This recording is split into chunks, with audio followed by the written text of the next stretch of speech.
The caretaker of the ancient texts depository was a stern-looking man. The man used his eyes to size Mo Wuji up before saying coldly, "The ancient texts depository doesn't accept spirit stones, only sect contribution points. Level 1 requires 100 contribution points a day, Level 2 requires 300 contribution points a day, Level 3 requires 1000 contribution points a day. What about Level 4 and 5? Mo Wuji hurriedly asked. The man continued in an icy cold tone, "Outer disciples don't have the rights to enter Level 4 and 5. Mo Wuji left the ancient texts depository with a bit of disappointment. Now, it was impossible to not accept sect assignments. If he didn't do them, he wouldn't be able to earn sect contribution points. Without sect contribution points, he naturally wouldn't have the rights to enter the ancient texts depository. All sects were the same, they all had an assignments hall where disciples accept quests and assignments. Even though the heaven-seeking palace had disciples from sects from all 5 empires, and was more like a place for higher learning, it was still run like a sect. Disciples have to earn contribution points to exchange for items they required. Mo Wuji needed contribution points, so he needed to visit the assignments hall and accept assignments. 1. The Dan in their names actually mean pills. I'm looking forward to seeing whether these girls are actually some sort of pill spirit. If you find any errors, ads pop up, ads redirect, broken links, non-standard content, etc., please let us know. Report chapter so we can fix it as soon as possible. Chapter 165, Lost Sky Ruins and Sky Channel Flower. Chapter 165, Lost Sky Ruins and Sky Channel Flower. Translator, Sparrow Translations Editor. I've been searching for you for quite some time. As Mo Wuji just left the ancient texts depository, someone stopped him. It was Tsin Shuyin. Without looking at her face, Mo Wuji could recognize her from her voice. Turning around, he indeed spotted Tsin Shuyin walking over. Even though Mo Wuji had nothing to exchange with her, but he couldn't deny that it was rather enjoyable to feast his eyes on her beauty every time he met her. Senior Apprentice Sister Tsin, I really cannot exchange my lightning affinity body tempering technique. Mo Wuji impatiently said. He knew how much Tsin Shuyin desired the body tempering technique that he possessed. To that, she calmly replied, I desperately need your lightning body tempering technique, and can do a trade with you for it. Just now were you stopped from entering the ancient texts depository to read books? If you're willing, I can use the sect's contribution points to exchange for it. If it was possible, Mo Wuji would trade with Tsin Shuyin without any hesitation. He was totally unwilling to do any nonsense tasks, as he wanted to make good use of all the time on hand for cultivation and advancement. However, he really did not have any lightning body tempering technique. As Mo Wuji did not respond, Tsin Shuyin continued, I've searched from the Immortal Training Tower to the Outer Sect Peak, then the Technique Hall, and finally the Ancient Texts Depository. At that point, Tsin Shuyin bit her lip, perhaps unintentionally, but this move made her overflowing beauty even more prominent. Because this lightning body tempering technique is really important to me. Tsin Shuyin changed her tone. This was the first time she had to speak this much. Moreover, it was towards a male cultivator that she basically was not acquainted to. Still, Mo Wuji was very impatient, and after a good period of hesitation, he suddenly said, Since you know that I attended a lecture, I'll ask you a question based on today's lesson. If you're able to answer it correctly, I'll give you the body tempering technique. Okay, ask away. Hearing Mo Wuji's words, Tsin Shuyin's face revealed an extremely ecstatic expression. She looked like a small girl who was excited about some candy. At this moment, Mo Wuji suddenly thought of Xiaoruoyin, back when she was still young, and before she became cold and quiet. In reality, Xiaoruoyin was very boisterous at a young age, and was often very expressive, like how Tsin Shuyin had just burst with happiness. Sometimes simply because of candy, sometimes just to make Mo Wuji happy. Junior apprentice brother Mo, ask away. The question never left Mo Wuji's mouth, hence Tsin Shuyin reminded him again. A distracted Mo Wuji regained his senses, as he abruptly recalled Xiaoruoyin. Tsin Shuyin's perfect image had suddenly vanished. That Sin Shuyin before him had become just another female cultivator seeking to trade for her own benefit. In normal circumstances, even the most talented cultivator would only be able to open 99 spirit channels when opening the spirit at the channel opening stage. However, there are a few rare cultivators that can open 100 spirit channels, even 101 spirit channels. So let me ask you, if you had already opened the 99th spirit channel, how would you open the 100th one? Mo Wuji was trying his best to put his emotions away, and composed himself before asking the most crucial question that he needed the answer to. He was very confident that Sin Shuyin would not be able to answer this. No matter how impressive she was, it was only in terms of cultivation. She couldn't be even better in knowledge than Dai Zhu, who specialized in spirit channel research.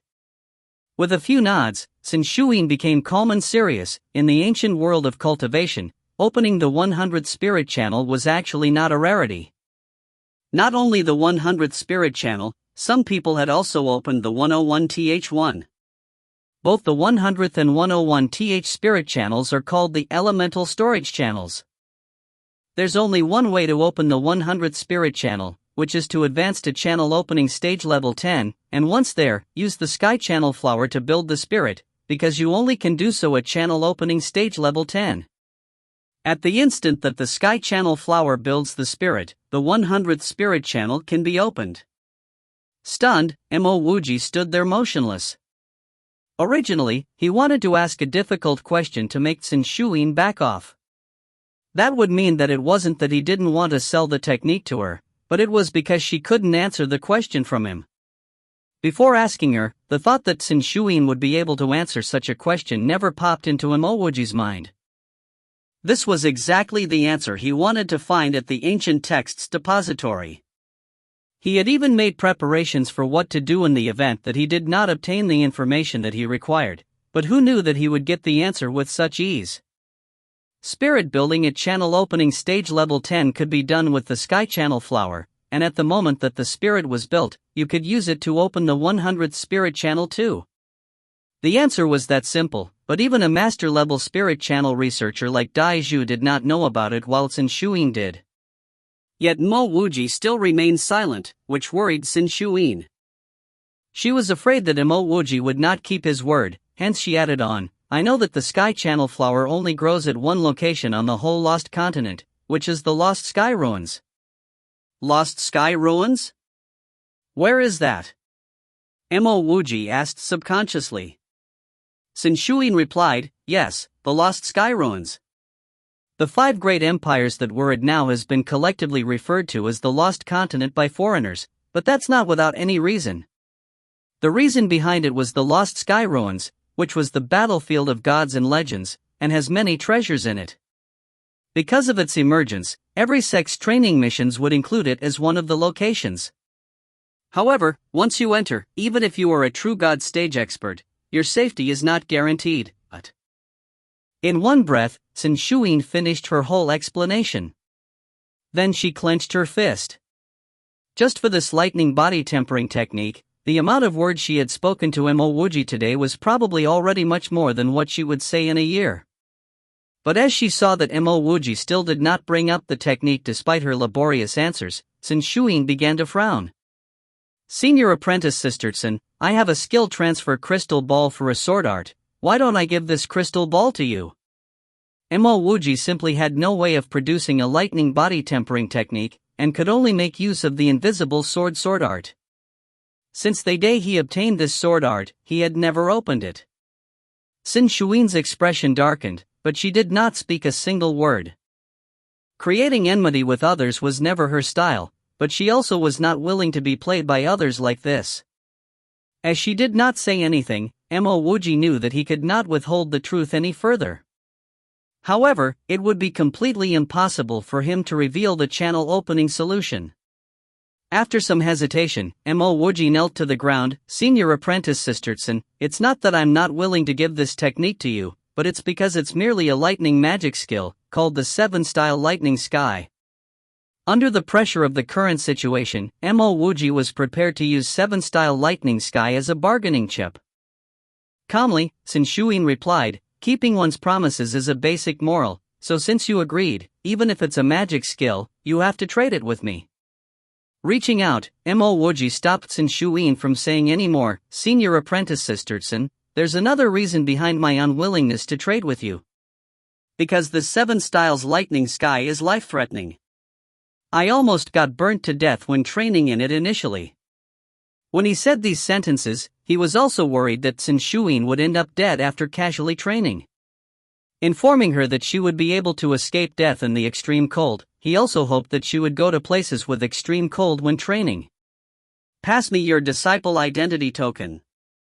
Sin Shuyin took a quick glance as she took over the incomplete 7-style lightning sky manual, unsure if she could trust Mo Wuji's words. There's no need, just take it. I am not that hard up for contribution points now anyway. Mo Wuji knew that Sin Shuyin was going to give him contribution points in exchange. However, he really did not want to take advantage of her that way, as this first style of 7 styles lightning sky had become worthless to him. Yet Sin Shuyin did not reply, instead directly grabbing Mo Wuji's disciple identity token hung on his waist, and produced her own. After a clink together and a swipe of her hand, she left.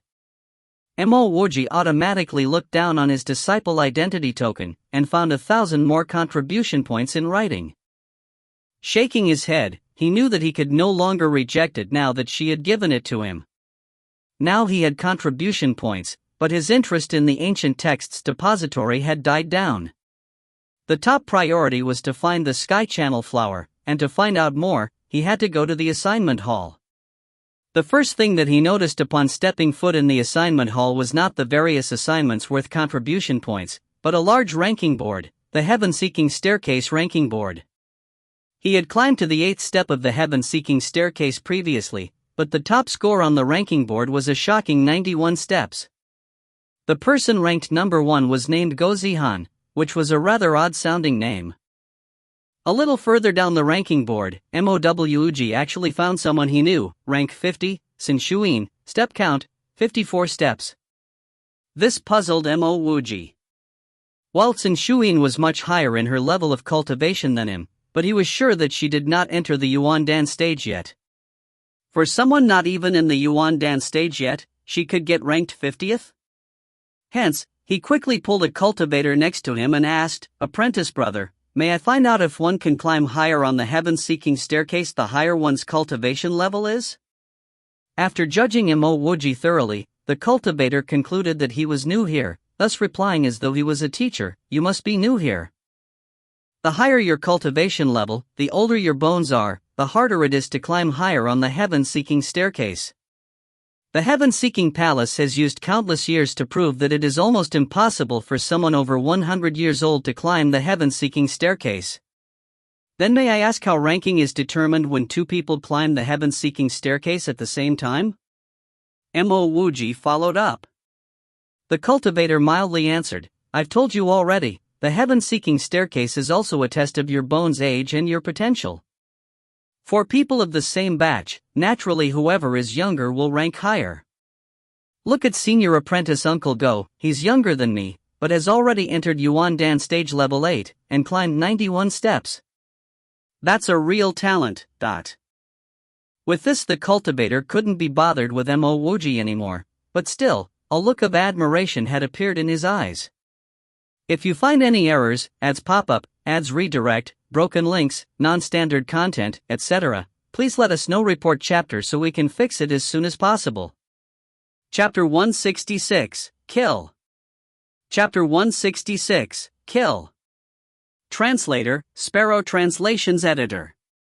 Mo Wuji thought to himself, once I open my 100th meridian, and advance to spirit building stage, I'll go climb the Heaven-Seeking Staircase again.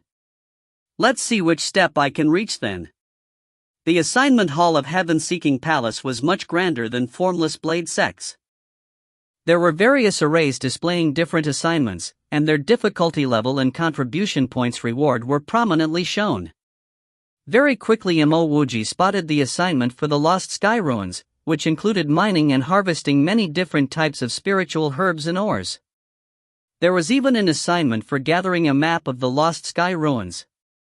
What puzzled Mo Wuji was that he did not see the sky channel flower mentioned anywhere.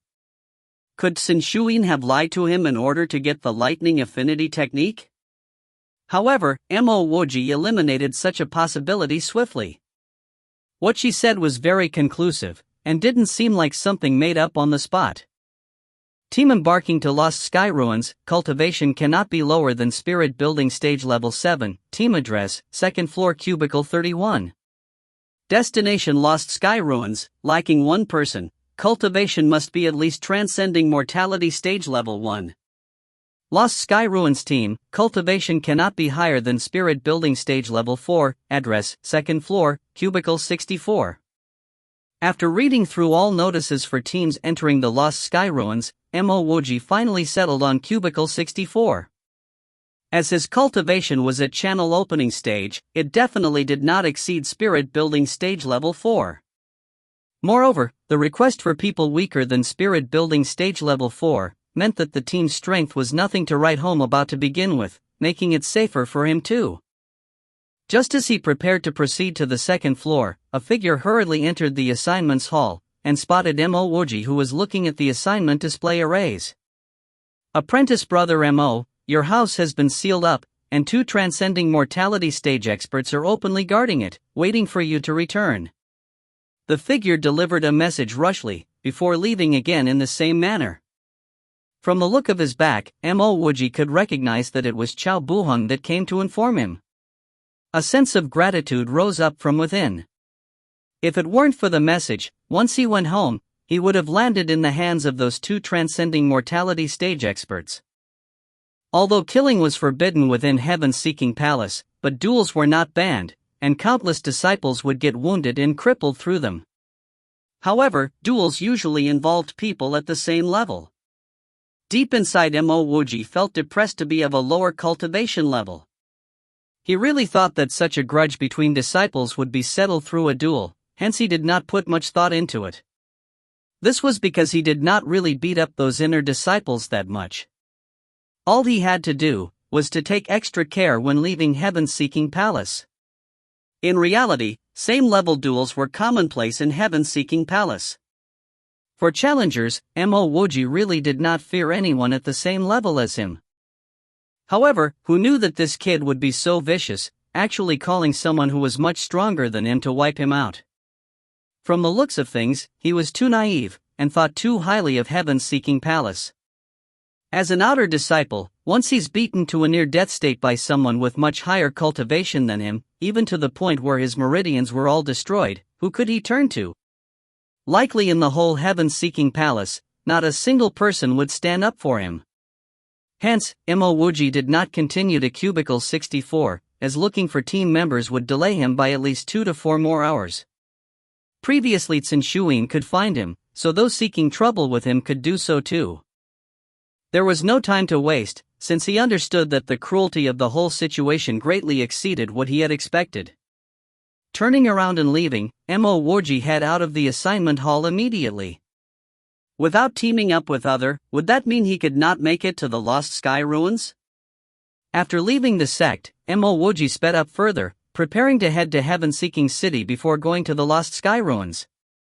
A place like the Lost Sky Ruins would definitely be accessible from Heaven-Seeking City. As the closest city to Heaven-Seeking Palace, Heaven-Seeking City was only 4 hours away on foot. How could this guy leave safely? Outside Heaven-Seeking Palace, a youth in luxuriously robes exclaimed as he saw Mo Wuji's back. "Young master, who is this?" Behind the luxuriously robed youth stood 2 sturdy young men, and one of them asked this question. While gritting his teeth, the luxuriously robed youth replied, "That's the B***RD that snatched my seat and slapped me in Technique Hall. I did send some guys to ambush him at District D of Outer Sect Mountain. To remove all of his bone marrow, then destroy all his spirit channels. Who knew that this little ant would be able to leave Heaven-Seeking Palace even before I went to check up on what happened? Those 2 pieces of trash. Since he's out of the sect, isn't it even better? We can go to kill him now," the second guy behind the luxuriously robed youth suggested. With a frown, the luxuriously robed youth hesitated slightly. The words that Mo Wuji spoke still lingered by his ears, and he could remotely feel a burning pain on his cheek. It was out of fear that he sent 2 transcending mortality stage experts over. This guy should have already entered spirit building stage, possibly at spirit building stage level 1. Hesitation appeared in the tone of the luxuriously robed youth's voice. He really wanted to call those 2 transcending mortality stage guys hiding in ambush at Outer Sect Mountain to come over, but it would take too long to do so.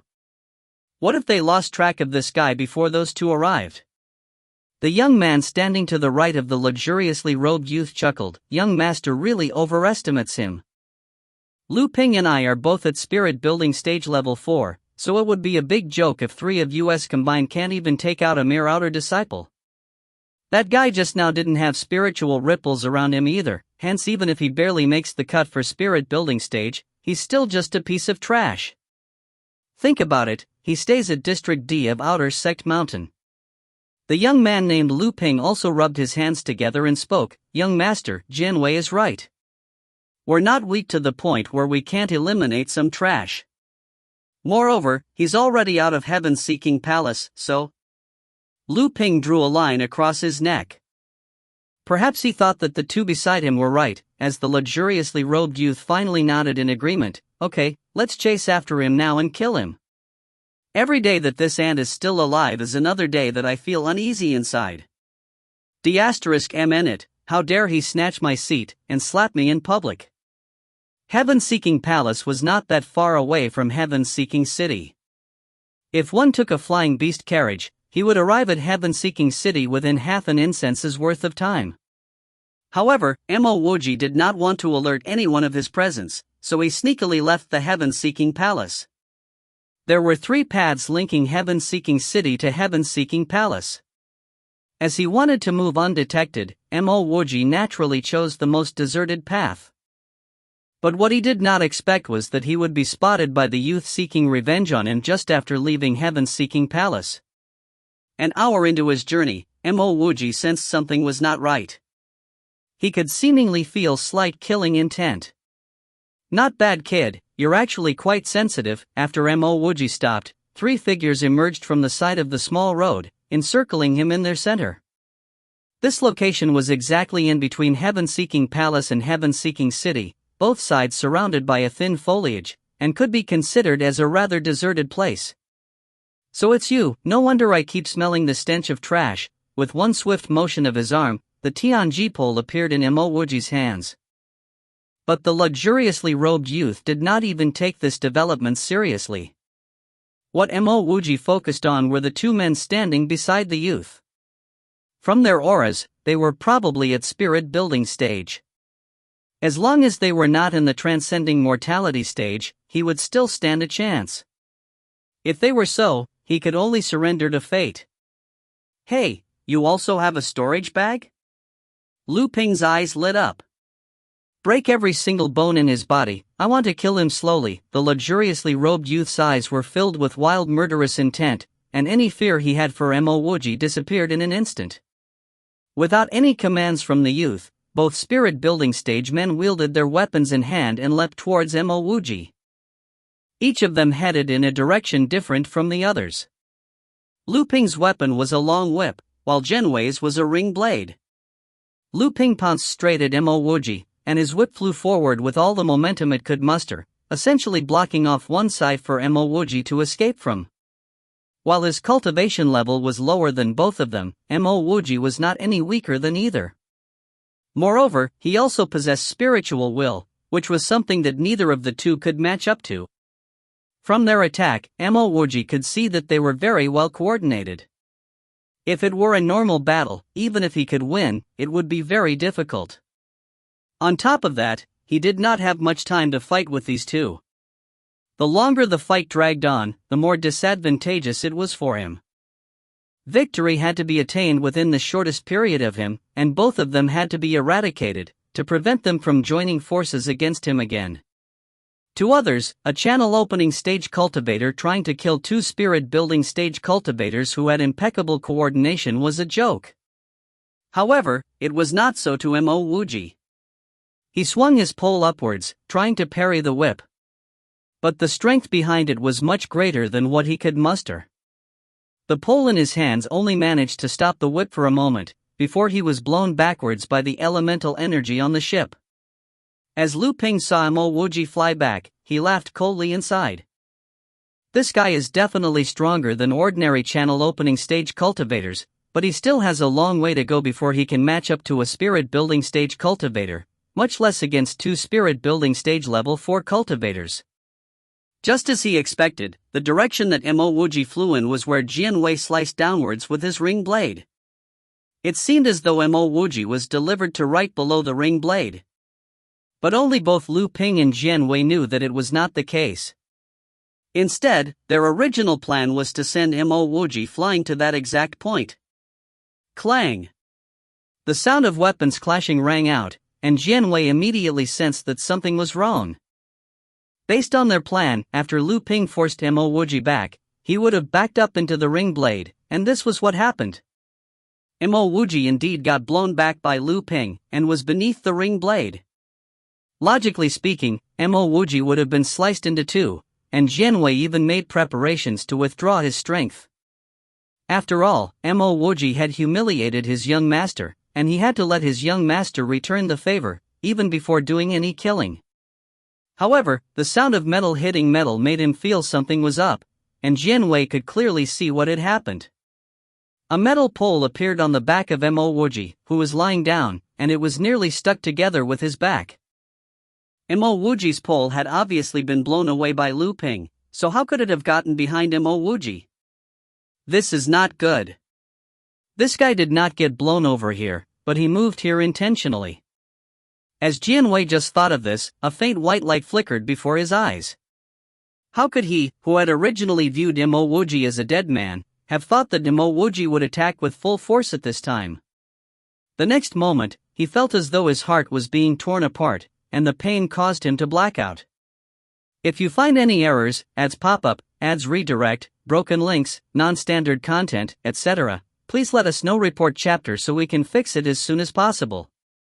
Chapter 167, I told you not to disturb me. Chapter 167, I told you not to disturb me.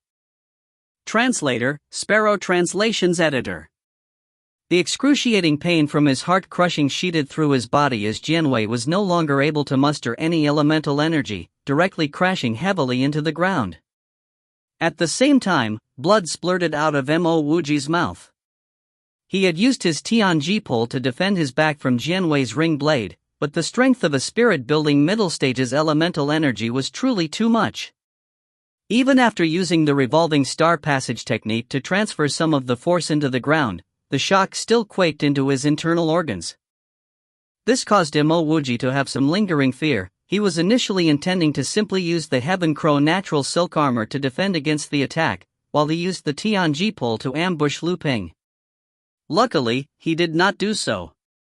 If he did, he might have ended up like Jian Wei, lying lifelessly on the ground. Ha ha! The luxurious robed youth's unrestrained laughter stopped abruptly. He saw Jian Wei spitting blood and falling onto the ground, the light disappearing from his eyes. What the F***ck happened? Before the luxurious robed youth could make sense of the situation, the pole in Mo Wuji's hand had already gone smashing towards Lu Ping's waist. Lu Ping was also scared senseless as he saw Jian Wei crash onto the ground. He was only jolted all-way when Mo Wuji's Tianji pole came swinging over. The long whip in his hand turned into a steel spear which met with Mo Wuji's Tianji pole in midair. Elemental energy erupted, Mo Wuji was sent flying, he crashed into a huge tree and slid down slowly, as he coughed out large mouthfuls of blood. That's not possible, you're not even in the spirit building stage, how could you? With another confrontation, Lu Ping could clearly feel that Mo Wuji had yet to reach the spirit building stage.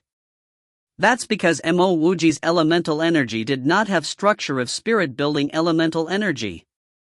What shocked him more was that Mo Wuji's channel opening elemental energy was no weaker than spirit-building elemental energy.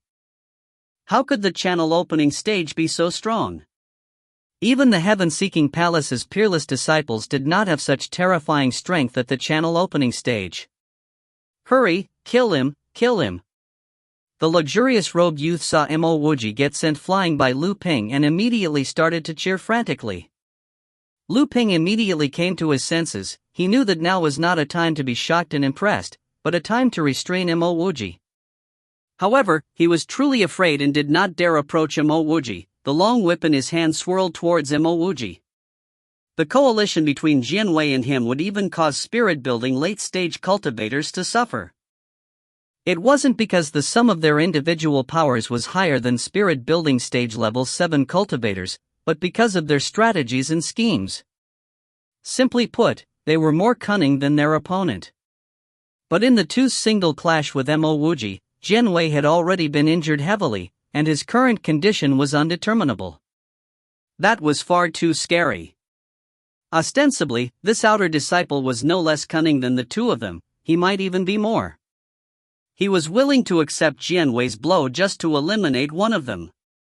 In actuality, Mo Wuji had succeeded. If Lu Ping had known that this fellow was so scheming, he and Jianwei would not have been so careless. They would have fought more cautiously and stably. This outer disciple definitely would not be able to escape from their grasps. Facing such a scheming outer disciple who also had such peculiar strength, Lu Ping truly did not dare to approach Mo Wuji.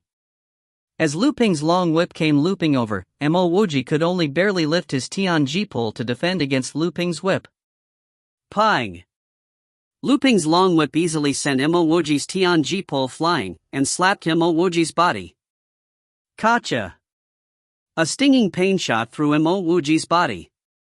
The huge tree at Mo Wuji's back was also ripped apart by Lu Ping's whip. Mo Wuji was wrapped within Lu Ping's whip and was lifted up into the air. Hearing the crackling sounds of Mo Wuji's breaking bones, Lu Ping faintly heaved a sigh of relief. Not bad. This fella is just a little shit, it's just that he was a little tough at the start. Maybe Jianwei's strike caused some serious internal damage. Otherwise, he might not have been so easy to deal with. As Mo Wuji was brought up into the air with Lu Ping's whip, the luxurious robed youth's lips curved into a devious smile. He pulled out his sword, awaiting for Mo Wuji to fall in front of him. That's when he would slowly use his sword to cut Mo Wuji's limbs off one at a time. Mo Wuji did suffer some heavy damage from Jianwei's attack. However, it was not to a degree where he could not even defend from Lu Ping's whip. After all, he still had the Heaven Crow natural silk armor. He wanted Lu Ping to pick him up. Even if Lu Ping's guard was up, if Lu Ping were to pick him up and hear the sounds of his bones breaking, Lu Ping would come to believe that he was in full control of the situation. Raging elemental energy came surging along the whip, attempting to break Mo Wuji's waist apart. As Mo Wuji's already fractured bones got subjected to this formidable pressure, the torturous pain he experienced was over 9,000. However, Mo Wuji could endure it. He had experienced worse pains before. And didn't he still have the Heaven Crow natural silk armor protecting him? With the Heaven Crow natural silk armor bearing the brunt of the elemental energy, Mo Wuji's two hands formed some complex hand seals and he punched forward with his fists. Ha ha ha. Seeing Mo Wuji still attempt to punch Lu Ping despite being wrapped by Lu Ping's whip, the luxurious robed youth could not help but chortle.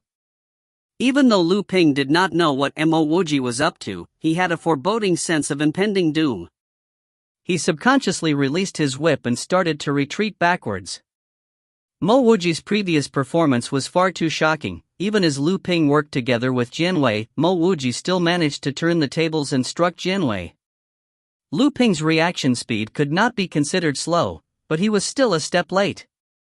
A deep, inundating fear completely overwhelmed his entire body. Not good. Lu Ping no longer cared about his whip and immediately retreated. Hon!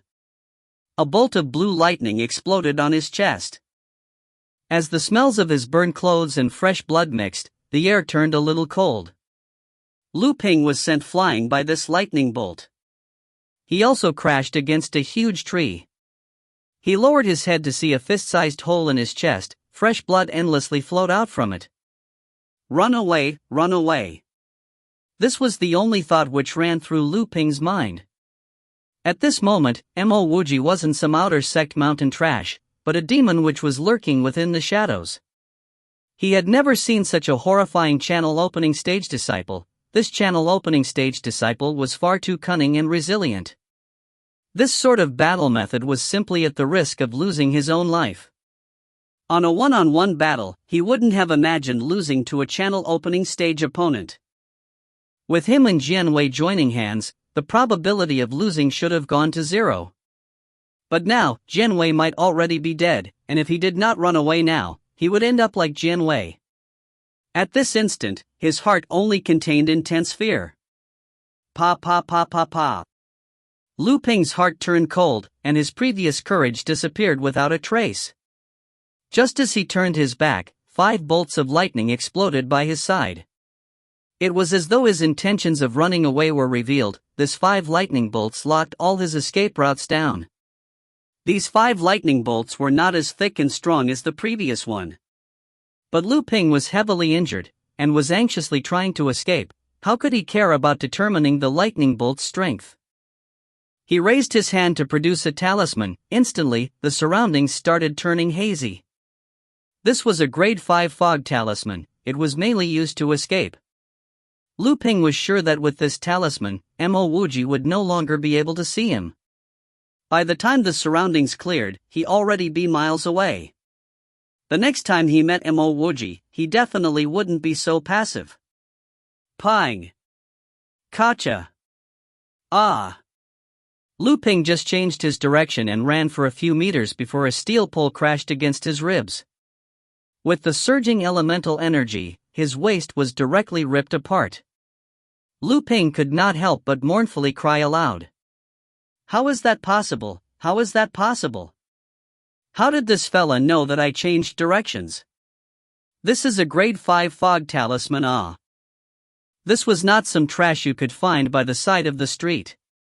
Before his thoughts could continue to wander, an icy cold feeling slit past his neck. Lu Ping's mind went black, never to think again. He would never have thought that his life would end here, nor would he have thought that it would end by the hands of a channel-opening stage outer disciple. The last thing he would have thought was that his fog talisman ended helping Mo Wuji and not him.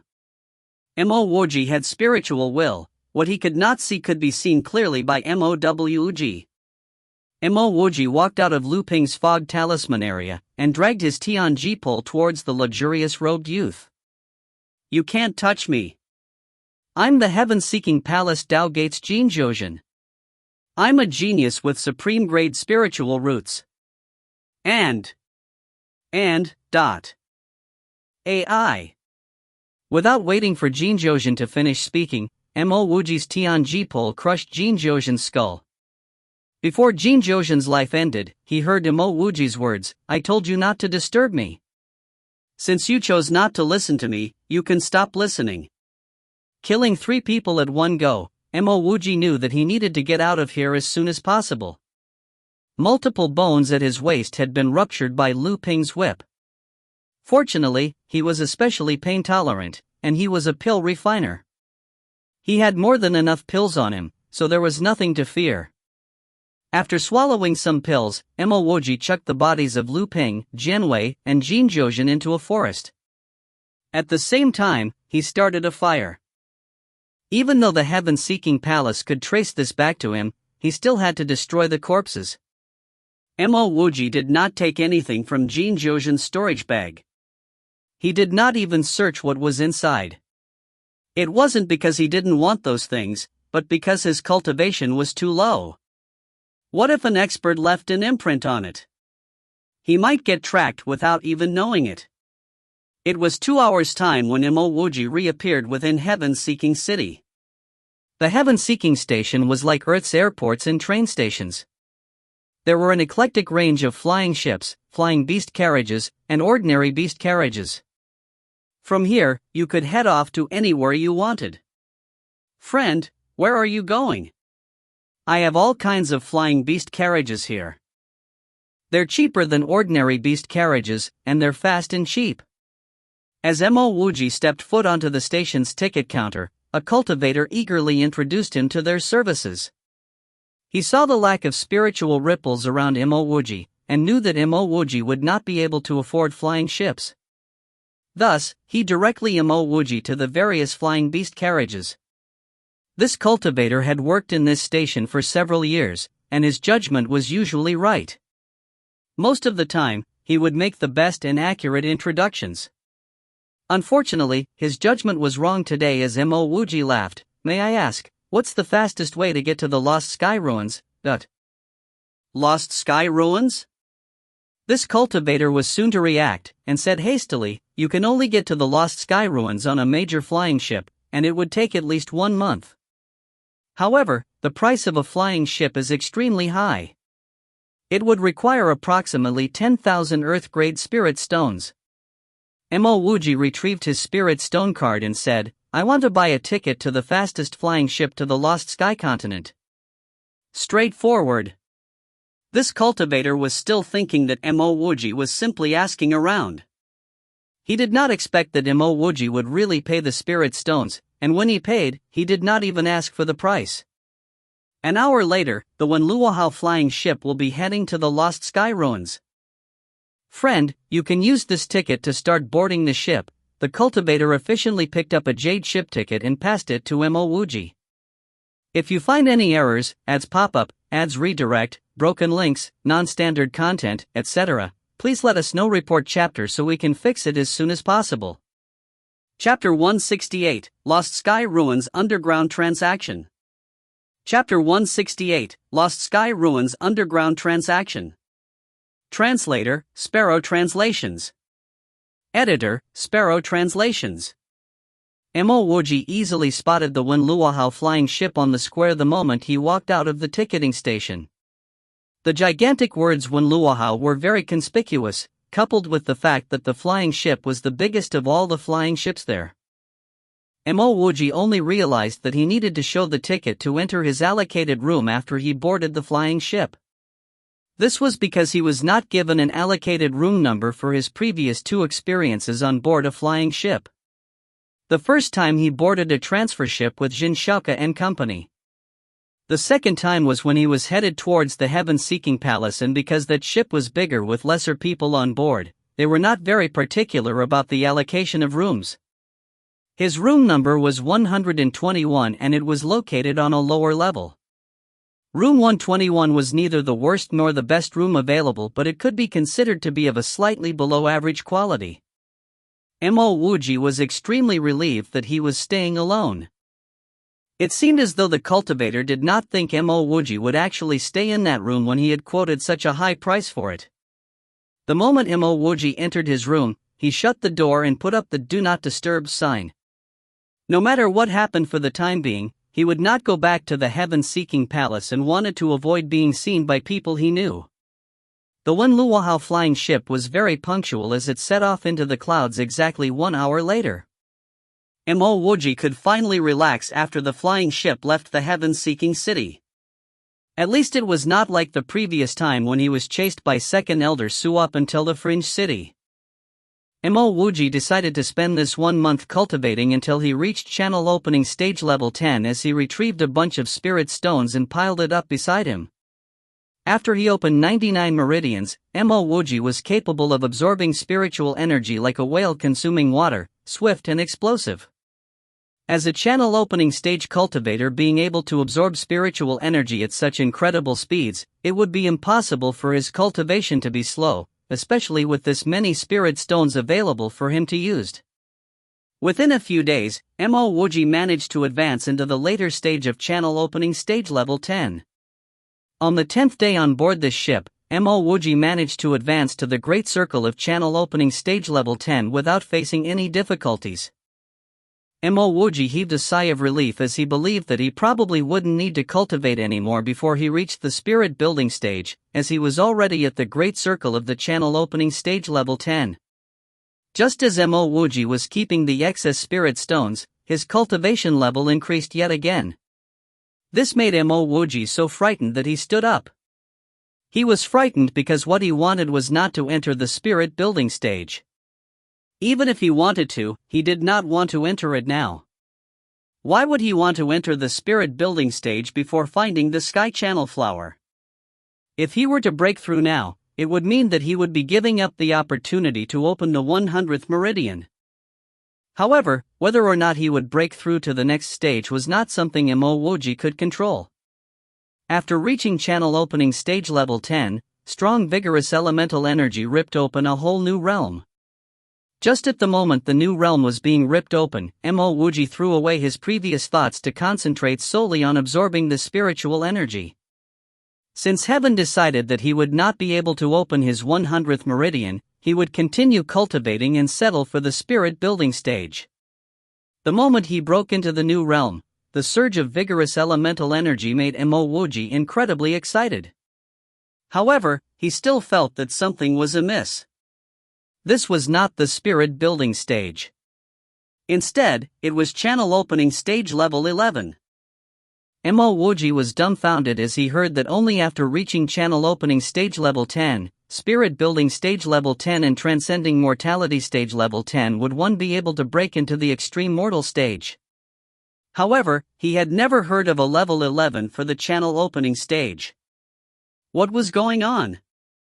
While his immortal mortal technique was still absorbing the spiritual energy, his cultivation level was continuously on the rise too. Mo Wuji bit his tongue as he took out a bunch of spirit stones and continued cultivating. Since he did not know anything, he decided to just continue his mindless cultivation. Just like that, another half a month passed, and as Mo Wuji was feeling at the pinnacle of the realm, he broke into yet another realm unsurprisingly. Channel opening stage level 12. As his strength continued to soar up, Mo Wuji was not as excited as he was the first time round because he was already numb to excitement. Advance then advance, I don't believe I will keep advancing at the channel opening stage. If not for the fact that he had exhausted all of the spirit stones available, Mo Wuji was intending to continue cultivating. He was very interested to see just how many levels he could break into within the channel opening stage.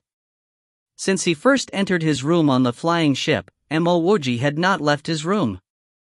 Mo Wuji estimated that they would reach the Lost Sky ruins in just a few days' time.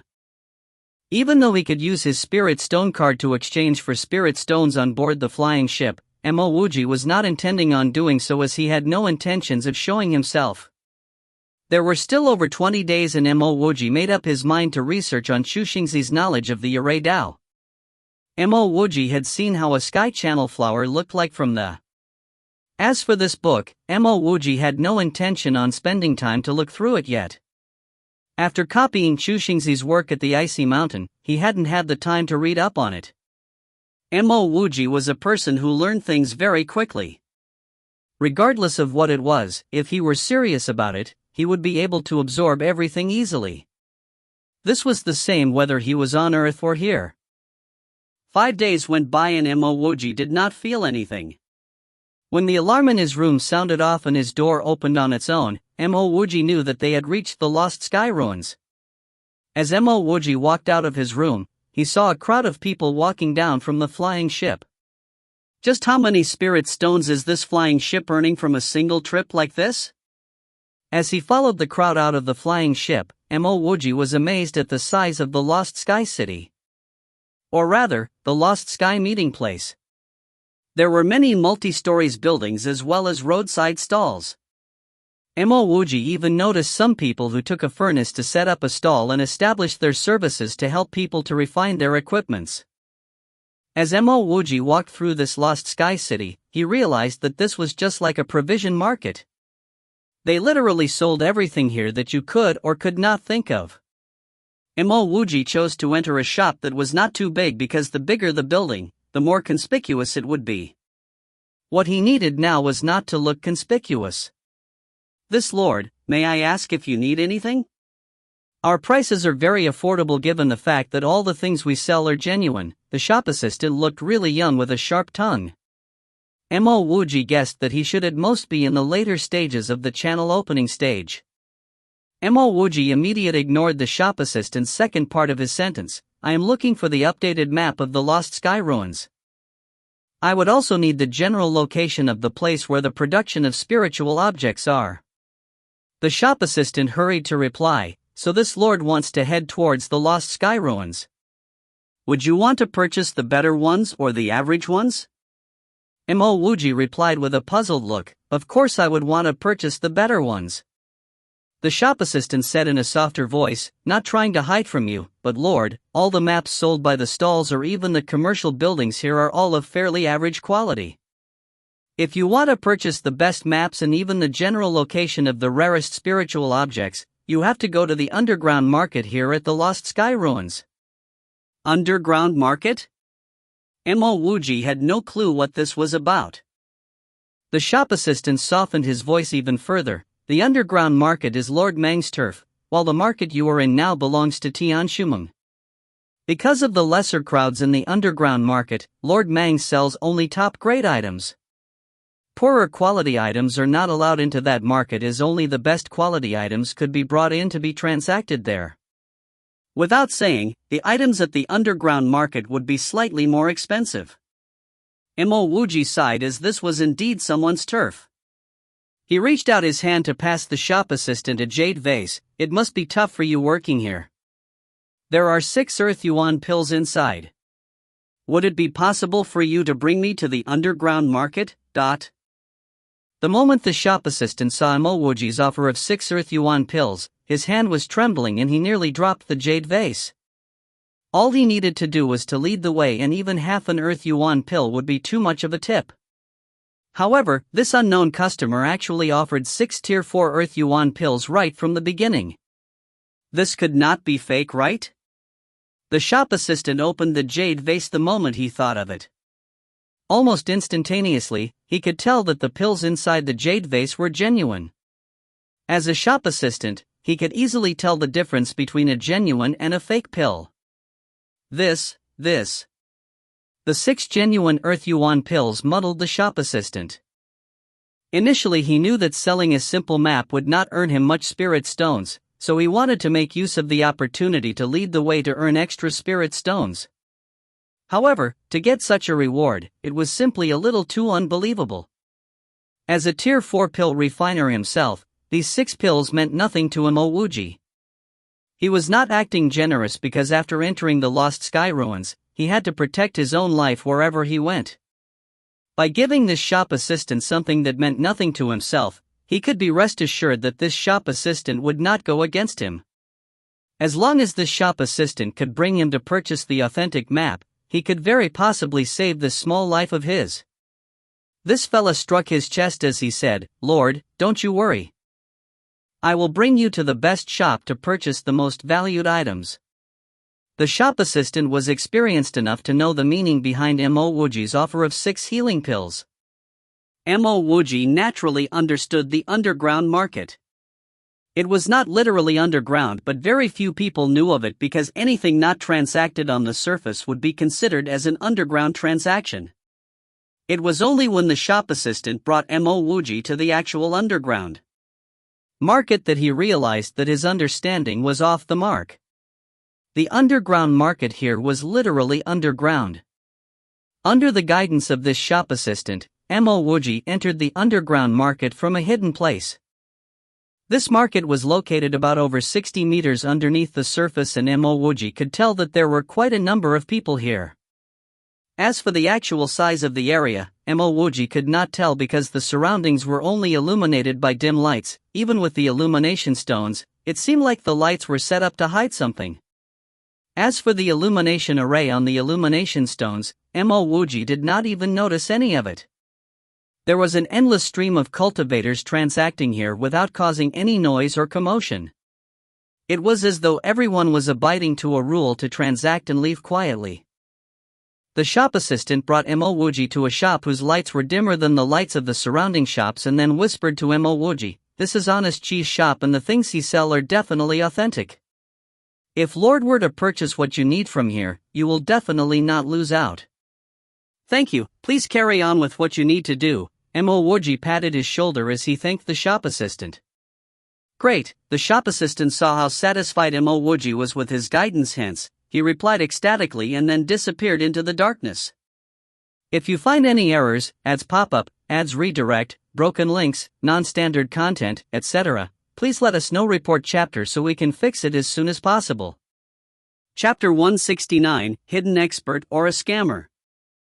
Chapter 169, Hidden Expert or a Scammer. translator, Sparrow Translations editor. Honest Cheese provision shop were the few words displayed. If one did not focus enough to see the words, he might not be able to see it. An elder with a messy beard was at the corner of the shop hammering something. As Mo Wuji walked in, he lifted his head and grinned at Mo Wuji, showing a mouth full of black teeth. Mo Wuji lifted his head to scan the surroundings. He could not tell whether the things hanging all over the walls were spiritual or magic equipments. The dusky lighting was not helping the cause. Other than these, there was a cabinet filled with holes which contained a few old porcelain vases of which Mo Wuji had no idea whether it was used to hold medicinal pills or anything other items. The more ridiculous thing was that at the bottom shelf of this cabinet, there were over 10 dried spiritual herbs which were all covered in dust. This method of preserving the spiritual herbs was evidently ruining it. Mo Wuji rubbed his forehead a few times as he suspected that the shop assistant was being ungrateful after accepting his 6 Earth Yuan pills. Mo Wuji could not believe that he was brought here and to think the shop assistant still mentioned that the items here at Honest Cheese Provision Shop were the most authentic. Elder suddenly spoke, "Feel free to look around. If you see anything you're interested in, I will give you a discount for it." Mo Wuji was speechless as he took a step back.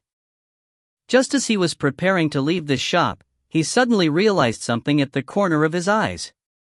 His eyes fell once again on the dried spiritual herbs placed on the lowest shelf of the cabinet.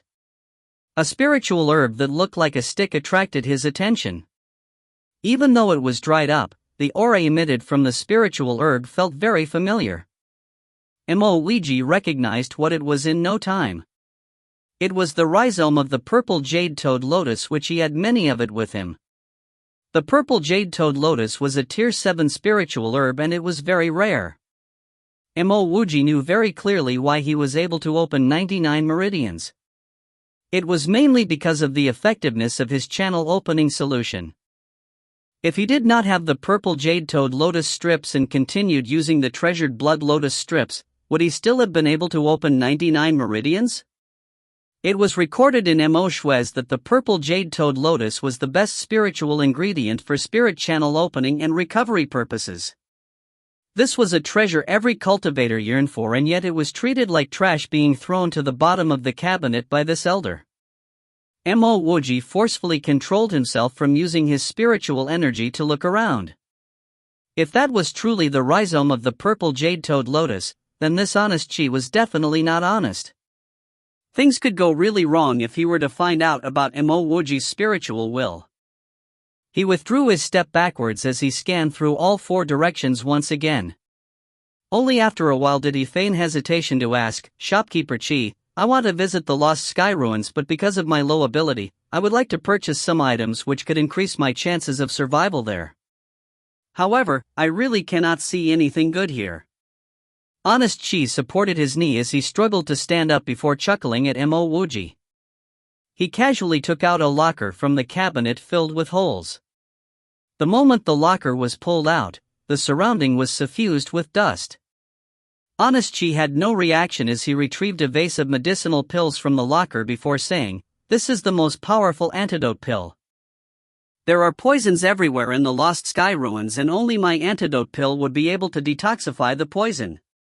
The price is 260,000 Earth-grade spirit stones." Mo Wuji breathed in a mouthful of cold air as he was wondering why would he spend 260,000 Earth-grade spirit stones to purchase an antidote pill when he had a lot of it with him. It was not as if he was crazy.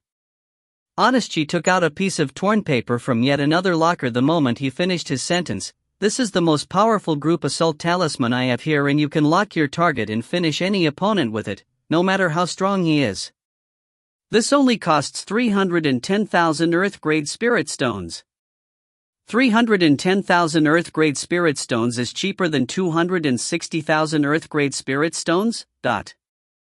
Just as Honest Chi was about to open yet another locker, Mo Wuji hurried to stop him before saying, "Shopkeeper Chi, I have my own antidote pills and I doubt I can get used to using a talisman. I was actually wondering if you have any map of the Lost Sky Ruins, or rather, the general location of the place where they produced the treasured spiritual objects in the Lost Sky Ruins itself." I have this too, hold on. Honest Chi kept taking out lockers after lockers from the cabinet to check. Mo Wuji would never have known that there were so many lockers in this old cabinet if Honest Chi did not take these out one after another. After retrieving 7 to 8 lockers, Honest Chi then took out a piece of leather map as well as a booklet. This is the best map of the entire Lost Sky ruins, as I am confident there will not be a more complete map than this. This booklet recorded down the location of the various treasured spiritual objects in the Lost Sky ruins. They are both very cheap, only. Honest Chi described every item as the best or the most powerful that Mo Wuji was already immune to it. Before Honest Chi could finish speaking, he interrupted, "Shopkeeper Chi, may I flip through the book first?" Mo Wuji said as he pointed to the booklet. He wanted to see if there was any mention of the Sky Channel flower in the booklet itself. To him, the most important thing in the Lost Sky ruins would be the Sky Channel flower. Honest Chi laughed cheekily. "It is not impossible for you to flip through the booklet. However, I will only allow you to flip through if you purchase one of the items I introduced earlier." Mo Wuji became speechless momentarily. How is this guy honest at all? He is scarily scheming.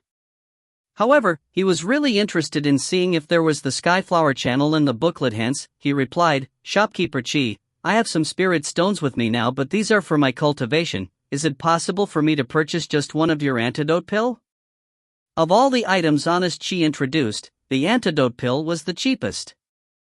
Honest Chi frowned and contemplated for a while before showing a stern face, saying, "Since this is the case, I shall let you flip through the book if you purchase just one antidote pill. Seeing how poor you are, I will give you a discount on the price of the pill too, so it will only cost 30,000 Earth-grade spirit stones." The fella could flip his face faster than he flip a book. Mo Wuji was secretly scolding this old fella in his heart because he originally charged him a vase of 12 pills for 260,000 spirit stones, and now he charged one pill for 30,000 spirit stones. Even though his intention was to ultimately flip the booklet, Mo Wuji was still feeling very unhappy with the old fella. If he did not see the rhizome of the purple jade toad lotus and believe that this Honest Chi might really have good things, Mo Wuji would have turned around and left long ago. Alright, 30,000 Earth-grade spirit stones then. However, I have to say this first. I would not really be just flipping through the booklet. I have to at least look through every page of the booklet briefly. Having experienced Honest Chi's cunningness, Mo Wuji had to say this before he paid. He had seen so many of such traps within sentences. Honest Chi was surprised at Mo Wuji's ability to detect the trap he set up within his sentence before saying, "No, I will at most let you flip through thrice." Mo Wuji could not believe it. If he did not mention this trap, he would have suffered losses once again. Since this is the case, the deal is off and I will patronize the other shops. Mo Wuji turned and left after saying that. He started to suspect that the rhizome of the purple jade toad lotus could have been placed there as a trap by the old fella. Also, the house covered with dust could have been on purpose too, to make it seem like it was hidden from the world to attract people who knew their business. This was unlikely too, because if it was not for the fact that he had obtained a purple jade lotus before, he would have not been able to recognize that as its rhizome. Alright, I will let you flip through 5 times. If you are still not agreeable, please leave. Honest Chi halted Mo Wuji by shouting. Maybe this fella was really a hidden expert. Mo Wuji took out the 30,000 spirit stones with a little reluctance as he used it to purchase a jet black pill from Honest Chi, who refused to even provide him a vase to store the pill. Fortunately, Mo Wuji did not mind as he casually threw the pill into his storage bag. He was simply too excited to grab that booklet. Remember, 5 flips only and you're not allowed to stop at any page. Honest Chi exhorted Mo Wuji before using both eyes to stare at Mo Wuji's hand just in case he refused to listen to him and flipped one extra time. Mo Wuji looked at the booklet and realized that it had at most 6 to 7 pages only. By flipping 5 pages, he would have covered most of the content in the booklet. Mo Wuji did not bother looking at the first 2 pages because for something as unique as the Sky Channel flower, it would definitely not appear in the front few pages. Mo Wuji opened the 3rd page straight away and saw pneumatic falling bamboo, purple plum fruit, deep soul crystal. So many different kinds of weird-shaped treasure appeared in the 2 pages which Mo Wuji had never heard of before. However, as long as the treasure was written down, the booklet would pinpoint out the general location of it in the Lost Sky ruins without any exception. In actual fact, Mo Wuji needed something like this. This gave Mo Wuji a confidence boost as he was starting to believe that this old fella was actually acting like a pig to eat a tiger. 1. Flipping through the 4th and 5th page. Mo Wuji still did not see the sky channel flower.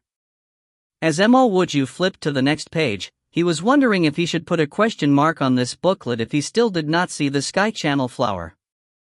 This was because even without asking, Mo Wuji knew that honest cheese items would definitely not be cheap. However, just as he opened the 6th page, Mo Wuji spotted the sky channel flower. If not for his vast experience, Mo Wuji would not have been able to contain his excitement. Mo Wuji had experienced more shocking incidents in the past, for example, being reborn into a new world, the opening of his first meridian, the immeasurable soul-prolonging flower, etc. For a small incident like this, Mo Wuji was still able to control his emotions. The scheming Honest Chi would notice even his slightest signs of excitement. If Honest Chi was to find out about his purpose, he would definitely increase the price of the booklet. Even if he did not raise the price, Mo Wuji did not wish to let Honest Chi know what he wanted. Whether or not Honest Chi was acting like a pig to eat a tiger, his thirst for spirit stones was definitely real. It was a real pity because the location of the sky channel flower was too complicated, coupled with the fact that his hand was not allowed to stop at this page. Moreover, Mo Wuji did not wish to use his spiritual will in front of Honest Chi, which was why he could only glance through it. Carrying an undetectable disappointment, Mo Wuji flipped to the page 7. Mo Wuji was confident that Honest Chi would be able to tell his disappointment even if other people was unable to tell. Just as he flipped open the page 7, the shop assistant who previously brought Mo Wuji over to this shop came rushing back into the shop. When he stood at the entrance of the shop and noticed that Mo Wuji had not left, he gave Mo Wuji a worried look. 1. Acting like a pig to eat a tiger is the direct translation for a Chinese idiom to say that one is pretending to be weak in order for his opponents to lower their defense against him before defeating them easily. If you find any errors, ads pop up, ads redirect, broken links, non-standard content, etc., please let us know. Report chapter so we can fix it as soon as possible. Chapter 170, Honest Cheese Schemes. Chapter 170, Honest Cheese Schemes. Translator, Sparrow Translations Editor. Mo Wuji was sure that the shop assistant had something important for him. If not, he wouldn't rush over so hastily and show Mo Wuji such a worried expression. Putting the booklet in his hand away, Mo Wuji said apologetically, "Shopkeeper Chi, this isn't really useful to me. I think I will take a look elsewhere, thank you." Don't be too hasty, there are still 2 pages you had yet to see. Perhaps something might interest you within those pages. It was as Mo Wuji predicted, Honest Chi might look indifferent towards the sale, but as Mo Wuji wanted to leave, he immediately became anxious. Mo Wuji changed to speak in a solemn tone, "Shopkeeper Chi, honestly, your price is a little too high, but the map and this spiritual object manual for just 50,000 Earth-grade spirit stones." Honest Chi hurriedly said. This time, Mo Wuji could even hear his anxious heart pounding. Mo Wuji discovered that the shop assistant, who was standing by the door, was giving him meaningful glances. Mo Wuji became more puzzled. What exactly was going on? 20,000 Earth-grade spirit stones. If you accept that price, I will immediately hand over the spirit stones. If not, then I'm leaving. Mo Wuji acted a little impatiently. Perhaps the shop assistant helped Mo Wuji. Honest Chi also saw the shop assistant's expression. He gritted his black teeth and placed the 2 things in Mo Wuji's hands. "I'll sell, why wouldn't I sell, but..." Mo Wuji swiped his spirit stone card and casually threw the 2 things into his storage bag before leaving. Just as Mo Wuji left, a gap appeared at the back of shop with a Jia sound and a grey-robed woman walked out. How was it? What did that little fellow want? Was he looking for the sky channel flower? The moment she appeared, the woman started barraging Honest Chi with questions. Honest Chi replied with his mouth full, black teeth revealed, "I'm not sure whether he is looking for the Sky Channel flower, this little fella is too smart." Towards the end, I intentionally acted like I wasn't anxious about the deal, and I could infer that he truly needed something from the spiritual object manual. It's highly likely that he is looking for the Sky Channel flower. However, there's also this possibility that he bought it unintentionally. Pooey. The woman's spit landed on top of Honest Chi's head, idiot. When he turned to the page 6, there was a slight fluctuation in his emotions. Even this old lady could hear it, you old idiot. He bought it unintentionally? Would he have taken out 20,000 Earth-grade spirit stones then? Honest Chi snickered, he is definitely a young master not lacking in spirit stones. He had a treasure which masks his spirituality. With such a treasure, would you say that he is lacking in spirit stones? The woman went silent. If that person truly had some spirituality masking treasure, then he really was a wealthy young master. A short moment later, did you leave an imprint on his things? Rest assured, I left imprints on everything. Also, that solitary dark pill definitely isn't blind.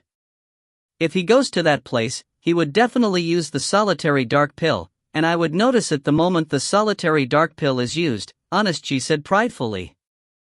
That Honest Chi you introduced is not honest at all. His things are far too expensive. The moment Mo Wuji walked out of Honest Chi's shop, he lamented to the shop assistant standing outside. Even though he was satisfied that he found the whereabouts of the Sky Channel flower, the price he got it for was simply astronomical. The shop assistant hurriedly said, Honest Chi's things might be expensive, but they are definitely worth it. I don't know about his other goods, but another customer I brought to Honest Chi purchased a spiritual object manual.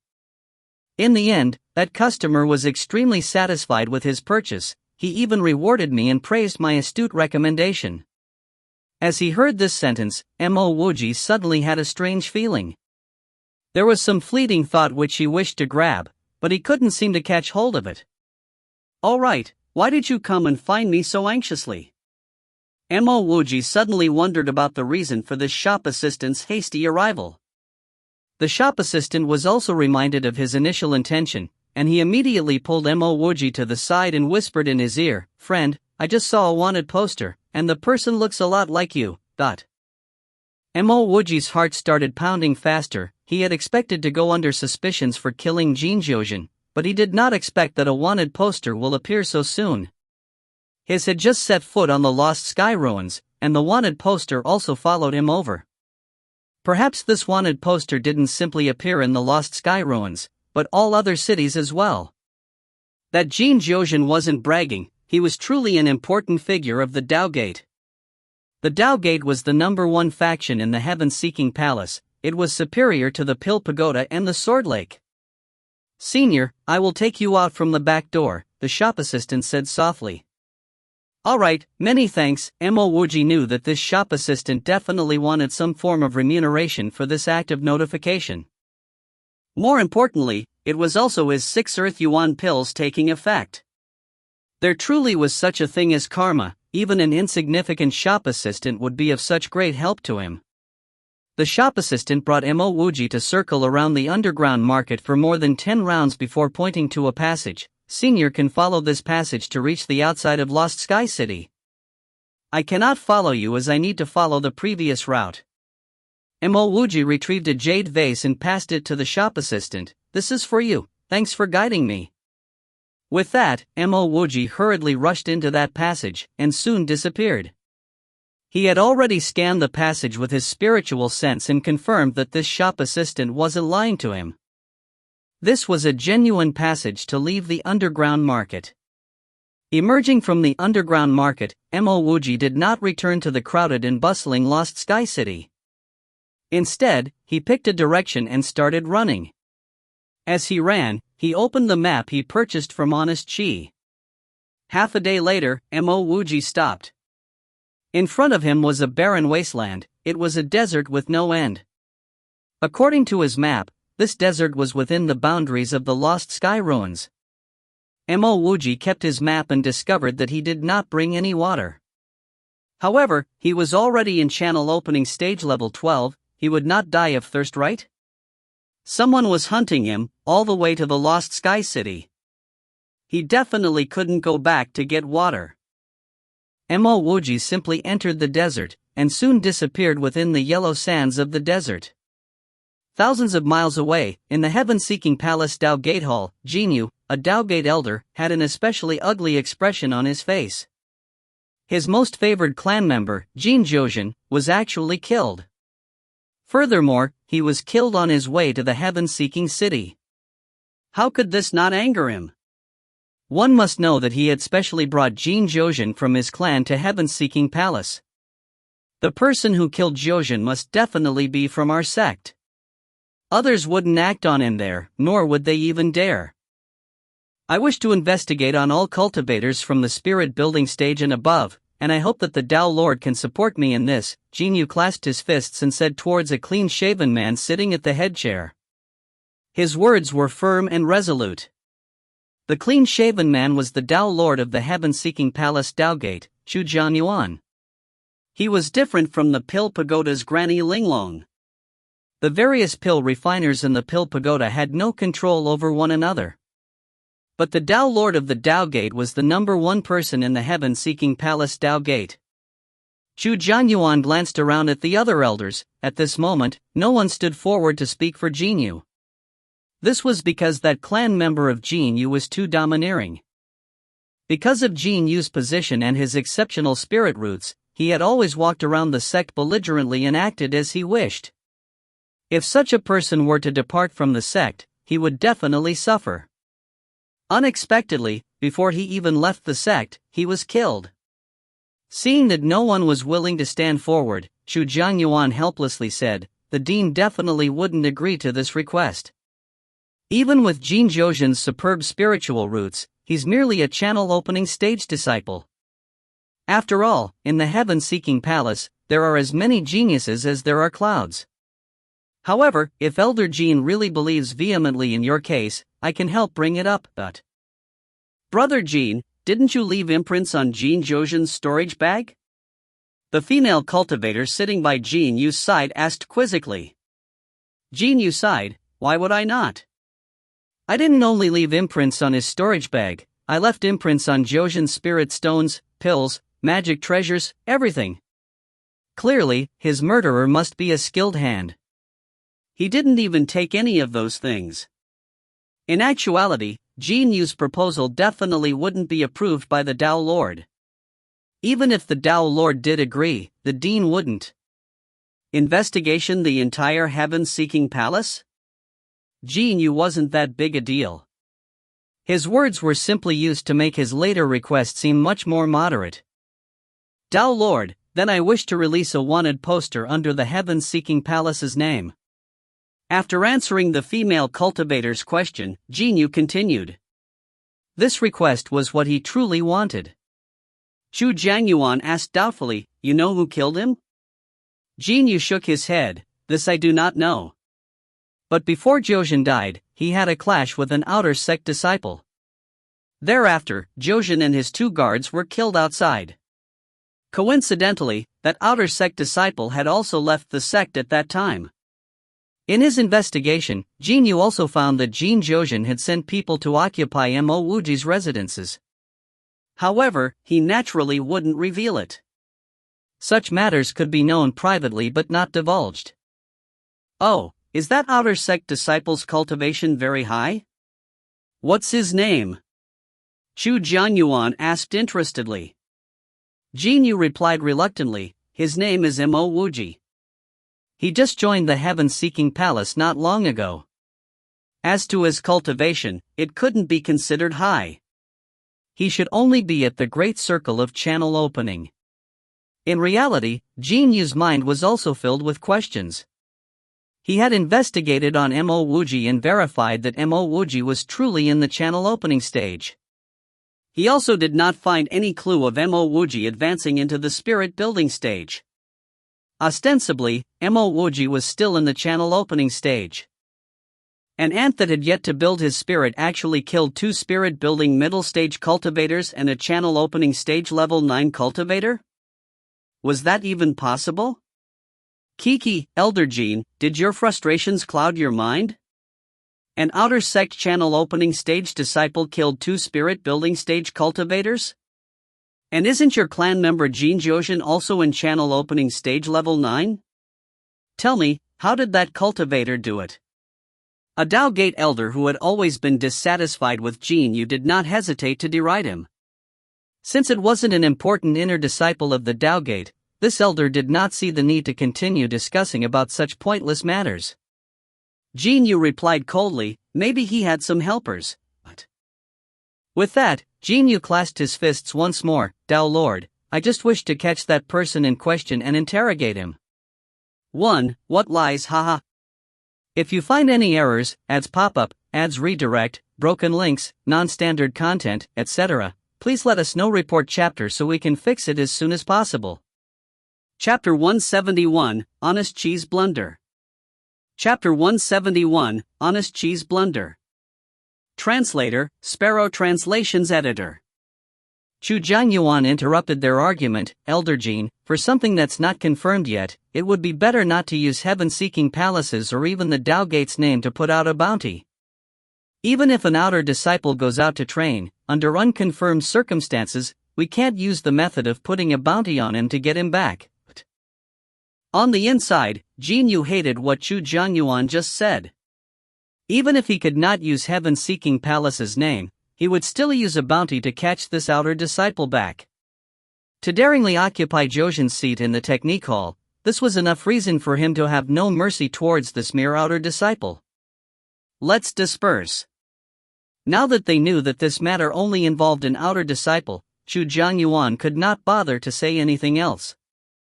Jin Yu was very calculative and protective of his own people, hence it would be impossible to get him to stop pursuing this matter. The Dao Gate did not only have Jin Joshin as the only genius disciple. Moreover, he did not like Jin Joshin in the first place, so if he died, he died. After entering the desert, Mo Wuji was completely relieved. It would be impossible for anyone to find him in the endless lost sky ruins. He had the shop assistant to thank for this. If it were not for the shop assistant calling out to him, he might have fallen into someone else's trap. However, while honest Qi, which the shop assistant recommended, demanded quite a sizable amount of spirit stones, he could still deliver the goods, allowing Mo Wuji to find the sky channel flower on his first try. From the looks of it, this was not the first time that the shop assistant introduced someone to honest Qi's shop, which made it more likely that the shop was legitimate. At this point, Mo Wuji's came to a sudden realization. It was obviously not the first time that the shop assistant directed people to Honest Qi's shop, and everything that Honest Qi took out were quality goods. Since this was the case, he must not have been the first person to buy the map from Honest Qi. However, if Honest Qi's map was so expensive, and had been sold so many times, why hadn't it been leaked out by then?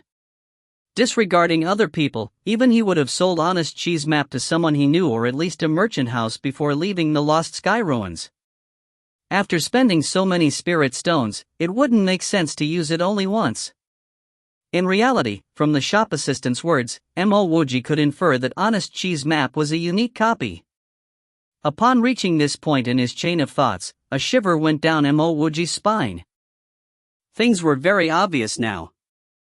The first possibility was that everyone Honest Qi sold maps to had fallen in the Lost Sky Ruins. If this was the case, there could only be one reason behind it: the treasures marked out on the map were located in dangerous places, and it would be difficult to survive going there. The second possibility was that all those who bought Honest Qi's map had obtained treasures in the Lost Sky Ruins, but when they returned, all of them disappeared. Why would they disappear? It would be because of Honest Qi. Now Mo Wuji did not have the mood to continue running. He immediately found a pile of rock and sand, dug a hole inside, and hid. The first thing he did was to take out Honest Qi's map, and use his spiritual will to memorize everything on it. An hour later, the sizable map was already imprinted in Mo Wuji's mind. Following which, he took out the small book detailing various treasures, and spent another hour writing all of it down. After that, Mo Wuji scanned both map and book, but simply could not find any sort of imprints at all. Mo Wuji impatiently put down both of those things, as he only knew the most basic way of manipulating spiritual will. Without any techniques for training spiritual will, it would be too difficult for him to use his spiritual will to detect imprints made by other people. These two items were now ticking time bombs in his hands, and he had to find some way to dispose of them, best not burying them at a fixed location. No, he had also bought a black antidote pill too. Once he recalled this fact, Mo Wuji quickly took out the antidote pill from his storage bag. When he bought this pill previously, he did not check it in detail. But now that the pill was in his hands, he could see that this pill was not that simple. From his observations as a pill refiner, the pill in his hand was completely spherical, and without any impurity in color at all, indications that the pill refiner that made this pill was highly skilled. Mo Wuji brought the pill to his nose carefully for a whiff, and shockingly he smelled a slight stench. Finally, he remembered what this pill was, and it was a rather impressive pill, definitely not only worth 30,000 Earth-grade spirit stones. When the wordless pill manual introduced Tier 7 spiritual pills, it mentioned this particular pill, called the solitary dark pill. It is very difficult to concoct, and was an antidote pill. However, the solitary dark pill did not counter regular poisons, but a type of nerve poison. The price of such a pill was definitely much greater than the elementary life pill that Yin Chenin used previously. It would have been such a waste to throw such a pill away, and he could not bear to do that either. However, he also dared not to keep it by his side. Honest Chi was indeed quite scary, and he really did not want to leave anything from Honest Chi by his side. After much thought, Mo Wuji decided that he did not want to throw it away. Other than this pill being very valuable, he was going to venture into the most dangerous parts of the Lost Sky ruins, so what if he really got hit by nerve poison? But it was still better to check the pill out first. Using his spiritual will, he was confident that he would be able to find out if anything was wrong with it. Of course, if he could not find any problems with the pill, he still had to dispose of it. Succumbing to nerve poison was still better than being tracked by an expert, and finally landing into his hands. Placing a bottle of earthly soul-protecting pills by his side, Mo Wuji slowly extended his spiritual will bit by bit into the outer layers of the solitary dark pill in his hands. Through this process, it was as though the pill was taken apart and inspected. This was the second time since the purifying of the Tier 7 purple jade toad lotus that he exhausted his spiritual will at this rate. The process of checking with his spiritual will seemed to almost squash Mo Wuji's entire brain, but he still fervently drew out more spiritual will to slowly immerse the solitary dark pill in it. As long as he could find the abnormality within the solitary dark pill, he would likely gain an extra lifeline. Time passed by gradually, and Mo Wuji's face became paler, with beads of sweat dripping down from the side. Half a bottle of earthly soul-protecting pills had been used up already, but the inspection of the solitary dark pill was not completed yet. Another half an incense as time went by, and just as he was about to give up, Mo Wuji's spiritual will suddenly hit some shadowy energy. This is it. Mo Wuji excitedly clenched both his fists as he downed another earthly soul-protecting pill. At the same time, his spiritual will carefully circled around the shadowy energy while observing it. A moment later, the source of the energy was located, a few complex runes. Those runes seemed to be wrapped around something, which Mo Wuji dared not touch at all. If he were stronger, he could have removed both the runes and whatever was within them, leaving the pill undamaged. However, Mo Wuji's current strength was insufficient, hence he could only use the most basic method, breaking open the pill, then slowly extracting the small piece of it that had the energy of the runes. While this would cause much of the pill's effect to be lost, it was still better than throwing the entire pill away by many times. Moreover, Mo Wuji was also a Tier 4 earth pill refiner, and he knew how to break the pill open with the least effect on the pill's efficacy. Honest Chi probably couldn't even imagine in his dreams that a channel opening stage cultivator like him had spiritual will. Once the procedure was done, he kept the broken pill into a jade bottle, before keeping the jade bottle in his storage bag. Then, Mo Wuji stuck the small piece of the pill, with the runes that he dug out, onto the thin book, and wrapped it in the map. These had to be settled quickly, and the best solution was not to bury those items here, but to find a moving thing that would bring these items by its side. Upon leaving the sandy cave, Mo Wuji chose a direction to move in. According to Honest Chi's map, he would see a gigantic lake after traveling in this direction for 2 days.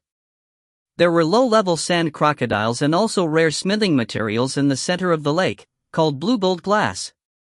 Mo Wuji chose this location, firstly for the sand crocodiles, and secondly for the water. As for the blue gold glass, he had no idea what that was at all. When he left for the Lost Sky Ruins, it was in a rush. He did not prepare any water. Last time when he was trapped in the ice mountain, luckily there were Anidia pills and water on him. If he were to be trapped at a waterless place this time, it would be a joke for him to die from dehydration. With his fast speed, within half a day, Mo Wuji could see the glistening water surface from afar. Happiness erupted inside him, as this proved one point, that Honest Chi's map was real. Hence he increased his speed further, and in a few steps, arrived at the side of the lake. The lake was clear with light ripples on the surface, giving off the sound of waves softly as wind blew past. This refreshed Mo Wuji mentally, a feeling that he had not felt in a long time. If the Lost Sky Ruins was full of such places, there would really be nothing much to worry about. As Mo Wuji bent down, drank a few mouths of water, and gently rinsed his face, a loud sound exploded through the air. Immediately, he raised his head and looked to the side. 3 figures were rapidly closing in on his location, and they reached the lakeside very quickly. All 3 of them did not even bother looking at Mo Wuji, but jumped into the lake, without removing a single piece of clothing. Taking out a few bags, Mo Wuji filled them with clean water, and prepared to leave. Those 3 people seemed to have come from an even deeper region of the Lost Sky Ruins, but regardless of their reasons, he would not poke his nose where it did not belong. "Friend, please wait for a moment." As he was about to leave, one of the 3 that entered the lake leapt out, and called out to him by the lakeside. Once this man spoke, the other 2 of them exited the lake too. 2 men and 1 woman made up the trio, and the one that stopped Mo Wuji was a skinny man. Mo Wuji indeed stopped, and stared at those 3 warily, asking, "May I ask what the few of you stopped me for?" All 3 of them were at higher cultivation levels than his, possibly of spirit building stage.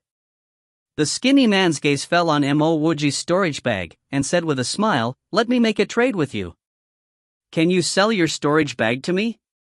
If you find any errors, ads pop up, ads redirect, broken links, non-standard content, etc. Please let us know. Report chapter so we can fix it as soon as possible." Chapter 172, Disgusting Worms. Translator, Sparrow Translations Editor, Mo Wuji's heart sank. Wasn't it a robbery if they wanted his storage bag? His hands covered his storage bag immediately. When he was at channel opening stage level 10 initially, he killed 2 spirit building stage guys. Now that he had reached channel opening stage level 12, these 3 guys shouldn't be much tougher to deal with than those 2 spirit building stage guys. Second brother, let's not be so brutish. Wanting to buy other people's storage bag gives him the wrong impression that we're trying to rob him, the other man said as he walked over. This man was rather tall, with an obvious scar on his face. After speaking, the man bowed respectfully to Mo Wuji. "Friend, we're in urgent need for storage bags because we found some smithing minerals. We don't intend to rob anyone, so be assured that we'll definitely give you a good price for it." When he had this man's words, Mo Wuji knew that these guys must have found some treasure somewhere, and their storage bags were full already, but they could not bear to leave the treasure behind, so they wanted to get his storage bag to go back for it. Mo Wuji replied, "My storage bag is also full. It's okay, you can take your things out, we only need the storage bag." The tall man continued smiling as he spoke. But Mo Wuji's tone became cold. "Since you need the storage bag to store things, so should I just carry all my items in my hands after selling my storage bag to you? You can carry them in a bag." The first man that spoke opened his mouth again. To such a reply, Mo Wuji couldn't be bothered to respond. He raised his hand, and the Tianji poke appeared. If they wanted to rob him, then let them try it. It would be a good opportunity for him to test how strong he had become after reaching channel opening stage level 12. Seeing that Mo Wuji took out a weapon without hesitation, the two men furrowed their brows and dared not make any abrupt moves. Just like when facing a ferocious dog, if one turned to escape, the dog would bite even fiercely, and still chase behind the person. If one was about to get bitten, and you did not run, but instead get ready to battle, the dog would be frightened and back off instead. Once the two men were under control, Mo Wuji suddenly said, "You guys found this place by coincidence, right? I knew that there was a lake here before I even arrived. If both of you are willing to stop, I can hand over the map." After speaking, Mo Wuji did not wait for them to respond, and immediately threw a package containing the map to the tall man. Instinctively, the man dodged to the side, and only picked the package up to look inside after confirming that there was nothing wrong with it. Following which, a scream of surprise rang out, and the other two people looked at each other. The other man and woman quickly walked beside the man, and inspected the map and where the treasures of the Lost Sky ruins were. Mo Wuji took this chance to turn and leave. "Elder brother, should we catch and eliminate him?" Seeing that Mo Wuji left, the slightly skinny man that received the map asked. The taller man gazed towards the direction that Mo Wuji disappeared and chuckled, "There's no need, this map of his is worth much more than a storage bag. Look at this, the place that we're looking for is on the map too. We're rich now, this is a treasure trove. Then won't it be more secure if we eliminated him?" The woman that didn't speak so far finally said something. "Of course." The taller man shook his head, "But don't just take this guy on the surface level. For someone to dare to enter the Lost Sky ruins alone, he must not be someone simple, despite the lack of spiritual ripples around him. Just from his speed of drawing his weapon you can see that he's not an ordinary person. I suspect that he has some method of disguising his cultivation level, and if I guess correctly, none of the three of us will be able to force him to stay. We have treasures with us, so there's no need to make such a risk. Hence, why don't we go treasure hunting instead? Even if he dares to go too, it'll save us the time and effort of chasing him down." Both the man and woman nodded in agreement. What he said was correct. If Mo Wuji was indeed weak, how would he dare to roam around the Lost Sky ruins solo? Someone who could use special methods to hide one's spiritual ripples was definitely not simple too. Once he observed that the three did not chase after him, Mo Wuji heaved a sigh of relief. While he did not fear them, it would still be better if they did not engage in combat. After all, he had not built his spirit, and channel opening stage level 12 was still in the channel opening stage. Now that the bomb in his hands was given away, he was very satisfied. The original plan was to throw the items into a sand crocodile's mouth. Since these three guys had appeared, it saved him the effort of doing so. The three items from Honest Chi definitely was nothing good, so since those three wanted to take advantage of him, then they'll have to face the music from Honest Chi. He'll just carry on finding the Sky Channel flower. As for whether those three guys would go after the Sky Channel flower too, Mo Wuji did not worry. Because the possibility of that happening was pitifully small. As compared to other treasures, the Sky Channel flower was nothing special. Not everyone was like him, wanting to open the 100th spirit channel. Without anything to worry about anymore, Mo Wuji changed directions once again. This time, he really headed towards the location of the Sky Channel flower. No matter how dishonest Honest Chi was, the locations of various treasures on the thin booklet was still rather accurate. Days passed, and Mo Wuji finally stopped before a large patch of dried up grass. There were broken walls everywhere, and dust covered all of them. Many different weeds grew within them, just like an ancient battleground, which had experienced the long passage of time. Occasional whistling of the wind could be heard from the weeds, and as Mo Wuji's spiritual will seeped into them, he discovered some skeletons amongst the grass and stone. There was nothing other than that. The brushing noises were probably caused by some passing wind. At that moment, the sky had darkened already, and Mo Wuji looked towards a farther place. The location was almost completely covered with incomplete ruins and weeds, and the only way to pass through this area was to walk over the weak and broken buildings. Going around them was not an option. Only would he be able to find the Sky Channel flower to advance to spirit building stage by crossing over. After weighing the pros and cons, he decided to cross over this area of weeds and ruins. His desire for strength was simply too strong. Something's not right. The instant Mo Wuji took his first step, he could sense that something was up. There were so many skeletons amongst the grass, and they were likely not the product of some coincidental battle. If it was not that, there was only one other reason, that the cultivators that tried to pass through the weeds all turned into skeletons. Mo Wuji quickly retracted his leg, and re-inspected the whole area in greater detail, from the weeds, to the broken walls, to the skeletons spread around. Half an incense's time later, he could see the full picture before him. The skeletons were not pale white, but had a tinge of gray in it, and in the gray color, small black spots could be observed. Every skeleton was the same. There were no exceptions. Gray skeletons were normal, but the black spots were definitely not normal. Every skeleton having the same black spots made it even more abnormal. Was it poison? Mo Wuji's spiritual will spread down even further. Before it went down, a sense of danger rose in him. After all, there were no living things here, only skeletons.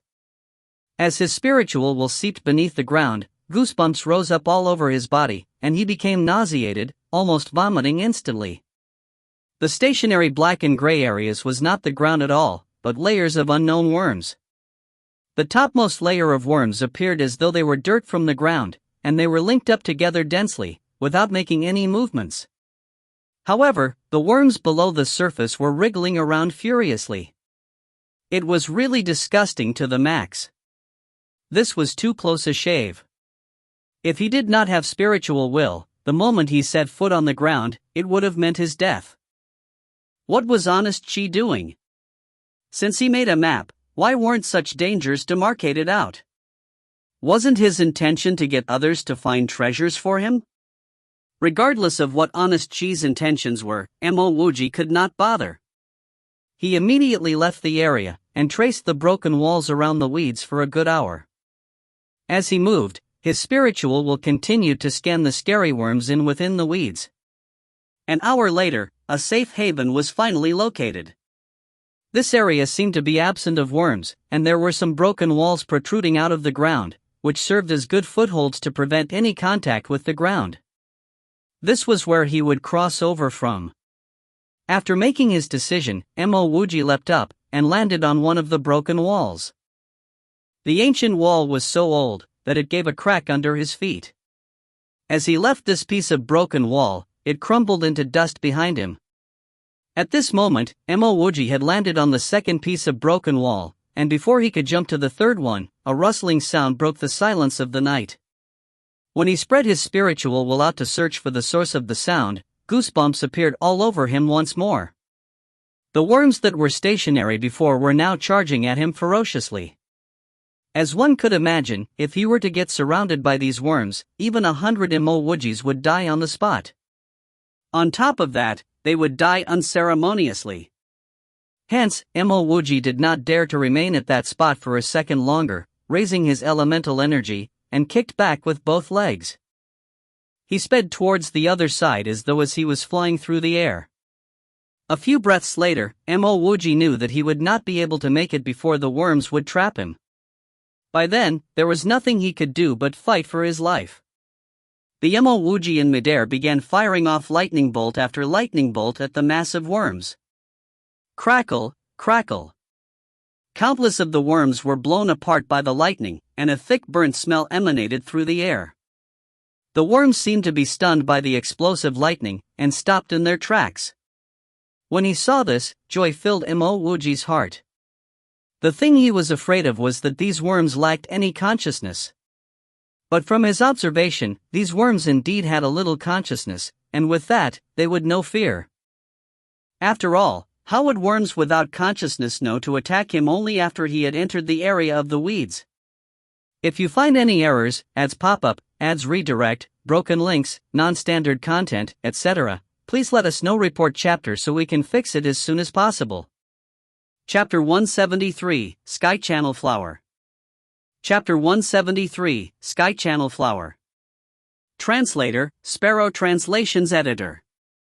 During the short period of time when these worms were stunned, Mo Wuji transferred all his elemental energy to below his feet before throwing his entire body away from the worms. These worms were only momentarily stunned by Mo Wuji's lightning attack, and they continued their mad pursuit for Mo Wuji once they recovered. Mo Wuji released a few more lightnings to scare them as he saw their unrelentless pursuit. When faced with death, he exerted all his energy to escape. Pang! Mo Wuji tried his best to escape but ultimately fell on a hard rocky ground. Ignoring the pain of the fall, Missouri Wuji crawled up before continuing his escape. The fact was that this hard rocky ground was already out of the region containing the barren wasteland. Mo Wuji continued running for over 10 meters before finally stopping. He used his spiritual energy to scan his back to make sure that no worms were following him. These worms seemed to only appear within the wasteland and not anything further beyond it. Something feels wrong. Mo Wuji turned his head to look cautiously at the broken wall within the wasteland. Even after using his spiritual energy to scan for almost half a day, he concluded that it was not by chance that these worms were not coming out. If it was not by chance, this meant that someone prevented them from coming out. The only way to prevent these worms from coming out would be to use an array. It was a pity that the quality of Mo Wuji's array Dao was too low to recognize what array it was. Mo Wuji might have low attainments in the array Dao, but he certainly did not have slow reaction. For someone to set up a form of trap array to farm so many disgusting worms here, there was either a very valuable treasure around or it was simply some kind of plot. Mo Wuji shook his head at the thought of this because he realized he could do nothing about it even if he knew. Given his ability and strength, he had no ways to search for the answers. Therefore, no matter how good the object was, it would definitely not fall onto his hands. Thinking about strength, Mo Wuji did not wish to waste any more time as he turned and sped off. Back at the Honest Chi provision shop, Honest Chi returned to his honest, sloppy look, sitting by the corner after completing Mo Wuji's business. He was back at his corner hammering who knows what. Without any warning, he suddenly stood up while throwing everything he had on his hands. Just as Honest Chi stood up, a ghost-like woman suddenly appeared. What is the problem? Honest Chi pointed excitedly in the direction of the lost sky ruins. That kid, he was actually looking for the celestial sunflower gold and he found it. Are you sure? The woman's voice was trembling with excitement as she grabbed onto Honest Chi, but the booklet we gave him did not mention anything about the celestial sunflower gold, right? Honest Chi's hand was still trembling as he said, I am sure, I am 100% confident. I could clearly sense the aura of the celestial sunflower gold from the spiritual will imprint that I left on him. There were only these few celestial sunflower gold in the entire Mo continent, and back in the days, I've seen it with my very own eyes. I would forever not be able to forget such a strong aura, and I would never have expected it to appear in the lost sky ruins. It's true, it's true. The woman murmured repeatedly before saying, She's saying, let's hurry to the lost sky ruins. As long as I can find a celestial sunflower gold, we would never have to be afraid of them. In fact, just as this woman mentioned about heading towards the lost sky ruins, Honest Chi had already started packing his things.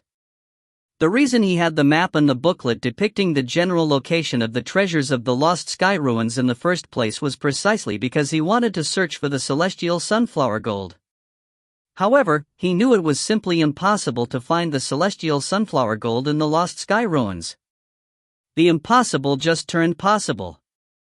Contrary to what they believed, the thing they never expected would appear actually appeared here in the lost sky ruins. The trio, who previously retrieved the map and the booklet from Mo Wuji, were now gathered at the depth of the mud swamp. Directly in front of them was a big piece of shiny ore which looked like a sunflower. However, the size of the ore was evidently a few times bigger than a sunflower with a radius of at least 3 meters. What is this?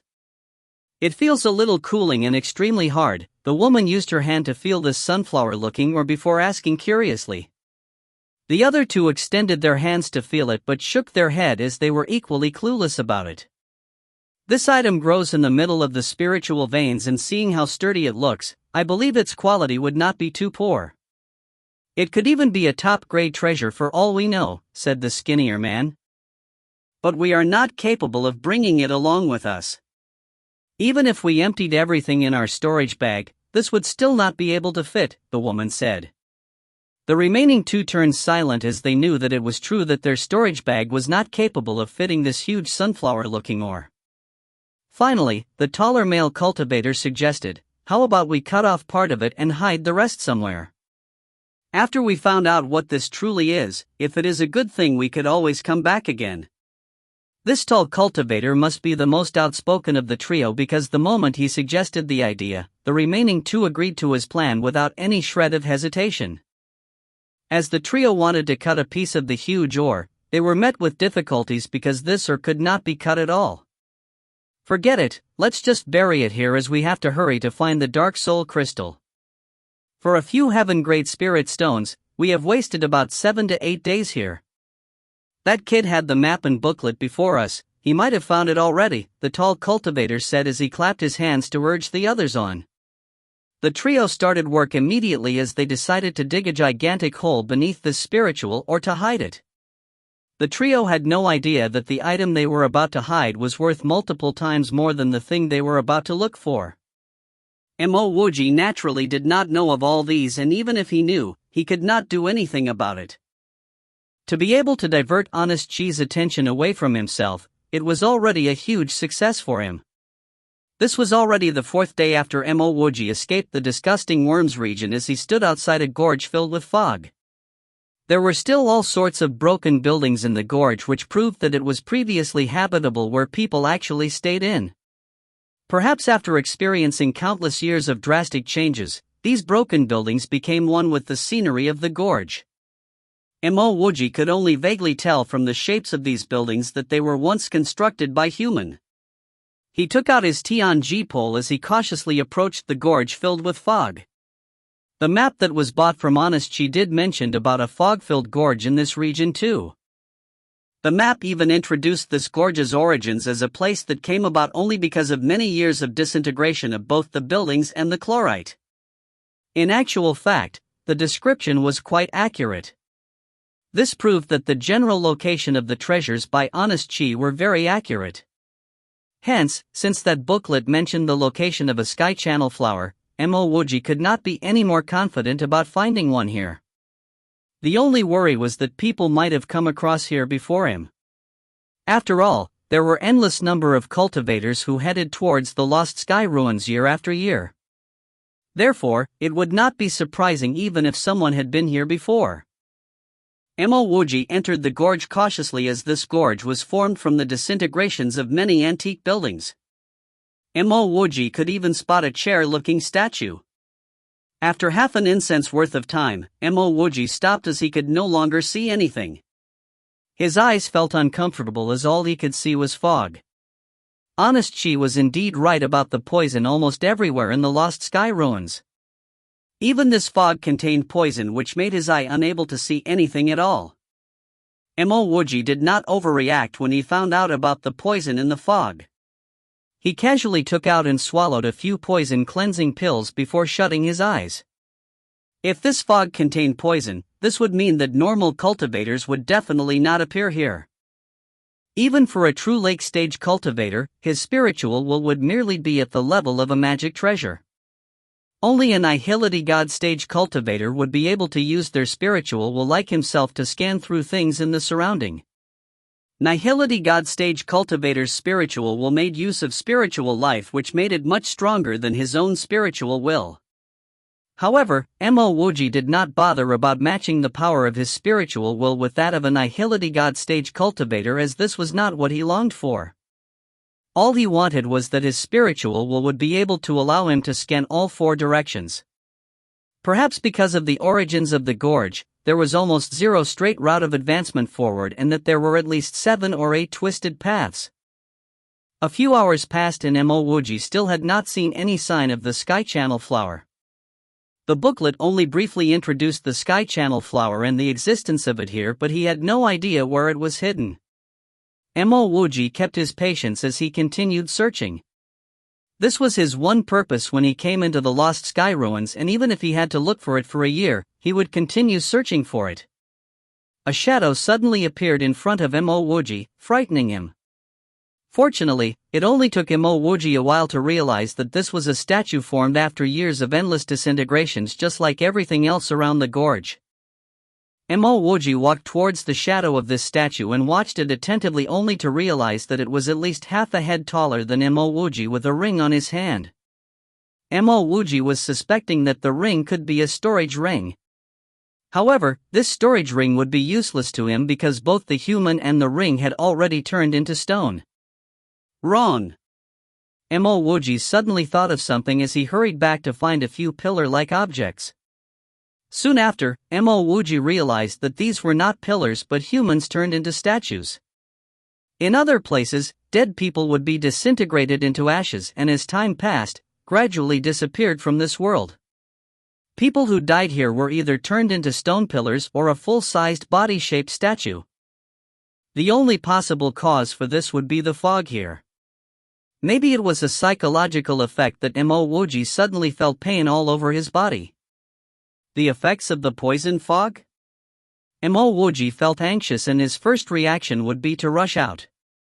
What is the point of having the sky channel flower if he lost his life? Just as Mo Wuji was about to run away, his spiritual will sensed a purple flower. The purple flower blossomed like a rose in the midst of the fog without any rhizome or leaves.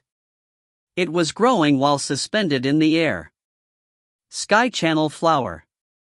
Mo Wuji could immediately recognize that as the sky channel flower. If you find any errors, ads pop up, ads redirect, broken links, non-standard content, etc., please let us know. Report chapter so we can fix it as soon as possible. Chapter 174, Spirit Building. Chapter 174, Spirit Building. Translator, Sparrow Translations Editor. Mo Wuji completely disregarded the pain throughout his body, and exerted maximum strength in his legs, exploding forth with top speed, aiming towards the sky channel flower. The sky channel flower was floating just like that in the mist, and he easily harvested this single flower, sending it into a jade box. After obtaining the sky channel flower, Mo Wuji did not want to hang around this area a second longer, hence he turned around and charged out of the fog. At this point in time, he was thankful that he possessed spiritual will, as without it, it would not be possible for him to enter such a location. With blistering speed, Mo Wuji used a mere incense's time to exit this gorge, ending the nightmare of being trapped in the fog. Soreness and pain in his body soon came wave after wave, prompting him to take a few more poison cleansing pills, before leaving the gorge for good. The fog was rather mysterious, and he could not deduce what sort of poison it was. This time, Mo Wuji went in a direction completely different from the one he came from. Passing through the even weirder land of weeds and broken walls was one thing he never wanted to do again. This time, he did not even take reference from the Honest Cheese map. After running for 3 days, something didn't feel right. His body was slowly hardening, an obvious sign that he had been poisoned. I have to cleanse myself of poison before carrying on. Mo Wuji gazed around. Other than a swamp on one side, everywhere else were barren wastelands, without a single hiding spot in sight. The choice was obvious. Mo Wuji could only enter the swamp. He did not even know how seriously poisoned he was. If it was very serious, he might have had to spend long hours to cleanse it out of his systems, hence the location he chose had to be hidden and secure. Swamps usually had little human traffic, so as long as he could find a good hiding spot, it would suffice. Half a day into Mo Wuji's foray in the swamp, he still could not find a good place to conceal himself. By then his whole body was already covered in mud, but this was not of priority to him now. The gradual hardening of his body was getting worse, and who knew when he would turn into a human statue like those others in the foggy gorge. The lost sky ruins were indeed too dangerous. Although he did not go to an especially treacherous place, 2 life-threatening incidents had occurred already.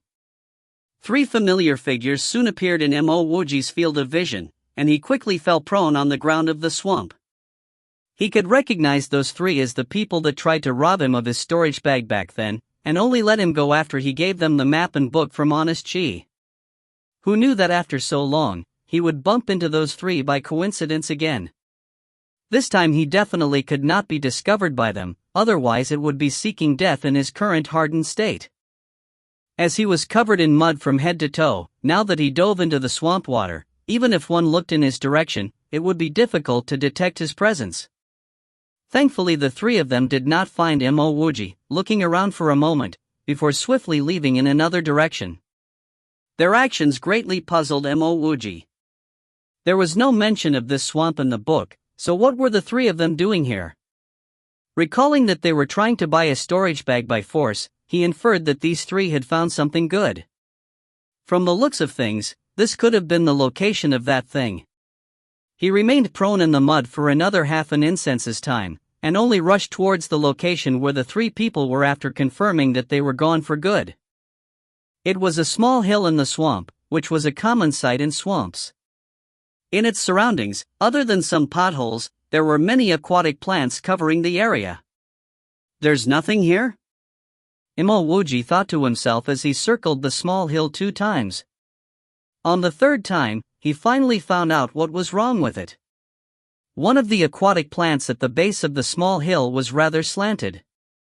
If it weren't for his close inspection, this detail would not have been spotted. Not only that, there was not a single drop of water around this aquatic plant. Walking over, Mo Wuji pulled at the plant, which revealed a hole before his eyes. The hole extended into the small hill beside it. Dense spiritual energy emanated out of the hole, which caught his attention. Thus, he immediately jumped into the hole, at the same time restoring the aquatic plant back to its original state.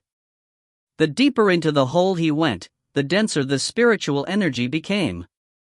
Even though Mo Wuji felt great discomfort due to the hardening of his body, being bathed in such rich spiritual energy alleviated its effects. Half an hour of walking later, he stopped, shocked by the scene before his eyes. The ground was littered by spirit stones, and in front of him lay a spirit stone quarry that had barely been mined.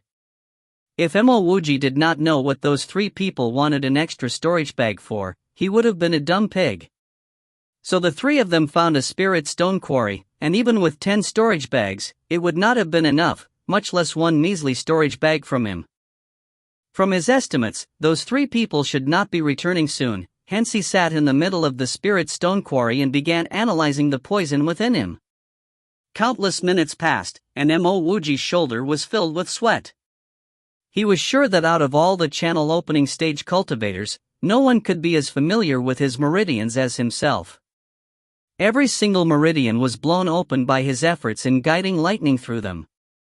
However, even with his high level of familiarity with his body's condition, he could not find anything wrong in it at all. Which meant that he had no idea how he got poisoned, and by what poison. Thoroughly disappointed, Mo Wuji kept and furrowed his brows. Now he had found the sky channel flower, but if he could not resolve this poison, finding the flower and the location of this spirit stone quarry would be meaningless. He then retrieved and opened up the jade box from his storage bag, revealing a beautiful purple flower lying in the center. When the lid of the jade box came off, the refreshing fragrance gave Mo Wuji a sense of satisfaction in his heart. Could this sky channel flower counter the poison? Something that an old Chinese traditional medicine practitioner on Earth came to mind. Most poisonous plants have their antidote growing not far away from them. While such a saying was not very scientific, but Mo Wuji was in a rush to find an antidote. Since the sky channel flower could survive in the poisonous fog, this meant that it did not fear the poison. Perhaps, the sky channel flower could really be the antidote. At this point, Mo Wuji quickly popped many energy-gathering pills into his mouth. He usually rarely used pills to cultivate, so why now in an environment rich in spiritual energy? All he had on his mind was to quickly reach the great circle of channel opening stage level 12, then attempt to advance to spirit building stage. Even if there were a channel opening stage level 13, he would still try to break through to spirit building stage using the sky channel flower. Cultivating in a spirit stone quarry was many times more effective than simply using spirit stones. This was because before spirit stones are dug out, they possess some sort of harmony with the heavens and earth, which made them even more suitable for cultivation. Coupled with Mo Wuji's intense absorption rate of spiritual energy, cultivating in a spirit stone quarry was one thing, but using pills on top of that, his cultivation speed simply couldn't get any faster. In a short span of 2 days, he had reached the later stages of channel opening stage level 12. Gulping down many more energy-gathering pills, Mo Wuji continued absorbing spiritual energy wildly. To be able to cause the spiritual energy around him to form a whirlpool, it was never before seen for a channel opening stage cultivator. As his speed of absorbing spiritual energy was very high, his rate of improvement was also very high. However, Mo Wuji did not feel happy at all. It had been almost 3 days already, and his body was getting stiffer by the day. Finally, he hit the great circle of channel opening stage level 12. This was the moment he had been waiting for, as he put the sky channel flower that he prepared into his mouth. There was a rose-like fragrance to the sky channel flower, and also a light, sweet taste. But before Mo Wuji had the time to savor its flavor, a wild stream of spiritual energy gushed into his body, lighting him on fire from the inside. The terrifying burning sensation brought him back to the days when he just started training in the 7 styles lightning sky. His innards all seemed as though they were going to burn into ashes. At this moment, happiness began to fill Mo Wuji's heart. Based on his experience with 7 styles lightning sky, he did not have to worry about being burnt to death by the sky channel flower. He was also elated, as his stiff body had began to soften up too. As expected, the effects of the poison was starting to disappear, seemingly burnt to a crisp by the strong spiritual energy from the sky channel flower. His guess must have been right. The sky channel flower really was an antidote for the poison that causes one's body to stiffen up. Mo Wuji carried on without a care in the world, pushing his energy circulation to the maximum in an attempt to advance to the next stage. The spiritual energy originally exploding out of the sky channel flower combined with the large amount of spiritual energy he absorbed seemed to push his body to the brink of bursting after a few circulations. This was the most dangerous moment, as he knew from the past experiences of guiding lightning to open his meridians. All of the burning hot spiritual energy was directed into his 100th meridian. Bang! Mo Wuji felt his 100th meridian becoming unblocked. This was the first time that there was such a large shock from opening a single meridian. The frightening amounts of spiritual energy finally had somewhere to escape to, which made him feel waves of comfort hitting him all over. After that, he shockingly found out that not only was his immortal mortal technique's energy circulation even more complete, but the speed of absorbing spiritual energy had increased insanely. A part of his elemental energy had begun accumulating in his 100th meridian too. What Elder Daiju said was not totally accurate. After the 100th meridian was opened, one could not only store spiritual energy, but also increase one's rate of cultivation. A mere instant as time passed, and the spiritual energy within Mo Wuji's meridians gave off a whooshing sound as it circulated through his body, while the surrounding spiritual energy rushed towards him. A newfound strength from surpassing the channel opening stage permeated every pore in him, and the spiritual energy in his meridians finally formed a wall, a large pulsating elemental energy wall. Spirit building finally succeeded. With many emotions welling up within him, Mo Wuji stood up. He was immortal with no spiritual roots, and after countless hardships and trials, even with multiple brushes with death, he had finally completed building the spirit. All of this was what he had fought hard to obtain. If you find any errors, ads pop up, ads redirect, broken links, non-standard content, etc., please let us know. Report chapter so we can fix it as soon as possible. Chapter 175, Celestial Sunflower. Chapter 175, Celestial Sunflower. Translator, Sparrow Translations Editor. After a long time, Mo Wuji finally calmed his emotions. At this moment, he was no longer anxious. Even if those three fellas returned, he had nothing to fear. When he was in channel opening stage level 10, he could already deal with two spirit building middle stage cultivators. Now that he had successfully built his spirit upon his channel opening stage level 12, why would he still fear those in the spirit building stage? Mo Wuji retrieved his Tianji pole and smashed downwards. He was different from those three fellas still had the intentions of returning, thus, they were especially careful and discreet when opening the spirit stone quarry. On the other hand, Mo Wuji wouldn't return again. With his pole, he crashed open a huge hole into the spirit stone quarry. This was a earth-grade spirit stone quarry.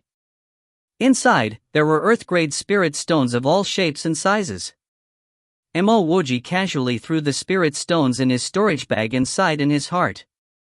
In this entire continent, processing spirit stones was **king good job. The spirit stones which were commonly used were all of fixed sizes. These spirit stones were specially processed after they were extracted from the quarries. As Mo Wuji's storage bag was close to full, he suddenly discovered an extremely clear spirit stone. This spirit stone did not undergo any sort of processing, but it had a perfect hexagonal shape, which was simply unbelievable. Mo Wuji grabbed and held this thumb-sized spirit stone in his hand. As compared to an earth-grade spirit stone, a richer and purer spiritual energy seeped into his palm. This feeling of purity seemed to encompass some cultivation Tao, which made Mo Wuji feel as though he could easily advance to spirit building stage level 2 with this stone alone. Was this a heaven-grade spirit stone? Mo Wuji was sure that this was a heaven-grade spirit stone in his hands. He immediately retrieved a jade box and carefully placed the spirit stone inside before placing it in his storage bag. Mo Wuji wasn't very clear on the functions of a heaven-grade spirit stone, but he was sure that using it to cultivate was a sinful waste of such a treasure. Mo Wuji started digging with greater fervor, however, he gave up on the idea after an hour. It seemed like there was only this one heaven-grade spirit stone here. There was no point in digging further. What a pity! If no one else knew of this location, Mo Wuji would have truly wanted to cultivating here. This was definitely the most optimal place for cultivation. As he recalled about the many days he spent cooped up here, Mo Wuji did not dare dawdle any further. He decided to change locations. When he had depleted his spirit stones, he could always return. In whatever he did, Mo Wuji had a good mentality. He wasn't greedy. If it was someone else, he would have continued to furiously dig after discovering the heaven-grade spirit stone. Mo Wuji was different. He believed that time was the most valuable thing. Instead of wasting his time digging here, he could spend his time searching for a place to cultivate. Of course, this was also due to his limited understanding towards the heaven-grade spirit stone. As he slowly retreated out of the quarry, Mo Wuji walked to the entrance and slammed his Tianji pole on the ground, borrowing the momentum to rush upwards. After advancing into the spirit building stage, he had the ability to leap great distances. Dang! The sound of metal clashing could be heard. Mo Wuji, who had already jumped out, jumped back down. This definitely wasn't the sound of the Tianji pole hitting the sand and rock. His Tianji pole seemed to have hit some sort of metal. As Mo Wuji descended, he discovered that the soil he was standing on was rather fresh. It seemed as though it had been dug out and recovered. Mo Wuji immediately used his Tianji pole to start digging, and in the next instant, a 3-meter-wide black gold which resembled a sunflower was in front of him. Even though Mo Wuji had never interacted with smithing materials, he knew that this thing definitely wasn't simple. In the desert thousands of miles from Mo Wuji, 2 men and 1 woman were currently examining a map. It doesn't look like there's anything here. Why did that booklet write that there are dark soul crystals here? The tall man said quizzically as he examined the map. It was the girl who rebutted him. I don't think the manual is wrong. This place is rich in energy, which is the optimal location for the dark soul crystal to form. Moreover, the landmarks we passed along the way matched with what's in the map, which proves that this map is real. Naturally, the treasures on the manual wouldn't be wrong. You're right. The map is real, and so is that manual. However, there's something which surprises me. How did my thing end up in your hands? A sudden chuck appeared beside the three of them. The three of them jolted back, only to discover that there were two others who had appeared beside them, one man and one woman. The man had a mouth full of black teeth, and looked more wretched than a wretch. On the other hand, the woman's entire head was covered in a black cloth, and only her two eyes could be seen. Who are you? The thin man who wanted to forcefully rob Mo Wuji's storage bag exclaimed. At the same time, he fetched his weapon. I'm an honest man. The wretched-looking black-teethed man suddenly took a step forward and sent a slap flying towards the thin man. If Mo Wuji was here, he could easily recognize this black-teethed man as Honest Chi. The thin man clearly saw the slap coming, but he did not seem to be able to avoid it. He could only stare with shock in his eyes as the palm came descending down towards his skull. Pooh! Brain juice splattered. This man couldn't even move an inch as he was slapped to death by the black-teethed man. There was no reason, nor was there a fight. Senior, what is your reason for this? The tall man immediately retreated and asked in a trembling voice. They had no means of defending against the black-teethed's power.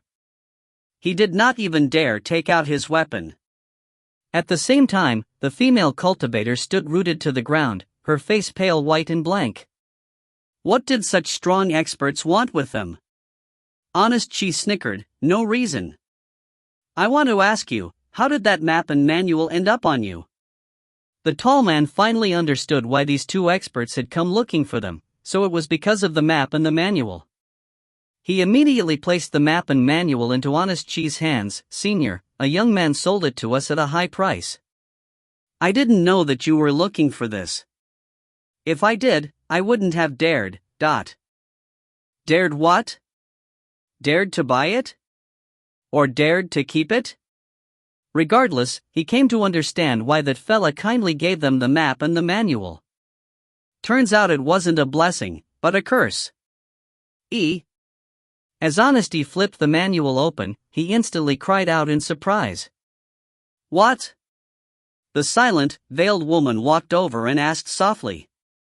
Honest Chi turned to the first page of the manual and said, the solitary dark pill has been broken down. The part which has my will imprint was left behind in this manual. What a solid fella, even this old lady misjudged him. I never expected that he was actually a nihility god expert. The veiled woman said seriously. However, Honest Chi shook his head, he might not necessarily be a nihility god expert. In the Jin-Mo continent, there are far too many cultivators who developed their spiritual will before the nihility god stage. This isn't the Jin-Mo continent. The woman grunted.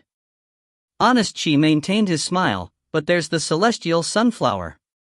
The implied meaning behind his words was that the celestial sunflower was extremely rare in the Jin-Mo continent, but it did not appear in small amounts here.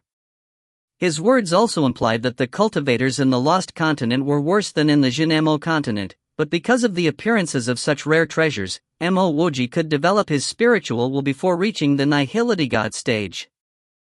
As the woman heard the two words celestial sunflower, she immediately turned to stare at the tall cultivator and said in a cold tone, where did you hide the celestial sunflower gold?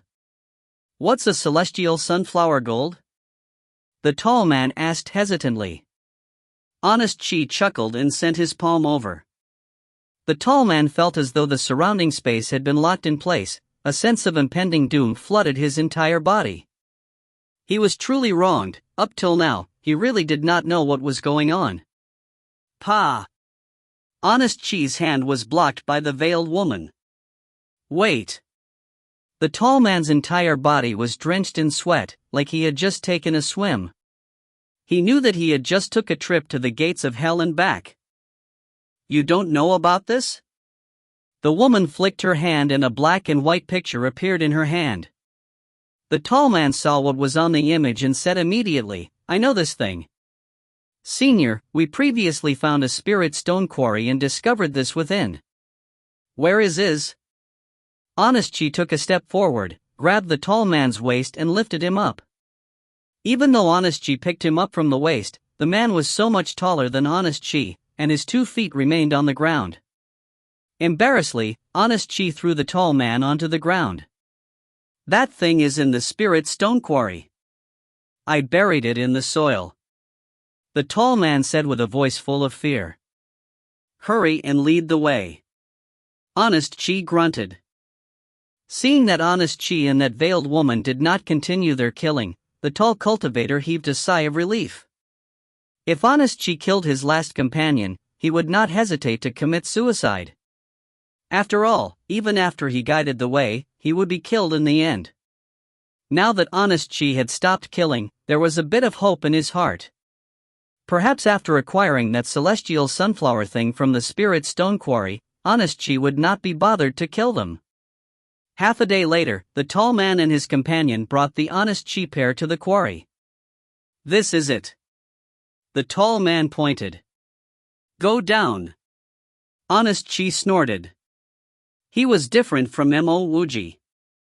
Mo Wuji wasn't used to using his spiritual will. When Honest Chi arrived, he immediately scanned the depths with his spiritual will. However, the scans were a little hazy towards the bottom.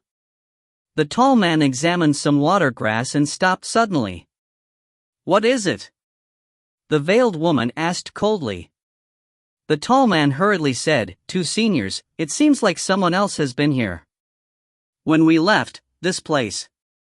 Hurry and go down. Honest Chi had a sense of foreboding. It was like the greatest treasure was about to end up in his hands, but it suddenly grew wings and flew away. Yes. The tall man did not dare hesitate. He pulled the water grass apart and immediately discovered that someone else had truly been here. Why was the entrance so much bigger?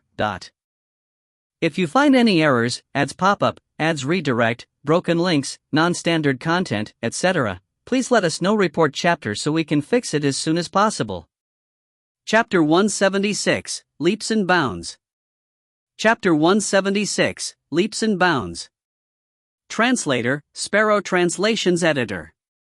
When the tall cultivator entered the spirit stone quarry, his face immediately changed. What's wrong? Honest Chi said softly. He had already seen the change of the tall cultivator's expression. It looks like his previous sense of foreboding was not wrong. He had finally found the celestial sunflower gold with much difficulty, but it actually got stolen away? He wanted to cry but no tears could come out. The tall cultivator had tears all over his face as he said, someone had come, and he even dug away that celestial sunflower. Honest Chi's hand instantly formed into a fist, green veins were revealed along his arms, and his arms were slightly trembling. Ostensibly, one can see the rage and frustrations he had in his heart. It wasn't just Honest Chi, even that veiled woman exhaled softly. She was also clearly very angry. Besides the 3 of you, does anyone else know of this place? After some time, Honest Chi finally spoke again. The tall cultivator shook his head. No, it's only the 3 of us. If Mo Wuji was here, he would definitely call this fella an idiot. If he was the one to answer the question, he would definitely say that they weren't the only ones who knew of this place. He would even claim that he knew where this other person was. That way, Honest Chi wouldn't immediately kill him, but get him to continue guiding the way. Honest Chi and the veiled woman gave each other knowing glances. They could tell that this tall cultivator wasn't lying. Honest Chi casually sent 2 slaps out. The poor pair had yet to enjoy the fortunes from this spirit stone quarry before they were squashed by Honest Chi. Somewhere not more than 1,000 miles away from this swamp, Mo Wuji was taking a breather from digging an immortal cave. He had been lugging this huge object on his back for a long time. Even a spirit-building cultivator like him would get tired. Fortunately, this place was suitable for hiding. It was a dried-up river. In the riverbed could get over 10 meters deep, or it could even get tens of meters deep. It was like a canyon, But it was clearly not a canyon, as the spider web-like scars on the dried riverbed were still very clear. Ostensibly, this river had not been dried up for a long time. Otherwise, these scars would not be present. Mo Wuji picked a good spot, the middle of the river embankment, and started to dig an immortal cave. It was similar to digging an immortal cave by the side of a cliff. It was safe and sturdy. Furthermore, there were some dried shoots and roots in front of the cave, making it look inconspicuous. Mo Wuji even moved the newly dug soil far away. He was planning to stay here for a considerable amount of time. He had a few reasons for staying here. Firstly, he had such a huge thing on his back, he wouldn't be able to run far. Now, he could safely bury it in a secure place in this dried river. Secondly, he had just built his spirit and he had plenty of spirit stones on him. This was the best time to cultivate. Most importantly, Mo Wuji did not dare return. Even though he had already built his spirit, he might be slaughtered the moment he returns to the heaven-seeking palace. Since his wanted poster could already turn up in the Lost Sky City, it showed that Jin Zhoujin truly had an expert behind him. Furthermore, this expert suspected his involvement in Jin Zhoujin's death. If he also had a backer, as long as he kept his guard up, there was no need to fear others' suspicions. However, he did not have a backer. There was one more point: this dried river was not very far from that swampy spirit stone quarry. If he had run out of spirit stones, he could return to get more at any time. This was just Mo Wuji's ideal situation. If he knew that Honest Chi had come looking for him, even if he left a runic imprint outside the spirit stone quarry, he would not dare cultivate at such a close proximity to it. But this might actually be a blessing in disguise. Mo Wuji did not know of Honest Chi's arrival, so he dared to stay and cultivate so close to the spirit stone quarry. At the same time, Honest Chi did not expect that the person who took the celestial sunflower to not run far away, but cultivate nearby. Thus, Mo Wuji minded about his cultivation, while Honest Chi and that veiled woman minded about their search. Albeit a cultivator or a researcher, time was always the most valuable thing. Since Mo Wuji was both a researcher and a cultivator, he lost all distractions the moment he started cultivating. At this state, he might only awake if someone went into his immortal cave and ransacked everything. This was also another reason why Mo Wuji didn't dare cultivate at that spirit stone quarry. If he stayed there and cultivate, his corpse would already have dried up. The spirit stones in Mo Wuji's storage bag had all been poured out. His 100 meridians started on the circulation technique and absorbed spiritual energy at an extremely astounding rate. Moreover, the surrounding spiritual energy was especially dense. Mo Wuji seemed to increase his cultivation at every second. 2 months later, he had charged past the spirit building stage level 1 and advanced into spirit building stage level 2. 5 months later, Mo Wuji advanced into spirit building stage level 3.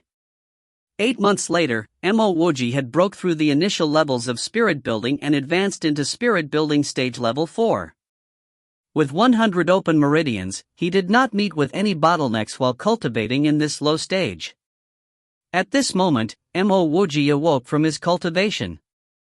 He had no choice, he had run out spirit stones. Mo Wuji really wanted to bring over some spirit stones from the quarry and continue cultivating. But he had a sense of longing towards Yen Air. 8 months had passed. There shouldn't be any problems with visiting Yen Air, right? Mo Wuji knew that he was simply comforting himself. As long as he returned, the danger would still be there. However, Mo Wuji did not feel at ease if he didn't see Yen Air. No, I have to go back. This trip already took close to a year, and I'm not sure about how Yen Air is doing. Besides Yen Air, there's still Fei Bingzhu and company. I promised to visit them in the heaven-seeking city.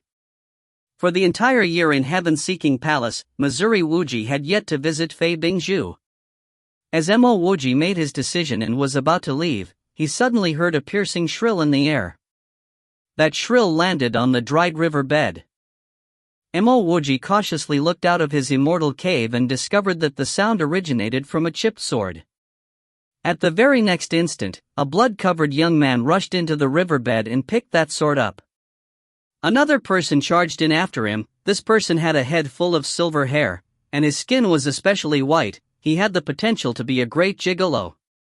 1. The magic treasure in his hand was a dragon claw. The 5 glossy blue claws struck fear into people's hearts. Ren Tianqing, if you tell me where the place is, I will grant you a swift and easy death. The silver-haired man landed in front of the blood-covered young man and said coldly, "Ha ha ha." The young man, Ren Tianqing, laughed ruefully. "Xiao Guangjing, what are you?" "I, Ren Tianqing, will not be threatened. Not just you, even if your Jade Net sect head came over, I would not surrender." Mo Wuji was familiar with this Jade Net sect. He had enmity towards a fella called Xiao Feng from that sect. Now, this fella was also from the Jade Net sect, and he even shared the same Xiao surname. He might be related to that Xiao Feng.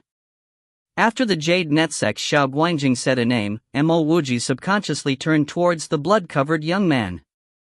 Ren Tianqing? That name also sounds familiar. Oh.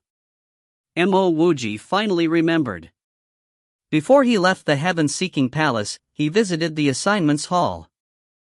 At the entrance, there was the heaven-seeking board. The board wrote the rankings of the experts who climbed the heaven-seeking palace. He remembered that there was a fella called Go Zihan in the first place, while this Ren Tianqing was third. Heaven-seeking palace's third place should be very strong. He can't beat this Jade Net fella? Xiao Guangjing coldly said, "Since you wish to die, then I'll grant that wish." With that, he raised the dragon claw in his hands. That horrifying cold light brought with it a faint aura of death. Mo Wuji started having doubts. Xiao Guangjing was clearly facing that Ren Tianqing. Why was he able to feel that deathly aura? Did his abilities and senses improve to such a huge extent after advancing into the spirit-building middle stage? He could even feel the killing intent Xiao Guangjing had towards Ren Tianqing? Ren Tianqing remained dauntless. He raised his hand to wipe a trail of blood off the corner of his lips and said disdainfully, "Xiao Guangjing, wait till I advance into the Yuan Dan stage. I could easily destroy a whole nest of trash like you." Mo Wuji instantly made sense of the situation. This Ren Tianqing had yet to advance into the Yuan Dan stage, but Xiao Guangjing was already a Yuan Dan stage expert. Ren Tianqing should be in the transcending mortality late stage. For a transcending mortality cultivator like him to fight to such an extent against a Yuan Dan cultivator, he wasn't incapable, but the very opposite. He was truly impressive. "Die for me." The dragon claw in Xiao Guangjing's hands emanated a few trails of horrifying light, and it shot forward. At this instant, Mo Wuji knew what was going on. This Xiao fella wasn't going to kill Ren Tianqing, but him. No wonder why he felt that killing intent. It wasn't directed at Ren Tianqing but Mo Wuji. Mo Wuji secretly rejoiced over detecting the killing intent early, and celebrated his advancement into the spirit-building middle stage. Otherwise, he would undoubtedly die at the very next instant. Mo Wuji's body shifted to the side as he pumped elemental energy into his Tianji pole. He was clear of the terrifyingness of the dragon claw, and dodging would not help him. This was because the dragon claw still had a boomerang effect, and would turn back to strike him if he dodged it. He might as well take the initiative to strike the dragon claw and block against the attack. Dang! The Tianji pole smashed out a flower of fire and crazed elemental energy came surging over, sending Mo Wuji flying. He crashed against the wall of his immortal cave and immediately coughed out a mouthful of fresh blood. The Yuan Dan stage was truly strong. Mo Wuji did not bother wiping the blood off his lips as he lifted his Tianji pole again to strike against the returning dragon claw. Dang! The clash of elemental energy crazily splashed out in all directions, destroying a good half of Mo Wuji's immortal cave. Mo Wuji was stuck thigh-deep in the soil, and at the same time, the dragon claw lost a portion of its power. Seeing the dragon claw fly back to Xiao Guangjing, Mo Wuji did not do the obvious, but charged after it. Swinging his pole, he smashed it against the dragon claw. "You think you can get away so easily after ambushing me?" At the instant Xiao Guangjing made his move, Ren Tianqing also took action. Xiao Guangjing saw Ren Tianqing making his move and laughed coldly in his heart. A mere transcending mortality cultivator dared to act against him? After killing that ant, his dragon claw would fly back and still have the power to destroy this Ren Tianqing. 1. The direct translation of gigolo is small white face. The author is playing on the fact that this person's skin is extremely white. If you find any errors, ads pop up, ads redirect, broken links, non-standard content, etc., please let us know. Report chapter so we can fix it as soon as possible. Chapter 177, Joining Forces to Kill a Yuan Dan Stage Expert. Chapter 177, Joining Forces to Kill a Yuan Dan Stage Expert. Translator, Sparrow Translations Editor. Clang. The sound of another clash exploded. The dragon claw's speed totally dropped, but Mo Wuji found that it still made a U-turn, before picking up speed on the way back. Is this a spiritual item? Mo Wuji had never used a real spiritual item, as the pill furnace he had could only barely be considered one. However, not using spiritual items did not mean that he did not know about them. He knew that spiritual items possessed the will imprint of a cultivator. Even though Xiao Guangjing could form a will imprint in the spiritual item, he was still only a Yuan Dan stage cultivator whose spiritual would have not fully developed. At the very least, his spiritual will would definitely not be stronger than that of Mo Wuji. As he understood this point, Mo Wuji's spiritual will suddenly entangled the dragon claw and began to destroy the will imprint in it. What he had was no spiritual will technique, but only some spiritual will obtained by chance through the spirit strengthening pill. If he were to truly meet Xiao Guangjing face to face, even if his spiritual will was stronger, there was no way that he would be able to break the will imprint on the Yuan Dan stage cultivator's weapon while its owner was present. However, Xiao Guangjing underestimated Mo Wuji. While fighting a battle with someone else, he was trying to kill Mo Wuji, who was tens of meters away. Soon, Mo Wuji's spiritual will enveloped the dragon claw, and instantly found Xiao Guangjing's will imprint. Although he had destroyed Honest Chi's will imprint before, that was while taking apart the pill. Because Honest Chi was too strong, he dared not use his spiritual will to directly attack the will imprint then. Yet for Xiao Guangjing's will imprint, Mo Wuji had nothing holding him back. A strong strike by his spiritual will landed on it, and after 3 hits, a large tear opened up. Following which, he found the trick behind it, and began to rip the will imprint apart as fast as he could. The dragon claw that was ravaging through the air was no more. After Mo Wuji destroyed the will imprint, it stopped dead in its tracks, falling out of the sky. As this item almost took his life, once the dragon claw hit the ground, he swung his pole straight at it. Xiao Guangjing discovered Mo Wuji, and Ren Tianqing could also sense that there was someone nearby. Although Ren Tianqing could not detect how strong Mo Wuji was, but since Xiao Guangjing both could sense and wanted to kill Mo Wuji, he knew that the strength that Mo Wuji possessed was not that great. He chose to attack at the moment that Xiao Guangjing attacked Mo Wuji. Since he did escape from the grasp of Xiao Guangjing to this location, he had experienced firsthand how deadly the dragon claw was. Ren Tianqing had even made preparations in case Xiao Guangjing retracted the dragon claw to attack him. But to the surprise of both of them, Xiao Guangjing's dragon claw would never return. Not only would they never return, but before Ren Tianqing's blade reached Xiao Guangjing spurted out a mouthful of vital blood and halted to a stop for a moment. As the pride of heaven-seeking palace, Ren Tianqing's insight and experience in battle was definitely not something a rogue cultivator could match up to. The moment that Xiao Guangjing coughed up blood, he knew that Xiao Guangjing's will imprint had been broken. This was a great opportunity for him, as at the instance that one's will imprint in a spiritual item gets destroyed, one would enter a state of extreme weakness for a short period of time. Originally, Ren Tianqing had planned to hold back in preparation to run away, but not anymore. At full force, he swung his blade down multiple times, all of which landed on Xiao Guangjing's body. 7 to 8 arrows of blood burst out of the parts of Xiao Guangjing's body that were slashed, and a blood-curdling scream rang out. He was thrown back, as a sense of fear arose within him. Now it was no longer about whether he could kill these 2 ants, but rather if could escape with his life. Die! While Xiao Guangjing was still in the air, a pole swung down at him. The instant that Ren Tianqing's attack hit Xiao Guangjing, Mo Wuji leapt out of the hole, and wielded the Tianji pole in midair. When you're not strong enough, you must make the best of all opportunities.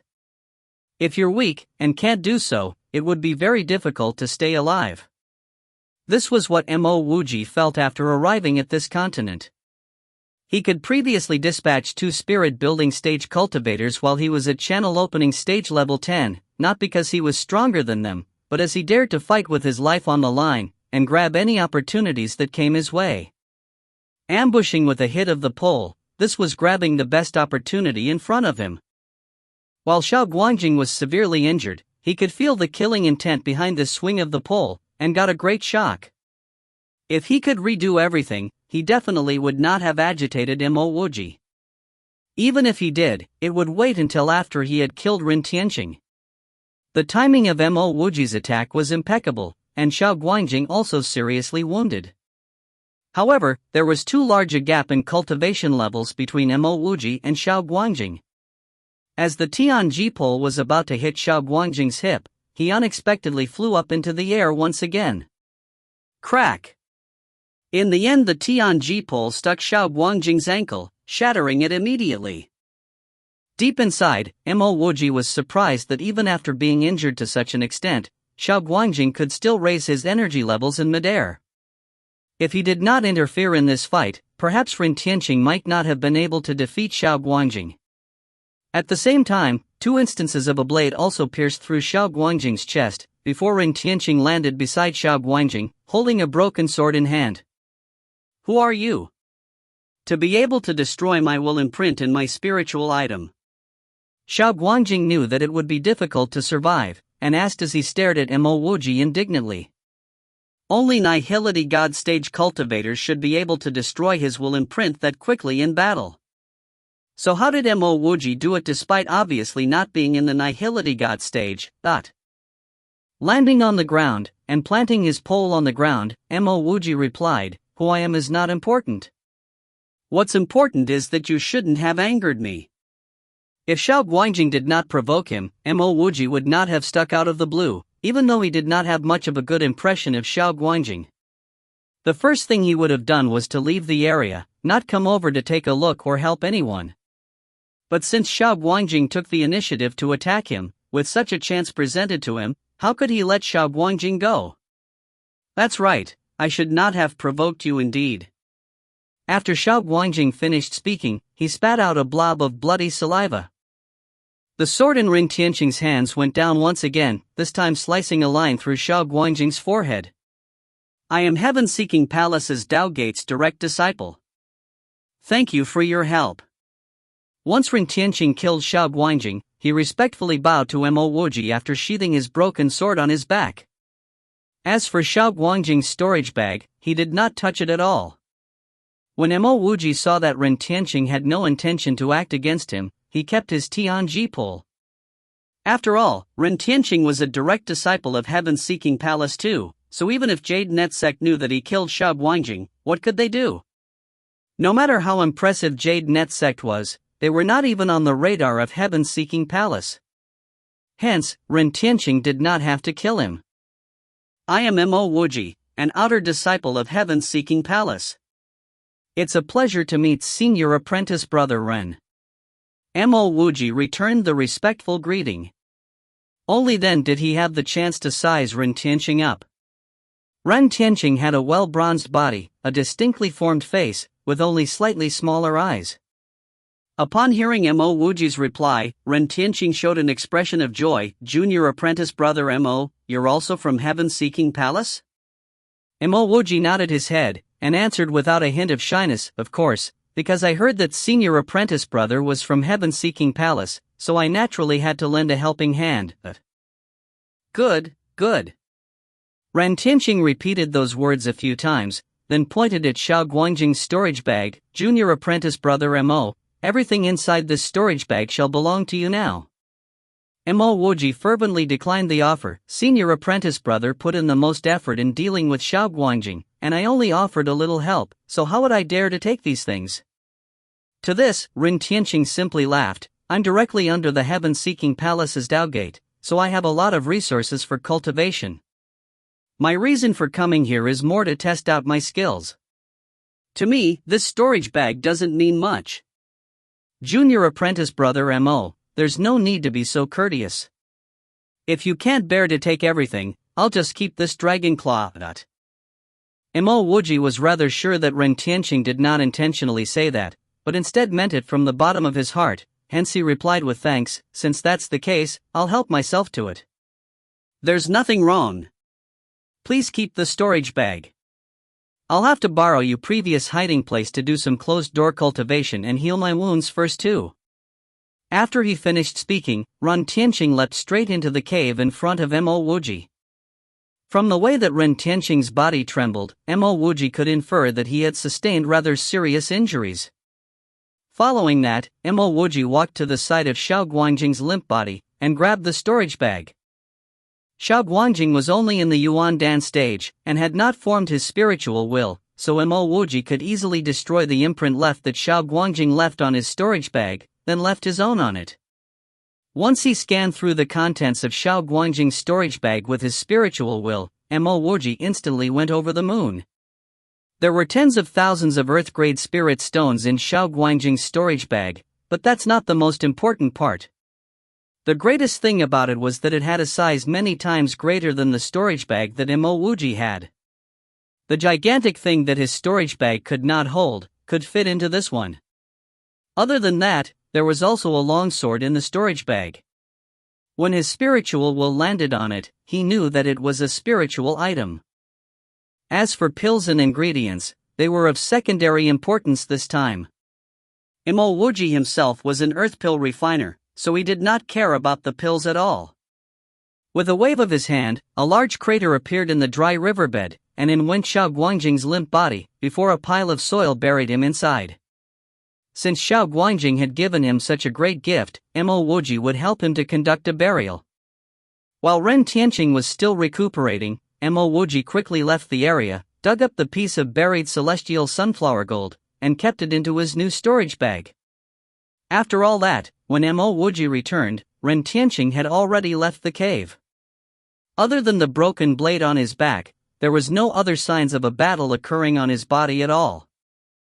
Junior apprentice brother Mo, what are your plans after this? As he saw Mo Wuji walking over, Ren Tianqing. If you find any errors, ads pop up, ads redirect, broken links, non-standard content, etc., please let us know. Report chapter so we can fix it as soon as possible. Chapter 178, Unable to be Proud. Chapter 178, Unable to be Proud. Translator, Sparrow Translations Editor. I wish to make a trip back to the sect before deciding on my next move. Mo Wuji answered as his intention was to secretly visit Yan'er before leaving the heaven-seeking palace for good. Ren Tianqing replied instantly, Brother Mo, I found a good place and I've heard that there would be a top-grade earth fire there. Previously, Xiao Guangjing attempted to murder me because I knew of this place. How about Brother Mo and I work together to scan the place before returning to our sect? Mo Wuji shook his head. Presently, my ability is way too low, which is why I need to return to the sect secretly. The moment I return, I will leave the heaven-seeking palace after doing what needs to be done. Therefore, I am not in the mood to search for the top-grade earth fire. Mo Wuji knew how valuable this earth fire Ren Tianqing mentioned would be, because if it was not, Xiao Guangjing would not have tried to murder Ren Tianqing for it. However, Mo Wuji really had no mood for it now, as all he wanted to do was to visit Yan'er before concentrating on increasing his strength. Ren Tianqing nodded. Brother Mo is right, as I agree that we are both still not strong enough. I have left the sect for over a year now, how about both of us head back together? The moment he talked about this, Ren Tianqing seemed to remember something. Brother Mo, why do you have to secretly return to the sect? Ren Tianqing did not look like the type of person to betray his trust, because if he was, he wouldn't have shared the location of the earth fire with Mo Wuji. Therefore, Mo Wuji decided to tell him the truth. This is because someone in the heaven-seeking palace wants me dead. If an outer disciple like me returned openly, there would be a high probability of me getting slaughtered very quickly. How is that possible? Even if junior apprentice brother Mo is an outer disciple, the heaven-seeking palace would definitely not kill a fellow sect disciple without any reason, Ren Tianqing said astonishingly. Mo Wuji explained further, this was because Jin Zhozhen's backers suspected me for killing Jin Zhozhen. Hence, putting up a wanted poster of me. He would probably be waiting for me to walk right back to him at the heaven-seeking palace. If not for the one relative I left behind at the heaven-seeking palace, I would definitely not return. Jin Zhozhen was murdered? Elder Jin Yu suspects you and put you on a wanted poster? Ren Tianqing could not help but blurt everything out. Jin Zhozhen's backer in the heaven-seeking palace was Elder Jin Yu, therefore, Ren Tianqing understood the situation very quickly. Is it Elder Jin Yu? I had no idea, Mo Wuji said as he rubbed his nose. Ren Tianqing answered, Elder Jin Yu is the fifth elder of our sect who is incredibly strong. He is also Jin Zhozhen's senior, who in fact, was the one who personally brought Jin Zhozhen into the heaven-seeking palace. If Jin Zhozhen was murdered, it was no wonder he will go berserk. However, I am never too worried for such disciples.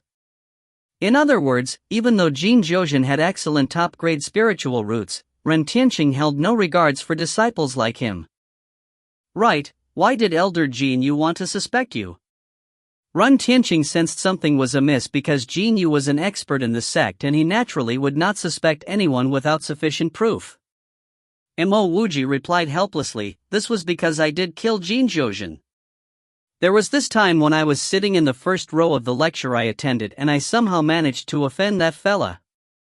As I was leaving the heaven-seeking palace, he brought along 2 spirit-building stage cultivators to try and assassinate me discreetly. Ren Tianqing stared blankly at Mo Wuji as he knew that Elder Jin Yu would never accuse Mo Wuji without any valid reasoning. For an outer disciple to have the guts to kill Jin Zhozhen, Mo Wuji was really something else. However, Jin Zhozhen was also an idiot for bringing just 2 spirit-building stage cultivators to get rid of a capable cultivator like Mo Wuji. Ren Tianqing had no idea that Mo Wuji's tremendous increase in strength only occurred a few months ago. At that point of time when Jin Zhozhen ambushed Mo Wuji was only in the channel opening stage. Junior apprentice brother Mo, you are not entirely at fault for this incident. More importantly, does Jin Yu have any evidence to prove that you are the one who killed Jin Zhozhen? Even though Ren Tianqing and Jin Zhozhen belonged to the same sect, he could not be bothered about a dandy disciple like Jin Zhozhen. Mo Wuji pondered for a moment before saying, he will definitely not have any evidence because his assumption was made based on the fact that I clashed with Jin Zhozhen before. He dared to make such a statement because Mo Wuji did not take anything from Jin Zhozhen. Moreover, he used his spiritual will to scan the surrounding to make sure nobody was around to witness that incident. Ren Tianqing laughed out loud before clapping. Since this was the case, junior apprentice brother Mo can walk by my side as we return to the heaven-seeking palace openly. I promise you that even if Elder Jin Yu was standing in front of you, he would not dare to touch even half a strand of your hair. My worry is that the moment you leave the heaven-seeking palace, he might find opportunities to assassinate you. Many thanks, senior apprentice brother Ren. I would naturally find my own way to leave the heaven-seeking palace when the time is right. Mo Wuji explained the whole incident to Ren Tianqing, hoping that he could help him out. Even if Ren Tianqing had no means to help him, it wouldn't be too huge a problem too. Knowing that Ren Tianqing was capable enough to be ranked 3rd in the standings, Mo Wuji suspected that he must have held a notable status in the heaven-seeking palace. Evidently, Mo Wuji's guess was right. With his spiritual will, why would he need to worry about not being able to find ways to leave the heaven-seeking palace? Alright, let us head back now. Ren Tianqing was very straightforward about this. En route to the heaven-seeking palace, Ren Tianqing was able to tell that even though Mo Wuji was almost as fast as him, he was only in the spirit-building stage. It was really impressive for a spirit-building stage cultivator to be able to fend off Xiao Guanjing's Dragon Claw. Junior apprentice brother Mo, you are actually pretty strong. Why are you still in the outer sect? Ren Tianqing asked as the two of them became much closer after spending 2 days traveling together. Mo Wuji had no choice but to answer, I possessed very poor quality spiritual roots, but fortunately, I am a very savvy person with a lot of good luck resulting in my achievements thus far. No wonder. Ren Tianqing nodded his head as he knew how hard it would be for a person with poor spiritual roots to become an inner disciple at the heaven-seeking palace. It was definitely much tougher for Mo Wuji to become an authentic disciple like himself. The fact that Mo Wuji's spiritual aura was not very evident proved that Mo Wuji was not lying when he said he had poor roots. It was already extremely impressive for a person with such poor spiritual roots to end up being an outer disciple of the heaven-seeking palace. Right, so how are you able to block Xiao Guangjing's dragon claw? Do you know that that is actually a spiritual item? Ren Tianqing had more than one query in his heart. Mo Wuji refused to reveal the fact that he had spiritual will. So, he paused for a while before saying, Senior apprentice brother Rin should be aware that every spiritual item had to have the cultivator's will imprint on it. Nobody, even myself, knows the location of the imprint on the spiritual item itself. My skills were rather decent, hence, when Xiao Guangjing attacked me with the dragon claw, I continuously attacked the dragon claw because I was determined not to let the dragon claw get away from me. The fact that the Xiao Guangjing was a little full of himself together with a little luck on my side, after over 10 strikes on the dragon claw, I managed to destroy the imprint on the dragon claw. Mo Wuji was definitely not shitting about this, as it was indeed possible to destroy the cultivator's will imprint by continuously attacking the imprinted spiritual item. That Xiao Guangjing was after all only a cultivator at the Yuan Dan stage, not the Nihility God stage. Of course, such probability was extremely low and could be considered negligible. Ren Tianqing replied, so that's what happened. He finally understood why Mo Wuji was able to take down the dragon claw and was even able to remove the will imprint on it. Additionally, it seemed as though Mo Wuji had a bit of luck on his side too. Ren Tianqing was the type of cultivator who looked calm and approachable on the surface. However, in his heart, he was extremely prideful because it would be impossible to befriend him unless one was capable enough. One could be talking to him politely, but Ren Tianqing would never treat him as a friend or even a competitor on an equal footing as him. As for outer disciples like Mo Wuji, he definitely would not be bothered to befriend them. Mo Wuji was different from the rest as he did not regard Ren Tianqing as an incredible person. To Mo Wuji, even if Feng Zhenxiu was standing in front of him, he would treat him the way he would treat a normal person. Originally, Ren Tianqing wanted to help Mo Wuji out because Mo Wuji helped him once, plus the fact that Mo Wuji looked like a rather decent person to him. After 2 days of traveling with him, Ren Tianqing realized that Mo Wuji was extremely different from the other outer sect disciples. The pride inside Ren Tianqing was built on the fact that he had an extraordinary talent to begin with. He realized that the thing in Mo Wuji's heart was not pride but a type of natural calmness. It was just like how Mo Wuji viewed the 2 incidents where he killed the 2 spirit-building stage cultivators as well as fending off Xiao Guangjing's dragon claw as a natural event.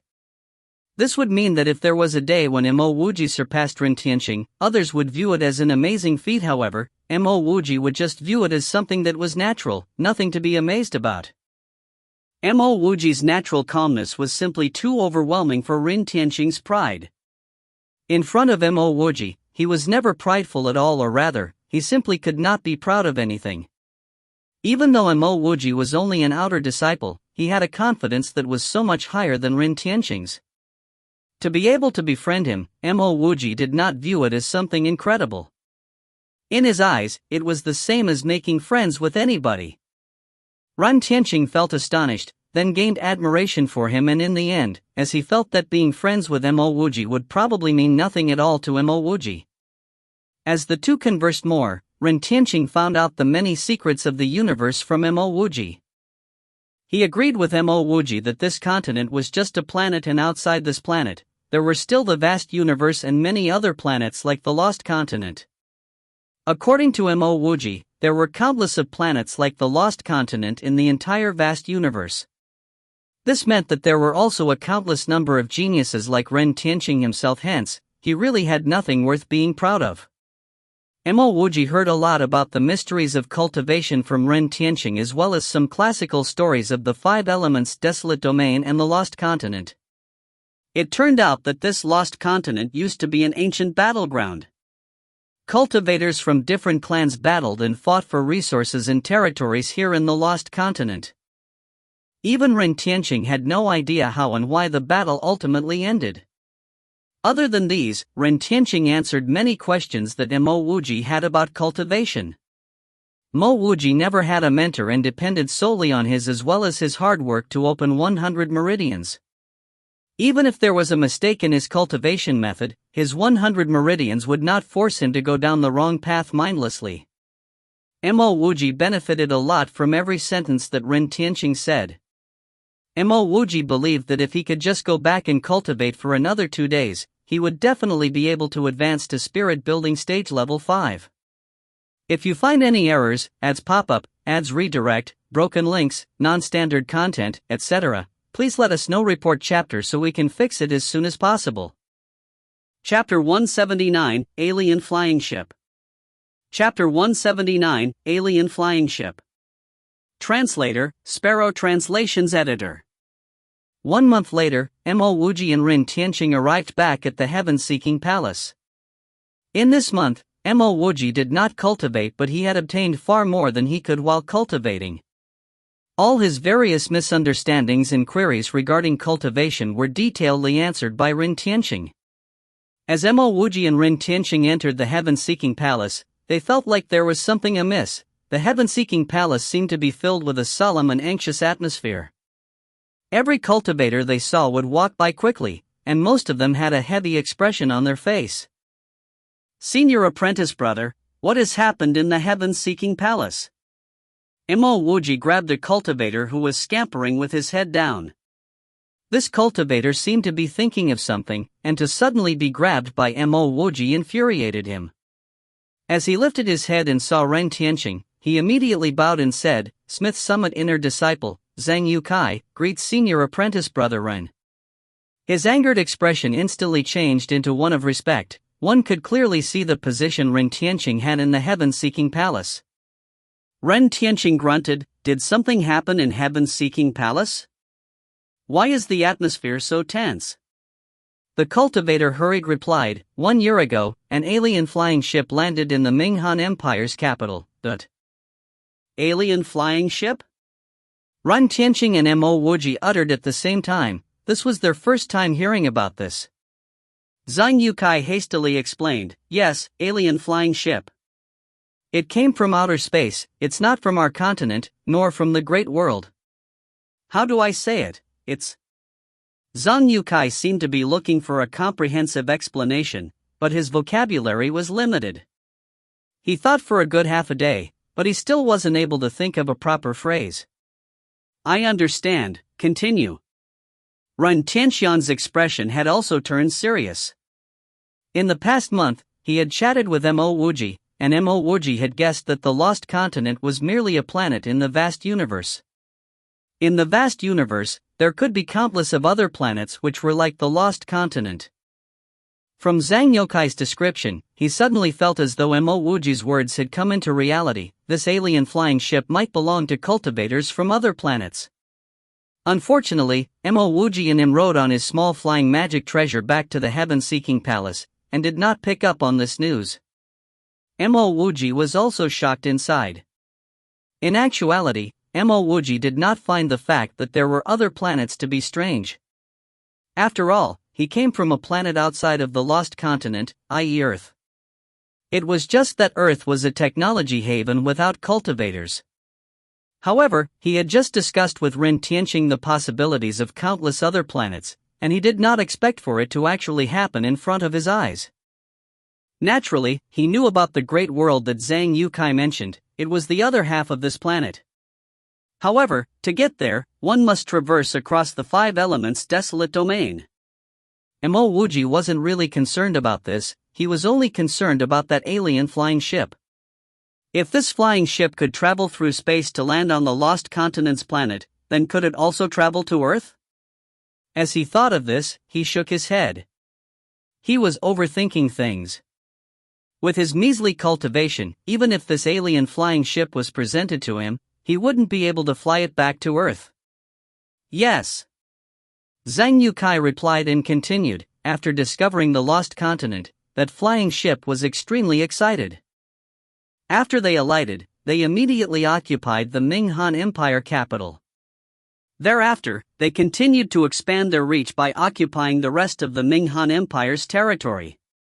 Ren Tianqing replied quizzically, "How did such a thing happen? Didn't the Ming Han Empire's empire protecting sects step in?" Zhang Yukai answered bitterly, "Didn't step in? The sects sent people over, but not only did they not destroy those barbarians from the alien flying ship, they were even counterattacked.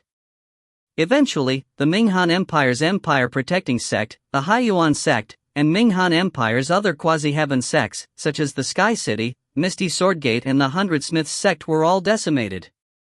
Even more Earth and Xian sects were destroyed." Mo Wuji exhaled a breath of cold air. He had never visited the Ming Han Empire, but the Haiyuan sect and the Misty Swordgate had reverberating reputations. They were no worse than the Heavenly Temple. They actually got annihilated by the alien cultivators? How was it possible for Ren Tianqing and him to not have heard of such a huge event?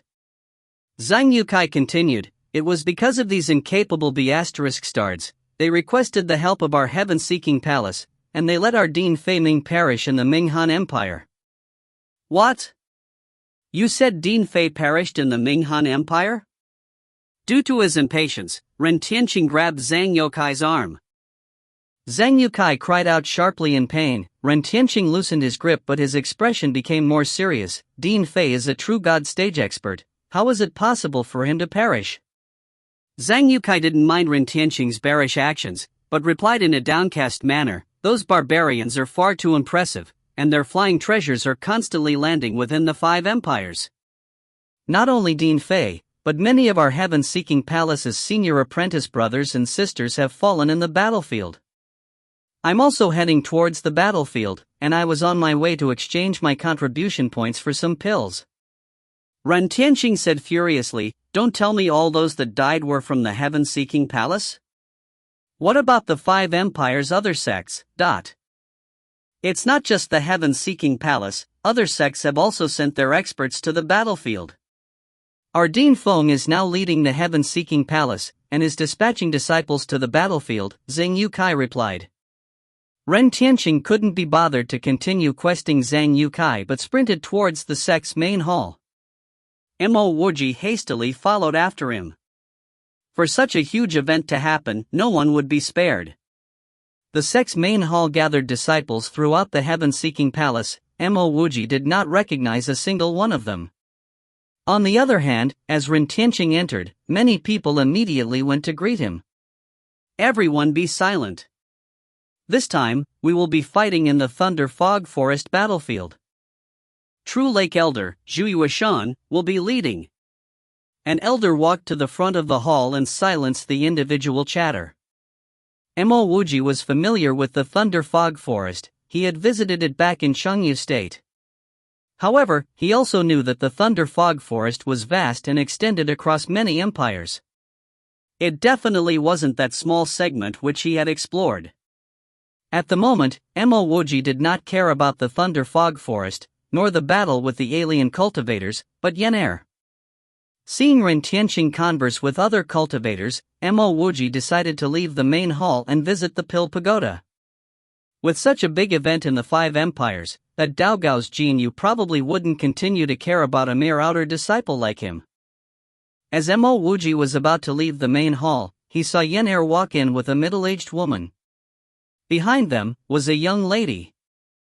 Mo Wuji had seen this young lady many times before. She was one of the twins by Granny Linglong.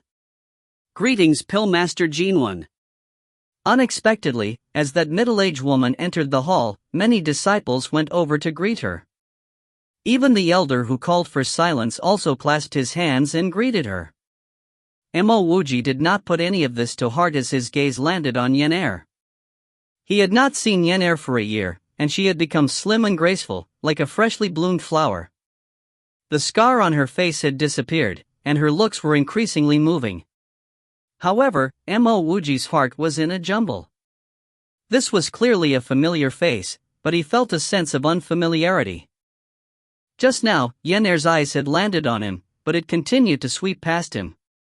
Yener's entire body was rippling with spirituality. Even Mo Wuji, who did not have spiritual roots, could feel her spirituality. Yener had successfully built her spirit, and her level wasn't low either. Mo Wuji suddenly felt both pain and joy in his heart. He wished for Yener to build her spirits, but he also did not want her to truly forget him. Yener, you're already in spirit building stage? With single step, Mo Wuji landed by Yener's side and asked with a hint of pleasant surprise. If Yener had truly built her spirits, then Yener's cultivation speed was simply astounding. It was even faster than him. One had to know, he had opened 100 meridians. Who are you? It wasn't Yener who replied, but the middle-aged woman beside her. Mo Wuji hurriedly said, I'm Yener's friend, outer sect disciple Mo Wuji. May I ask this senior is? The middle-aged woman frowned and said coldly, then move out of the way. Don't block the road. Mo Wuji also frowned. Who is this woman? Why is she so rude? Yener, do you remember me? Even though he was dissatisfied with this middle-aged woman, Mo Wuji continued to question Yener. According to what Granny Linglong suggested, he should spend more time with Yener before she advanced into the spirit building stage. However, during his first visit, Yener was in a critical moment for her closed-doors cultivation. He could only leave and visit when Yener had emerged from the closed doors.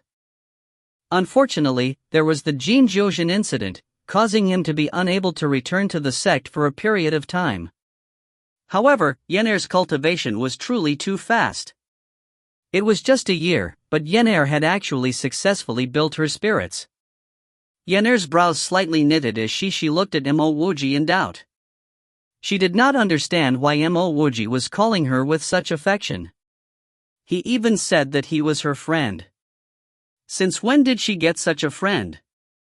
Get away!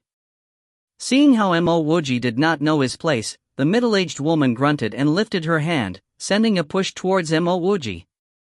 Even though Mo Wuji's reaction was fast and he tried to dodge in the shortest time possible, he was still affected by the force of her palm and he almost tumbled on the ground. Pillmaster Jinwen, how could stoop so low and treat a junior like this? Ren Tianqing immediately walked over and said coldly. The middle-aged woman clearly recognized Ren Tianqing. She merely snorted and pulled Yener away. Who's that woman? Mo Wuji lamented in his heart. Ren Tianqing smiled ruefully and said softly, she's Granny Linglong's first disciple, Shi Jinwen, Tier 6 Earth Pill Refiner, an expert at True Lake Stage Level 9. Mo Wuji stared at the middle-aged woman with his eyes wide open. She's actually Yener's senior apprentice sister? Did this woman spend her lifespan on a dog? Granny Linglong was so young and beautiful, how could her first disciple be this middle-aged woman? Mo Wuji was soon to recover. This was not the time to rant about the middle-aged woman. As he thought of this, Mo Wuji took a step forward and pulled that twin, senior apprentice sister. You didn't tell Yener about me? If you find any errors, ads pop up, ads redirect, broken links, non-standard content, etc., please let us know. Report chapter so we can fix it as soon as possible. Chapter 180, I will always be your big brother. Chapter 180, I will always be your big brother. Translator, Sparrow Translations Editor. Ah. The twin stammered before she continued apologetically, I wasn't able to do it in time. Yener had always been behind closed doors. Mo Wuji's face turned cold. This was clearly an excuse. He did not believe that Granny Linglong was lying to him previously. Even if he did not have the time and opportunity to visit Yener, Granny Linglong should have told her about him. Yener, I'm Mo Wuji. You really can't remember me? This time, Mo Wuji did not chase after her, but shouted out loud. Everyone's eyes landed on Mo Wuji. Mo Wuji had left the sect for nearly a year and didn't know Yener's place in the sect. But no one else in the heaven-seeking palace didn't know who Yener was. She was the heaven-seeking palace's only mutant pentelemental spiritual root, and was also the disciple with the fastest cultivating speed. In a single year, she had leaped past the channel opening stage. Not only did she open 100 spirit channels, she had cultivated to channel opening stage level 10 before she successfully built her spirit. At this moment, Yen-Er was already an expert at spirit building stage level 7. Many could clearly imagine, in the foreseeable future, Lady Yen-Er could be the heaven-seeking palace junior generation's first true god stage expert. If not for the alien flying ship event, Yen-Er's name would shake the entire lost continent, much less the proud geniuses of the heaven-seeking palace. Because of this incident with the alien cultivators, Granny Linglong assigned Shi Jinwen to stay by Yen-Er's side.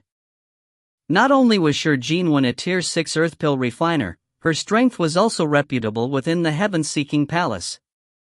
Mo Wuji? You were the one who sent me to Master and pleaded her to save me? After Yen-Er heard that name, she immediately turned her head. Mo Wuji was ecstatic. He didn't expect for someone to really tell Yen-Er about him. It was probably Granny Linglong herself. Yes, it's me. Yen-Er, you really don't remember the past? Mo Wuji said hastily. Seeing Yen-Er take the initiative to speak with Mo Wuji, Shi Jinwen was discontented, but she didn't say anything. Yen-Er wasn't only the treasure of the Pill Pagoda, but the treasure of the entire heaven-seeking palace.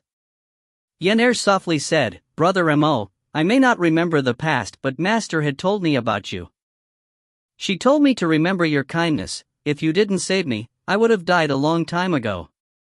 Even though Mo Wuji could hear a rich sense of gratitude in Yen-Er's voice, there was no hint of joy and glee. Yen-Er was no longer the girl who stuck close to him, who did everything for him. She finally had her own opinions and her own thoughts. Mo Wuji really wanted to continue to talk about the northern Qin prefecture and the Chengyu state. Granny Linglong did not know about those matters, and it would require him to personally tell her.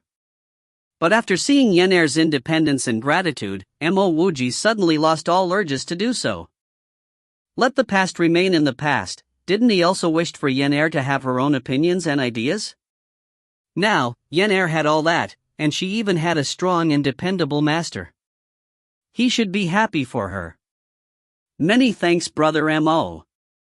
I had long wanted to pay you a visit, but I had always been in closed-door cultivations. This time, Master isn't around and I pestered senior apprentice sister to bring me to the alien cultivator battlefield. That's why we had the chance to meet. As she spoke, Yen-Er retrieved a storage bag and passed it to Mo Wuji. Brother Mo, this is a little token of appreciation. I know that it is nothing compared to your saving grace, but please don't be unhappy with the things inside. Mo Wuji subconsciously accepted the gift. In reality, a storage bag itself was already an extravagant gift. What about a storage bag with things inside? Yen-Er, if you wish to know about the past, I'll always tell it to you. A sudden sense of loss overcame him, causing you to unknowing say the words he did not intend to say. Yen-Er shook her head. Brother Mo, senior apprentice sister told me that my rapid pace of cultivation is due to the purity of my heart. It's clear and free of distractions. If I know too much of my past, my cultivation might not be as fast. But I am still extremely grateful towards Brother Mo. Thank you. With that, Yen-Er bowed to Mo Wuji. Perhaps after I achieve success in my cultivation, I can come find Brother Mo. I hope that when that time comes, Brother Mo could tell me many interesting stories of the past. The past was interesting? Mo Wuji lifted his head to see the barely familiar Yen-Er and suddenly felt dispirited. Yen-Er was able to achieve such stellar results was not simply due to her spiritual roots quality, but her pure and clear heart was also an important reason. No other cultivator was like Yen-Er, to be free from the shackles of the outside world and have a heart free of distractions. Many thanks, Lady Yen-Er, for your gift. I will keep it gratefully. Mo Wuji kept the storage bag and suddenly laughed. Actually, there aren't really many stories, I've also forgotten many of them. How about this, if Lady Yen-Er has anything that troubles you in the future, you can come find me, Mo Wuji. In my heart, I will always be your big brother. Ahem. Shi Jinwen snorted, "A mere outer disciple speaks such big words. Yenair, let's go." Yenair turned to bow once more to Mo Wuji. "Many thanks, brother Mo. Yenair will definitely remember your words." With that, Yenair did not dawdle any further as she turned and walked to Shi Jinwen's side. Mo Wuji looked at the distant Yenair and deep feelings flooded into his heart. He had transmigrated into this world for a little over a year, but he had yet to truly see himself as a cultivator. He had done many things, which had evoked many feelings within him. His insistence on returning to visit Yenair, his remembrance of Fei Bingzhu and the Tao Ao couple, his guilt towards Aunt 11 who gave up her chance to enter the Spring Immortal's Gate to help send Mo Shantom away. On the other hand, Yenair was able to quickly integrate into her identity as a cultivator. She repaid her debts of gratitude and pursued the Tao of cultivation with an earnest heart.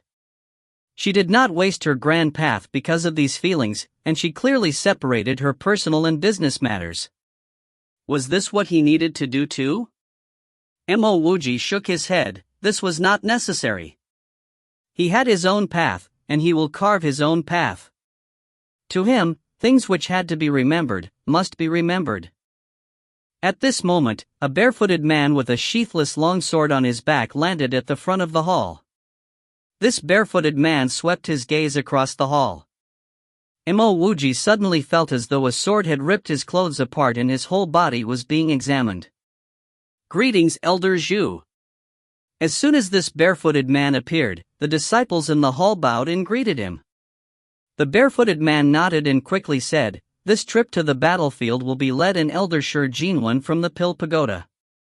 Disciples below the transcending mortality stage, outer disciples, and service disciples, leave the hall now." Mo Wuji jolted. What's going on? He was still intending to follow the crowd to the alien battlefield, and it would also be a good way to protect Yenair. Even though Yenair had a higher cultivation level than him, she had always been in closed-door cultivations. She did not know about the dangers of other cultivators and the schemes that they could come out with. Unexpectedly, the Sword Lake leader, Zhu Yuashan, actually decided that outer disciples did not have the right to take part in battle. Mo Wuji was soon to react. He said to Ren Tianqing, "Senior apprentice brother Ren, we will meet again in the future." He guessed that Ren Tianqing would definitely take part in the battle. Since he didn't have the rights, he would first visit the heaven-seeking city. Yenair had a decent cultivation, and she had Shi Jinwen by her side. He actually didn't need to worry much about her safety. Ren Tianqing understood the hidden meaning behind Mo Wuji's words. He retrieved a wooden box and passed it to Mo Wuji. "Junior apprentice brother Mo, I believe that we will meet very soon. You don't have to worry about that matter. I believe that he will also be going to the battlefield. This box contains something which will be useful to you. Take it." "Alright, many thanks, senior apprentice brother Ren." Mo Wuji accepted it, turned and left. Since this place did not welcome an outer disciple like him, he did not need to continue staying here. He understood the meaning behind Ren Tianqing's words. He did not need to worry about Jinyu. With such a major event in the Five Empires, Jinyu was sure to have gone to the battlefield. As he left the hall, Mo Wuji opened the box Ren Tianqing gave him. There was a mask-type spiritual item inside. Mo Wuji's heart was filled with gratitude. He naturally understood why Ren Tianqing gave him this mask. Even if Jinyu was no longer in the heaven-seeking palace, this thing was really like coal in winter. Mo Wuji was intending to return to his immortal cave, but he remembered that the outer sect mountain had nothing much for him. Moreover, Qiao Buhong could be considered his friend. Now that he had offended Jinyu, this was not a good time to find Qiao Buhong. After a slight deliberation, Mo Wuji decided to visit the heaven-seeking city. Jin Shaoke might have arrived at the heaven-seeking city. As he reached heaven-seeking city, Mo Wuji felt that the solemnity from the alien cultivators' invasion was much more pronounced. He had visited the heaven-seeking city several times before, but it had never been like it was now. There were very little people on the streets and even the shophouses were completely deserted. Mo Wuji specially visited the Luohai merchant house to inquire about the Nine Moons pill house, but unfortunately, he didn't get any news of the 9 Moons pillhouse entering the heaving-seeking city. Mo Wuji wasn't worried of this fact. It was difficult to obtain land in the heaven-seeking city. As a late incumbent shop, it was perfectly normal for it to be able to purchase a shophouse. He did not want to return the heaven-seeking palace, and he had nothing left for him at the heaven-seeking city. Mo Wuji was still deliberating over whether he should go to the battlefield alone when suddenly someone called him, "Junior apprentice brother Mo." What a familiar voice. Mo Wuji turned to see someone familiar, Xin Shuyin. Compared to their previous encounters, Xin Shuin's face was paler, and she had a haggard expression. Still, it could not hide her beauty. Not good, Xin Shuyin must be like this because of the 7 styles lightning sky. Mo Wuji's first thought was to immediately run away. If you find any errors, ads pop up, ads redirect, broken links, non-standard content, etc., please let us know. Report chapter so we can fix it as soon as possible. Chapter 181, The Deal with Xin Shuyin. Chapter 181, The Deal with Xin Shuyin. Translator, Sparrow Translations Editor. Without waiting for Mo Wuji to take his leave, Xin Shuyin had already stood in front of him to prevent him from leaving. "Junior apprentice brother Mo, why have I not seen you around recently?" Mo Wuji gave an awkward smile. "Senior apprentice Sisterson, aren't you seeing me now? I have actually been wandering around this area all this time." "Really? But I've heard from the others that you only just returned to the sect?" "Fortunately, I was quick to arrive here or else I might miss you again," Xin Shuyin said it with a sarcastic tone. By now, if Mo Wuji could not tell that Xin Shuyin had deliberately followed him from the sect to the heaven-seeking city, he must be an idiot. "Senior apprentice Sisterson, I agree that my magic skill for the lightning body tempering was a little odd. I did warn you when I gave you the technique that this method of cultivating would likely result in death. If Senior apprentice Sisterson ran into trouble while cultivating and had to find trouble with me, there is really nothing I can do." Mo Wuji extended his arms and thought to himself, now that things ended up bad, she can do whatever she wants with me. Xin Shuyin said coldly, "Oh, how did you know something went wrong in my cultivation and I'm here to find trouble with you? Could it be that you already knew there was problem with this technique?" Mo Wuji thought to himself, "Your face was evidently pale. Your cultivation attribute was obviously ice, yet you choose to cultivate the skill which would result in a fire burning within a person. I should really leave the world of cultivation if I could not tell that this clash of elements would lead to a problem when cultivating, and hence, your visit." Even though that was what Mo Wuji thought, he replied with a stern face, "Senior apprentice Sisterson, I've told you previously that the martial technique was not safe and that cultivating it would put your life at risk. However, you insisted to have it." Xin Shuyin took a deep breath as she tried her best to calm down. "I'll just ask you one question now. Did you successfully manage to cultivate it?" Mo Wuji answered honestly, "Yes, I succeeded, but during cultivation, I faced some problems and amended some of the circulation routes on my own." He could not lie to Xin Shuyin about this because she had witnessed him spending 2 days in the lightning tempering room. She was not an idiot to not have already guessed that he succeeded. "You amended some of the circulation routes?" Xin Shuyin widened her eyes as she stared at Mo Wuji. This woman was really too beautiful.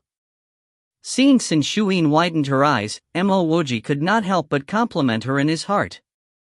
Xin Shuyin had no idea that Mo Wuji was not thinking about the same thing as her. She thought to herself, how dare a mere channel opening stage cultivator amend the circulation route on his own? Is he really sick of living? How did you amend it? Xin Shuyin blurted out this question. Mo Wuji did not answer as this was his secret and Xin Shuyin had one too many question. "Why don't you try and show it to me?" Noticing that Mo Wuji refused to answer her question, Xin Shuyin asked once more. Mo Wuji laughed. "Senior apprentice Sisterson, the 7-style lightning sky's first style is my life-saving technique. Why should I show it to you in this crowded city when I am not related to you?" As long as this woman was not here to find trouble with him, he had nothing to worry about.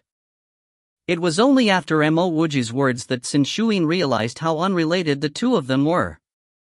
For this lightning affinity magic skill, Qin Shuyin waited in the heaven-seeking palace for a total of 9 months, and she could no longer care about anything else as she said with a serious face, "Junior apprentice brother Mo, how would I know if your 7-style lightning sky is real if you don't show it to me? I am sure you know it is real, but the only drawback is that it was an incomplete magic skill." Seeing how Qin Shuyin was caught in a tangle, Mo Wuji knew that it would be very difficult to resolve this matter today. In terms of strength, Mo Wuji was still far behind Qin Shuyin. "I've heard that you wanted to follow senior apprentice brother Ren to the battlefield but was rejected because Elder Zhu had no intentions to bring an outer disciple out, right?" Qin Shuyin suddenly changed the topic. "And so?" Mo Wuji answered calmly. With his average cultivation level, Mo Wuji did have intentions to enter the battlefield to make himself stronger. After arriving here, Mo Wuji was aware that depending on closed-door cultivation alone would never make him a top expert. "I have a mini flying spiritual item with me, and if you are able to make sure I master the first style of the 7 styles lightning sky, I am willing to gift this mini flying magic treasure to you. As long as you have this flying magic treasure, you need not depend on a sect to go over to the battlefield." Qin Shuyin took a deep breath and stared at Mo Wuji. She did not believe that even this flying magic treasure could not tempt Mo Wuji. "What?" Mo Wuji suddenly became exuberant as he heard this. He had always dreamed of having a flying spiritual item but could never afford it because most flying spiritual items could not be bought with spirit stones. Even if it could be bought with spirit stones, the lowest quality flying spiritual item would cost at least 1,000,000 Earth-grade spirit stones. Even with his few 100,000 of Earth-grade spirit stones, he really could not afford it. "Is this true?" Mo Wuji asked once more. Qin Shuyin gave a convincing answer, "My words are even truer than true gold." "Deal." Mo Wuji subconsciously extended his hand to shake Qin Shuyin's hand, but he realized the inappropriateness of his action when he saw that Qin Shuyin's hand did not even move an inch. Seeing how Mo Wuji withdrew his awkward hand, Qin Shuyin finally said, "Let's return to the sect's immortal training tower immediately." As she was speaking, Qin Shuyin drew out her flying magic treasure in the street, which was actually a flying car. The flying car magic treasure was extremely exquisite, which looked very beautiful on the outside. "Come on in." Qin Shuyin got into her flying car first before calling out for Mo Wuji. After Mo Wuji got on the flying car, he could smell a faint scent. The flying car magic treasure was decorated by Qin Shuyin into a lady's chamber, making Mo Wuji slightly awkward. If he were to successfully help Qin Shuyin cultivate the first style of the 7 styles lightning sky, would she be giving this flying car to him? This looked more like a lady's flying magic treasure. Qin Shuyin did not say anything while Mo Wuji felt as though he was tricking a small princess for her flying magic treasure. He then coughed and said, "I've heard that the alien flying ship would be able to move across space, therefore, I was wondering what grade of flying magic treasure would it be?" Rumors were spreading that only those with a celestial sunflower gold would be able to cultivate a flying magic treasure which can transverse across space. It should be considered at least a supreme grade spiritual item. Qin Shuyin actually replied as she chose not to ignore Mo Wuji. Mo Wuji knew from the start that Qin Shuyin was very knowledgeable, however, he never expected Qin Shuyin to even know about the material for building a flying ship that can transverse across space. He was looking forward to having more of his questions answered as he asked yet again, "Senior apprentice Sister Qin, do you have any idea where something like the celestial sunflower gold would normally appear?" Qin Shuyin gave Mo Wuji a faint look before taking her time to reply, "According to what I know, there are no celestial sunflower gold within the lost continent. This is an alien treasure which is considered to be extremely valuable, so please don't think too much about it. What does the celestial sunflower gold look like?" Mo Wuji was actually surprisingly interested in the flying magic treasure. He might not have the opportunity now, but who knows if he will ever return to Earth. Understanding some of these would not affect him negatively. The true celestial sunflower gold looked like a sunflower with a pitched black body which feels sturdy and cooling. Before Qin Shuyin could finish her sentence, Mo Wuji was dumbfounded. Sunflower-looking, pitched black body, sturdy and cooling. Isn't it describing the huge sunflower-shaped black iron in my storage bag? Could I have accidentally found a huge celestial sunflower gold? The more Mo Wuji thought about it, the more he believed that it was possible. Mo Wuji completely neglected the part where Qin Shuyin mentioned that there was no celestial sunflower gold in the entire lost continent.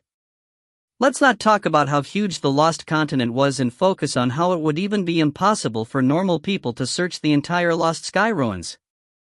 No matter how much Qin Shuyin's master knew, it would be impossible for him to confirm that there was no celestial sunflower gold in the lost continent. At this moment, Mo Wuji could only burst out laughing. Now that he obtained a rather complete piece of the celestial sunflower gold, did this mean that he could one day return to Earth? Mo Wuji had to increase his speed of cultivation quickly before finding a spiritual item refiner to make use of his celestial sunflower gold to make a spaceship.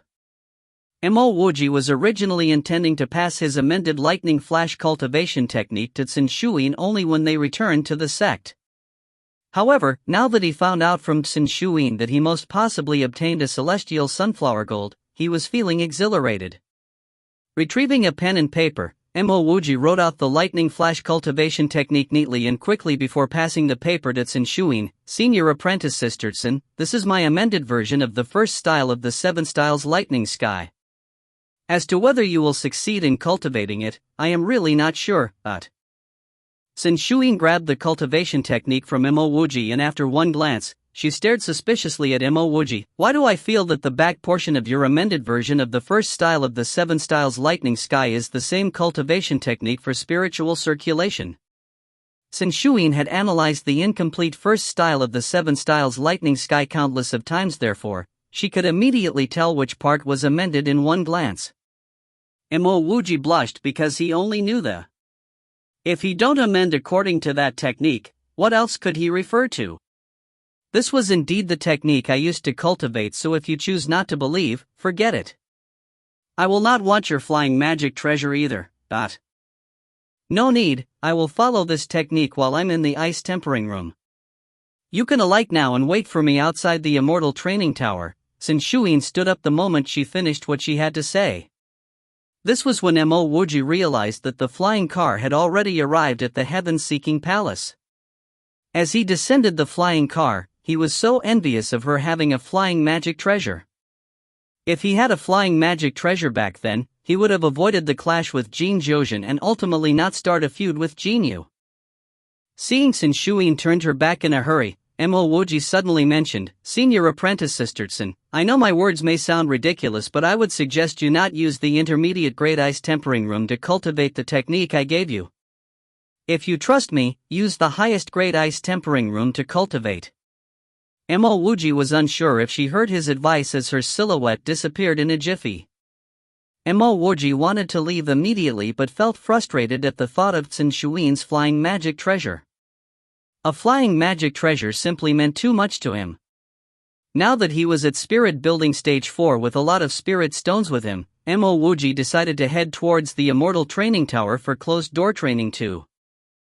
He could cultivate while he wait for Qin Shuyin, but what if Qin Shuyin succeeded? If you find any errors, ads pop up, ads redirect, broken links, non-standard content, etc., please let us know. Report chapter so we can fix it as soon as possible.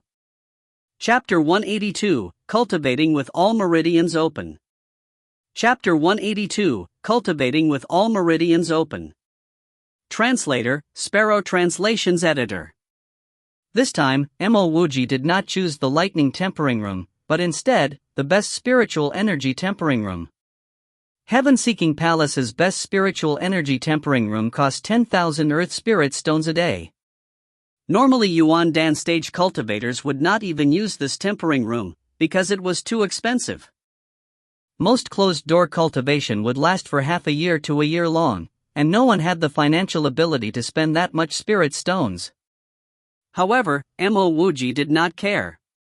He had a large amount of spirit stones on him, and since the 5 great empires were in disarray, if he did not quickly cultivate to raise his cultivation level now, what would he be waiting for? Spirit stones were meant to be used to raise one's cultivation level, and he had even seen a spirit stone quarry before, so this didn't mean much to him. In Mo Wuji's mind, a spiritual energy tempering room simply had slightly denser spiritual energy. So as long as he had enough spirit stones, he would be able to achieve a similar effect. Of course, he chose to cultivate in his spiritual energy tempering room, firstly because he dared not cultivate at his house alone, and secondly because he was waiting for Tsinshuin here. But once he entered the spiritual energy tempering room, Mo Wuji knew that he was completely wrong. The spiritual energy tempering room of Heaven-Seeking Palace was much more effective than even the spirit stone quarry. After all, there were still some impurities in the spirit stone quarry, while in the immortal training tower, spiritual energy was much more pure. On top of that, the movement of spiritual energy also encompassed some traces of cultivation Tao. Within a mere day, Mo Wuji had advanced to spirit building stage level 5. Although from his interaction with Ring Tianqing, he knew that he would advance very quickly once he did some closed-door cultivation, he did not expect it to be this fast. Mo Wuji was enveloped in pure spiritual energy, and a whirlpool became to form around him. Every time he seemed to start a round of circulation, the spiritual energy whirlpool automatically started to match his cultivation needs. In his heart, Mo Wuji was pleasantly surprised.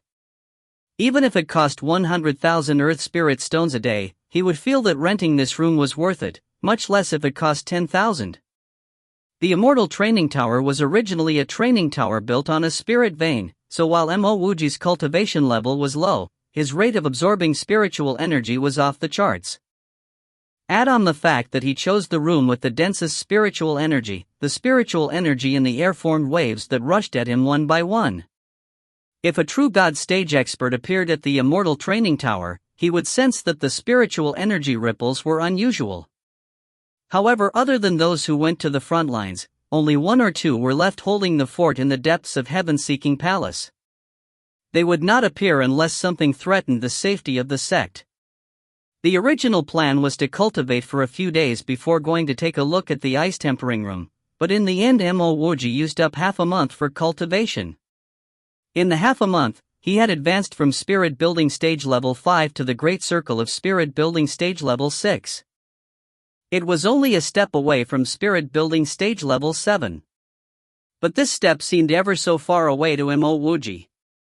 In the few days after he reached the great circle of spirit building stage level 6, regardless of how much spiritual energy he absorbed, he remained at the same level. Towards the end, Mo Wuji began taking cultivation pills. He could feel his cultivation rising steadily, but just not breaking through that final barrier. Even though it was only one level of difference between spirit building stage level 6 and 7, the gap was very great. One was in the intermediate spirit building stage, while the other was in the advanced spirit building stage. It was as different as night and day.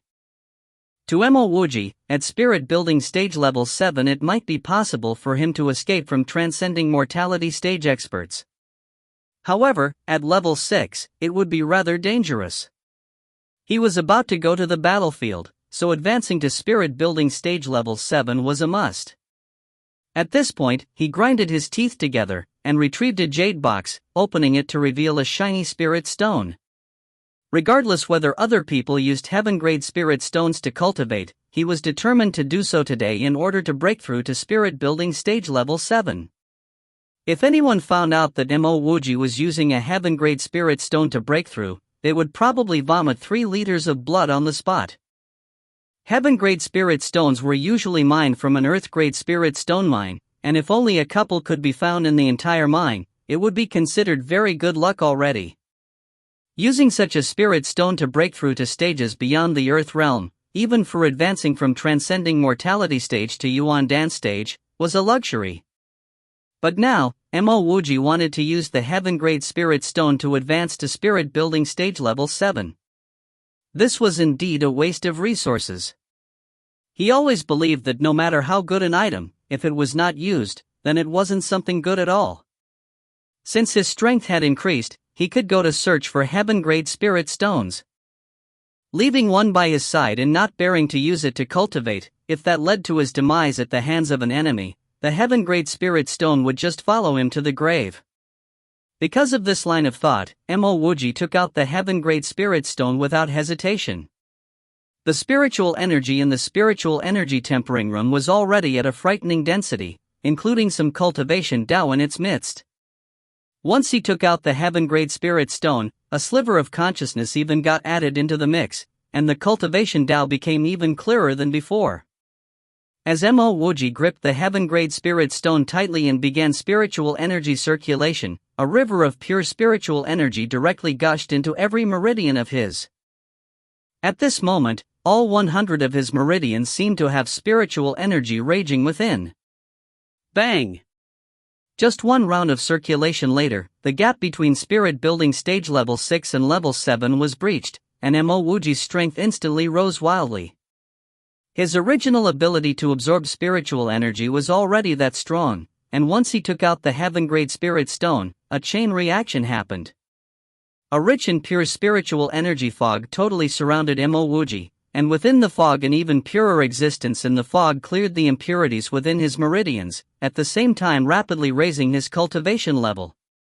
Spirit building stage level 8, level 9. Crack! When the spirit stone in his hand turned to ashes, Mo Wuji got jolted out of his immersion in cultivation. Lowering his head, he saw the heaven-grade spirit stone that perished in his hands, and he gazed at it with gratitude. While Mo Wuji was immortal, he had opened many meridians in his path of cultivation, and was no stranger to cultivating.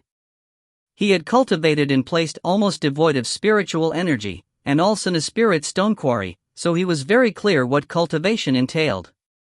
However, this was the first time that he got completely drunk in his closed-door cultivation, the source of which was the heaven-grade spirit stone that he obtained. Only one heaven-grade spirit stone, and with the addition of the spiritual energy tempering room, he advanced to spirit building stage level 9 in the short span of a month.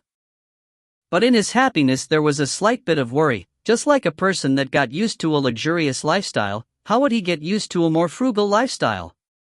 He had happily cultivated from spirit building stage level 4 to level 9 in one shot. This was in the best spiritual energy tempering room in the whole of heaven-seeking palace, and on top of using various pills, he had used a heaven-grade spirit stone.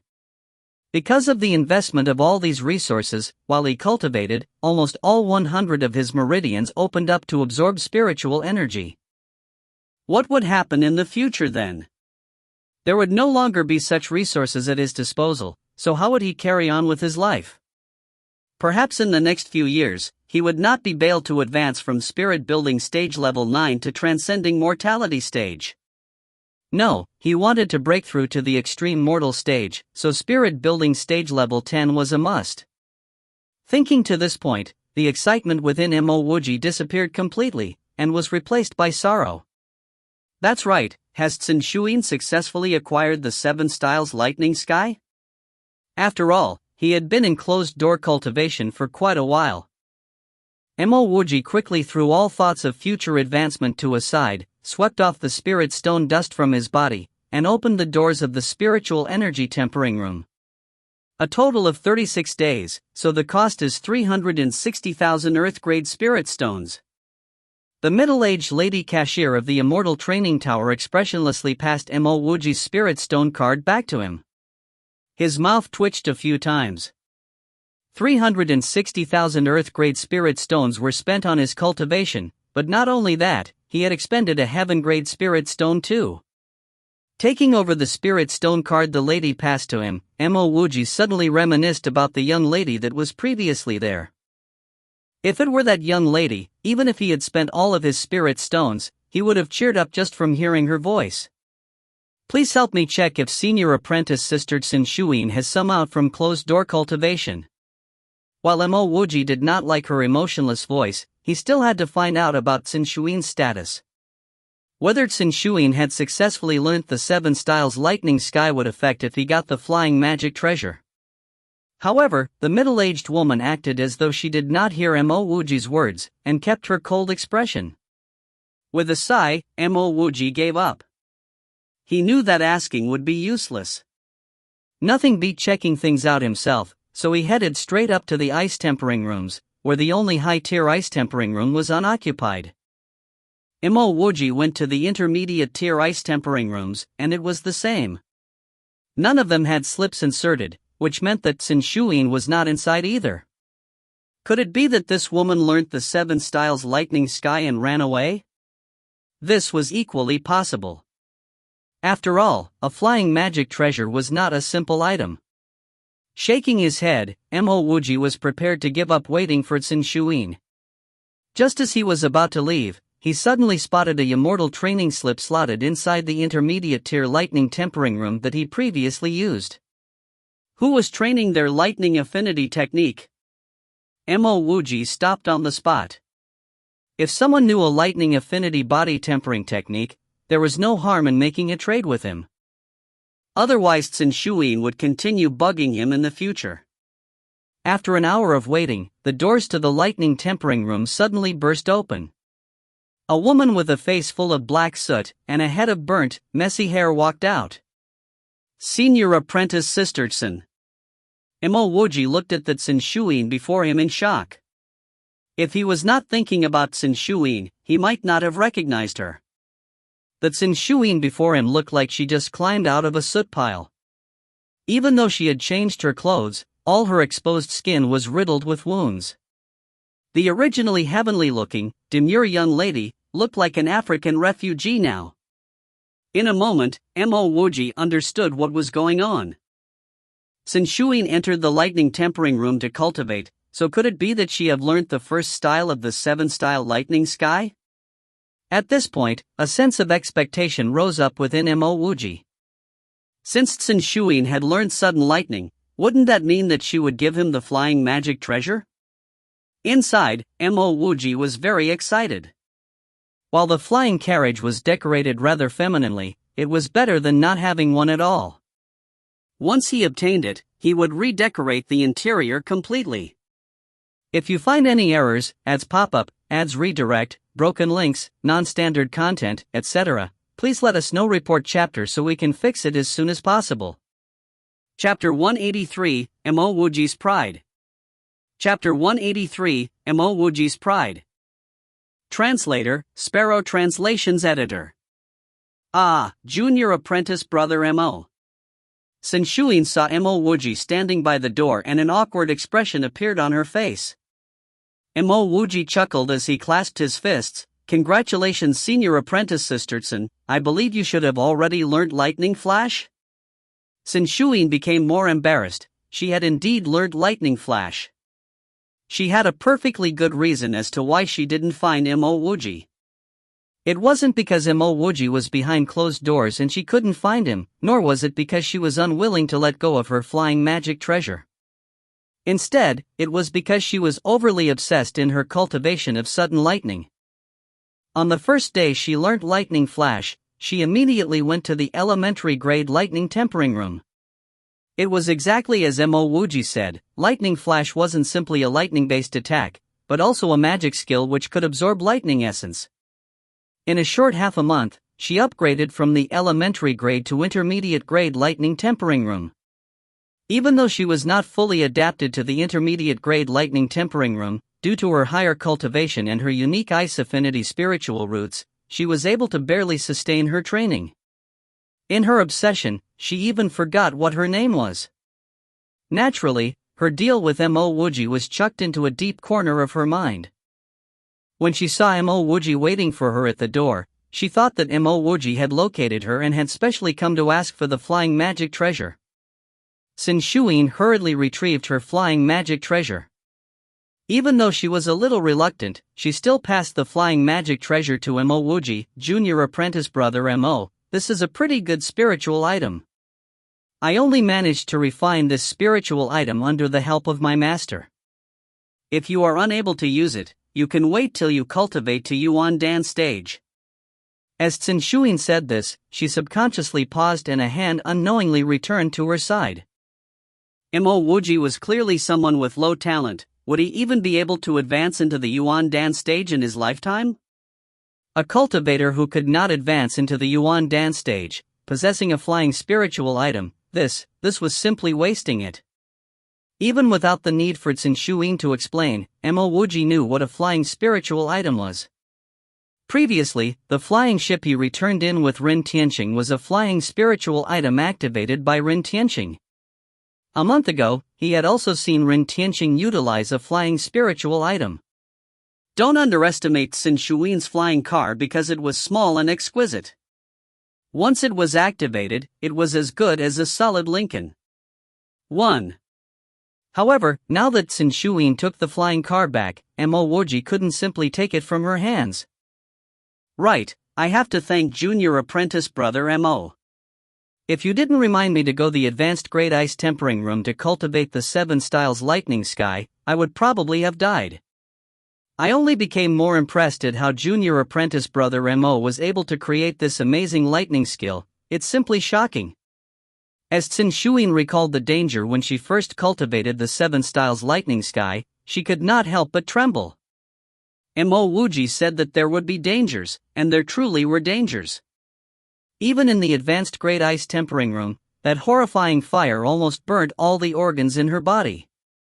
She truly admired how Mo Wuji was able to previously cultivate the skill successfully, and even improved on it to become a cultivation technique. One must know that she had recently broke through from Transcending Mortality level 7 and advanced into Transcending Mortality level 8, and at this point, she was only a few steps away from Transcending Mortality level 9. On the other hand, Mo Wuji's cultivation was clearly very low. His entire body did not emanate a single ripple of spirituality, and she estimated that Mo Wuji had yet to build his spirits. However, not only did he successfully cultivate the first style of the 7 styles lightning sky, he even improved on it. Just from this point alone, despite his poor talent, he would leave a thick brushstroke in the pages of cultivation history. Mo Wuji waved his hands. It's nothing much, I just got lucky. As his mouth was speaking, his mind was thinking, I didn't come here to get praised. He had the flying car in Xin Shuin's hands. Can't you be more straightforward and quickly pass me this flying car magic treasure? As she noticed Mo Wuji's glances, Xin Shuin clearly understood Mo Wuji's intentions. She said with a slightly apologetically said, Junior apprentice brother Mo, I also want to visit the battlefield. How about I? Sure. Mo Wuji instantly understood what was on Xin Shuin's mind. I will bring you with me. As he completed that sentence, Mo Wuji intended to take a step forward and proactively take the flying car. Before Mo Wuji could take that step, Xin Shuin ecstatically said, Many thanks junior apprentice brother Mo. I will return to wash up and immediately come back. Rest assured, after we reach the alien cultivator battlefield, I will immediately pass this flying car magic treasure to junior apprentice brother Mo. With that, Xin Shuin turned and left, and in the next instant, she was already downstairs. Mo Wuji saw his lifted feet and he really thought it was laughable. He understood Xin Shuin's words. Xin Shuin believed that he wasn't able to refine and bind the flying car, which was why she would only pass him the flying car when they reached the alien cultivator battlefield. In actuality, it was really a simple matter for him to refine this flying car spiritual item. Unfortunately, Mo Wuji could not chase after Xin Shuin, pull her and tell her, I have spiritual will, just pass me the flying car. Spiritual will was his trump card, he definitely couldn't easily reveal it to others.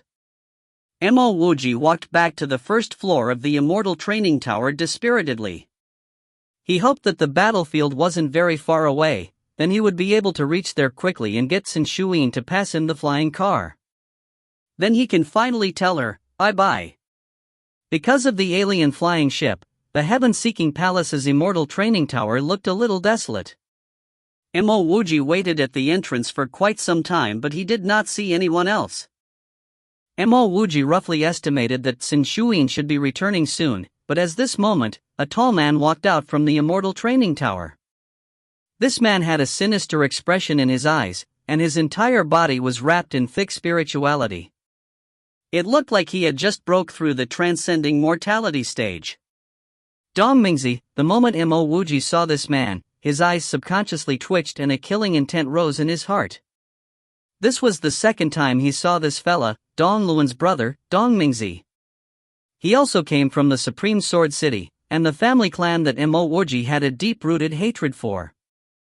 Dong Mingzi also saw Mo Wuji. He originally intended to leave the immortal training tower, but his footsteps stopped in front of Mo Wuji. "Who are you?" Mo Wuji replied flatly, "How is that your business?"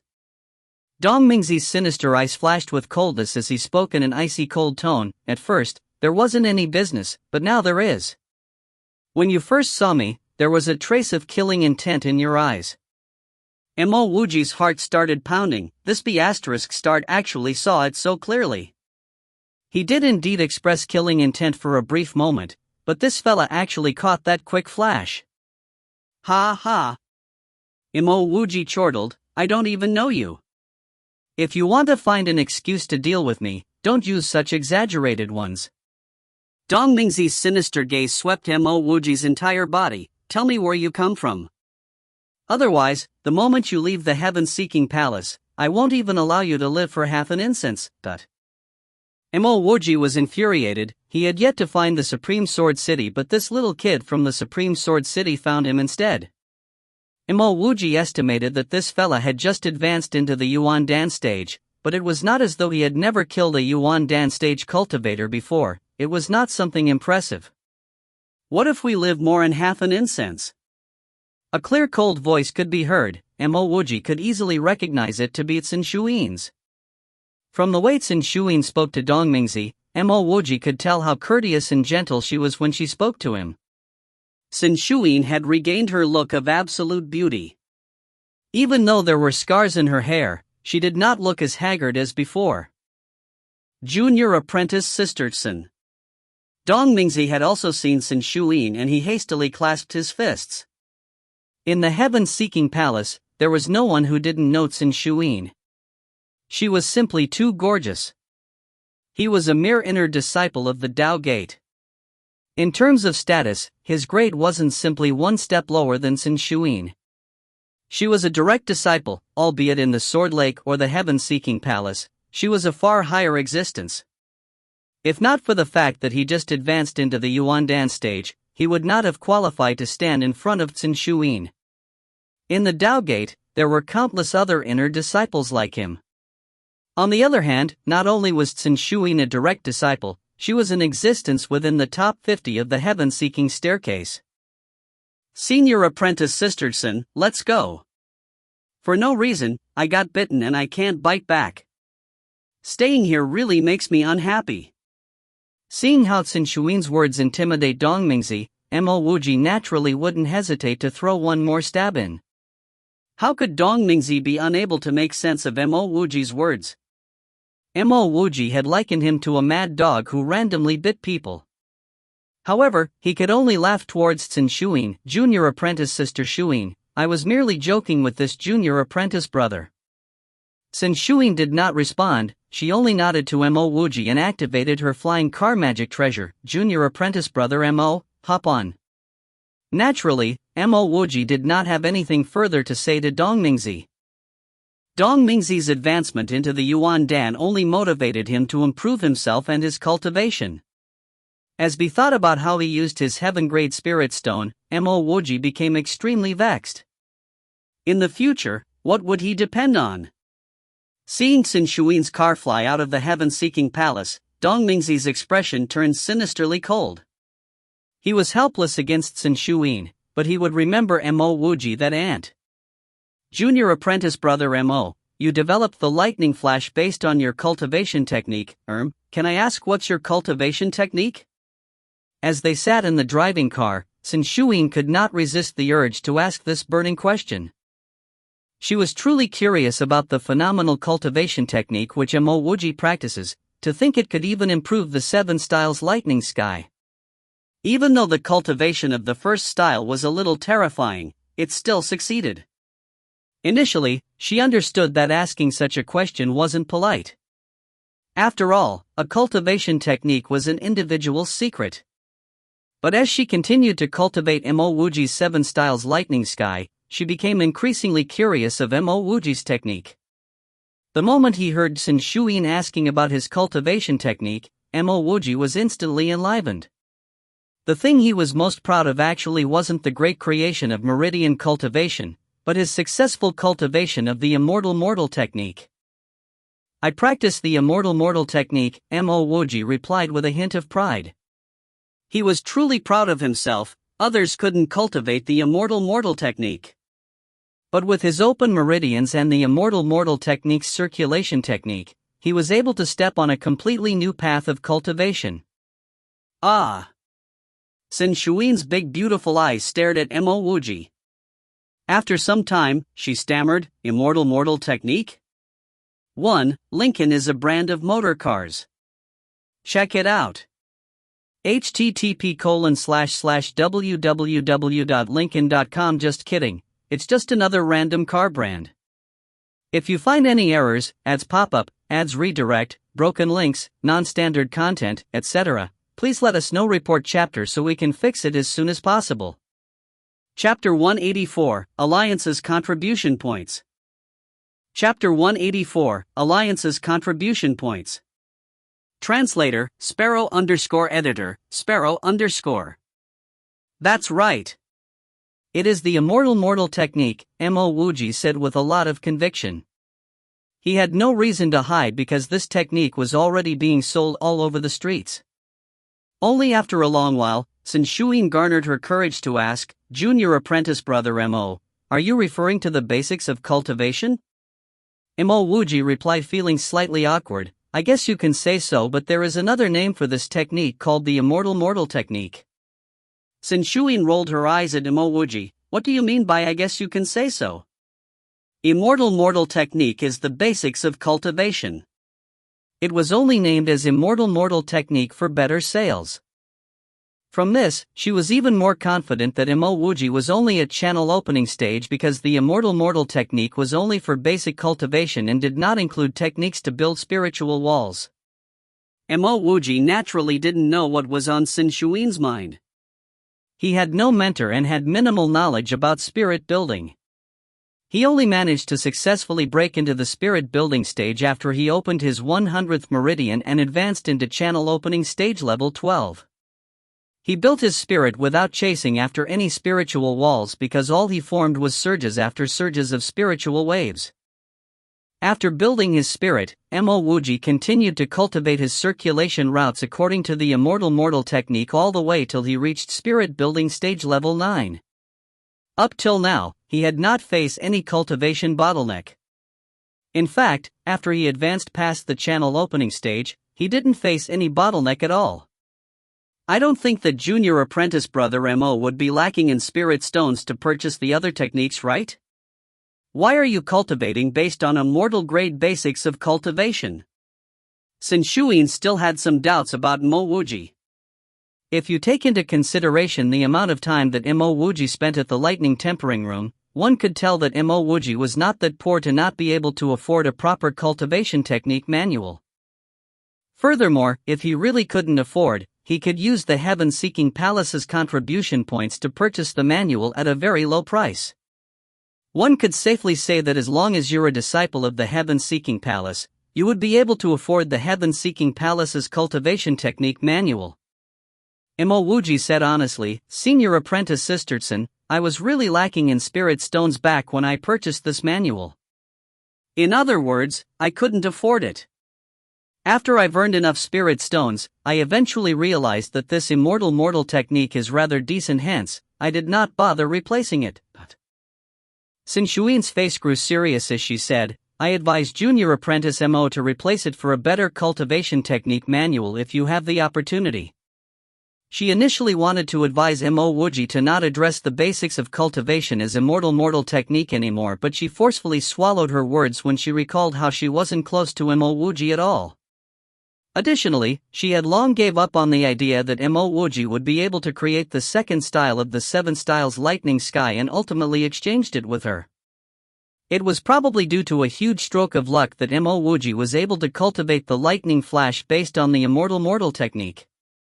As for the remaining 6 styles, let's just forget about it. As Sin Shuin didn't continue speaking, Mo Wuji naturally had nothing to say too.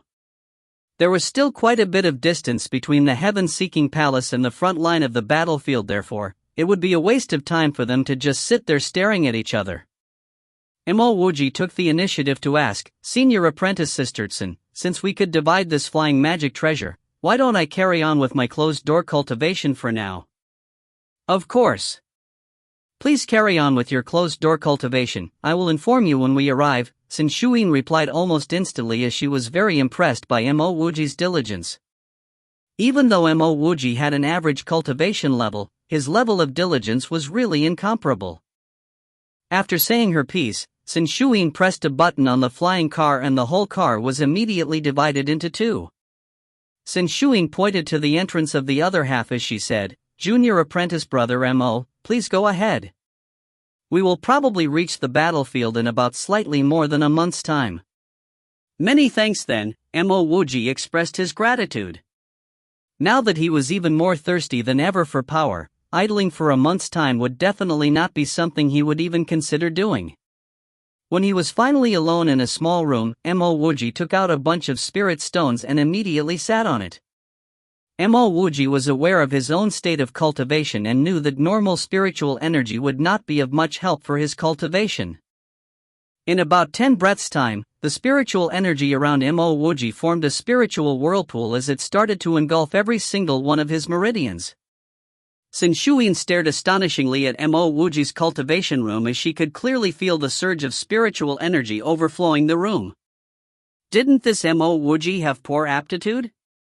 How was he able to generate such strong waves of spiritual energy?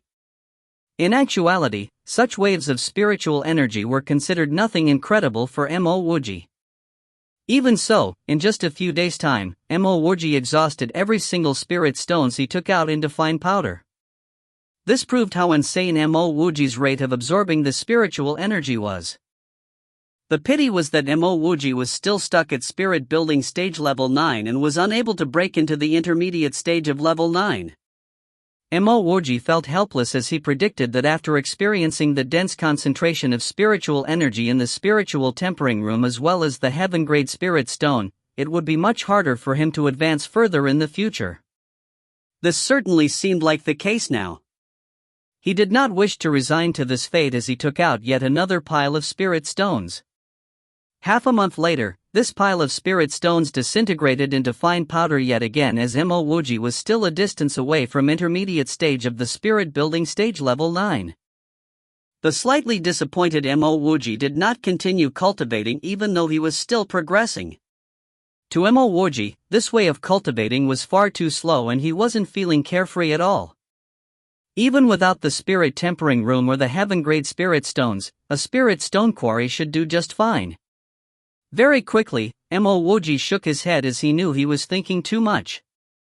All the different sects fought hard to gain control of every spirit stone quarry available, therefore, he should be extremely thankful to have came across one in the Lost Sky ruins. After cleaning up all the fine spirit stones powder, Mo Wuji casually took out the explanation of Chuxingzi's array Dao. Ever since he copied this down in the Ice Mountain, he couldn't find time to analyze this thoroughly. As compared to cultivation, Mo Wuji found himself completely immersed in the array Dao in a shorter period of time. After another 20+ days had passed, Mo Wuji didn't feel as though time was moving as he only subconsciously swallowed an Anidia pill whenever he was feeling hungry. One day as Mo Wuji was analyzing Chuxingzi's elementary defensive array, he heard Sin Shuyin knocking on the door while calling out for him. "We've reached the battlefield?" Mo Wuji hurried to pack up before exiting his room. "Senior Apprentice Sisterson, are we here already?" Mo Wuji asked Sin Shuyin, who was standing at the entrance of his door. Sin Shuyin nodded. "Even though we had not reached the battlefield, we've arrived at an encampment of the heaven-seeking palace. This territory belonged to the Qing Han Empire and it was located very near to the Thunder Fog Forest. This region of the battlefield will be the responsibility of the many big sects of the Heaven-Seeking Palace and the Qing Han Empire. For us to fight for the Alliance contribution points, we have to head towards the 100 Sect Alliance's encampment to register for the Alliance contribution points token." "Is this Chan Luo City?" Mo Wuji asked curiously. Sin Shuyin shook her head. "Chang Luo has been obliterated and it is nothing more than a wasteland now. We are heading towards a place called Anyang, and I've heard that it was only second to Changluo City in the entire Xinghan Empire. After your closed-door cultivation for a month, I believe that your cultivation level should have increased by quite a bit? Mo Wuji replied awkwardly, I am ashamed, for my cultivation level did not improve at all.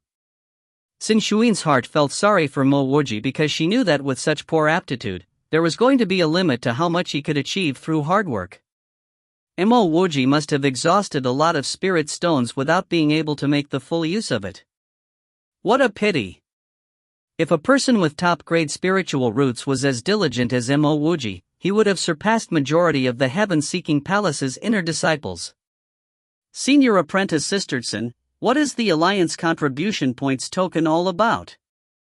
Mo Wuji did not actually feel that it was a pity.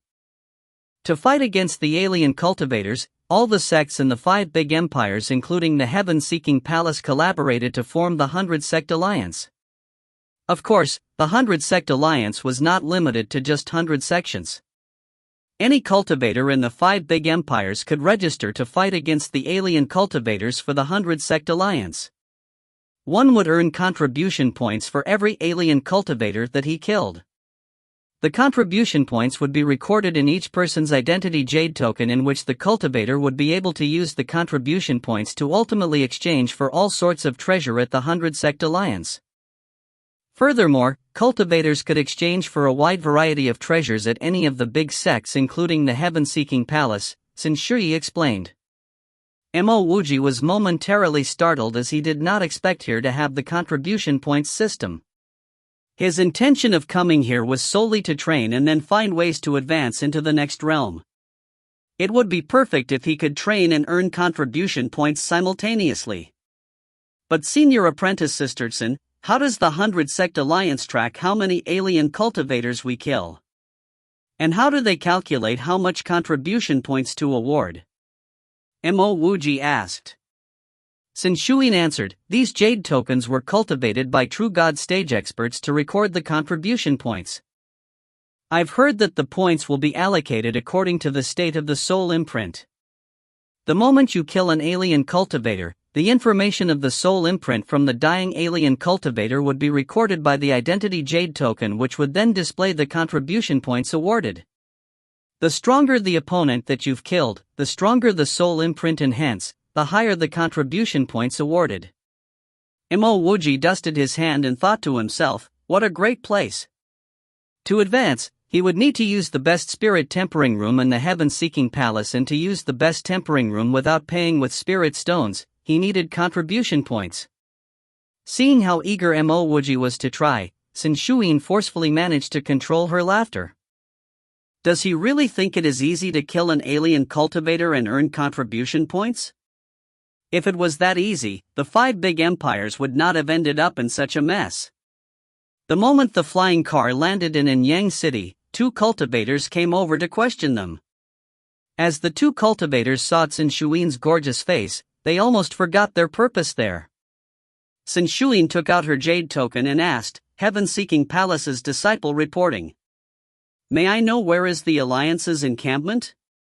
The 2 cultivators suddenly realized that this was a disciple of the Heaven-seeking Palace. If she were to be angered, they might not even know how they would end up dead. Seniors, the Alliance's encampment is at the Anyang Palace. Signorine Ku, who was ranked number 23 on the contribution point board today, was passing by Anyang. Therefore, Xingyi's emperor as well as distant fire sect's leader, Xian Jinyan, are all currently accompanying him. One of the cultivator explained in detail to get into the good books of Xin Shuin. Xin Shuin continued to ask, which senior is in charge of my heaven-seeking palace? The same cultivator hurried to answer, the one in charge of the heaven-seeking palace would be Senior Ni Nan, and he should be back at the encampment researching on Array Dao. Xin Shuin nodded her head and thought, this is normal. She had no idea who was Yin Ku, but just because he was passing by Anyang, he should not qualified enough for heaven-seeking palace's person in charge to entertain him. If you find any errors, ads pop-up, ads redirect, broken links, non-standard content, etc., please let us know. Report chapter so we can fix it as soon as possible. Chapter 185, A Familiar Face from Xinghan Empire. Chapter 185, A Familiar Face from Qing Han Empire. Translator, Sparrow Translations Editor. Why don't we go to the encampment to obtain the Alliance's contribution points token before going our separate ways? Sin Shuyin recalled that Mo Wuji was an outer disciple, which made her a little worried about whether he would be able to obtain a contribution points token. After all, outer disciples were forbidden from going to Greater Heights Mountain, which was why she suggested to go with Mo Wuji. Okay, Mo Wuji agreed without hesitation. Even if Sin Shuyin did not invite him, he would have taken the initiative to ask her to make the contribution points token together. Although he was a disciple of Heaven-Seeking Palace, he knew that an outer disciple might not have the rights to speak, while a direct disciple such as Sin Shuyin would be treated almost like an elder of the sect. That's right, this is yours, Sin Shuyin said as she handed the flying car to Mo Wuji. This flying car was given to me by my master. If you decide to sell it one day, please approach me first. Okay, thank you, Senior Apprentice Sister Cen. If I do sell it one day, I'll definitely return it to you. Mo Wuji replied as he kept the flying car. This flying car was what he obtained by trading a technique, so there was no need to stand on ceremony. In some sense, the price of the first style of 7 styles Lightning Sky was definitely much more than a low-grade flying car magic treasure. According to Sin Shuyin, in Qing Han Empire, Anyang was only second to Chang Luo's capital. After Mo Wuji entered Anyang, he felt this place was much worse than Chan Luo. In terms of prosperity and historical richness, it could not match up to Chang Luo at all. The first thing he saw after going into Anyang City was a gigantic plaza. Under normal circumstances, cities would rarely build a large plaza in front of their city gates. The plaza in Anyang was not only big, but also quite new. The people who walked about and around the plaza were all cultivators, with very little mortals.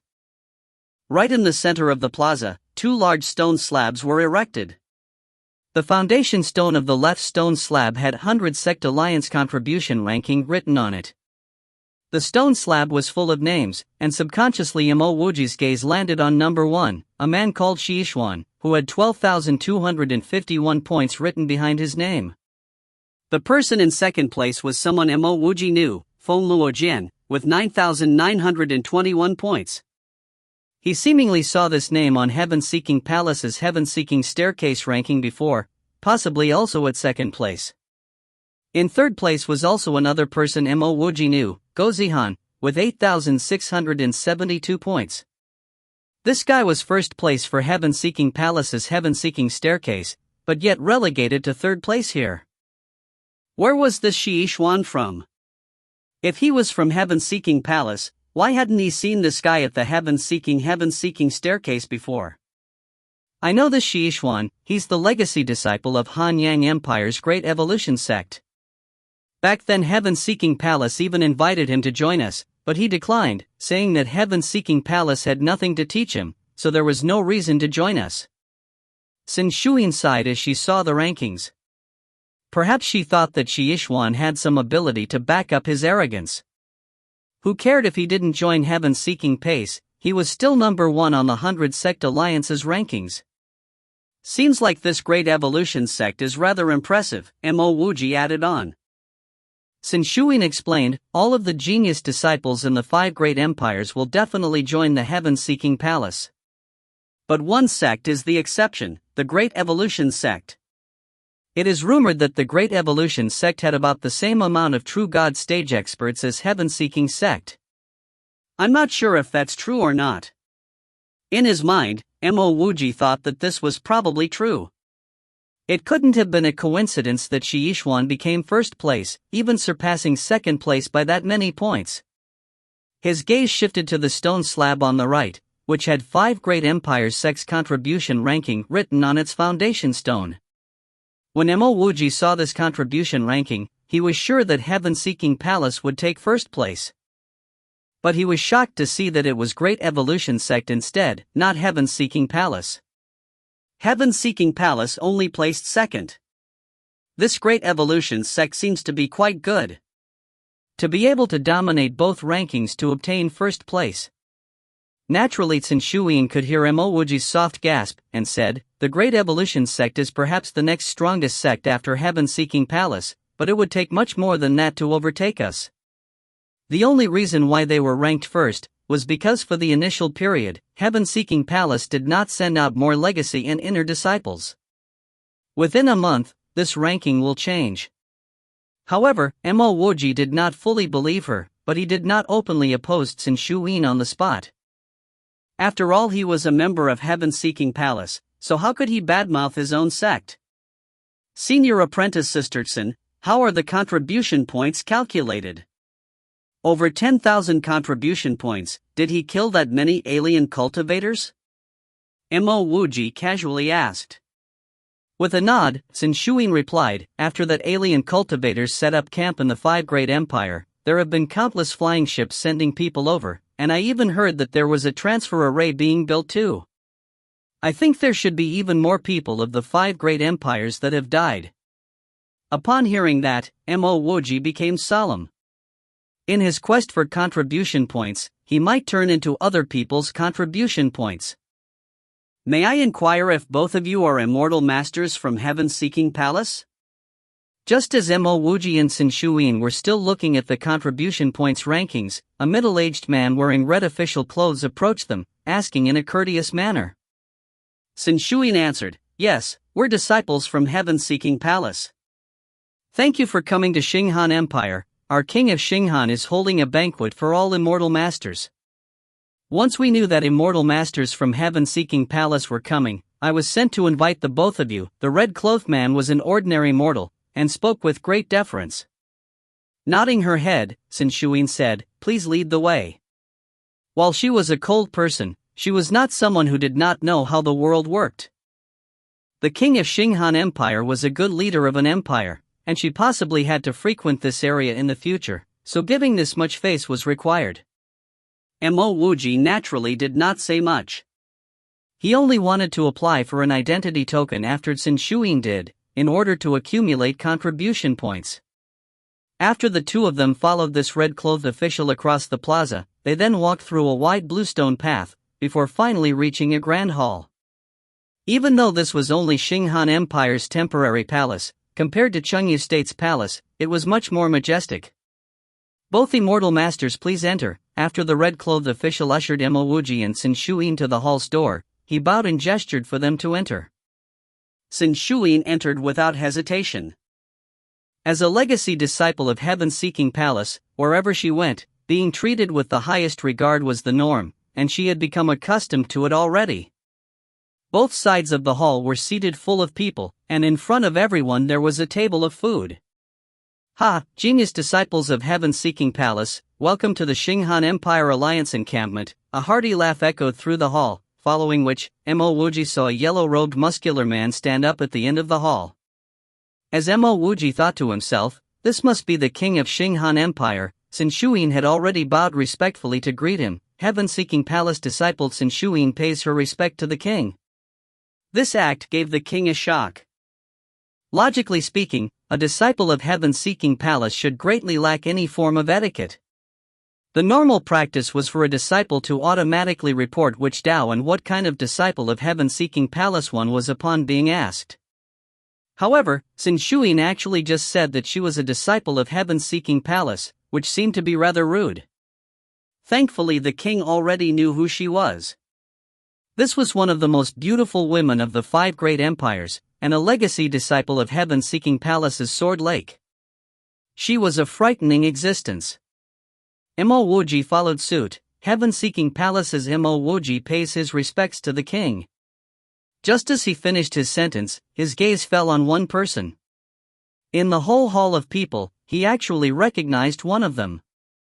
"Both of you, please don't stand on ceremony. Take a seat. Come men, add on to the banquet." Cui Qianjun enthusiastically waved his hands while ordering the men around. The voice of this king was especially loud. In reality, for the Heaven-Seeking Palace, this was nothing much.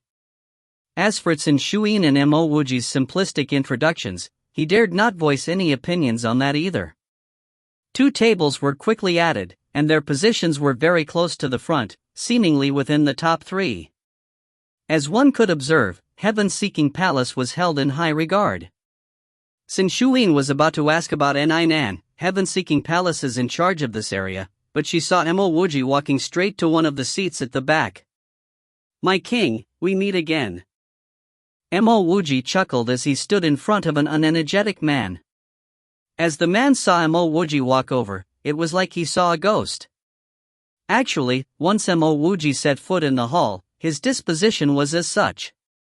"Drug refiner Mo, I really didn't expect that I'd be able to meet you here." The pale beardless man quickly stood up and stuttered his way through the sentence. Chuckling once more, Mo Wuji replied, "We would have met sooner or later. Even if we didn't meet here, I would have gone to Raozhou City's mayor's house to look for you."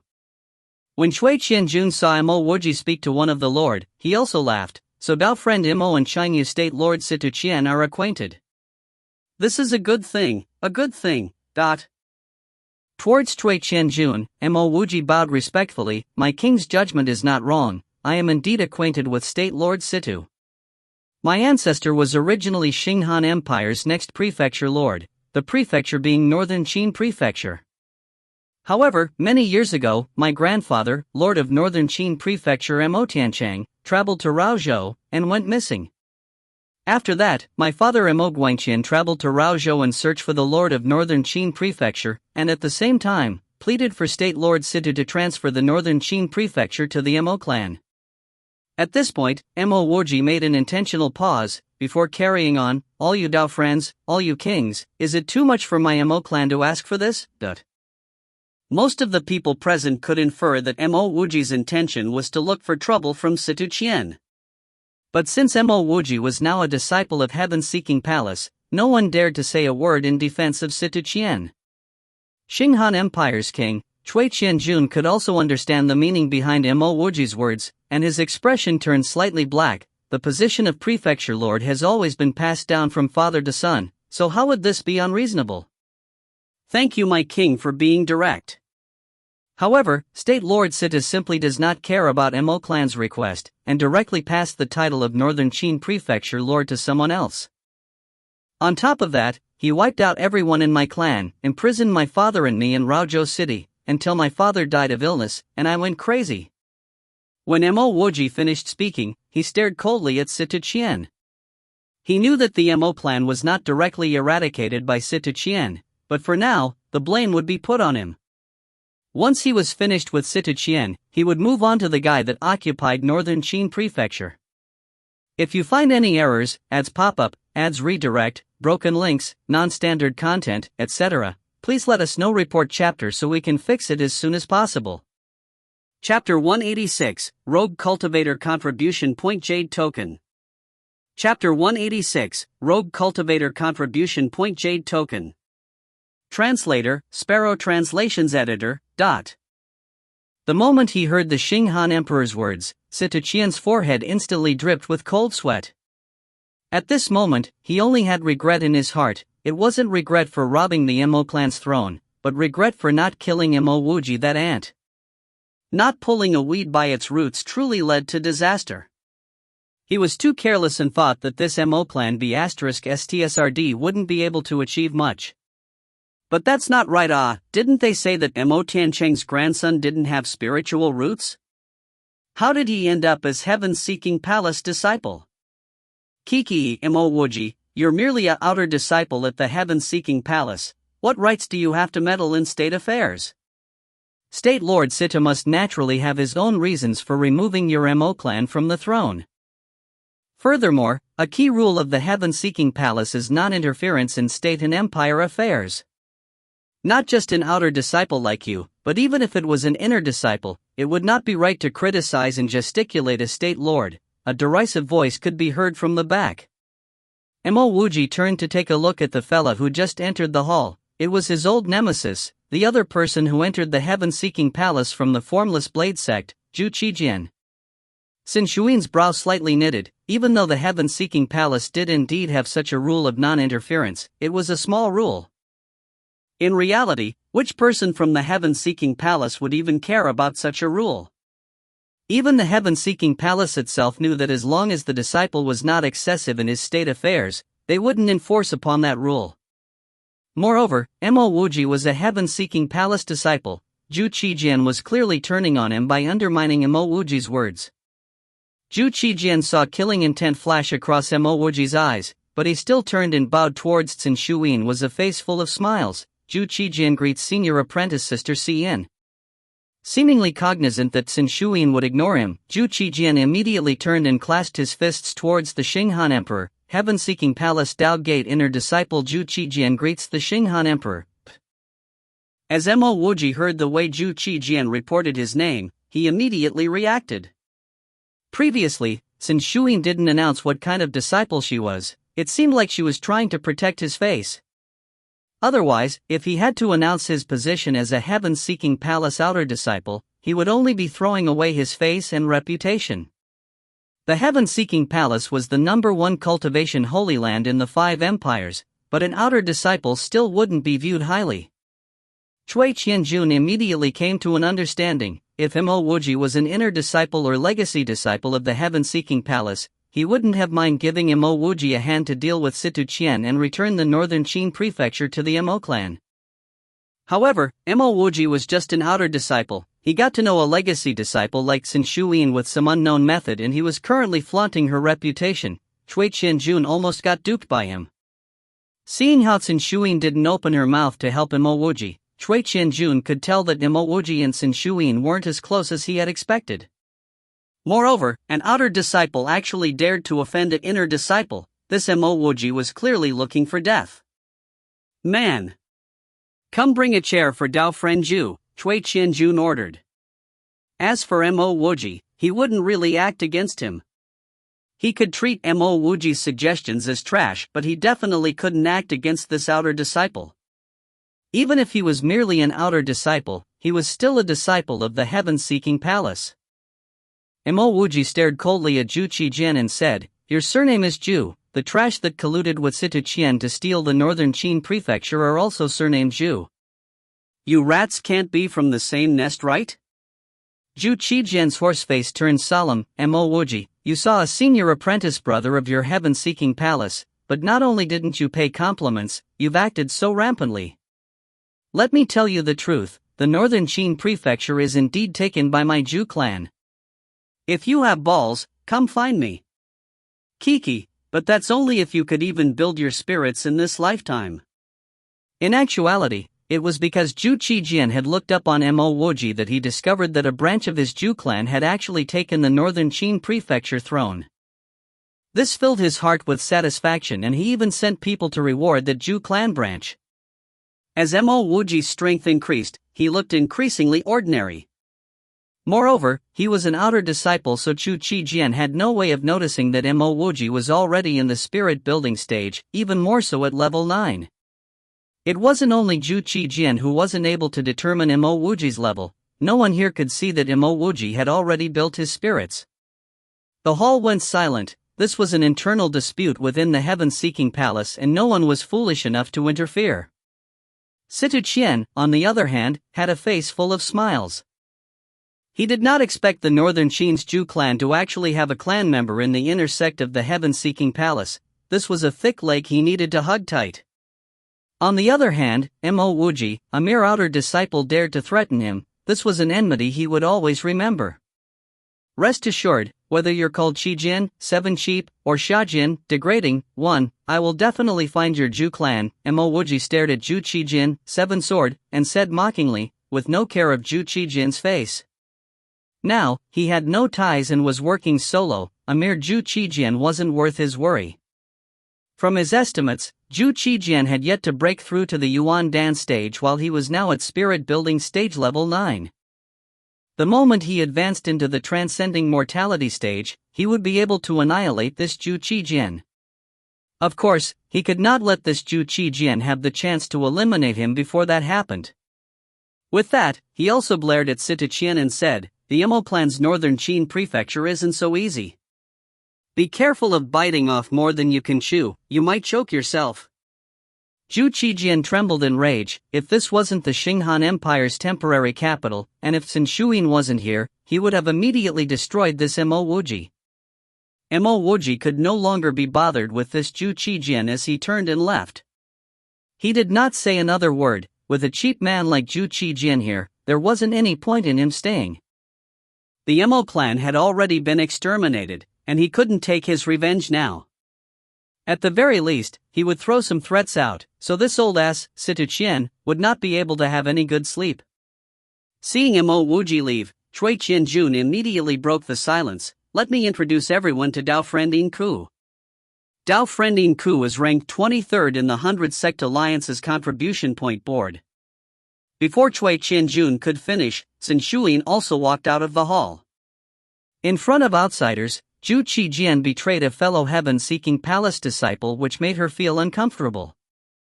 Cui Qianjun had an ugly expression on his face. If it was any other person, he would have long destroyed him. Unfortunately, the two were heaven-seeking palace's disciples, and one of them was even a legacy disciple. If he dared to act, his Xinghan Empire might just disappear from the face of the lost continent. The 100 Sect Alliance's encampment was a 6-leveled tower next to the Yin-Yang Palace. When Mo Wuji and Qin Shuyin arrived, there were already 7 to 8 people registering for the Alliance's identity jade token. Heaven-seeking palaces Qin Shuyin and Mo Wuji registering for the Alliance's identity jade token, Qin Shuyin said as she passed her own sect's identity jade token. The person handling the jade tokens was an elder who looked extremely capable. After examining Qin Shuyin's jade token, he continued, "Please pass Mo Wuji's sect identity jade token as well." Mo Wuji had already retrieved his jade token and handed it over. After examining Mo Wuji's identity jade token, the elder said apologetically, "I'm only able to help Dao friend Qin Shuyin obtain an alliance identity jade token. I'm unable to do so for Dao friend Mo." "Why?" Qin Shuyin slightly knitted her brows. Even though she had expected such an outcome, she was still unhappy. In her perspective, anyone who was willing to help the 5 empires fight the alien cultivators should be entitled his own identity jade token. Without a jade token, then there wouldn't be any contribution points. Then no matter how many alien cultivators he killed, he wouldn't be able to get anything in return. This was truly unfair for those without the identity jade token. If it was an average person, the elder would have directly sent him flying out. But this was a legacy disciple of the heaven-seeking palace, so he grudgingly explained, "This jade token which could record contribution points is extremely valuable." Each and every one of them was refined by a true God stage expert. Only inner disciples and legacy disciples of Earth sects and above, as well as rogue cultivators who have reached the transcending mortality stage, could register for it. Dao friend Mo is an outer disciple, and his cultivation doesn't look like it's in the transcending mortality stage. Qin Shuyin had never asked Mo Wuji about his level, so she didn't even think that Mo Wuji was in the spirit building stage, much less the transcending mortality stage. Previously, she was willing to help Mo Wuji register for the jade token because Mo Wuji could wield a powerful lightning skill, Lightning Flash. With this skill, Mo Wuji was definitely able to obtain some contribution points in the battlefield. Is there no other way? Seeing Qin Shuyin turn silent, Mo Wuji took the initiative to ask. He definitely couldn't give up on these contribution points. After all, they could be exchanged for wonderful things. As an outer disciple, he was not much different from a rogue cultivator. To obtain resources and opportunities, he would need large amounts of contribution points. The elder glanced at Qin Shuyin. He could ignore Mo Wuji's words, but he had to care about Qin Shuyin. Mo Wuji came together with Qin Shuyin, and it looked like their relationship wasn't shallow. The elder was also secretly impressed with Mo Wuji. A cultivator with inferior spiritual roots like him was actually close to a proud child of the heavens like Qin Shuyin. It's not impossible. There are some defective jade tokens. These jade tokens cannot record identities, so they couldn't be counted as identity jade tokens. Its only function is to record contribution points, so you could consider it a point jade token. No problem, this jade token is fine. I will apply for this kind of jade token. Before the elder could finish, Mo Wuji unhesitantly said. He did not care about an identity, he only wanted contribution points. The elder said helplessly, wait for me to finish. Even though this jade token could record contribution points, there might be cases of malfunction. That is to say, after you kill an alien cultivator, this jade token might not be able to detect the alien cultivator's soul imprint. If that happens, you wouldn't be able to get any contribution points. Mo Wuji's expression turned ugly. Is he screwing with me? Isn't he telling me to catch a fish with a net with a huge hole in it? Sun Shuyin was also helpless. When Elder Zhu Yueshan announced that no outer disciples were allowed to join the expedition, she had already expected for Mo Wuji's registration for a jade token to be difficult. From the looks of it, it was as expected. This defective jade token is also in small amounts. The elder only said half of his sentence, but Mo Wuji had already made up his mind. I want this defective jade token. Help me register for one. Dao Friend Sun's jade token is free. Dao Friend Mo's jade token requires a payment of 50,000 Earth-grade spirit stones, the elder said as he retrieved the 2 jade tokens. Mo Wuji was secretly cursing in his heart. A perfect jade token did not require any fees, while his defective one actually needed 50,000 Earth-grade spirit stones. Despite his frustrations, Mo Wuji could only pay the 50,000 Earth-grade spirit stones and accepted his jade token. There were a few words on the jade token: Rogue Cultivator 2705, contribution points 0. There wasn't even a name at the back. 1. The author is playing with the pronunciations here. Zhu Qijian's name means 7 swords, but there is another Jian which means cheap/bitch. If you find any errors, ads pop-up, ads redirect, broken links, non-standard content, etc., please let us know. Report chapter so we can fix it as soon as possible. Chapter 187, Entering the Enemy's Lair.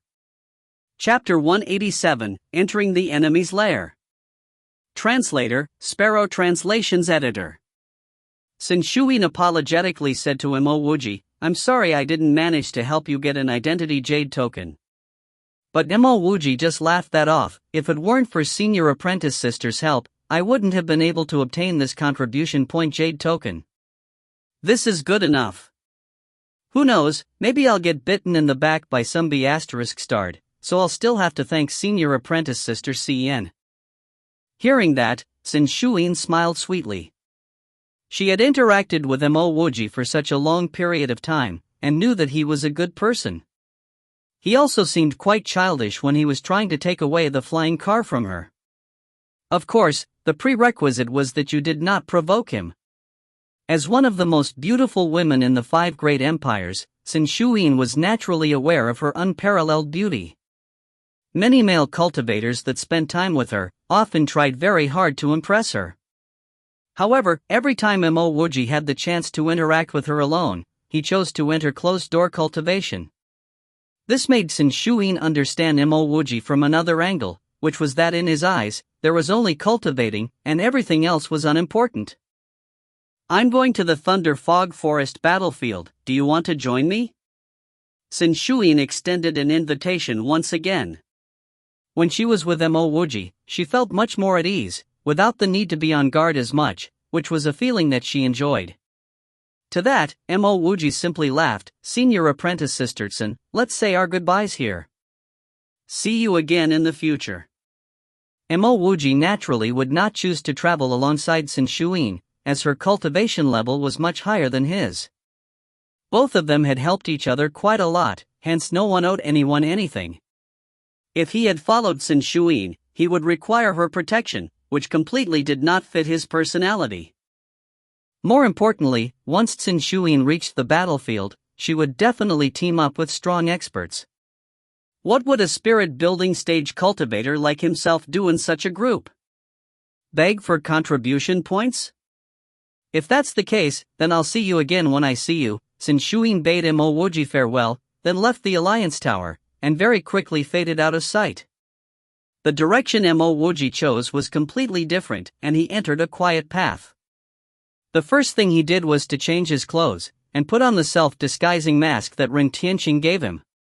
When he was with Sun Shuyin, no one dared to lay a hand on him. But now that he was traveling alone, once someone discovered any traces of him, the number of people that would attack him was simply too many. Regardless of whether it was Heaven-Seeking Palace's Elder Jinyu, Zhu Qijian, or Supreme Sword City's Dongmingzi. These people were all out to kill him, but he couldn't even match up to a single one of them. An hour later, Mo Wuji openly left in Yang City. The self-disguising spiritual item that Ren Tianqing gave him was pretty good, as Mo Wuji had turned into a black-faced monk with a blade scar across his face. Once he twitched his face, the scar would give off a frightening aura, which made people unwilling to look at it for long. Only after a few kilometers outside of Anyang City did Mo Wuji see another person. It was obvious how large an impact the alien cultivators had on the 5 great empires. Most of the mortals there either moved away, or lost their lives due to the battles. After locating a safe place, Mo Wuji began refining the flying car, and within half a day, he had succeeded. The flying car was thrown out, and in an instant, it returned to its original size. He was rather satisfied with this flying car, just like how a car lover had obtained the car of his dreams.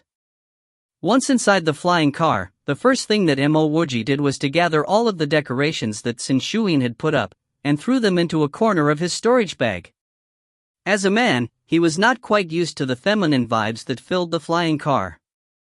Thankfully Sun Shuyin was not like other girls, and only had a few feminine decorations around, which saved a lot of Mo Wuji's time. Mo Wuji sat at the front of the flying car, driving it at fast speeds through the clouds. Seeing the white clouds around him being left behind, a sense of satisfaction welled up in him. Back on Earth, he had thought of the possibility of inventing such a flying car, which would be much faster and safer than aeroplanes. However, after considering the amount of specialized knowledge that he had to pick up, and the chaos that would ensue with countless flying cars in the sky, he gave up on this idea. Who would have known that something that did not become reality on Earth would have somehow appeared on this continent? Moreover, he did not invent the flying cars here, and even did not have to control it in midair. The flying car had a much higher speed than flying beast carriages and ships, on top of the greater stability it gave. Mo Wuji had been to the Thunder Fog Forest once, and while it was outside of Chengyu state borders, the general direction was still roughly the same. In only 3 days, fog appeared on the Mo Wuji's horizon. Hence he quickly stopped the flying car. However, as the flying car was going too fast, and it was his first time steering it, without knowing it, he had arrived right on top of the Thunder Fog Forest. This low-grade spiritual item, flying car, had no instruments for fine direction control, and could only point in a general direction. It was a mystery how Sun Shuyin had traveled to Anyang City on it previously. When the flying car was about to land, Mo Wuji's spiritual will had swept out already. This was the Thunder Fog Forest, and was probably very close to the battlefield with alien cultivators. Thus, he had to be very careful. However, he soon realized that he was still too careless. 2 men were hidden behind some rocks a few tens of meters behind him. Those 2 guys obviously sought his flying car, and were waiting for him to disembark before taking action. If he could, Mo Wuji really wanted to start the flying car and fly away. But he did not dare to do so, as he was already being marked by. The reason behind this was very simple: he was too conspicuous. It seemed like having a flying car wasn't that good after all. According to the observations made with his spiritual will, the 2 people tracking him were slightly higher in cultivation level than him. If he flew off again, and got marked by really strong experts, not even his bones would be left over. Moreover, he suspected that he had landed in a lair of alien cultivators, which made it even more dangerous to lift off. The flying car landed on the ground, faced his back at the particular rock. The moment that he kept the flying car, 2 hands quickly formed multiple complex hand techniques, then hit at the top of the rock behind him. Ambushing was something that Mo Wuji was familiar with.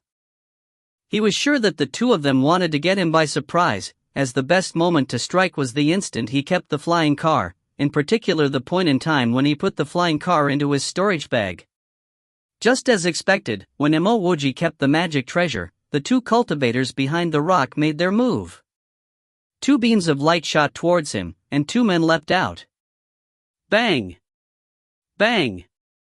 Two electroballs exploded, and both of the cultivators got blown to a standstill. Ah! Two screams rang out, and at that moment Mo Wuji just dodged one light beam, while the other pierced through his shoulder.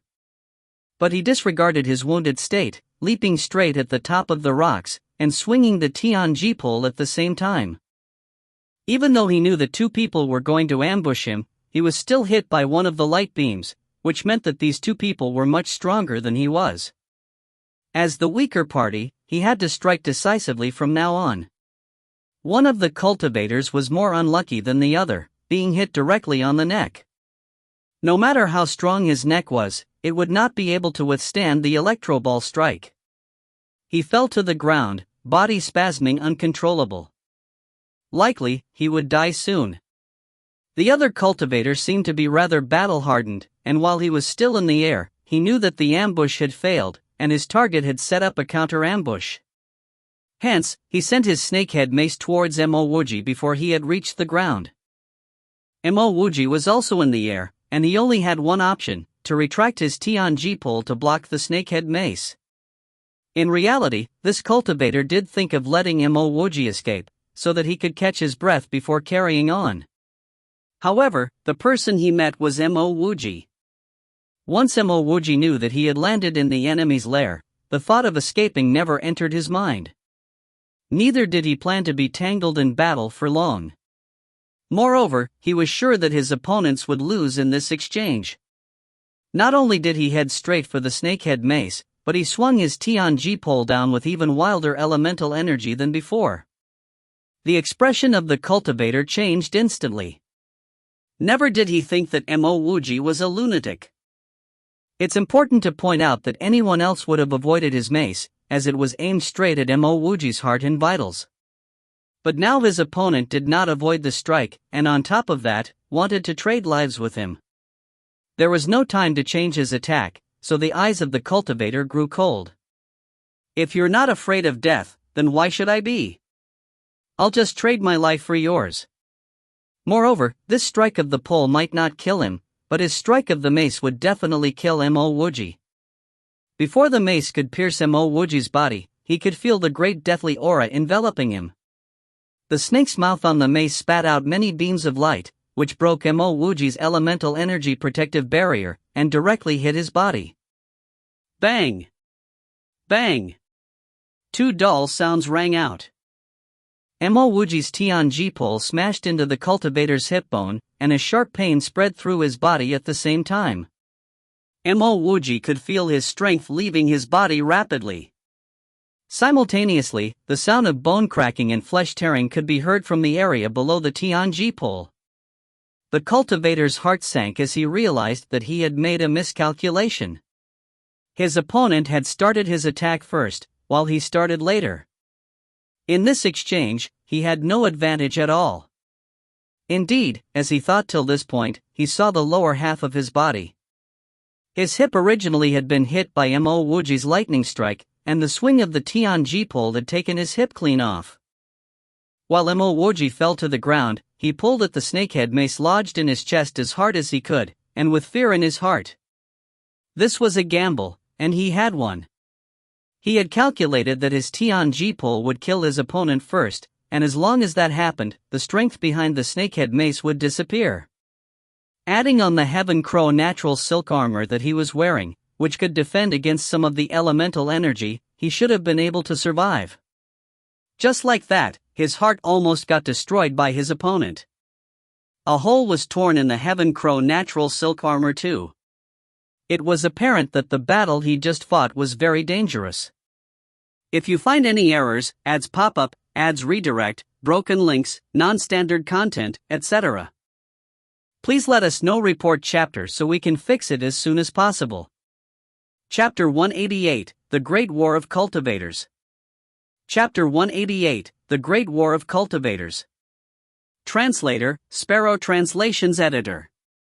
After hastily taking some healing pills, Mo Wuji walked to the two corpses and retrieved their storage bags. Thereafter, he threw their magic treasures into his own storage bag before digging a hole and burying the two corpses. If this was elsewhere, he could have neglected this. However, Mo Wuji suspected this might be the lair of the alien cultivators, so he dared not casually leave these two bodies here. Mo Wuji was suddenly reminded of his Jake token and he hurriedly fetched it from his waist. As expected, the words on the Jade token were updated. Cultivator 2705, contribution points, 22, ranking, nil. Mo Wuji lamented, he had killed two fellas with a higher cultivation than him but he only got 22 points. Then exactly how many alien cultivators did those freaks with 10,000 over points kill? It looks like these contribution points wasn't easy to obtain. Mo Wuji sighed and speedily left the location. Regardless of whether this was the alien cultivator's territory or not, it would not be good to stay here. This whole area of the Thunder Fog Forest had been completely destroyed and the surroundings were barren. It was unclear whether this had been caused by the war or whether this was deliberately done by the alien cultivators. It took 4 hours for Mo Wuji to finally walk out from this barren wasteland and return to the dense, thick forests. As he entered the Thunder Fog Forest, Mo Wuji heaved a sigh of relief. Even if this was the alien cultivators' territory, they wouldn't be able to set up camp within the forest. Mo Wuji had entered the Thunder Fog Forest before, and that was only at the peripheries. But he had learnt that if one were to get lost within the Thunder Fog Forest, it was very likely that he would lose his little life. Not even Supreme Earth Realm experts would dare to enter this forest. Thus, this would be a good place for him to conceal himself and make sense of the situation. The moment he entered the Thunder Fog Forest, Mo Wuji could hear the unceasing sounds of lightning and thunder. Perhaps it might be the huge wars between the alien cultivators and the Five Empires cultivators, but Mo Wuji did not see a single demonic beast since he entered the Thunder Fog Forest. One reason why the Thunder Fog Forest was so threatening, besides the demonic beasts, would be the various kinds of poison fogs. Of course, the most terrifying thing was still the lightning. If you were to accidentally fall into a lightning lake, or if lightning were to suddenly strike down on you, then it would be difficult for you to emerge alive from this forest. However, Mo Wuji had no hints of worry. After entering the Thunder Fog Forest, he started running into the depths at a rapid pace. He was a Tier 4 Earth Pill refiner, so he didn't really care about the poison fog and the venomous bugs. At the same time, the most deadly and fatal lightning bolts were simply sources of lightning essence for his lightning flash cultivation. In a single day, Mo Wuji had been struck with more than 10 bolts of lightning of varying thicknesses. If it was an average cultivator, even if he was in the transcending mortality stage, would have been struck to the ground. Not only wasn't Mo Wuji sprawling on the ground, the lightning bolts didn't even injure Mo Wuji, with the exception of one exceptionally thick bolt. Moreover, he started running into the depths at a faster speed. 3 days later, Mo Wuji stopped. He had finally seen some demonic beasts. The presence of demonic beasts meant that this place was safe. Demonic beasts bat a higher sensitivity towards danger than human beings, and since demonic beasts had appeared in the surroundings, it would mean that the vicinity was not too dangerous. After carefully lurking around for 2 hours, Mo Wuji finally found a safe place to conceal himself. It was by a cliff within a lightning valley. In the Thunder Fog Forest, besides the lightning lakes, there were lightning valleys, lightning pools, lightning forests, etc. A lightning lake was okay. If an average person encountered a lightning lake, he would immediately raise his caution and skirt around carefully. On the other hand, the lightning forests were especially dangerous. It looked like an ordinary forest, but the moment a person entered it, he would immediately be surrounded by countless amounts of lightning bolts, and would get struck till he dies. A majority of the cultivators who died in the Thunder Fog Forest died due to the lightning forests. The Lightning Valley was also a common sight in the Thunder Fog Forest. It was a narrow valley which was constantly being struck by lightning. In contrast to the lightning forests, the number of cultivators who perished in the lightning valleys were little. After all, the Lightning Valley were far too conspicuous. From afar, one could see the convergence of thunder clouds above the valley. Only a fool would enter the Lightning Valley. It was precisely due to this danger of entering the Lightning Valley that Mo Wuji chose to dig his immortal cave by a cliff within a lightning valley. The lightning valley he was in was extremely narrow. The gap between the two sides of the valley was not even a meter long, with occasional powerful lightning bolts appearing. In this lightning valley, Mo Wuji was struck by at least 10 bolts of lightning before he barely managed to dig an immortal cave to conceal himself. Mo Wuji finally relaxed when he installed an elementary defensive array at the entrance of his immortal cave. For the time being, he was safe.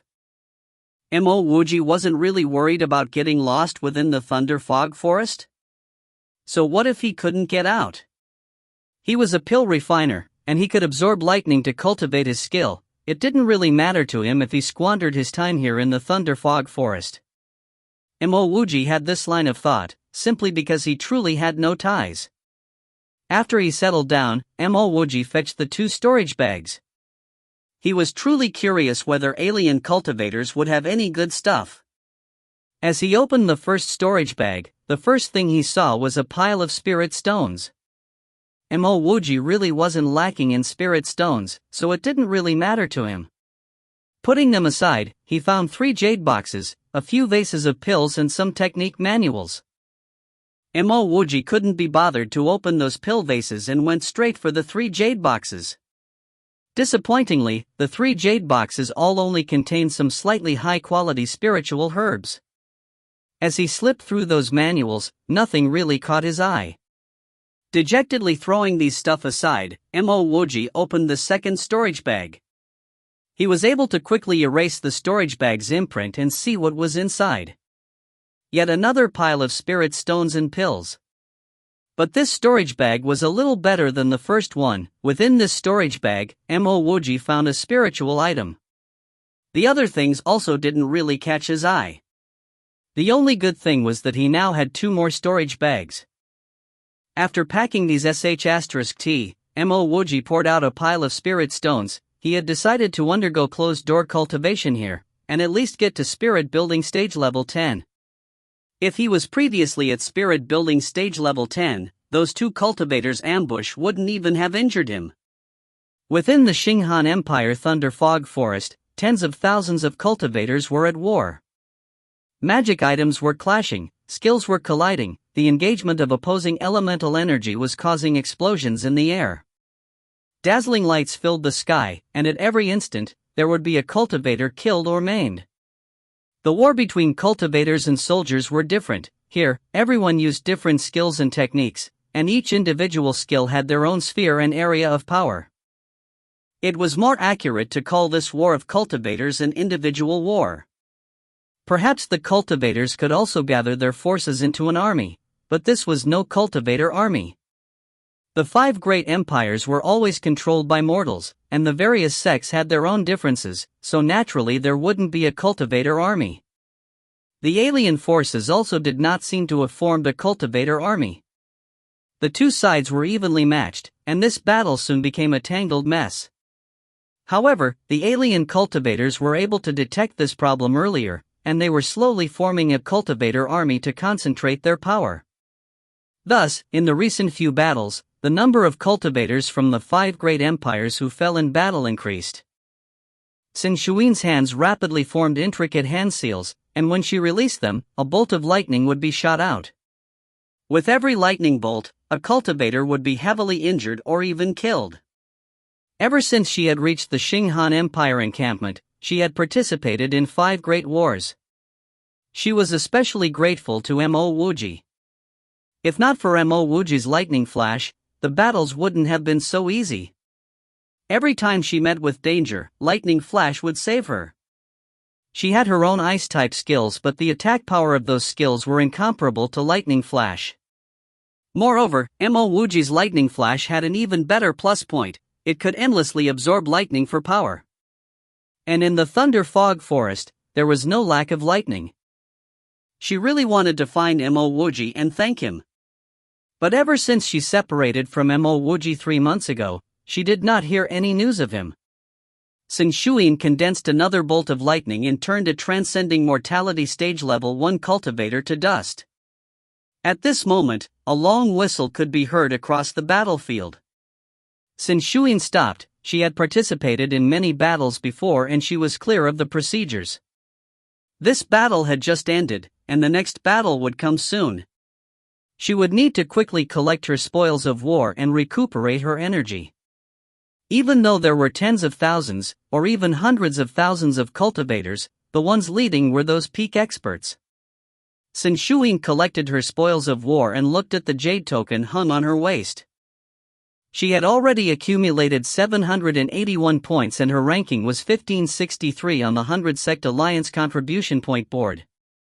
However, this was not what delighted Sin Shuyin the most. Sin Shuyin was especially contented that after these 3 months of life and death battles, she had broke through to the Yuan Dan stage. Now, she lacked some closed-door cultivation to stabilize her condition. Junior apprentice Sister Shuyin, a slightly husky voice called out to her. Sin Shuyin turned to see Ren Tianqing. Ren Tianqing had called out to her when they were still quite a distance apart. Shuyin greets senior apprentice brother Ren. Congratulations on transcending the mortal realm and advancing into the Yuan Dan stage. I believe that with senior apprentice brother Ren's talents, you would soon transcend the earth realm and become a true god.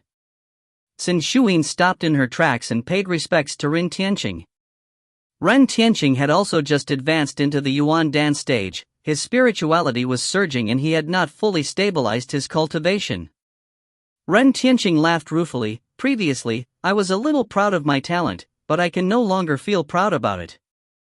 I'm sure you've heard of the Pill Pagoda's junior apprentice Sister Yenair? She did not enter the Pill Pagoda for long, but she is already in transcending mortality stage level 5. Compared to her, I'm like sh*t. Let's not talk about that. I heard that you came together with junior apprentice brother Mo Wuji. Do you know where junior apprentice brother Mo went off to? Sin Shuyin went silent. She only spoke after some time. Junior apprentice brother Mo and I separated in Yang. He said that he would come to the battlefield, but I did not see him. I'm afraid. Sin Shuyin did not finish her words, but Ren Tianqing could understand what she was implying. Things did not seem to bode well for Mo Wuji. If you find any errors, ads pop up, ads redirect, broken links, non-standard content, etc., please let us know. Report chapter so we can fix it as soon as possible. Chapter 189, The Great Battle in the Thunder Fog Forest. Chapter 189, The Great Battle in the Thunder Fog Forest. Translator, Sparrow Translations Editor. The moment Ren Tianqing heard about this, he became silent too. Given his pride, there were very few people whom he admired, and even though Mo Wuji was an outer disciple with a rather low aptitude, Ren Tianqing enjoyed interacting with him. Furthermore, Mo Wuji never looked down on himself even though he was only an outer disciple. Ren Tianqing was willing to befriend Mo Wuji, give up on searching for the earth fire in the lost sky ruins, accompany him back to the sect, and even gift him a self-disguising spiritual item precisely because he truly admired a person like Mo Wuji. Now that he realized that Mo Wuji might have fallen, he would naturally be feeling slightly dejected. It definitely wasn't easy for a cultivator to meet a true friend in this world. There were 2 black-scarfed cultivators bending down to clean up the victory goods on the floor not too far away from where Ren Tianqing and Sin Shuyin were conversing at. The 2 cultivators only stood up after Ren Tianqing and Sin Shuyin left. If Mo Wuji was here, he would have recognized one of them. He was Honest Chi from the Honest Provision Shop. That Sin Shuyin came over with Mo Wuji yet had no idea where Mo Wuji went. She is really a dumb woman, Honest Chi badmouthed Sin Shuyin as he watched her back. The black-scarfed woman beside him grunted, "You are the dumb one."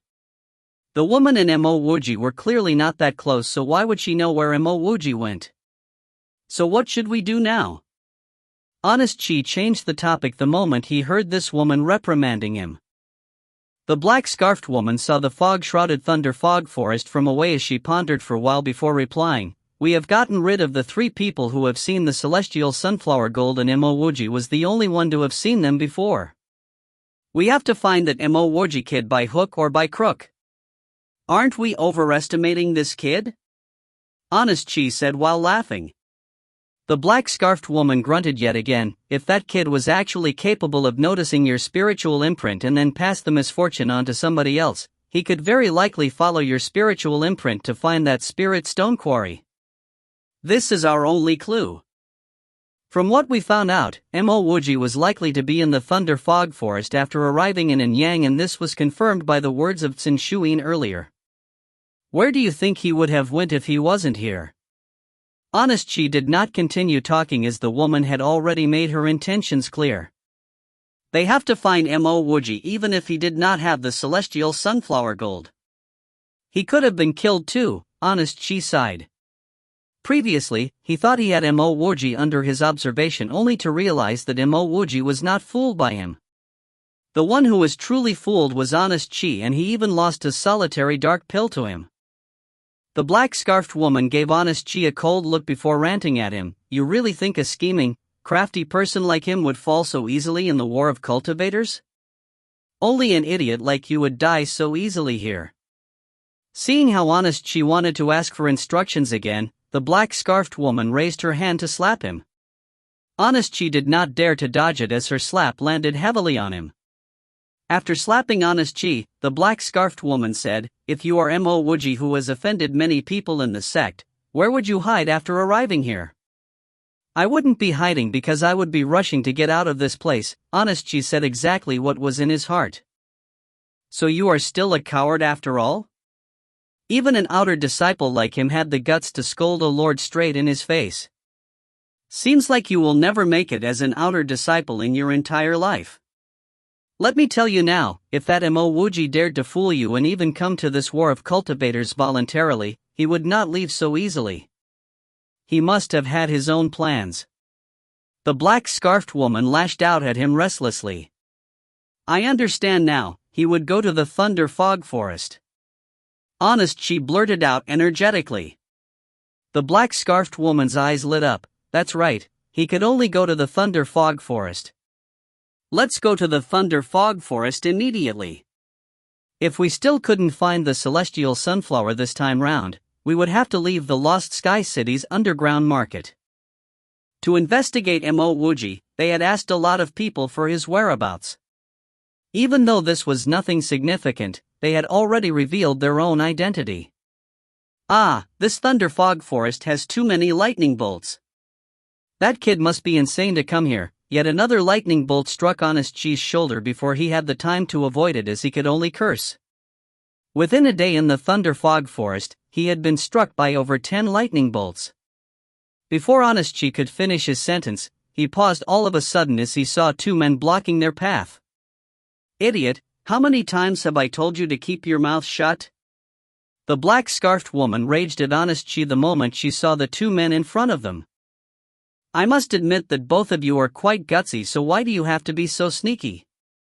If you want to go to our Floating Stars encampment, you could go there directly without making a detour through the Thunder Fog Forest. The one speaking was a short and plump man. The man, who had a head of golden hair, big white ears and a little squarish eyes, was holding a pitched black steel ball. On the first glance, he looked just like a laughable short winter melon. Both Honest Chi and the black-scarfed woman grew suspicious, as they would definitely not take this short winter melon lightly. This short winter melon's spiritual aura was well reserved within him, as if he was an immortal master. Standing beside this short winter melon was an average-built man with a face as straight as a coffin board. He was lifeless, with his eyelids almost shut, as if he was thinking about something else. However, the killing intent in him was no lesser than the short winter melon. Kiki. Honest Chi coughed twice before cupping his fist to say, my two Dao friends have misunderstood. It is really a big misunderstanding. We have nothing to do with the *TTY100 sect alliance of the five big empires, as we will be here in the Thunder Fog Forest purely to find some spiritual herbs and nothing more. I am sorry to say that the Thunder Fog Forest is now our territory, that short winter melon said as he swinged his steel ball around. Since this is the case, we shall leave immediately, the black-scarfed woman responded instantaneously, as she could feel that these two men were definitely not weaker than them. Don't leave since you're already here.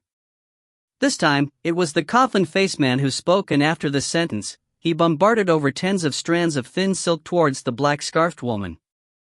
Almost simultaneously, the short winter melon made his move too. The steel ball which he was swinging around previously suddenly became a dark, black hole-like ball as it swung towards Honest Chi. Inevitably, Honest Chi drew out a steel hammer which ripped open the surrounding air before clashing with the black hole-like ball. Hong, dot. An intense blast of elemental energy coupled with the sound of metals clashing caused a few inches deep gully to explode out of thin air. A great recoil of elemental energy hit Honest Chi as he spat out a mouthful of fresh blood before being sent flying backwards. The short winter melon didn't have it easy either, as he only barely managed to forcefully swallow the mouthful of fresh blood instead. As compared to Honest Chi and the short winter melon's moves, the black-scarfed woman and the coffin man's moves were relentless. The coffin man's over 10 silk thread was mostly fended off by the black-scarfed woman's crescent blade. However, the enormous amount of elemental energy in the tens of strands of thin silk eventually broke through the black-scarfed woman's wall of defense. Just like an invisible iron claw, the coffin man tore apart the black-scarfed on the woman. The woman eventually revealed a pale face with the thin lips. "Let's leave quickly." After just a single round of exchanging blows, the black-scarfed woman knew that it would be impossible for Honest Chi and herself to kill these two because they were definitely not any weaker than themselves. Even before the woman's prompt, Honest Chi had already started escaping into the depth of the thunder fog forest. The black-scarfed woman drew a semicircular arc in the air before following closely behind Honest Chi into the depth of the thunder fog forest. Without any hesitation, the two cultivators battling Honest Chi and the black-scarfed woman immediately chased after them. Other than a huge gully and a ground of complete disorder, there was nothing left behind at the place where the four of them fought. Pa! Mo Wuji swept away the spirit stone's powder on his body before standing up. Ever since he started cultivating, this was the greatest difficulty he had faced. Who knows how many spirit stones he had exhausted within this 3 months' worth of cultivation, yet he only managed to advance from spirit building stage level 9 to the later stage of the same level. He was still very far off his short-term goal, spirit building stage level 10. Mo Wuji saw the floor full of spirit stones shreds as he sighed helplessly. Perhaps, he had to cultivate behind closed doors for over 1.5 years before being able to advance to spirit building stage level 10. No way, I have to continue cultivating. He had the experience of channel opening stage level 10, and previously, he was only able to kill the two spirit building stage cultivators because he was in channel opening stage level 10. This proved that the vast difference between level 9 and level 10 was almost as great as an entire realm. After tidying up the immortal cave, Mo Wuji made up his mind to not give up until he managed to reach spirit building stage level 10. Hong! A spine-chilling explosion of elemental energy shocked Mo Wuji. He quickly put away the spirit stones which he took out as he cautiously turned his elementary monitor rune on.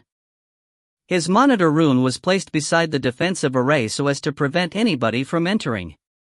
Previously, Mo Wuji offed his monitor rune because he was cultivating. However, as that there was such an intense explosion outside, he naturally had to take a look. From his monitor rune, he could see 4 blurry figures engaging in a hot-blooded battle.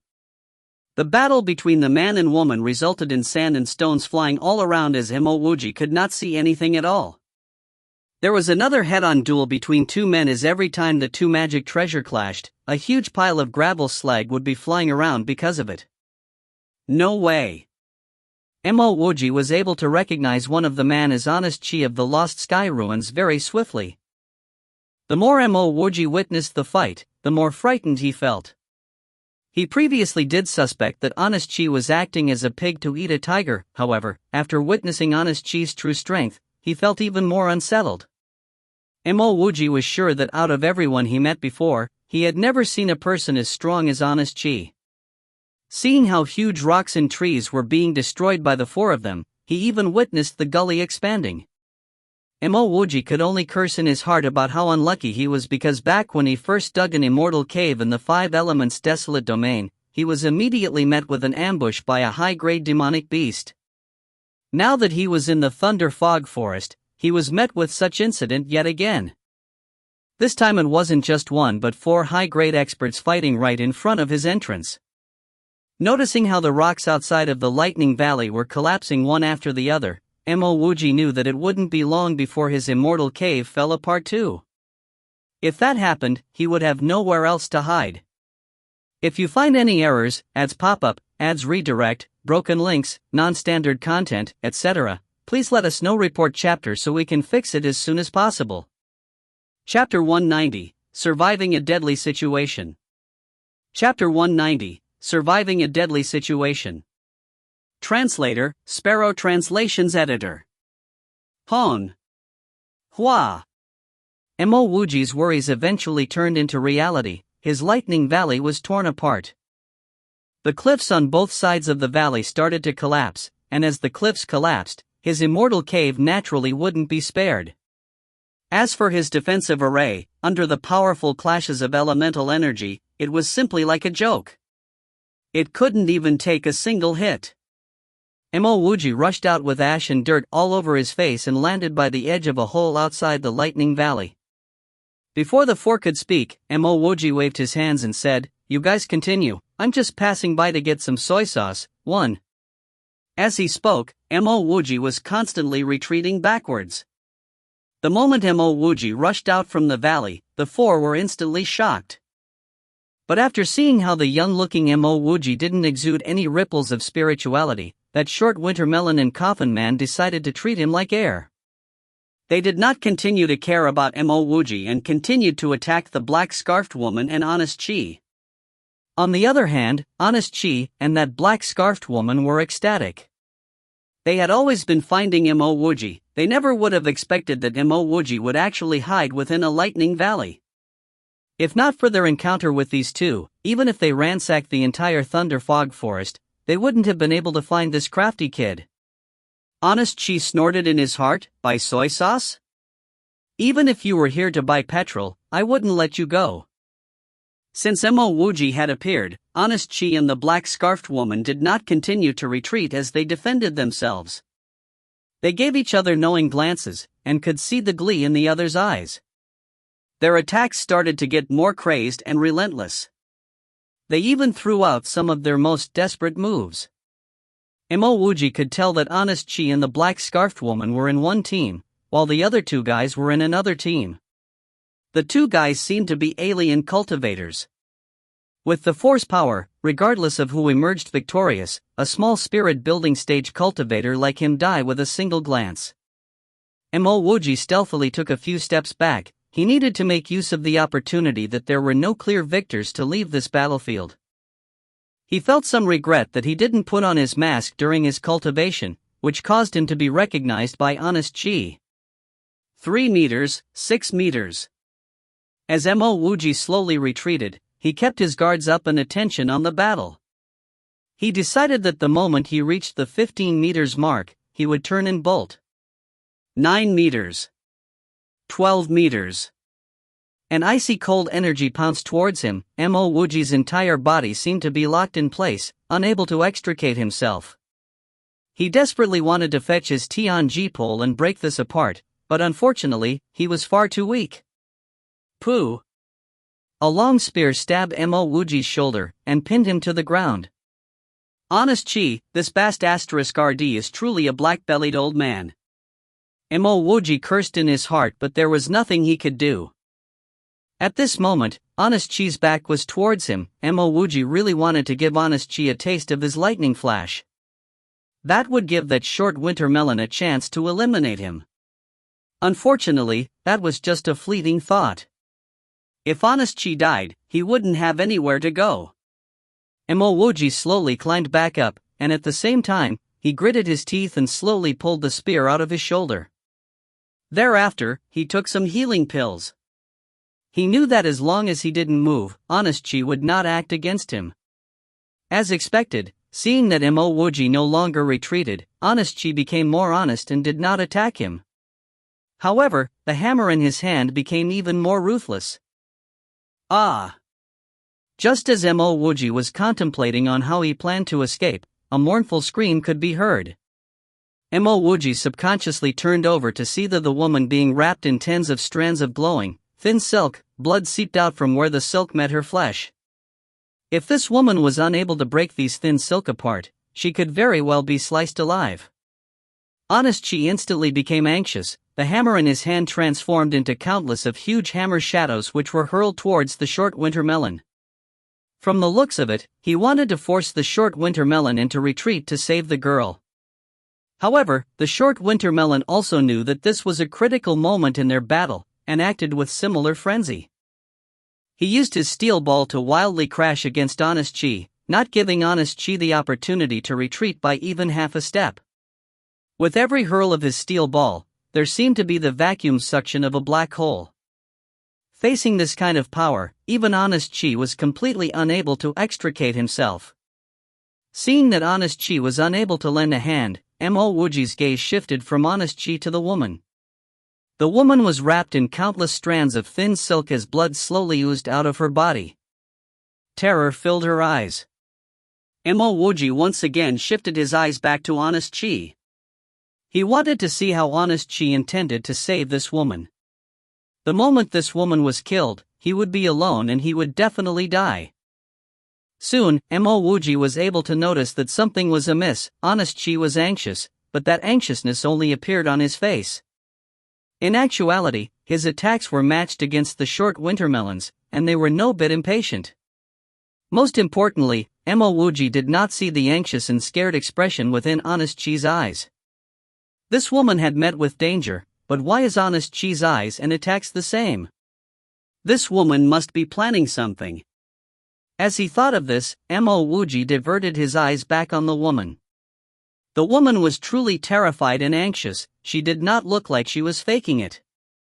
Mo Wuji was truly unable to make sense of this situation. How was this woman going to turn the tables around? Both her hands were tied, unless she could use her spiritual will to attack her opponent? However, that coffin man wasn't an easy opponent. Using spiritual will alone, or using spiritual will to control a magic treasure to attack him might not be able to phase him. Pooh! More blood spilled out from the woman's body. She seemed to be on the verge of death. At this moment, Mo Wuji became more sure that his judgment was not wrong. This woman definitely had some killing ace. He suddenly fetched his Tianji pole and rushed for this woman's neck. If he retreated, he would die. If he did nothing, he would also die. He might as well play this gamble. This might be his only chance, so how could he just let it go? The instant Mo Wuji moved, a claw suddenly formed from the woman's abdomen. The claw was like a shadow and reached the coffin man in the shortest time possible, piercing through his chest. A heart dripping with fresh blood was ripped out by this claw. The heart seemed to still be beating. The coffin man seemed to be filled with confusion. He lowered his head and stared at the gaping hole in his chest, seemingly unable to understand what had just happened. Pang! Kacha! At the instant the woman made her sudden move to grab the coffin man's heart, Mo Wuji's Tianji pole smashed against her neck. The woman was already tangled by the coffin man's thin silk, and was heavily injured. Now, Mo Wuji had used his Tianji pole to strike at her neck. Her neck was instantly torn apart, and only a layer of skin remained. No matter how strong she wasn't able to train her neck to be as hard as steel. If she wasn't injured, she might have been able to use elemental energy to defend herself from Mo Wuji's pole. But for now, she could only die bafflingly under Mo Wuji's strike. Pang! Pang! 2 consecutive sounds. The coffin man and the woman fell to the ground at the same time. Mo Wuji secretly celebrated in his heart. He had truly grasped the right opportunity. If his pole was a little later, he might not have hit this woman. If he was earlier, then the coffin man would not have suffered any damage. These were 2 undesirable circumstances. This result where his one pole resulted in both parties suffering was exactly what he wanted. The sudden change shocked both Honest Chi and that short winter melon. Honest Chi naturally knew of the woman's methods, but he could not have expected for Mo Wuji to dare use this chance to sneak an attack on her. The short winter melon was also shocked still. Not only was it shocking for an ant like Mo Wuji to suddenly strike a much higher existence, it was more astounding for a hand to emerge from that woman's abdomen. Cold sweat trickled down his back. If not for Mo Wuji's sneak attack, that woman would have killed his companion and joined forces with his opponent to deal with him. No matter how strong he was, he would eventually die under the hands of this baffling abdomen hand. As Mo Wuji saw the two perish together, he immediately cried loud, "So what if you're from the 100 Sect Alliance? The Thunder Fog Forest is our territory. An old thing like you dares intrude in our territory, you're simply looking for death. Lord, let me see whether this senior can be saved." As he spoke, Mo Wuji already retrieved some fragrant healing pills and stuffed it in the coffin man's mouth. Thereafter, he carefully hugged the coffin man, seeming as though he was going to shift the coffin man to the side for treatment.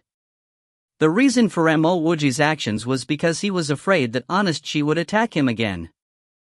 Now, he was acting as though he was on the same side as the short winter melon, and if Honest Chi were to act against him, the attack would be blocked by that short winter melon. Mo Wuji's series of actions caused that short winter melon to believe that Mo Wuji wasn't a cultivator from the lost continent, but was like him, a cultivator from the floating star. Mo Wuji's prediction did not go wrong. The instant he eliminated that woman, Honest Chi shot out another beam of light. However, this time, the short winter melon did not stand by as he also sent out a beam of light to strike against Honest Chi's. At the same time, his steel ball continued to form black holes which were hurled towards Honest Chi. The first time Honest Chi struck Mo Wuji, the short winter melon didn't do anything. But this time around, Honest Chi wasn't so lucky. With one sneak attack, the tables had turned. Even though Honest Chi desperately wanted to deal with Mo Wuji, he had to deal this with the short winter melon's killer attacks. As Mo Wuji carried the coffin man, he saw the ring on the woman's hands. He did not hesitate to retrieve that storage ring before retreating with the coffin man. Knowing that this coffin man was on his final breaths, Mo Wuji took out another aromatic pill and stuffed it in the coffin man's mouth before saying mournfully, "Senior, you must hold on, you have to hold on. Our side definitely cannot go without Senior." As he said this, Mo Wuji secretly took the storage ring off the coffin man's finger. Alright, the Thunder Fog Forest has a spiritual ingredient called the Heart Protecting Flower. Senior, hold on. I will help you find the Heart Protecting Flower. Finishing this sentence, Mo Wuji turned and charged into the Thunder Fog Forest. He disappeared in the blink of an eye. He did not even give that short winter melon the time to react. It was only now that the short winter melon found that something was amiss. When Mo Wuji was saving his companion, why didn't Mo Wuji help retrieve his companion's heart and stuff it back in? If Mo Wuji didn't do that, then why would there be any point in getting the heart-protecting flower? However, Mo Wuji ran away too quickly, and he was being tied down by Honest Chi. Idiot, barbaric morons. Honest Chi saw that Mo Wuji had escaped and became even more crazed in his attacks against the short winter melon. He was more clear of Mo Wuji's craftiness than the short winter melon. If Mo Wuji really returned with a heart-protecting flower, he would willingly commit suicide. The short winter melon was enraged by Honest Chi's ruthless attacks, and could no longer be bothered to care about Mo Wuji. The steel ball in his hands were shrouded in killing intent as he threw it towards Honest Chi. 1. It's a joke-like phrase, haha. If you find any errors, ads pop up, ads redirect, broken links, non-standard content, etc., please let us know. Report chapter so we can fix it as soon as possible. Chapter 191, The Safest Place. Chapter 191, The Safest Place. Translator, Sparrow Translations Editor. Mo Wuji bolted. Previously, he still exercised caution when he entered the Thunder Fog Forest and made sure that he did not delve too deep for fear of encountering terrifying demonic beasts. But now, Mo Wuji did not give a sh*t, even if there was a strong demonic beast in front of him, he would not hesitate to charge forward. Albeit Honest Chi, or that short winter melon, their powers were far beyond what Mo Wuji could match. If the two discovered a slightest trace of him, he would die horribly. Mo Wuji ran for close to 4 days before he finally stopped. It wasn't because he didn't want to run any further, but because he truly didn't dare to do so. As he arrived, he heard the sounds of a ferocious roar. He had heard such a beast roar before, back in the Five Elements' desolate domain. The cry of a demonic beast undergoing heavenly tribulation was equally terrifying. If he were to continue running, he might just run straight into the demonic beast's mouth. With this pause, Mo Wuji finally had the time to look at the 2 storage rings in his hand. His heart was filled with anticipation. These 2 rings were his greatest spoils of war. These 2 rings alone made it all worthwhile. He was in no rush to erase the imprints on the rings. It was more important to find a place to conceal himself. Keeping the rings close to himself, Mo Wuji started cautiously searching for a hiding place. Even though he had ran for 4 whole days in the Thunder Fog Forest, it was still not safe. Naturally, the safest place for him would be the Lightning Valleys. But unfortunately, he did not dare enter a Lightning Valley for now. He was afraid that Honest Chi would specially search for him within Lightning Valleys. After all, he had stayed in a Lightning Valley before and he was still discovered by Honest Chi. A lightning lake might also be a good alternative. Mo Wuji turned to look at a nearby lightning lake, but his heart was still filled with apprehension. Minutes later, Mo Wuji gave up on the idea of hiding in the lightning lake. If Honest Chi had not discovered him hiding within a lightning valley, then the lightning lake might be a good choice. But for now, the lightning lake might not be the best of options. Mo Wuji gazed towards the unfathomably deep and boundless Thunder Fog Forest and sighed inwardly. At this moment, leaving the Thunder Fog Forest was the best option. However, it was easy to enter the Thunder Fog Forest, but it was difficult to exit it. Where exactly can I hide? Mo Wuji grabbed his hair in desperation. Suddenly, he turned to look at the ground beneath his feet. Due to his footsteps, the ground had been trampled and flattened. If a person passed by and saw this scene, they would definitely deduce that someone had passed by. It was as jarring as and as open as the center of a highway road. What was that phrase again? The most dangerous place was also the safest. There's also this other word called blind spot. It's decided, this open area would be his hiding spot, just that he wouldn't be above the ground, but underneath it.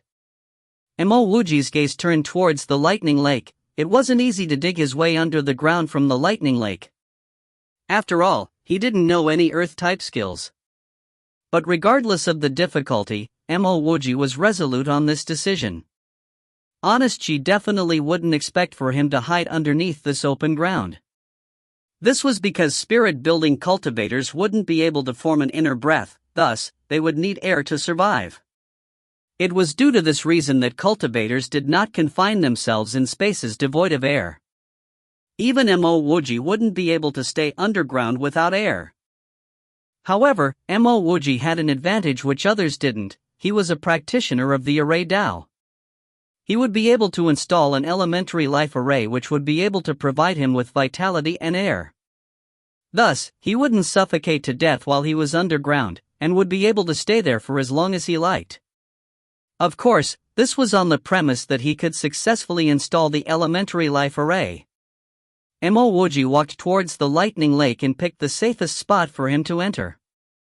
There was another advantage in digging from the lightning lake. The constant descending of lightning would cause soil to splatter and quickly cover the hole. 2 days later, Mo Wuji grudgingly stopped after filling all his storage bags with soil. He was truly unable to endure any further. Even though he had compressed the soil, and had dug many storage bags of soil, the area he obtained was not more than 1 square meter. With such a small space, he wouldn't even be able to sleep. Even though the space was small, Mo Wuji did not wish to dig any further. He suspected that if he were to continue boring through the ground, he would get bored to death. In the past 2 days, his circulation had even gotten erratic. Mo Wuji immediately installed an elementary life array and some illumination stones for light. It was only then did he have some time to take in some proper breaths of air. If he had the chance in the future, he would definitely learn some 5-element skills. With such skills, he wouldn't need to struggle underground. At this moment, his spiritual will wasn't able to scan the ground above, nor did he have the need to. Even though he had spiritual will, he was still a spirit-building stage cultivator. Furthermore, if his spiritual will could reach above, then others might also reach down below. In half an incense's time, Mo Wuji gradually regained his former countenance, but he was too lazy to change his clothes. He immediately retrieved those 2 rings. The instant Mo Wuji's eyes swept across the jade token hung at his waist, he noticed that there was an additional row of words on it. Mo Wuji hurriedly grabbed it. Previously, he had been constantly running for his life and didn't have the time to look at his contribution points. Thereafter, he was busy preparing a hiding spot, so he didn't have the opportunity to look at it. It was only with that cursory sweep that he discovered that new row of words that he was abruptly reminded of something, perhaps that Coffin Man might have died in his hands. The 100 Sect Alliance's jade tokens would only record the contribution points from the fleeting soul of an alien cultivator who was personally killed by an alliance member. When Mo Wuji was tossing and turning the Coffin Man, that fella still had a few breaths left in him. Thereafter, he stuffed 2 pills into the Coffin Man's mouth. He might have just choked that coffin fella with that act. But that doesn't seem likely. Don't tell me that when I was carrying that fella away, I really killed him. Let's not bother about that. Since I have the contribution points, it means that that Coffin Man was killed by me. Mo Wuji lifted the contribution point jade token and the line of words instantly shocked him still. Rogue Cultivator 2705, contribution points, 9022, ranking, 10. What insane level was that Coffin Man at? He was actually worth 9,000 points? Mo Wuji knew that all these 9,000 points must have come from killing that Coffin Man. After all, the woman that he killed wasn't an alien cultivator, so she definitely wouldn't have given him any points. After a brief moment of astonishment, Mo Wuji exhaled a long breath of air and kept his contribution point jade token with great caution. He guessed that there would definitely be a commotion back at the 100 Sect Alliance. A rogue cultivator suddenly rushed right into the top 10, who wouldn't take notice of that? These kind of points were the points that the top 3 had 3 months ago. Mo Wuji could not help but chuckle. He did not care about the ranking, but those contribution points could be exchanged for many great things. How could he not be excited? But naturally, what made Mo Wuji the most contented wasn't the contribution points but those 2 storage rings.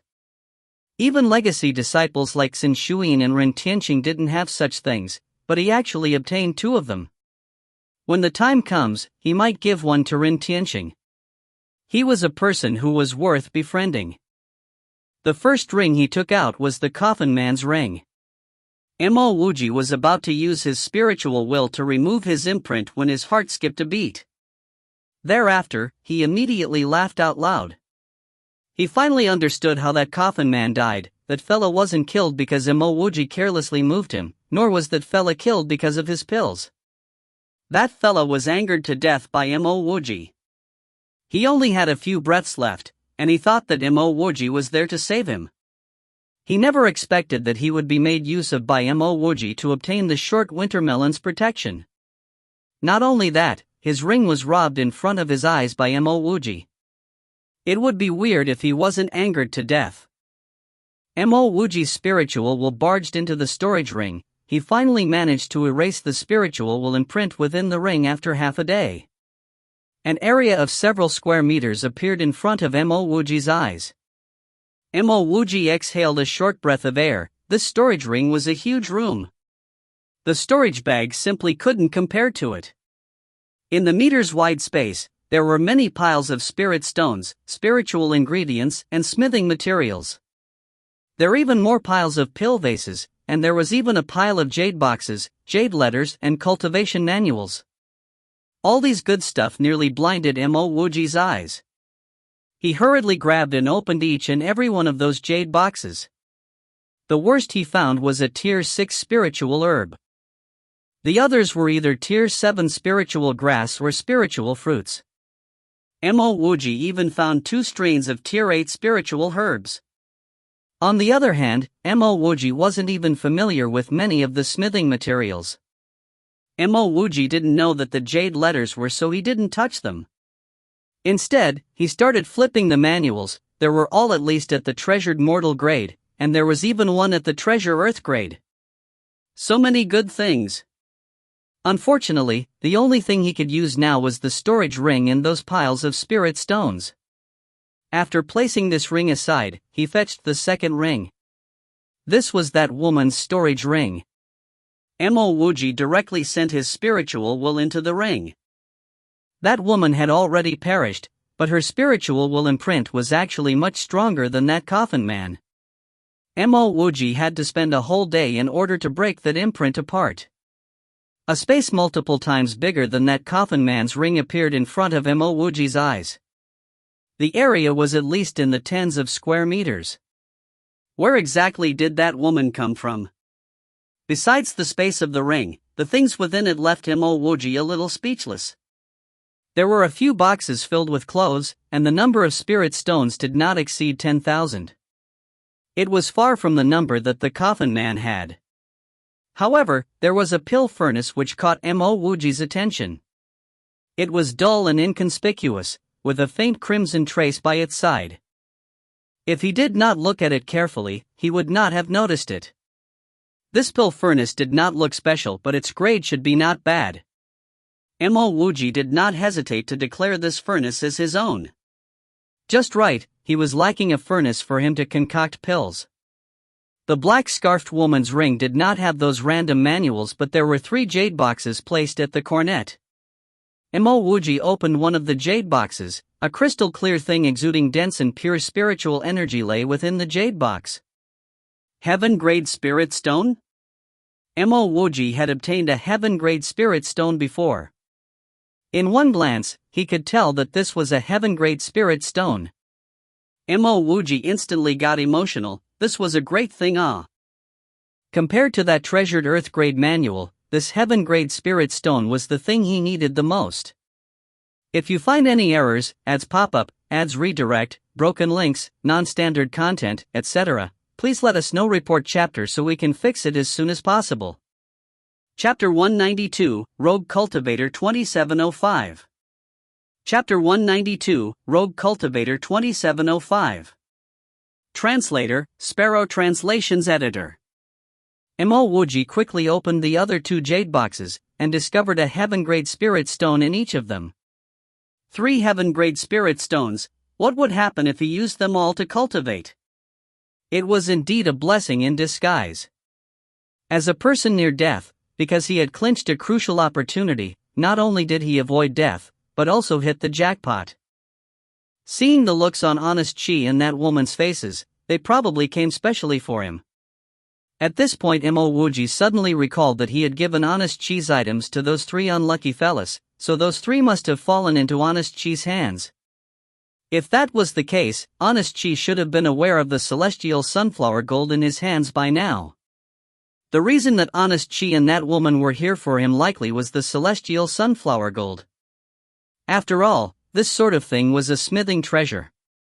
Who wouldn't want a material that can be forged into flying magic treasures? Finally he understood why this woman had 3 heaven-grade spirit stones in her possession. These 3 heaven-grade spirit stones were obviously from a spirit stone mine. Those 3 unlucky fellas had likely dug up these heaven-grade spirit stones, but in the end got eliminated by Honest Chi and that woman. So their things naturally ended up in the hands of the woman. Cold sweat dripped down his back, as he became a little scared. If he did not meet Ren Tianqing mid-journey, he would have probably went back to the spirit stone quarry below that swamp after depleting the spirit stones he had on him. If he really did that, then he would have landed straight in Honest Chi's hands. Carefully refining the spacious storage ring, then imprinting his own spiritual will on it, Mo Wuji threw everything that belonged to him into the storage thing. In the end, he dared not wear the storage ring on his hands, instead using a thin piece of string to hang in around his neck. As for the other storage ring, he took out all of the items within it and kept it on him. If there was a chance in the future, he would give it to Rin Tianqing. Only after he finished all these preparations did Mo Wuji take out another pile of Earth-grade spirit stones, then a Heaven-grade spirit stones, in preparation to break through to spirit building stage level 10. Tianshan Empire Capital, Yan City.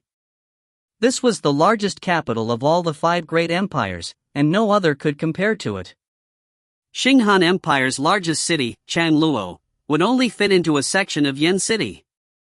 Not only was Yan City the largest capital, but even in terms of pure cultivation cities, not many could compare to it. This was because Yan City is a place where cultivators and mortals live together. With its strict laws, cultivators and mortals did not have conflicts while coexisting together, and this also caused the whole city to become even more exciting. On the largest plaza in Yan City, the Yan City Plaza, there were 2 stone slabs erected too. Those 2 stone slabs were the 100 Sect Alliance Contribution Points Board and the 5 Great Empires Sects Contribution Points Board. However, those 2 stone slabs were many times larger than those in Yang City's plaza. Both of them were like 2 gigantic towers at the center of the plaza. At this moment, many cultivators were gathered at the center of the plaza, and everyone seemed to be discussing the 100 Sect Alliance Contribution Points ranking. The reason for all the chatter was the unfamiliar name that appeared on the ranking, Rogue Cultivator 2705, Contribution Points, 9022, ranking, 13. Who is this?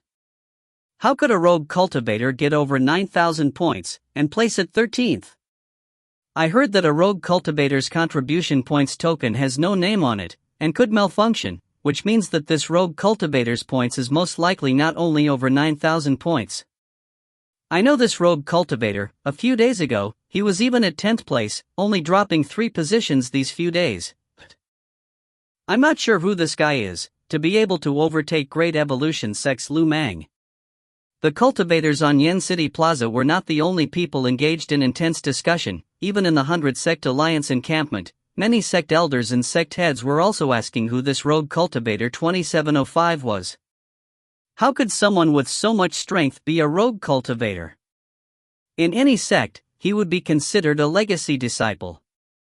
At this moment, a slightly tubby man stood up, bowing respectfully to the people locked in debate, and said, "Fellow Dao friends, I don't think there's a need to find out who Rogue Cultivator 2705 is. After all, we gave out about 10 to 20,000 Rogue Cultivator Jade tokens, so when he returns to exchange his contribution points, we'll naturally know who he is." I have a new suggestion though. Elder Feng, please speak. Most of the people in the hall said in unison as they saw this slightly fat man stand up to speak. Even Feng Zhenxiu of Heaven-Seeking Palace gave his approval. This guy might have appeared like a person who wouldn't hurt a fly, but in reality, he was a legitimate true god stage expert. One of the sect protection elders, Feng Zhe. Feng Zhe's eyes formed a thin line. Fellow Dao friends, the rogue cultivator jade tokens that were distributed are actually the defective products after our refining, and they only have the function of recording contribution points. Because this kind of jade token cannot have one's sect and identity written on it, so we're unable to count them under any of the sections. Normally, we would distribute these to rogue cultivators below transcending mortality stage. It's much easier to make such jade tokens, and we originally didn't think much of it. After all, rogue cultivators below transcending mortality stage usually are not really strong at fighting. Then, he carried on, however, I think that we've done it wrongly now. Rogue Cultivator 2705 must have been a rogue cultivator below transcending mortality stage to be able to obtain the Rogue Cultivator Jade token. But he alone obtained over 9,000 points, even breaking into the top 10 of the rankings. It is obvious how much he has contributed to the 5 great empires. I suggest that we should make a batch of Rogue Cultivator Jade tokens, with no minimum level set, that anyone can obtain. I agree with Elder Feng's suggestion. This time it was Heaven-Seeking Palace's Feng Zhenxiu that spoke. While the Great Evolution Sect was ahead of Heaven-Seeking Palace on both rankings, but Feng Zhe's suggestion was beneficial to the entire 5 great empires, so as the second dean of Heaven-Seeking Palace, he wouldn't object to it. I also agree. I agree. Many sect elders and sect heads began to stand up one by one to express their support for this plan. Mo Wuji did not know that because he obtained over 9,000 points as a rogue cultivator, it had caused such a large commotion. At the moment, he was absorbing a heaven-grade spirit stone fervently. Previously, he only went from basic spirit building stage level 9 to advanced level 9 after months of grueling cultivation. But now that he had heaven-grade spirit stones, he could once again enjoy the comfortable feeling of cultivation. Using a heaven-grade spirit stone and a pile of earth-grade spirit stones was just as comfortable as soaking in a pool of spiritual energy. This comfort caused all of the pores on Mo Wuji's body to open up, and all 100 meridians went through spiritual energy circulation wildly. The originally difficult cultivation level finally began to rise steadily. In only a day's time, Mo Wuji had reached the great circle of spirit building stage level 9. The heaven-grade spirit stone's rich spiritual energy with a hint of cultivation Tao continued to form waves, which crashed one by one into every meridian in his body. As the second day passed, his whole body suddenly trembled, and the feeling of breaking out of a cocoon came into his mind. At that moment, he had broken through to spirit building stage level 10. Forcibly, Mo Wuji suppressed the joy within him, and carried on absorbing spiritual energy. Based on his experience, when absorbing spiritual energy, it would be mainly absorbing the earth-grade spirit stones beneath him, followed by the spiritual energy from the heaven-grade spirit stone in between. This cultivation method's benefit was that he could prolong the duration of cultivation with the heaven-grade spirit stone, otherwise, a heaven-grade spirit stone would be depleted by him very quickly.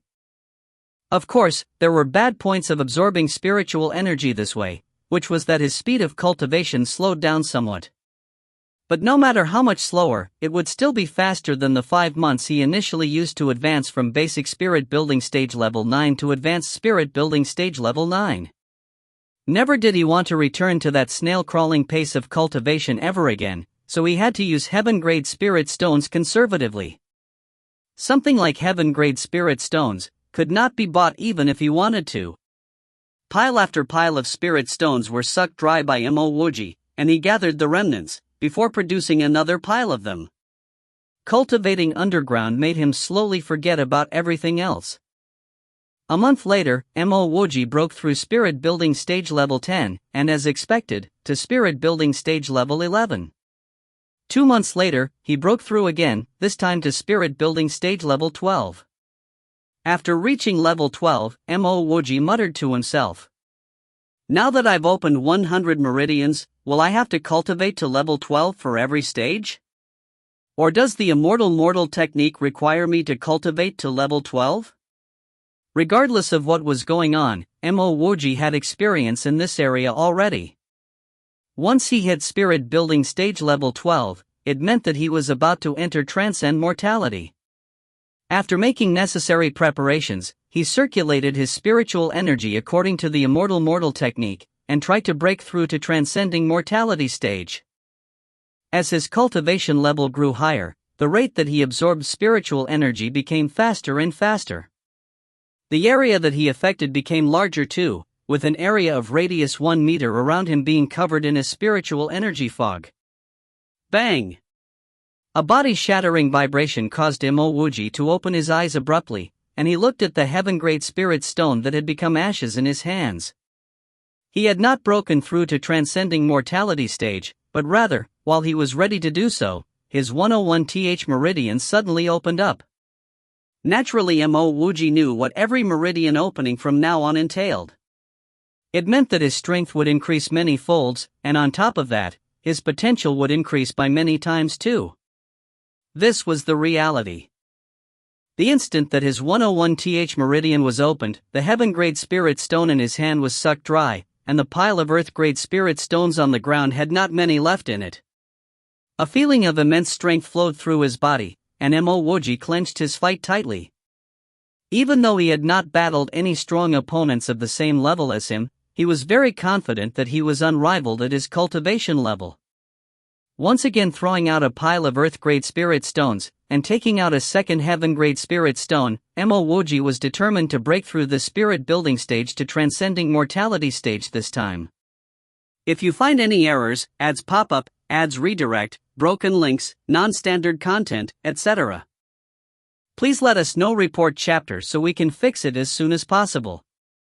Chapter 193, Surrounding Mo Wuji. Chapter 193, Surrounding Mo Wuji. Translator, Sparrow Translations Editor. Tens of meters away from Mo Wuji's position, Honest Chi had a sullen look on his face.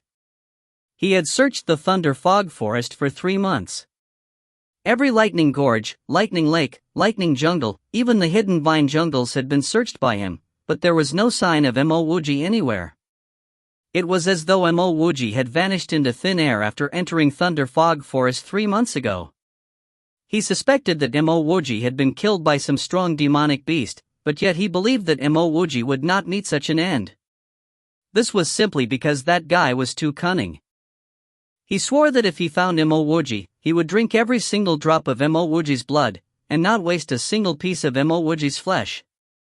Rumble, rumble. Intense rumbling came from a distance, and Honest Chi had no choice but to leave indignantly. He had no other option.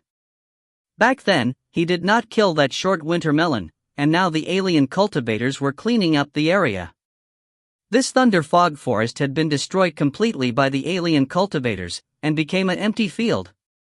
The place that he was standing on would meet the same fate soon too. As Honest Chi was about to leave, he suddenly sensed a strong spiritual ripple, one that seemed like someone was about to break through to the next stage. Immediately, he scanned outwards with his spiritual will. But before he could finish inspecting his surroundings in detail, a frightening white light shot at him from far away. Leaping forward, Honest Chi moved like a large bird, and ran on top of where Mo Wuji was doing closed-door cultivation, deeper into Thunder Fog Forest. He knew that the idiot alien cultivators were back, and this part of Thunder Fog Forest would cease to exist very soon. Mo Wuji's idea of hiding in plain sight had saved his life again, as Honest Chi ignored his current closed-door cultivation location, running away almost right from beside him. Bang! All of Mo Wuji's meridians trembled together, as a strong wave of elemental energy spread out from him dantian, filling up every single one of them. The rich elemental energy made him want to roar uncontrollably, and burst out of the underground. Almost at the same instant, his surroundings began to tremble too, and soil around him shook and fell. This caused Mo Wuji to open his eyes suddenly. He had advanced to transcending mortality stage, but the tremor just now was definitely not caused by his breakthrough. Instead, it came from some battle above ground. So was there someone at his hiding location? Bang bang bang. Another round of explosions rang out, which confirmed his suspicions. Someone had arrived at his location, and was engaging in a ferocious battle. Wait a minute, this doesn't sound like a large battle. Mo Wuji quickly kept everything, placing the half-used heaven-grade spirit stone back in the jade box. The joy from opening his 101th meridian was temporarily thrown to a side, and he put on the self-disguising mask once again, turning into a black-scarred monk. Whoosh! A large piece of earth fell down, and Mo Wuji laid in ambush, not daring to make a move. A good half a day later, he could feel that the commotion outside had died down, so only then did he climb up by a few meters, before using his spiritual will to scan his surroundings.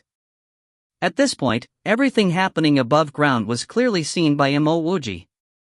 If he did not remember that he did closed-door cultivation underground for over 3 months, he might have thought that a century had passed.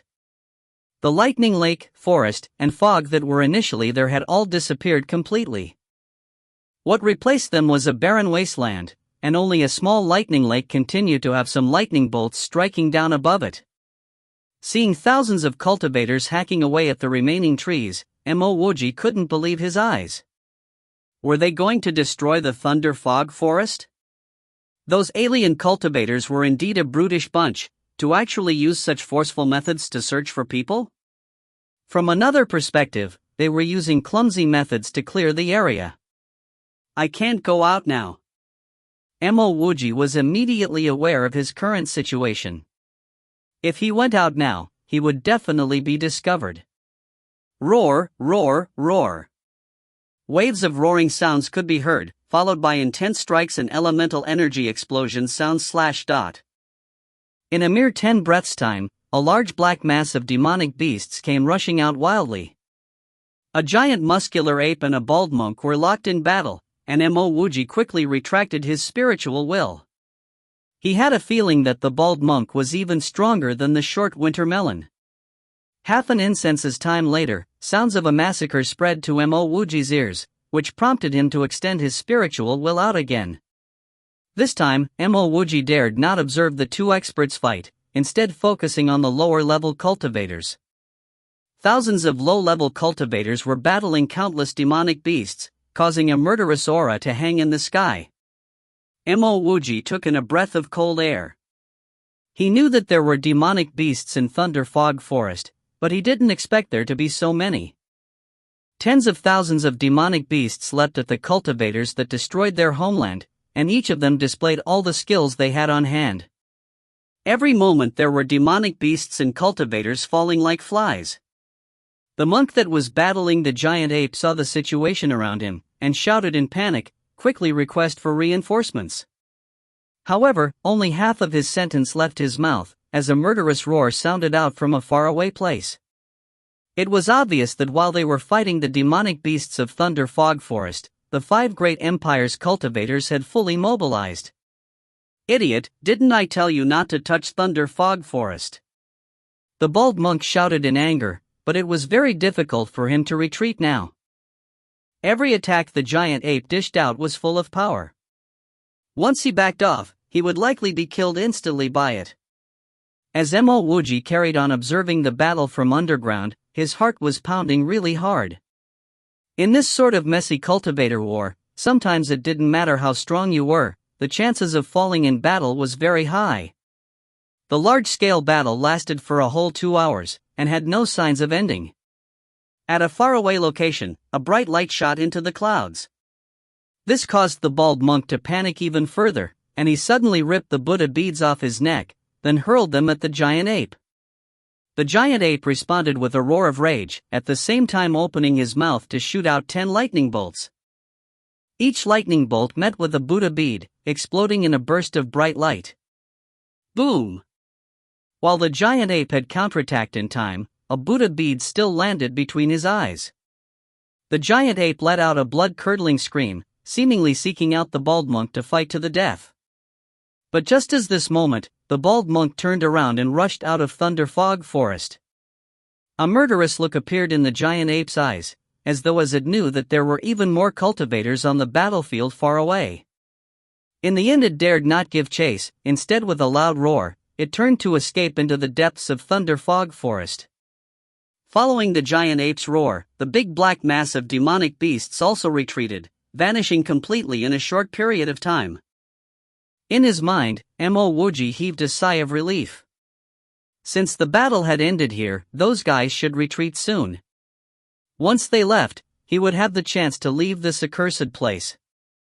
As expected, after the demonic beasts backed off, most of the alien cultivators charged out of Thunder Fog Forest. Obviously, they knew that there was an even larger battlefield awaiting them outside. However, before Mo Wuji had the time to relax, the soil above his head collapsed. Instinctively, he tried to avoid it, but to no avail. He was not standing with dirt on his face, facing the clear blue sky, and muttering to himself that he was screwed. "There's an earth brute here." After Mo Wuji got revealed, he was immediately discovered by an alien cultivator. "Kill him." Countless cultivators began charging at Mo Wuji. This made Mo Wuji panic. He quickly jumped out of the hole, and tried to escape deeper into Thunder Fog Forest.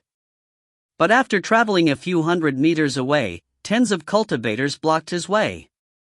There was no way out, and Mo Wuji stopped on the spot, both hands quickly forming hand seals, which released bolt after bolt of lightning. A while later, he was pleasantly surprised. He was standing over the lightning lake that he had tunneled into previously, and while the surroundings had been destroyed, there were still lightning arc flashing out of the lightning lake.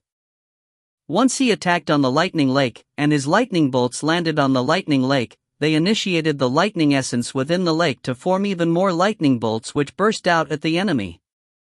Crackle, crackle, crackle.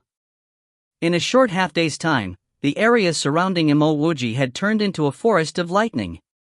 The cultivators that encircled Mo Wuji immediately got surrounded by the lightning bolts.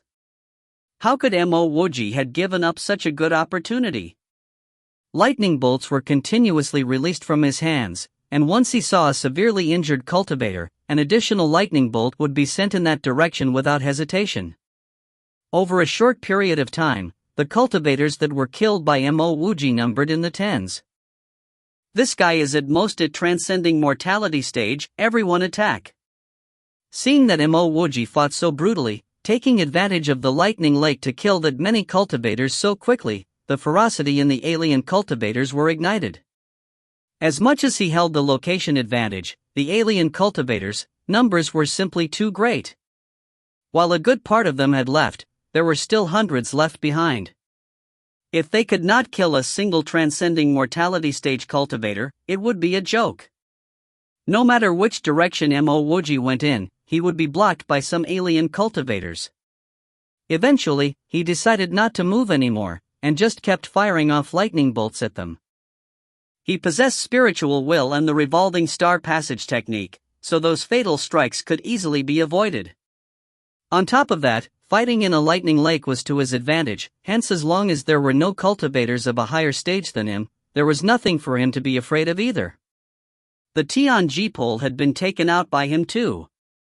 It was sent swinging in the direction of anyone that got slowed down by the incoming lightning bolts. Everyone let's wear him down. Observing that Mo Wuji's area of movement had increased, an alien cultivator immediately shouted out. 2 hours later, the alien cultivators surrounding Mo Wuji began to cool down their heads. While Mo Wuji was wounded all over, with bloodied wounds and even 2 large dents in his head, he was simply not exhausted. Not only was he not exhausted, but a couple of hundreds of cultivators had died in his hands. Although there were no Yuan-Dan stage cultivators among those that died, but the number of transcending mortality stage cultivators was definitely not small. This guy is not at transcending mortality stage, he's at Yuan-Dan stage. Once an alien cultivator declared that Mo Wuji was of Yuan-Dan stage, the remaining cultivators finally understood what was going on. How could a transcending mortality stage cultivator have such stamina for his elemental energy? When they understood this fact, most of the remaining alien cultivators left. Mo Wuji remained standing in the middle of the lightning lake, propped up with his Tianji pole, and spitting blood out non-stop. At this moment there was no visible part of his body that was unharmed, they were all drenched in blood. Even though he had 2 elemental storage channels, he was close to hitting his limit. Rays of sunlight broke through the fog and fell on Mo Wuji's battered body, creating the scene of a lonely figure standing amongst a sea of dead bodies. It seemed as though nature was reminding him what kind of path he had chosen. If you find any errors, ads pop up, ads redirect, broken links, non-standard content, etc., please let us know. Report chapter so we can fix it as soon as possible. Chapter 194, Risking Oneself to Save Others. Chapter 194, Risking Oneself to Save Others. Translator, Sparrow Translations Editor. Putting a few healing pills into his mouth, Mo Wuji limped out of the lightning lake. The cultivators he killed in the lightning lake were all noobs, they were at the most in the transcending mortality stage. Most of them didn't even have storage bags, so Mo Wuji really couldn't be bothered to spend his time and risk getting struck by lightning to collect his spoils of war. What he needed now was to get recovered, and not get rich. The moment he emerged from the lightning lake, Mo Wuji immediately sat down and started to recuperate his energy. This wasn't because he didn't wish to leave as soon as possible, but he was overdraft, and even if he departed now, he would not be able to get far. This patch of the thunder fog forest had been razed to the ground, and it wouldn't be safe for him to loiter here for long. Wait till he managed to recover some energy, he would immediately get out of here, and take the risk to escape with his flying car. Half an instance of time later, as Mo Wuji was intending to stand up, he suddenly heard a slight crashing sound. He hastily ran to the side and strained to see what was happen. An ignited flame talisman came flying over. Mo Wuji used his fastest speed to take a step forward and dodge this flying talisman. Hon! The flame talisman exploded and Mo Wuji was struck by the spreading fire. His tattered clothes and his hair were all burnt. As he extinguished the fire on his body, Mo Wuji finally had a good look at the fella who sneak attacked him. This fella had a face as black as charcoal. It was blacker than his mask's black face, and his big mouth was panting heavily for air. This fella was clearly heavily injured. From the looks of it, he seemed to be struck by a demonic beast's wind blade on his chest and his legs. Seeing this fella staring at him with his mouth wide open, Mo Wuji did not hesitate to grab his Tianji pole and swung it downwards. Even though the cultivator who ambushed Mo Wuji was immobilized, he still strained himself to lift his hand to block Mo Wuji's Tianji pole. Pang! A profound sound could be heard as an immense energy sent both Mo Wuji and his pole flying. Mo Wuji was still in midair, but he sent a bolt of lightning flash crashing towards that man. That cultivator was so heavily injured, but he was still easily able to send Mo Wuji flying. His cultivation must at least be in the late levels of the Yuan Dan stage. Mo Wuji's skill came flying over, and the surrounding air started to get distorted. This black-faced cultivator's eyes revealed an expression of despair. He was not able to move, and no matter how impressive he was, he wouldn't be able to defend against Mo Wuji's lightning flash. Moreover, when he sent Mo Wuji flying, his arm did not manage to avoid the strike by Mo Wuji's Tianji pole, and was ripped apart. Hon! The lightning exploded and drilled a blood hole in this black-faced cultivator's chest. Mo Wuji walked over to the cultivator's corpse with some lingering fear, and collected the storage bag. Swallowing 2 healing pills, Mo Wuji decided that this was the time to leave. Hon! The clash of 2 bouts of elemental energy could be heard. Mo Wuji did not even have the time to react before a figure came crashing over. Mo Wuji hastily dodged to the side and was prepared to give this person a taste of his lightning flash. However, the moment he saw that person's face, he immediately gave up on that idea. He recognized this person. This person wasn't pouncing towards him. She was Yener's senior apprentice sister, the Pil Pagoda Shi Jinwen. Shi Jinwen clearly wasn't targeting him, but was sent flying over by her opponent.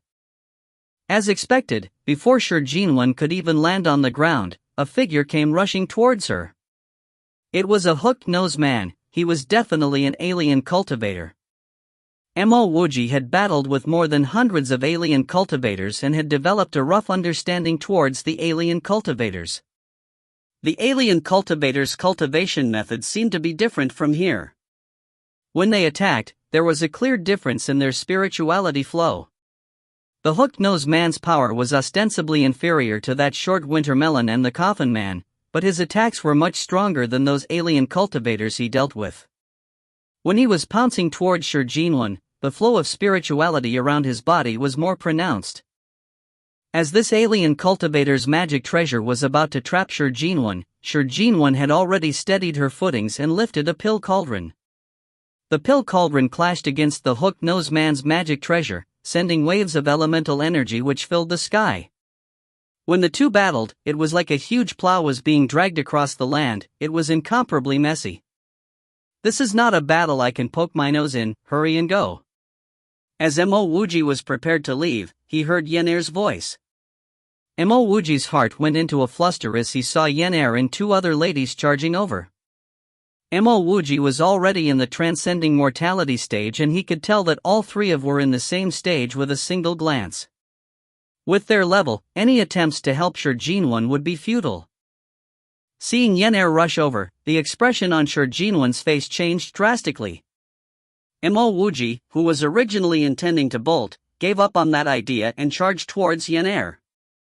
As long as that hook nose wasn't an idiot, he could definitely ascertain that Yener and Shi Jinwen did not have a merely ordinary relationship.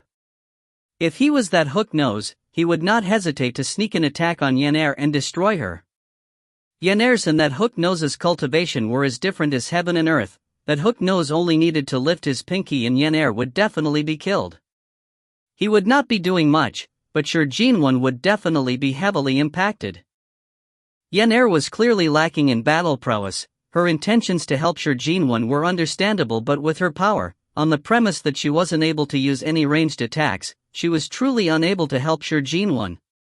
Mo Wuji's estimations was truly without error. At almost the instant Yan'er appeared, a beam of black light shot towards her. At this moment, Yan'er was like Mo Wuji when he encountered Mo Wuji. The surrounding space around her was locked in place, and her movements became exaggeratedly slow. Even if Shi Jinwen wanted to save Yan'er, she wouldn't be able to do it in time. In her indignance, Shi Jinwen hurled her pill cauldron towards the hook nose with all her strength. At the same time, she grabbed some pills which she sent booming towards hook nose. Using pills to attack the enemy, this was something Mo Wuji had never seen before. However, at this time, he was not able to split his concentration to examine how the pills could attack the enemy. At the instant the black light reached, Mo Wuji had also arrived by Yan'er's side. He immediately pulled Yan'er away, and at the same time, swung the Tianji pole towards the black light. Hon! Mo Wuji's Tianji pole was sent flying while that black light exploded into a finer trail of light.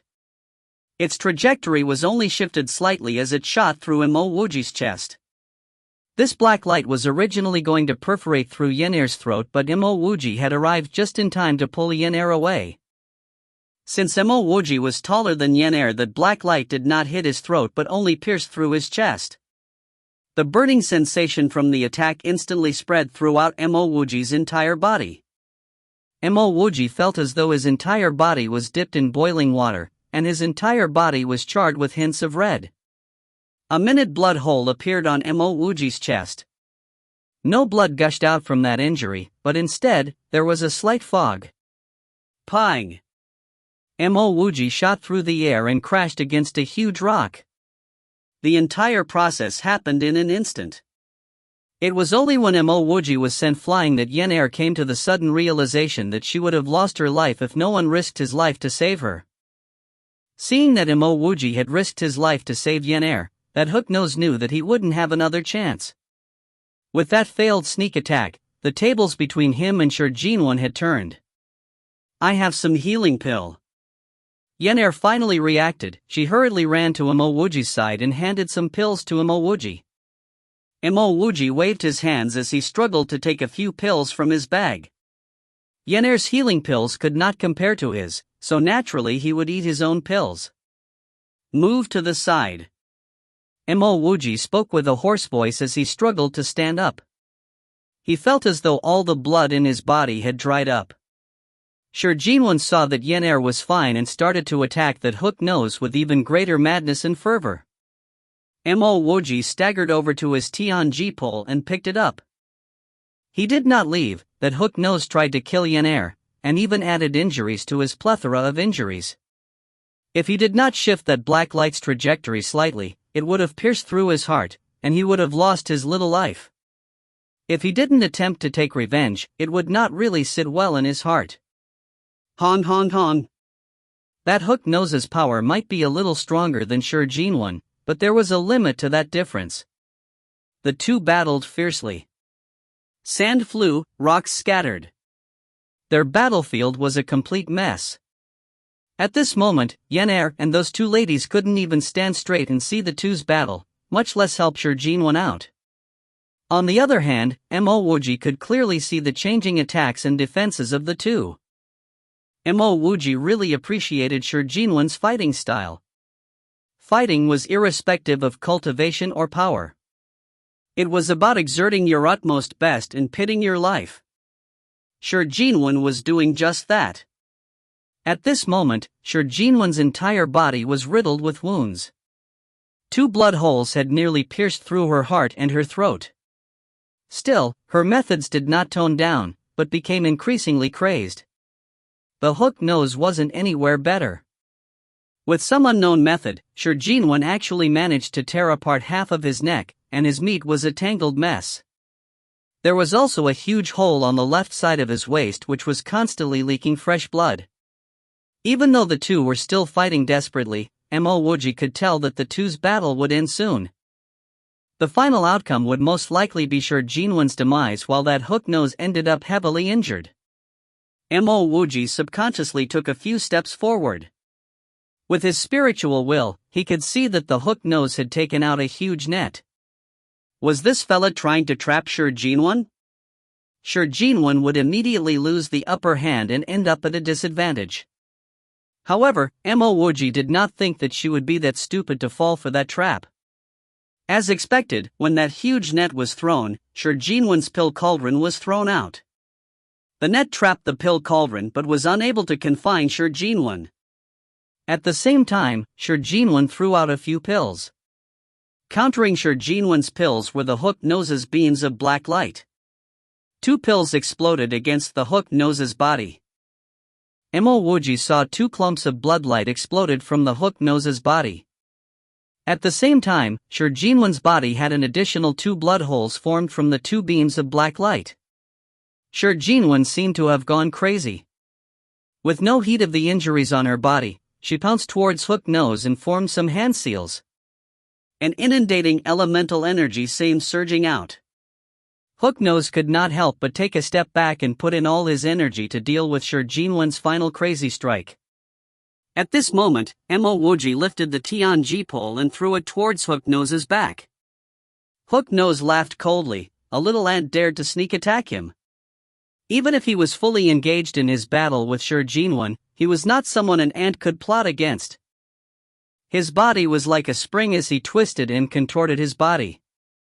Ostensibly, according to the trajectory of Mo Wuji's Tianji pole, it would not hit him.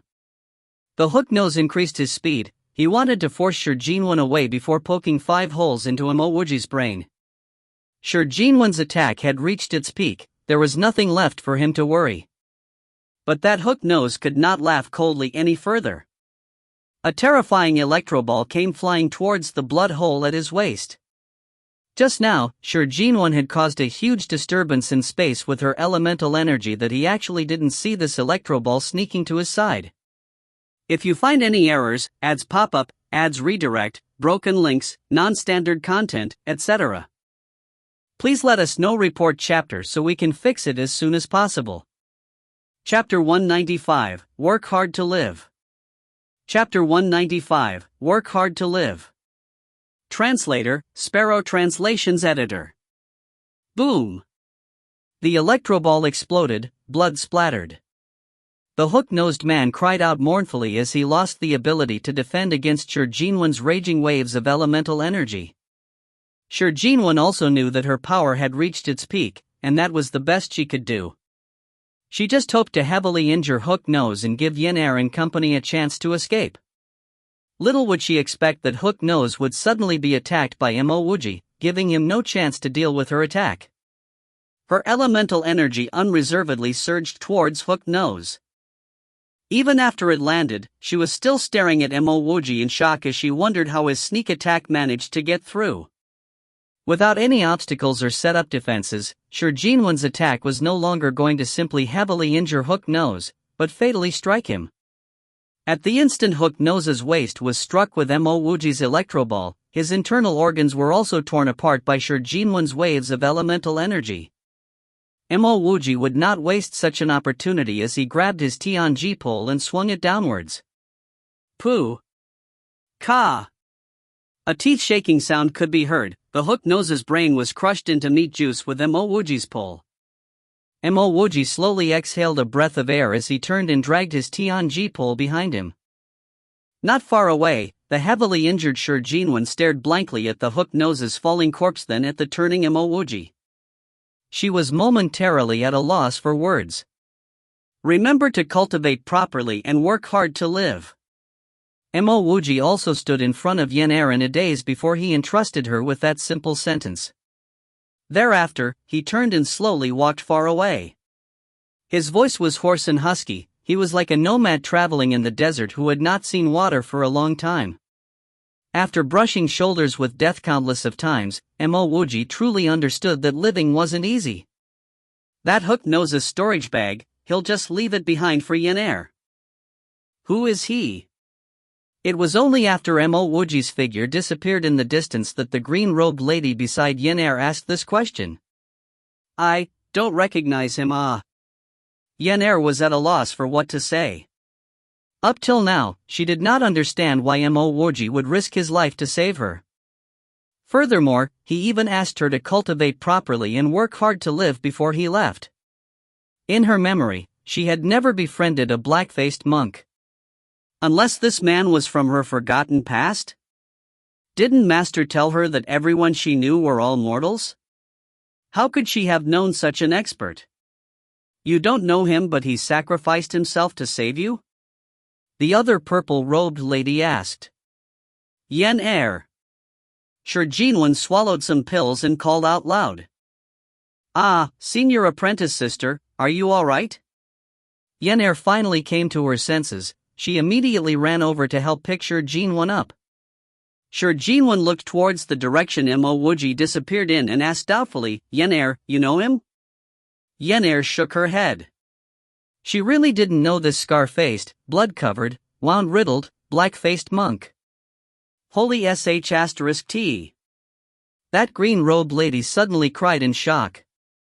The three others simultaneously shifted their gazes over, wondering what she was calling out for. The green-robed lady pointed at the hundreds of corpses lying within and around the lightning, trembling as she said, he couldn't have possibly killed all of them by himself, right? The four suddenly went silent. It was only after some time that the purple-robed lady spoke, it must him. His entire body is covered in blood, with no skin left uncovered. There are also lightning scars all over his head and body, clearly he just emerged from that lightning lake. I know who he is that rogue cultivator 2705. No wonder why his ranking is so high, he's really strong. The green-robed lady finally reacted and said loudly in astonishment. Perhaps it was because of the clash with the Thunder Fog Forest's demonic beasts, or perhaps it was due to some other reason. The alien cultivators lost devastatingly in this Thunder Fog Forest war. The alien cultivators gave up on their encampments within the Thunder Fog Forest and started to retreat. Yen City Immortal Jade House. This wasn't only the #1 hotel in Yen City, it was also the #1 hotel in the entire Tianshang Empire. Not only was the environment pleasant, the spiritual energy was dense and rich and its horizons was wide and spacious. From the Yen City Immortal Jade House, one can easily see the 100 Sect Alliance's contribution points ranking on the Yen City Plaza. Additionally, the Yen City Immortal Jade House had a specialized transaction hall. During the war between the 5 great empires and the alien cultivators, there were naturally many spoils of war. A portion of cultivators would trade these away at the marketplace, but there were some who would also go to the Yen City Immortal Jade House. Recently, the alien cultivators had withdrawn from the Thunder Fog Forest and regrouped with the alien cultivators within the Tianshang Empire. Naturally, the 5 great empires' cultivators rushed to the Yen City encampment. This caused Yen City to burst with activity, and Yen City Immortal Jade House also became more lively. To attract more people, the Immortal Jade House directly changed all 10 of its floors into tea houses. Here, people could chat and talk while drinking tea. At the same time, they could engage in simple trade without needing to visit the transaction hall. More and more cultivators liked to visit the Immortal Jade House. Here, they could talk carefreely and drink to their heart's content. Besides the war with the alien cultivators, the hottest topic of discussion was the contribution points ranking shown on the Yen City Plaza. The topic of greatest discussion wasn't the rank 1 Great Evolution Sex Shiishuan, nor was it the rank 2 and 3 Heaven-Seeking Palaces Fonluachio and Gozihan, but the anonymous Rogue Cultivator 2705. In half a year, Rogue Cultivator 2705, this black horse, catapulted straight into the 100 Sect Alliance's contribution points rankings. Not only that, he even charged straight up to rank 10. Over the past few months, Rogue Cultivator 2705 soundlessly disappeared as he got overtaken by genius after genius. Many people even began to suspect that this Rogue Cultivator 2705 met with some great luck and managed to kill an expert at the Great Circle of the Nihility God stage. That's how he got 9,000 points at one go. It was like this till 2 months ago when Rogue Cultivator 2705 soared back to fame. At one go, his points jumped by over 3,000. With a total number of contribution points of 12,076, he charged up to the top 6. The 100 Sect Alliance contribution point board refreshed to reflect this new results. Seeing Rogue Cultivator 2705 at rank 6 with 12,076 points, the number of people who attributed his points to luck gradually lessened. Luck might work once, but it wouldn't always be so good. Furthermore, this time around, many clearly saw how the points rose. It wasn't a simple jump of 3,000, but a gradual increase of points. According to a shop assistant from the Immortal Jade House, he was standing right in front of the board at Yen City Plaza on that fateful day. He personally saw Rogue Cultivator 2705's contribution points rising gradually. Within 2 hours, it refreshed more than 100 times. The cultivators who were sitting near the window were also discussing about Rogue Cultivator 2705. When one of them mentioned the words of that shop assistant, another cultivator immediately chided, "That's impossible. I can believe that the points changed for more than 100 times." After all, points were the accumulation of the constant killing of alien cultivators. But you say that the points changed 100 times within 2 hours? Forgive me for not believing you, but your words are simply too absurd. Why is it impossible? The cultivator who relayed the shop assistant's story was a little discontented. The other cultivator's words made him seem like he was speaking blindly. The disbelieving cultivator said plainly, "Think about it. If the points kept changing more than 100 times within 2 hours, what would it mean? It would mean the Rogue Cultivator 2705 had been surrounded by hundreds of alien cultivators. Facing the siege of hundreds of cultivators, he did not kill all of them at one go, but killed each of the alien cultivators one at a time. What would it mean then? It shows that this Rogue Cultivator's power isn't high. A rogue cultivator with a low cultivation, encircled by hundreds of alien cultivators. Not only wasn't he killed, he slashed them down slowly one at a time. Is that possible? Unless you're telling me that his opponents are all pigs at an abattoir, waiting to get slaughtered? The relaying cultivator was stunned by these barrage of questions, and he stuttered, "Hearing your explanations, it doesn't really seem possible." Why is it impossible? I can confirm that it's true. I can also confirm that Rogue Cultivator 2705 has yet to advance into the Earth realm. A clear, crisp voice said with a hint of dissatisfaction. That voice was a little too loud and it immediately attracted everyone's attention. The one speaking was a lady in a green skirt. She saw the crowds converging their attention on her, and she continued to speak loudly. "I personally saw the aftermath of his battle. The entire area was surrounded with the corpses of alien cultivators, while he was also heavily injured. Still, he even helped my heaven-seeking Palace Pill Pagoda's senior Jinwan to kill an expert at the Great Circle of the True Lake stage." The green-skirted lady was exactly one of the two ladies with Yen Air. She had always believed that Mo Wuji was Rogue Cultivator 2705. Who's to know that what you're saying is true? Many people claim that they know 2705, but those claims turned out to be false. Someone spoke out among the crowd.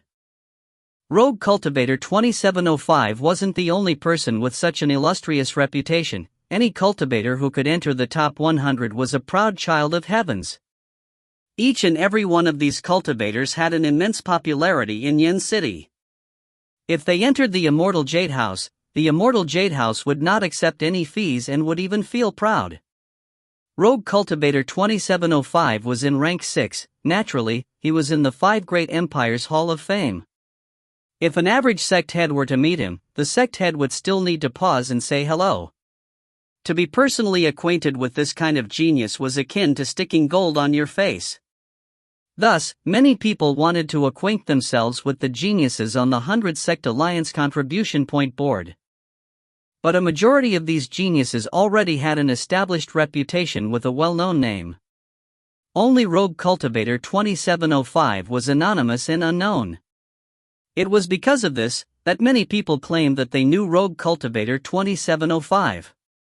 I am the heaven-seeking Palace Dao Gate's inner disciple, Shui Tongxi.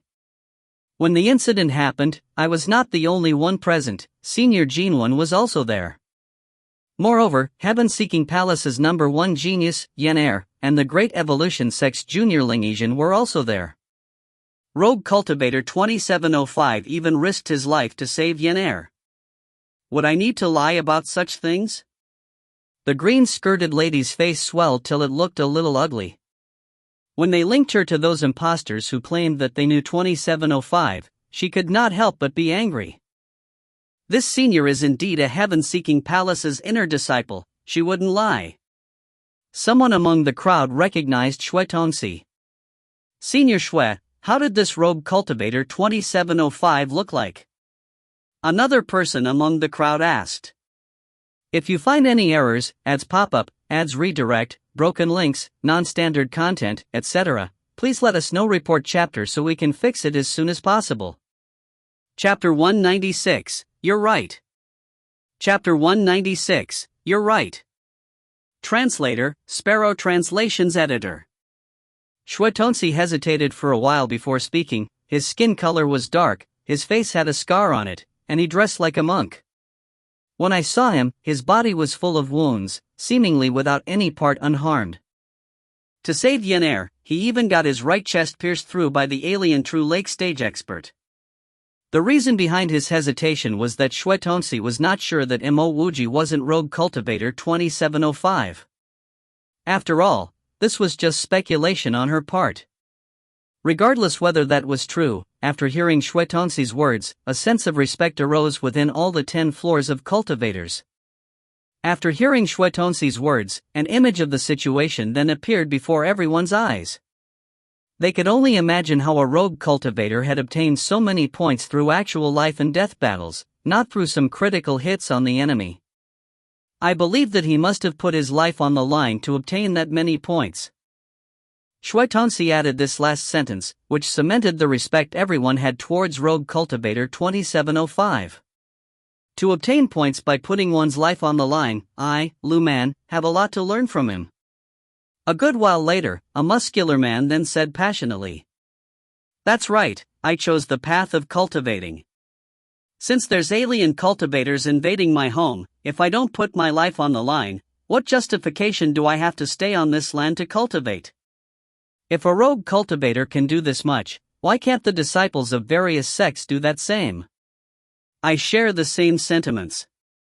That rogue cultivator can save people, risk his life to kill alien cultivators. I am ashamed of myself. If he really is a transcending mortality stage cultivator, I believe that the Rogue Cultivator 2705 is even more respectable. As compared to the rank 1 senior Shiishuan, rank 2 and rank 3 seniors Feng Luojian and Gozihan, he is much more hot-blooded. A pale-faced scholar sat at a corner on the 10th floor, and was rather shocked after hearing the discussion of the crowd. He never imagined that he would be propelled to such fame, and since the moment he entered Yin City, all he could hear was discussions about Rogue Cultivator 2705. The pale-faced scholar was Mo Wuji. After leaving Thunder Fog Forest, he took a month of recuperation to recover fully. He did not want to interact with Senior Jinwen, hence he changed his appearance from a monk's to a scholar's. In his heart, he was rather amazed with Shui Tongxi for being able to guess that he was Rogue Cultivator 2705. The reason for Mo Wuji's visit to this place was not to get more contribution points, but instead, it was because his cultivation level could not progress any further since his wounds had recovered. After a month of continuous closed-door cultivation, he remained at transcending mortality stage level 1.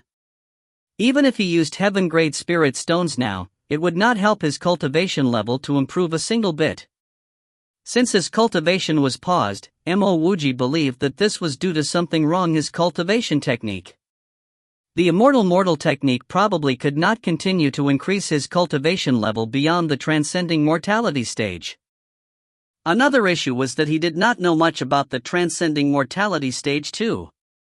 Thus, Mo Wuji wanted to use his contribution points to exchange for a cultivation technique in Yin City.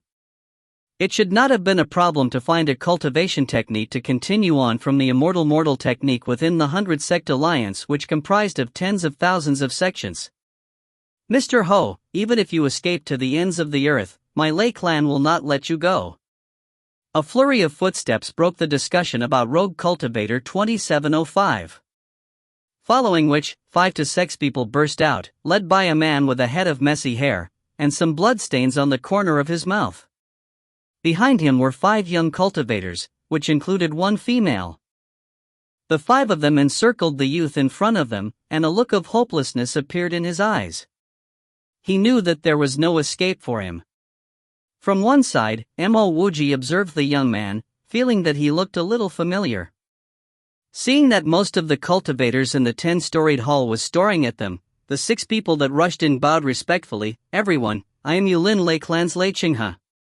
This guy's Ho Yucheng. Back in the Thunder Fog Forest when we were escaping after sustaining injuries in the battle with the alien cultivators, my Lei clan saw that the 5 great empires people were injured from battle, and fought bravely to save them. But who would have known that this guy was a wolf in sheep's clothing? After his wounds were healed, he raped Lei clan's Yanji's fiancée, Xiujie. Lei Yanjie? Isn't that the #1 genius disciple of Great Evolution sect? The Lei Yanjie with supreme lightning spiritual roots? A man from the crowd exclaimed. Lei Qinghe bowed respectfully once again. That's right, Yanjie had the good fortune of entering Great Evolution sect, and within the sect, he is already one of the 10 great legacy disciples. Once Mo Wuji heard that this cultivator was Ho Yucheng, he suddenly understood what was going on. No wonder this guy looked familiar to him, so it was Ho Yucheng. He also understood why Ho Yucheng could not use the sect to oppose Yulin's Lei clan, as the Lei clan had a Lei Yanjie who entered the Great Evolution sect, and was one of the 10 great legacy disciples in it. While Ho Yucheng was an inner disciple of Heaven-Seeking Palace, but an inner disciple could only do that much. After all, he bought his position with the flower of the true gods, and did not fulfill the requirements of an inner disciple in the first place. Keeping his lips tightly closed, Ho Yucheng did not bother replying with a single word. Or you could say that nothing he said would have any use. Seeing that the crowd gave a look of reverence, Lei Qinghe carried on even louder. This guy repaid kindness with vengeance. After raping Xiujie, he killed her brutally to shut her up. On top of that, as Xiujie's mother and elder sister were witnesses to what he had done, he killed the both of them too. To kill again, such acts will enrage both man and God. At this point, most of the cultivators around were riled up due to their sense of justice. What Ho Yucheng did was beyond wicked. Cultivators were always very clear about kindness and vengeance, and very few would do such acts of betrayal. Lei Qinghe did not stop there, as he added on with more fury. I only discovered after the incident that he was originally a demon from the Sky Demon sect. I don't need much help from everyone here today, but I hope that you will block this rascal off when he tries to run away. But don't worry, we won't allow this sort of B***** to escape even if Brother Lei did not say anything. Some people from the crowd immediately responded. Mo Wuji furrowed his brows. While he did not completely know Ho Yucheng's character, but there was one thing that he was sure of: Ho Yucheng definitely was not a rapist and murderer, much less do such things to his benefactor. Why would a handsome and dashing man like Ho Yucheng do such a preposterous act? He was not short of women. The Yulin's Lei clan was no stranger for Mo Wuji. Back at the auction, he had fought for the 7-style Sky Lightning with them. The guy back then was a man named Lei Mang, and from his tone during the auction, Mo Wuji knew that this was not a good guy. This Lei Qinghe probably was a bird of the same feather from the Lei clan too. Ho Yucheng suddenly burst out laughing, and peeled away his mask to reveal his handsome face. This is not the first time that the Lei clan is bullying others. The Lei clan rescue me, Ho Yucheng? My ass. You know for yourself why your Lei clan is framing me. I have done nothing against my conscience, and even if the Lei clan kills me today, I have brothers who will seek revenge on my behalf. Mr. Ho, don't try to give yourself a better name. You must have many friends in the Sky Demon City outside of Sky Demon sect. Why haven't a single one of them spoken up for you yet? Let me tell you why. Because the things that you've done are extremely inhumane, and even people from your sect can't look beyond it, but... After finishing his sentence, Lei Qinghe waved his hand. Go, take this man before the grave of Xiujie and sacrifice him. This was the moment that he chose to strike, as Lei Qinghe thought that he had said enough, and continuing on would just serve to ruin the perfect scenario before him. Without another word, a fan appeared in the hand Hou Yucheng. Even if he knew that he was outmatched, he still had to put up a fight. I'll like to see who dares to make a move. A voice filled with killing intent rang out. All of the people turned their gazes to the source of the voice, as the pale scholar stood up. The initially frightened Lei Qinghe calmed down after seeing that there was no spirituality from Mo Wuji, and said, whoever dares obstruct the revenge of Yulin's Lei clan will die. Even a small ant dares to speak up for this demon, you must be tired of living. Do you think that you're rogue cultivator 2705? Kill him. The moment the last word left Lei Qinghe's mouth, a green dragon saber flew out. Mo Wuji calmly looked at Lei Qinghe and said, you're right, I'm rogue cultivator 2705. If you find any errors, ads pop up, ads redirect, broken links, non-standard content, etc., please let us know. Report chapter so we can fix it as soon as possible. Chapter 197, De Shixiang. Big Senior Apprentice Brother. Chapter 197, De Shixiang. Big Senior Apprentice Brother. Translator, Sparrow Translations Editor. Mo Wuji analyzed the situation. If he chose to enter alone, based on his and Hou Yucheng's power, it would be hard to break through the encirclement of so many people. Perhaps, only through revealing his identity would he have the chance to save Hou Yucheng. The entire 10 floors turned silent for a brief moment before a flurry of discussion filled the hall. No one had met Rogue Cultivator 2705 before, but not anyone could simply impersonate him. After all, it would be immediately discovered if the impersonator wasn't able to take out any evidence. With so much reverence towards Rogue Cultivator 2705, anyone who dared to impersonate him was simply looking for death. Unless it was an idiot, no one would be willing to impersonate Rogue Cultivator 2705 under this kind of conditions. Anyone who was able to drink in this tea house definitely wasn't an idiot. Thus, when Mo Wuji declared that he was Rogue Cultivator 2705, although no one believed him completely, they did not have much doubts.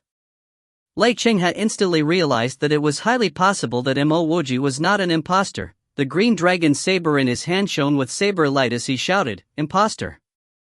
Kill him!" Before the 4 others from the Lei clan could do anything, a beam of bright light lacerated through the air, blocking the green dragon saber's saber light.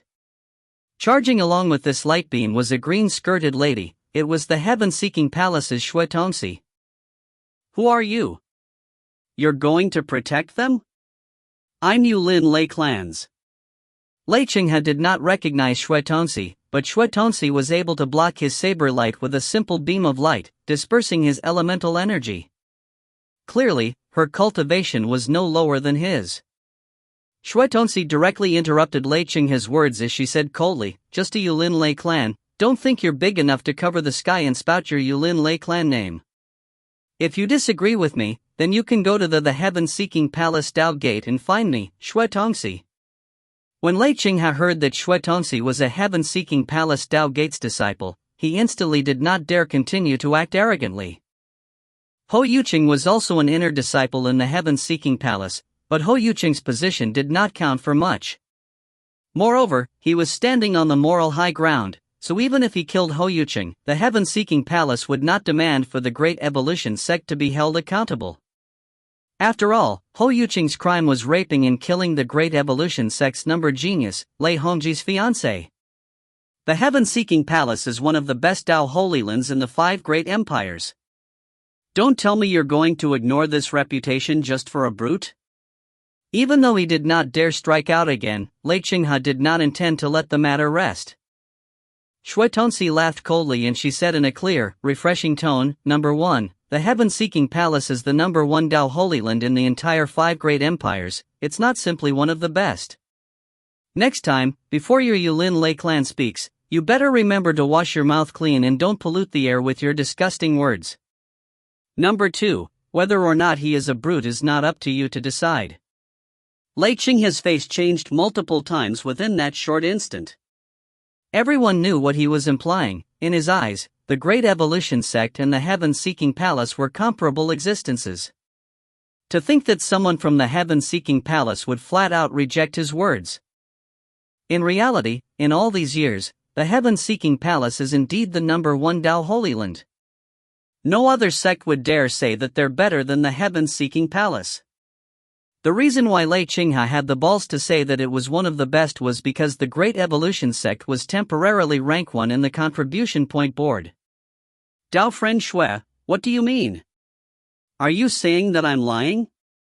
Lei Qinghe's tone immediately became serious. Without waiting for Shui Tongxi to speak, Mo Wuji chuckled by the side. Lei fella, you know in your heart whether you're lying or not. You claim that you're speaking on behalf of the Yulin Lei clan, but why would such a scandalous matter of Yulin Lei clan's woman being raped be announced in front of such a loud crowd? But Mo Wuji directly stopped Lei Qinghe, who was trying to explain himself, as he continued, don't say it's because you want everyone to understand why you're pursuing Dao friend Ho. Because when I hear this reason, this old man here simply wants to puke. If I'm not wrong, you should be jealous of that Lei Hongji, right?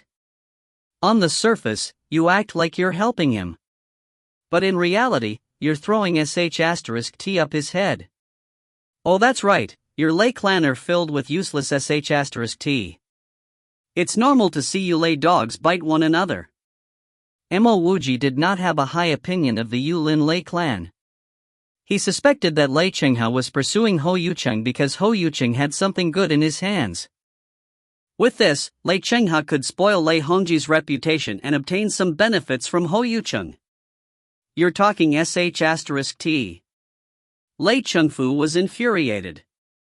Unfortunately, with Shui Tongxi blocking his way, he did not have any ways to deal with Mo Wuji. Shui Tongxi did not even care about Lei Qinghe's anger. She clasped her fists towards Mo Wuji and said, Dao friend, you claim that you're Rogue Cultivator 2705, but do you have any proof? The reason why she was so polite was because she felt that Mo Wuji looked a little similar to that black-faced monk. Mo Wuji fetched his jade token and said, this is my contribution point jade token. If you don't trust me, you can have a closer look. Any cultivator who could stand here was an elite, their cultivations naturally weren't low. Even though Mo Wuji's jade token was small, the moment he took it out, all of these cultivators could clearly see what was on it. Rogue Cultivator 2705, contribution points, 12076, rank, 6. The contribution point jade token brought a slight luster which integrated into the surrounding naturally. This showed that this contribution point jade token was a genuine jade token. This would mean that the scholar in front of all of them was indeed 2705. So brother is truly Rogue Cultivator 2705. Please accept my, Ho Yucheng's, greetings. Seeing that the person who helped him was his idol, Rogue Cultivator 2705, Ho Yucheng's was pleasantly surprised, and immediately bowed in courtesy. In his eyes, Rogue Cultivator 2705 was much stronger than these Lei clan dogs in front of him. A Rogue Cultivator only had himself to depend upon, but he managed to charge up to the top 6 of the 100 Sect Alliance's contribution point rankings. This wasn't luck, but true ability and resilience. Greetings Senior 2705. Senior, you have always been my role model. Seeing Senior today, I can see that you're truly a dragon among men. Senior 2705, I represent my Golden Crow sect to formally invite Senior to join our sect. May I ask how do we address Senior? After verifying that Mo Wuji was Rogue Cultivator 2705, the Lei clan people were cast aside as the crowd went forward to greet Mo Wuji. If it was possible, some of this people would love to take photographs with Mo Wuji, or even ask for his autograph. Only Shui Tongxi looked a little desolate. She really hoped for 2705 to be that black-faced monk. Unfortunately, this fella had took out his contribution point token, but clearly this person wasn't that black-faced monk. Mo Wuji clasped his fists. Thank you various Dao friends for your support. I'm Ming Xinghe, Dao friends can directly call me Xinghe. I met Dao friend Ho several times before. Dao friend Ho is compassionate and warm-hearted, magnanimous and broad-minded. How could he be the brute as those people said? Let's look from a different perspective. Everyone take a look at the Lei Xinghe fella's face, then back as Dao friend Ho. It's clear who is the rapist is. Mo Wuji still have many enemies, like that Jin Yu and Honest Ji, who are hunting him down. Thus, Mo Wuji could not casually reveal his name and origins. Ha ha. Mo Wuji's words induced laughter in all 10 floors of the tea house. Lei Qinghe's appearance could not be considered disgustingly bad, but when compared to Ho Yuqing, it was simply horrendous. Even though the story could not be judged based on looks alone, it had to depend on who was the one speaking. It was rogue cultivator 2705 after all. A vagabond who fought hard for his homeland against the alien cultivators by himself, the role model for countless of other rogue cultivators and sections. His words naturally carried much weight. Lei Qinghe's entire body was trembling, his face swelled in anger, but he didn't dare do anything. The situation had been completely upended by Mo Wuji. Now, it wasn't the 5 Lei clan members against the 2, Mo Wuji and Ho Yuqing, but the 5 against the entire Immortal Jade House. Let's go. Seeing that Ho Yuqing could not be killed, Lei Qinghe directed his 4 clan members as he turned and left. Ho Yuqing inwardly heaved a sigh of relief. He was incredibly grateful towards Mo Wuji. If not for this rogue cultivator 2705, he would have been brought away by Lei Qinghe and died a painful death. Mo Wuji flicked his wrist and a steel pole appeared in his hands. You framed Dao friend Ho, and you even intended to kill him to steal his fortune. Now that your ruse has been exposed, do you think you just leave like that? Since when was there such a good thing in life? If it was the newly transmigrated Mo Wuji, he definitely wouldn't have pushed the matter further and let Lei Qinghe leave. But now, Mo Wuji had learnt of an important life lesson. Here, no one would think that you were being polite or saving trouble, they would only think that you're a coward. Seeing the steel pole in Mo Wuji's hand, a flash of light streaked across Ho Yuqing's eyes and his face was instantly filled with color. He finally understood why this rogue cultivator 2705 would stand up for him. Turns out 2705 was Mo Wuji. He had always known that Mo Wuji was far from ordinary, but he never expected that in a short 1 to 2 years, Mo Wuji had actually become such an expert. All this was secondary. The most important thing was that he had made a right judgment of Mo Wuji. He had truly befriended the right person. It's really you. Shui Tongxi's eyes also shone with radiance. Senior Xinghe, have we met before? Were you the one who risked your life to save Lady Yan, and even helped Senior Jinwen to kill that true lake stage hooked nose? At the very first instant, Shui Tongxi spammed Mo Wuji was a barrage of questions. Mo Wuji smiled faintly, clasping his fists. That's right. I was that black-faced monk with a scar of my face. Previously, I had changed my appearance. By the side, Ho Yuqing was chuckling. Mo Wuji did not only change his appearance then. Even now, he was under disguise. Shui Tongxi smiled radiantly as she turned to face the crowd. See, I was right. Listening in on the conversation between Mo Wuji and Shui Tongxi, the crowd instantly became more lively. Senior Xinghe, you really helped Pill Master Jinwen kill a true lake stage expert?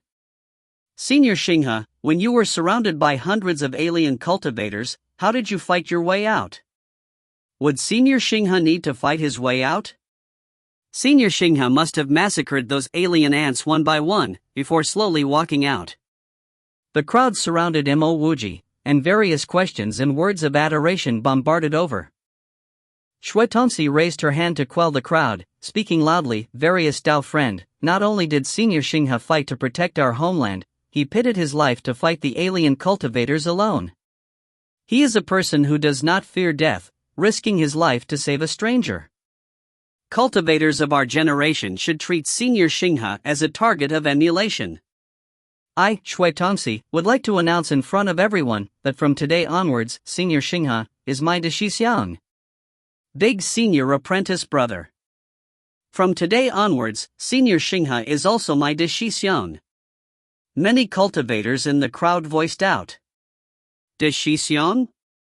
Mo Wuji suddenly felt his balls hurting. Do I look like a monkey? 1.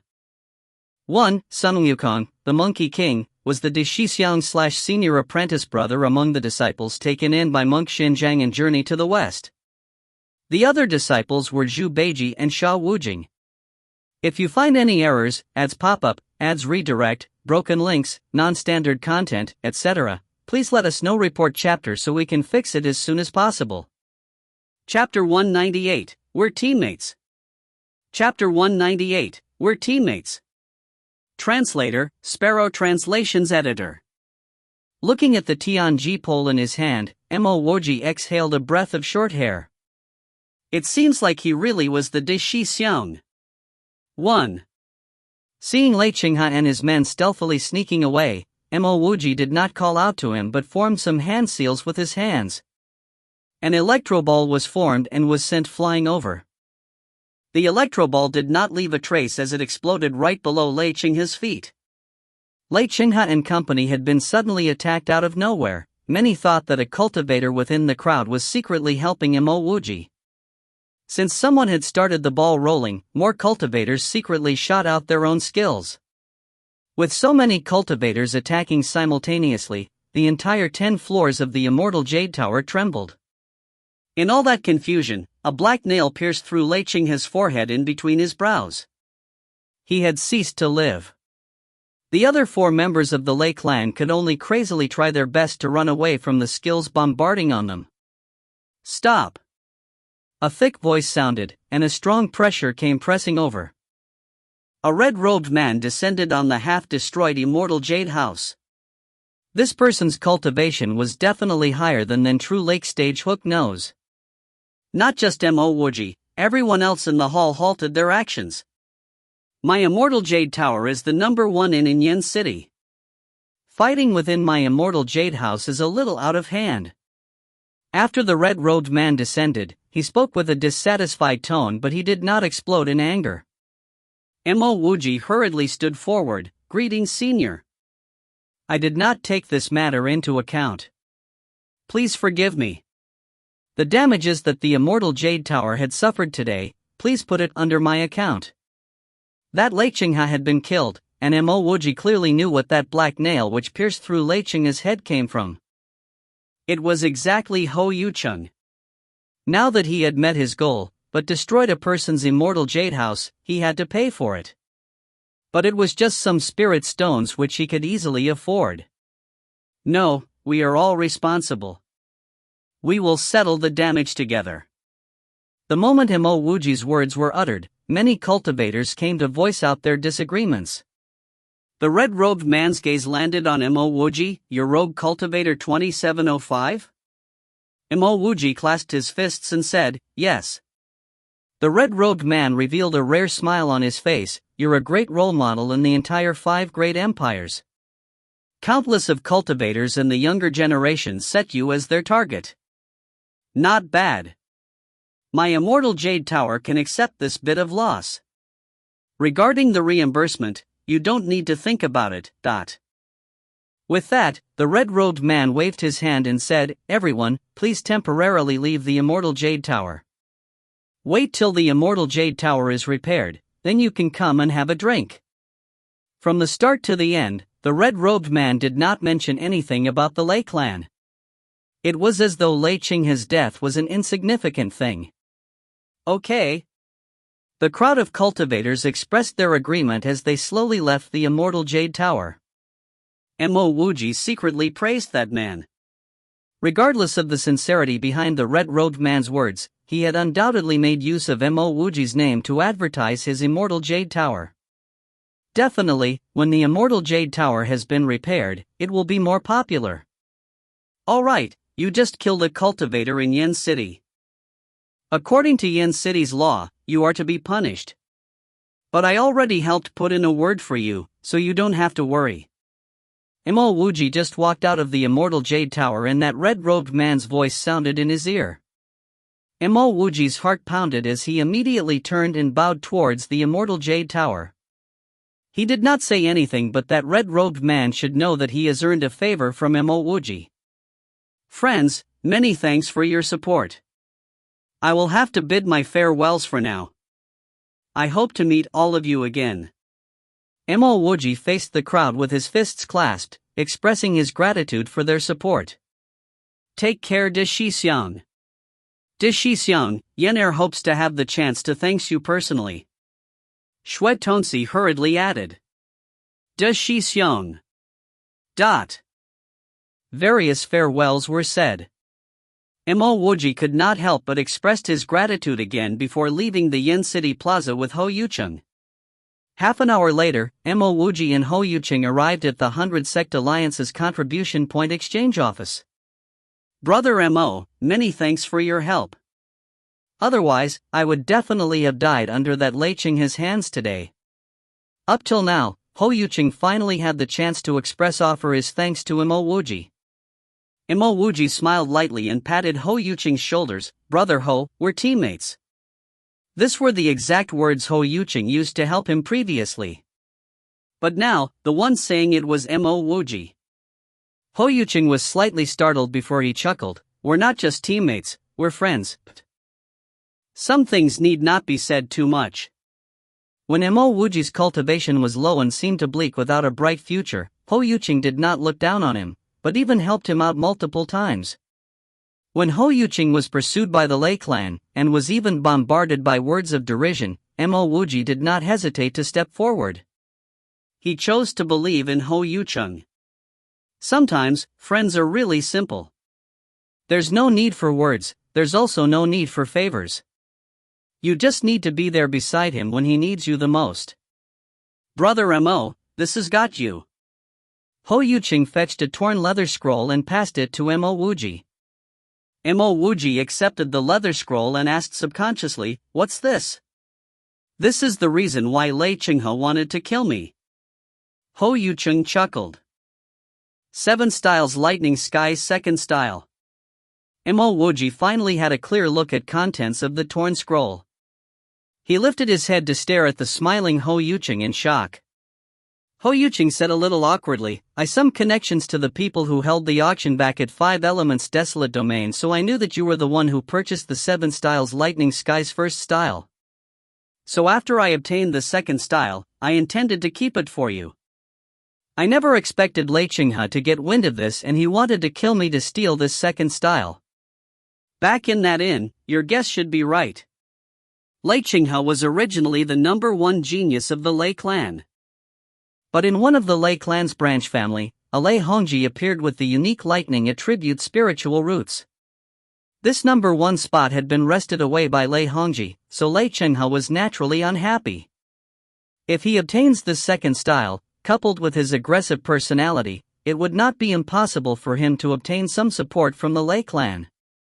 So he accused you of raping Lei Hongji's fiancé? Mo Wuji asked. Ho Yucheng's became softer. Lei Hongji's fiancé was indeed raped, and the person who raped her wasn't some random person. It was Lei Chinghe. Lin Xiujie's sister and mother were also killed by Lei Chinghe. And this second style I obtained was actually from Lin Xiujie. Mo Wuji noticed that Ho Yucheng's expression had turned ugly, so he could guess that there were some secrets behind this story. However, Ho Yucheng did not seem to have the intentions to continue speaking, so Mo Wuji didn't continue to ask. Indeed, Ho Yucheng changed the topic. Brother Mo, to fight against the alien cultivators, the 100 Sect Alliance really put in a lot of blood and effort. All the sects which entered the 100 Sect Alliance all offered their best things. This includes their manuals, magic treasures, ingredients, materials, etc. You have relatively high amounts of contribution points. When you go in and take your pick, you need to take a closer look. Don't get dazzled by what you see inside. I need to hurry and leave this god-forsaken place. Remember, you need to disguise yourself after you leave this city. That Yulin Lei clan definitely wouldn't let go of us. It would be dangerous for us to leave together. If you aren't able to find something suitable after a day, then immediately leave Yin City. The Yulin Lei clan experts would take roughly 2 days to reach here, so you'll have a full day to escape. I know, take care. Mo Wuji nodded. Good, I'll leave first. Alright, that expert in the Yen City Immortal Jade Tower is called Lian Hazhou. With that, Ho Yuqing turned and bolted. 1,000 points and below are not allowed here. Mo Wuji had not even gotten to the entrance of the contribution point exchange office when the old man sitting at the entrance said without even lifting his head. Mo Wuji fetched his jade token and handed it over as he said, Junior's contribution points are more than 1,000.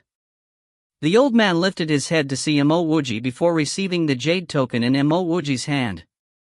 He immediately returned the jade token to Mo Wuji as he nodded his head, not bad. You can enter. Many thanks, Senior. Mo Wuji bowed respectfully. The old man looked kind and innocuous, but Mo Wuji detected a danger from him that even exceeded Feng Zhenxiu. What kind of man was Feng Zhenxiu? He was the second dean of the Heaven-Seeking Palace, an expert at the True God stage. This old man was more terrifying than Dean Feng. What level was that? The door behind the old man had already begun to gradually open. It looked pitch black inside. Mo Wuji hurried to enter the door. Not only was this old man a little terrifying, Mo Wuji also did not wish to waste even a minute of time with his current predicament. After Mo Wuji entered, the doors closed. Inside, it was a huge hall the size of 7 to 8 soccer courts. It clearly looked pitch black from the outside, but it was bright and gleaming when he entered. The enormous space was divided into many domains and each domain had a label. The one right at the front was for cultivation techniques. Sweeping his eyes across the entire domain, he could see clustered shelves of books, various leather scrolls, jade letters, and mountains of manuals. However, there were not many skill transfer crystal balls, which left Mo Wuji a little disappointed. It wasn't because Mo Wuji was set on obtaining a skill transfer crystal ball. Actually, he did not even have that intention. After all, the skill transfer crystal ball could only be used once. After it was used, it would become useless. Since there are few skill transfer crystal balls here, it would mean that the various sects didn't really put their best things out here. It seems like Ho Yuqing's claim that the sects had offered their best things wasn't entirely true. Mo Wuji entered the domain for cultivation techniques and he immediately discovered that the cultivation manuals were not randomly piled together. Instead, they were separated according to sex. The sex manuals would be placed in the same location and it would be labeled with the sex name. Mo Wuji had a clear aim, to find the continuation to his immortal mortal technique. If that wasn't possible, then he would find the very best cultivation manual. Scanning around, he discovered that the better manuals did not cost more than hundreds of contribution points. As for the manuals above 1,000 points, they were simply too rare. With so many manuals, if it was any other cultivator, even if they simply flipped through each book once, they would still take days to complete that. But Mo Wuji had an advantage. He did not need to flip through every single book, he would use his spiritual will to scan the entire area. As long as it had Immortal Mortal on its name, it would be cultivation manual he wanted. 1. Sun Wukong wields the Jingu staff/pole. They were using similar weapons. If you find any errors, ads pop up, ads redirect, broken links, non-standard content, etc., please let us know. Report chapter so we can fix it as soon as possible. Chapter 199, Tianji Sex Cultivation Technique. Chapter 199, Tianji Sex Cultivation Technique. Translator, Sparrow Translations Editor.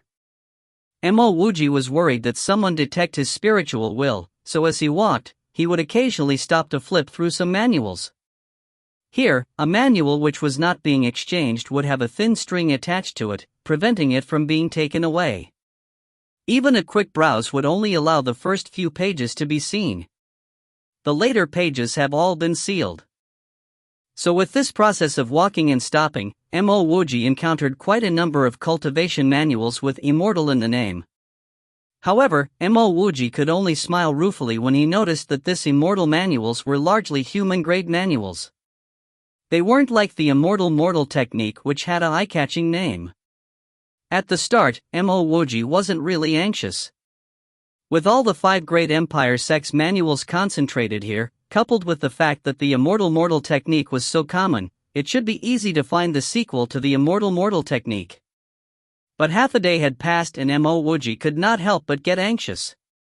He did see a few immortal mortal techniques, but these were basically offered by Xian sections. These were the most ordinary of techniques, it was the same one as he was cultivating. However, what he needed was the sequel to the immortal mortal technique, and not the same human-grade one which he had been using. Another hour passed, but Mo Wuji's efforts continued to end up to no avail.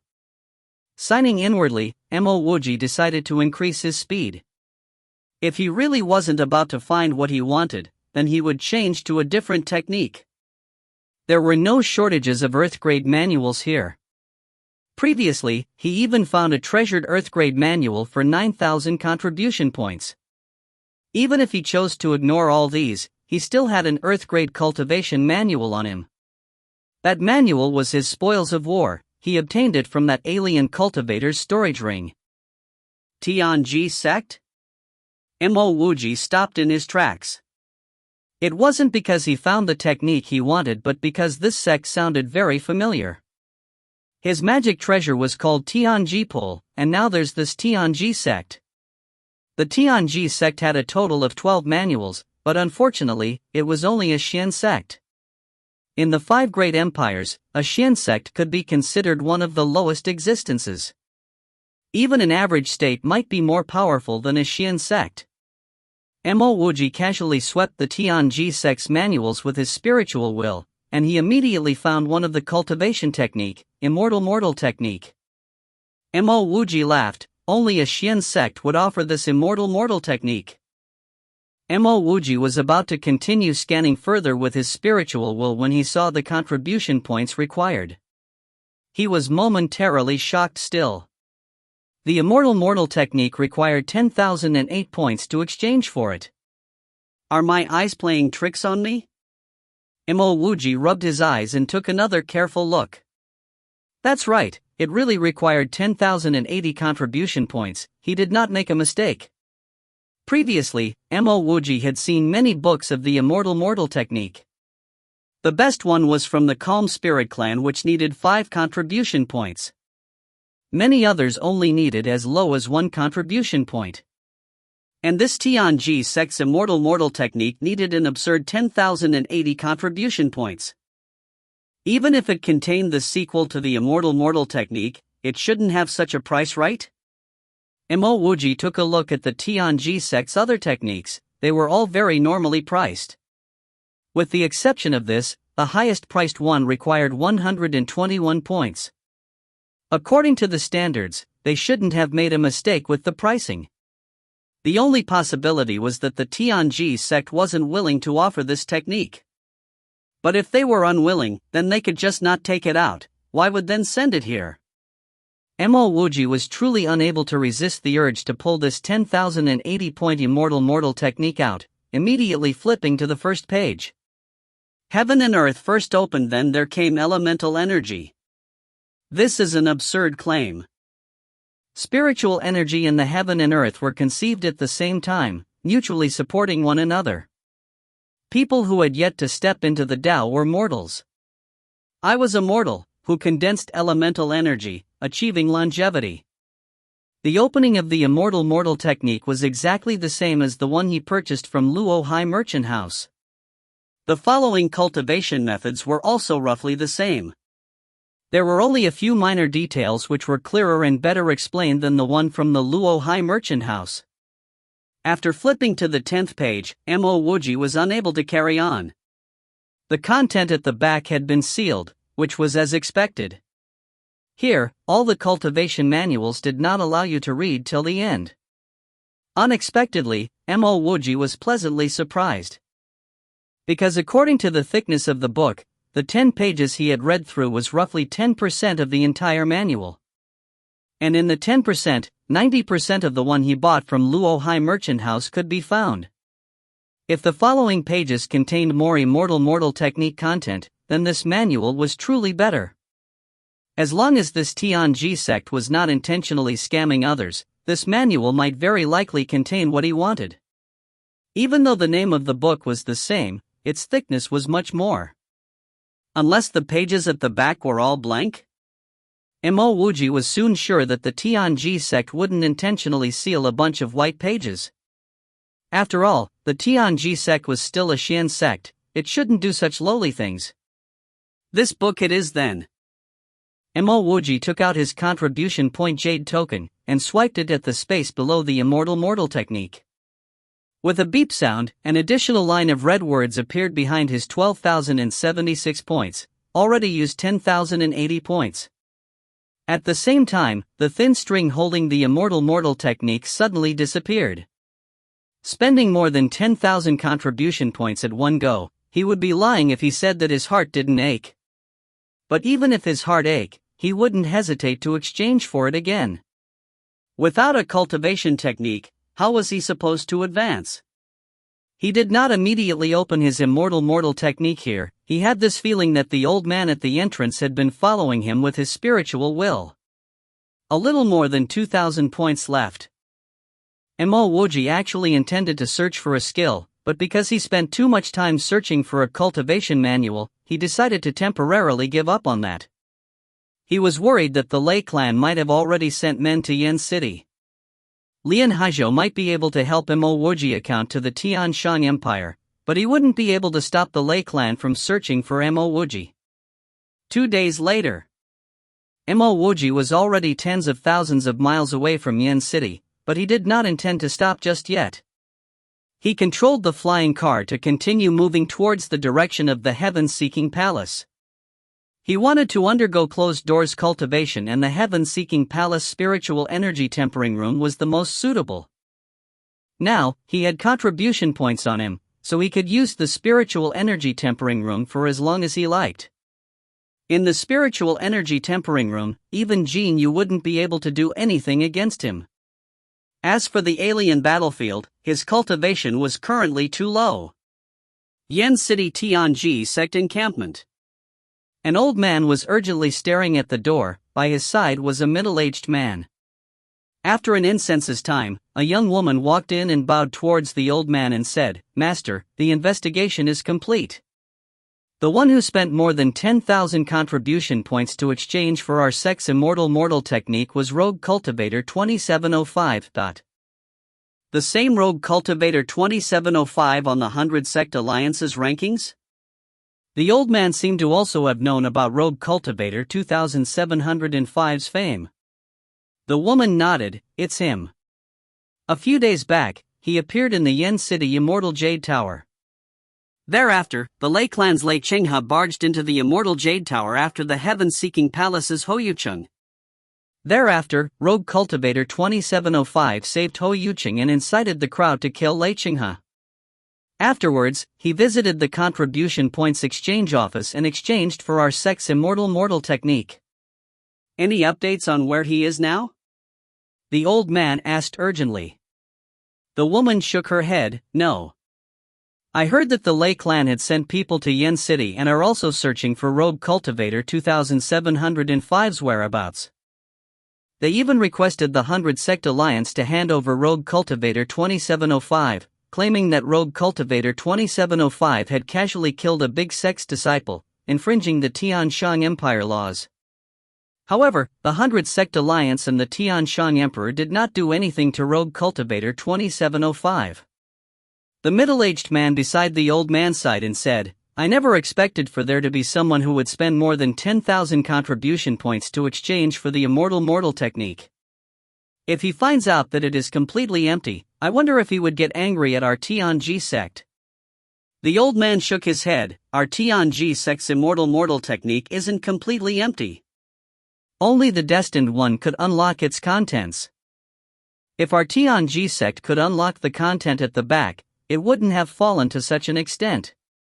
Now, we've even become a Xian sect. The greatness of the immortal technique, you will never understand. After a brief pause, the old man continued, Shoji, Ping'er, you two continue to gather information on that rogue cultivator 2705. Thereafter, invite him to our Tianji sect. If he's truly able to open the things at the back of the immortal mortal technique, then we must invite him to become our Tianji sect head. Ah! That final sentence left Ping'er and that middle-aged man with their mouths agape in shock. They were in a state of disbelief. Even though the Tianji sect was only a Xian sect, not only could be its sect head. To let a rogue cultivator be its sect head? Even if this rogue cultivator was on the 100 Sect Alliance's contribution point rankings, he didn't qualify.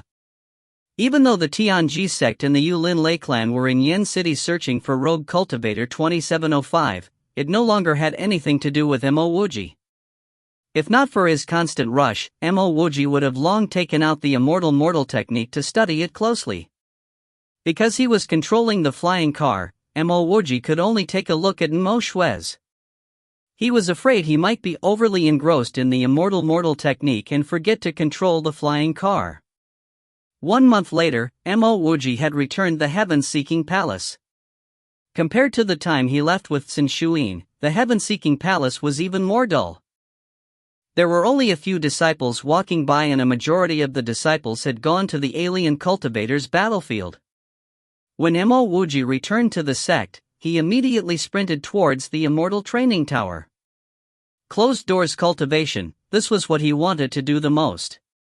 He was in transcending mortality stage level 1, he could be considered an expert among the younger generation of heaven-seeking palace's disciples. But to Mo Wuji, this level was far from enough. He found that as his cultivation got higher, he felt increasingly insufficient. I want the highest grade spiritual energy tempering room for a year. Mo Wuji went to the payment officer at the immortal training tower and said aloud. The middle-aged woman at the payment office seemed to always have the same straight face. Cultivating for more than 3 months does not accept spirit stones, you can only pay contribution points. You need to pay 1,000 contribution points. With that, the woman took out a card swiping machine. Mo Wuji did not have the mood to banter with this woman. He directly took his 100 Sect Alliance's Jade token and swiped it. Xin Shuyin had told him before, the 100 Sect Alliance's contribution points could be used outside the 100 Sect Alliance, even back at their own sect. Indeed, the middle-aged woman didn't find anything amiss, directly swiping the machine and throwing the Jade token back at Mo Wuji. Mo Wuji grabbed his Jade token and rushed to the Immortal Training Tower's best spiritual energy tempering room. He was about to start his closed doors cultivation. If you find any errors, ads pop up, ads redirect, broken links, non-standard content, etc., please let us know. Report chapter so we can fix it as soon as possible. Chapter 200, The Techniques Prerequisite. Chapter 200, The Techniques Prerequisite. Translator, Sparrow Translations Editor. After shutting the door of the high-grade spiritual energy tempering room, the first thing Mo Wuji took out was that book of immortal mortal technique. Because he was in the heaven-seeking palace's immortal training tower's spiritual energy tempering room, he was confident that there was absolutely no way anyone could spy on him. Mo Wuji had no intentions of flipping to the last few pages of the book as he chose to start from page 1 instead. As he flipped through every page of this manual, Mo Wuji's face turned slightly ugly. It wasn't because there was a problem with this manual but because there was a problem with the immortal mortal technique that he bought at Luo High Merchant House. When he flipped through the first 10 pages, he expected that this 10 pages would cover about 90% of the content of the manual he bought at Luo High Merchant House. However, Mo Wuji realized that the Luo High Merchant House's immortal mortal technique added some more content to the real immortal mortal technique. This extra content allowed those who don't understand it to read it more smoothly and logically. Now that this manual removed these extra informations, Mo Wuji realized that he made a lot of mistakes in his spiritual circulation routes when cultivating using his previous manual. The main reason was because the added content immortal mortal technique was like taking off your pants to fart, an extra move. The good thing was that these added content did not affect the cultivation in any way. Mo Wuji decided to refer to this manual's spiritual circulation technique and scrapped any extra content added to the Luo Hai Merchant House's manual. After these 10 pages should be the transcending mortality stages cultivation technique, and even though Mo Wuji was extremely excited to flip to page 11, he managed to control himself to start from the first page instead. He did not dare to flip to page 11 of the book back at the storeroom because he was afraid that the old man might be using his spiritual will to track his actions. On the road, he was afraid he could not concentrate. Only until now did Mo Wuji truly flipped open page 11. Seeing the content, or rather lack of content, in page 11, Mo Wuji was momentarily dumbfounded. He was deceived, as page 11 was just a blank page. Mo Wuji stared blankly for a few seconds before bursting out cursing and swearing as he continued flipping impulsively. Darn it! Mo Wuji could not help but curse at the Tianji sect's head. This book only contained 11 pages and he already had the content of the first 10 pages in a modified manual. Page 11 was actually just a blank piece of white paper. Page 12. There was no page 12, or rather, after page 11 was a thick back cover of the book. This back cover was at least 10 times thicker than the thickness of the first 10 pages.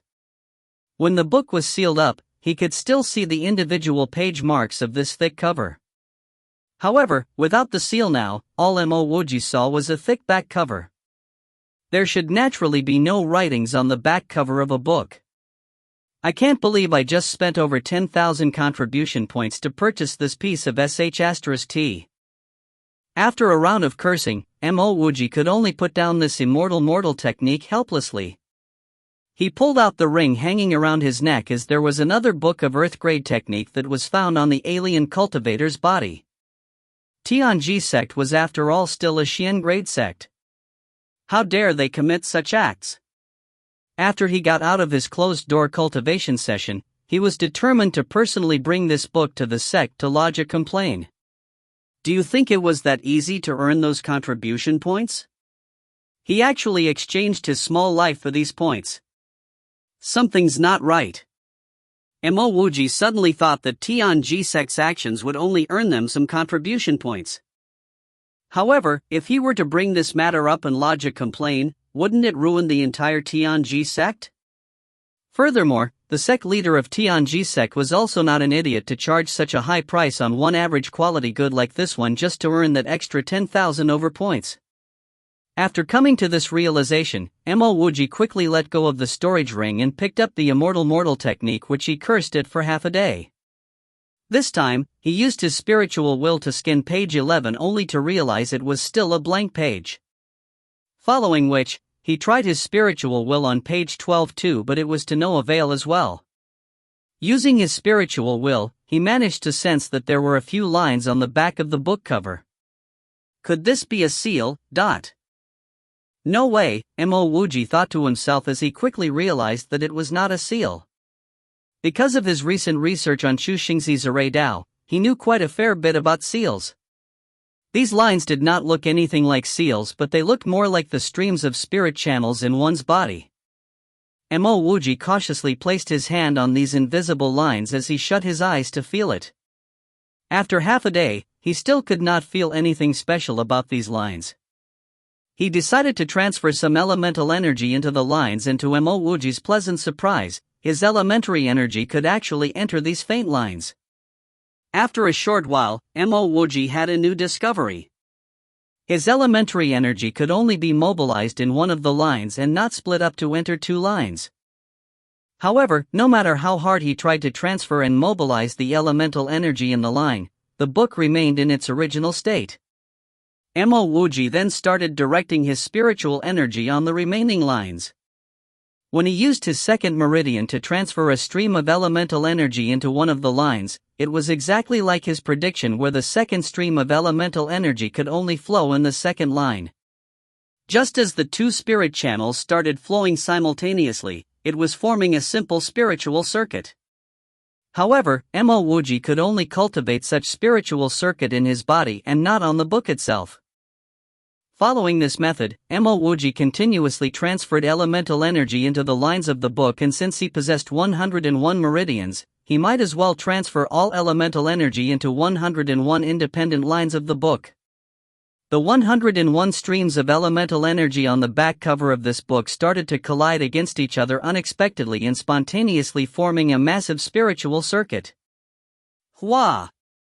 Sounds of paper flipping were heard, and Mo Wuji swiftly withdrew his elemental energy as he was worried he might ruin the book. Then, he was momentarily stunned at what was in front of him.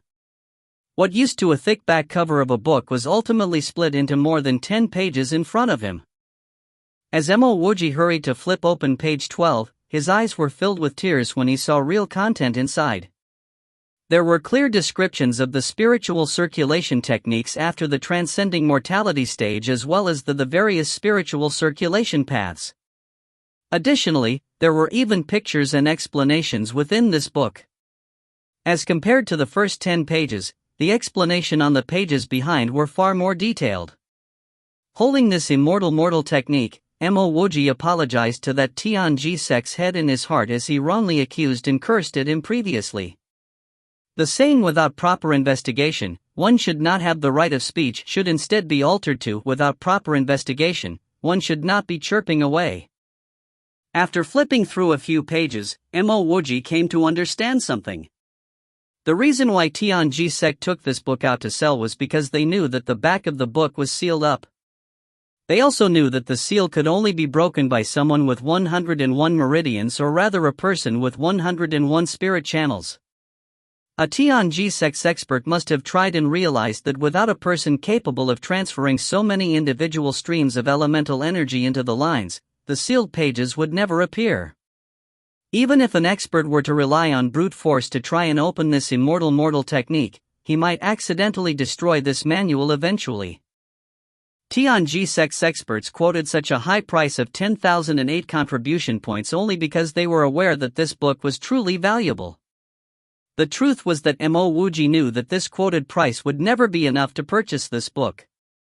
Perhaps Tianji sect was afraid that nobody would buy the book even if they were to sell it at a price of 100 contribution points, hence, they quoted it at over 10,000 contribution points to try their luck and see who would actually purchase this book. Mo Wuji was almost certain that the Tianji sect would be investigating on the person who bought this book. They knew that this book contained secrets and would naturally want to know where this book would eventually end up. Concurrently, when he was thanking Tianji sect, Mo Wuji sighed at the fact that there were too many experts in ancient times. His wordless pill manual was an example of an inheritance, and perhaps the reason why others could not open his wordless pill manual was related to mortals who managed to open meridians. He was only a mortal without spiritual roots, yet he was able to open meridians which he could eventually cultivate. Seeing that there were many more back covers that appeared on the book, Mo Wuji became extraordinarily elated. This meant that even after he reached the Yuan Dan stage, he could still open new pages and continue further cultivation. Yan Empire, Yan City Plaza.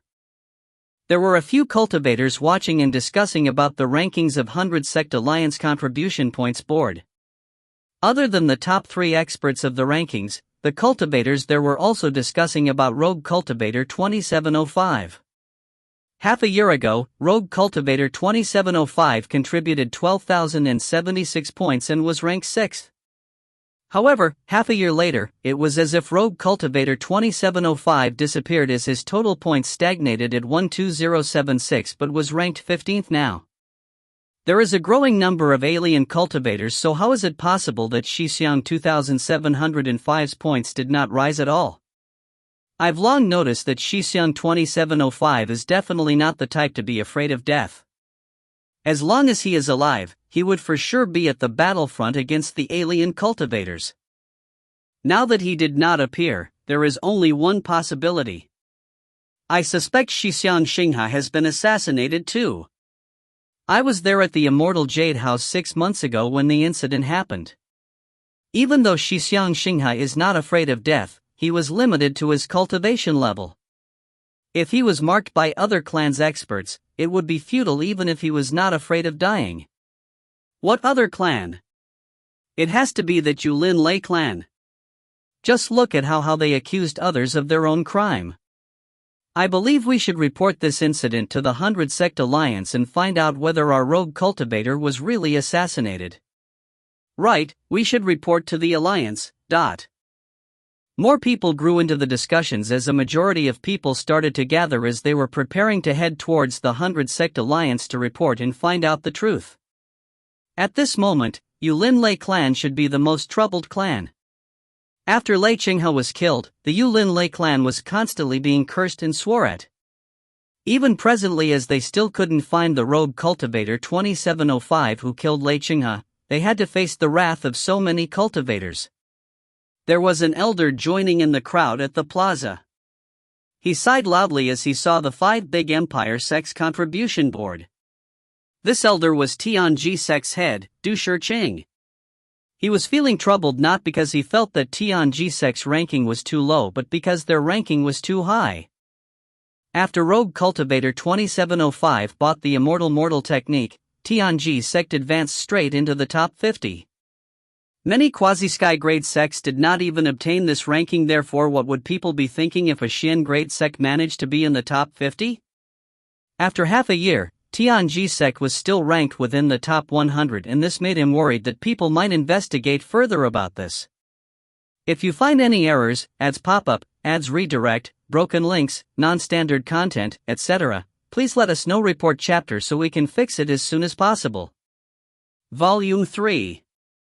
Chapter 201, Extreme Mortal Stage. Chapter 201, Extreme Mortal Stage. Translator, Sparrow Translations Editor. Sect Head Du? A sudden but uncertain voice interrupted Du Shiqing's train of thoughts.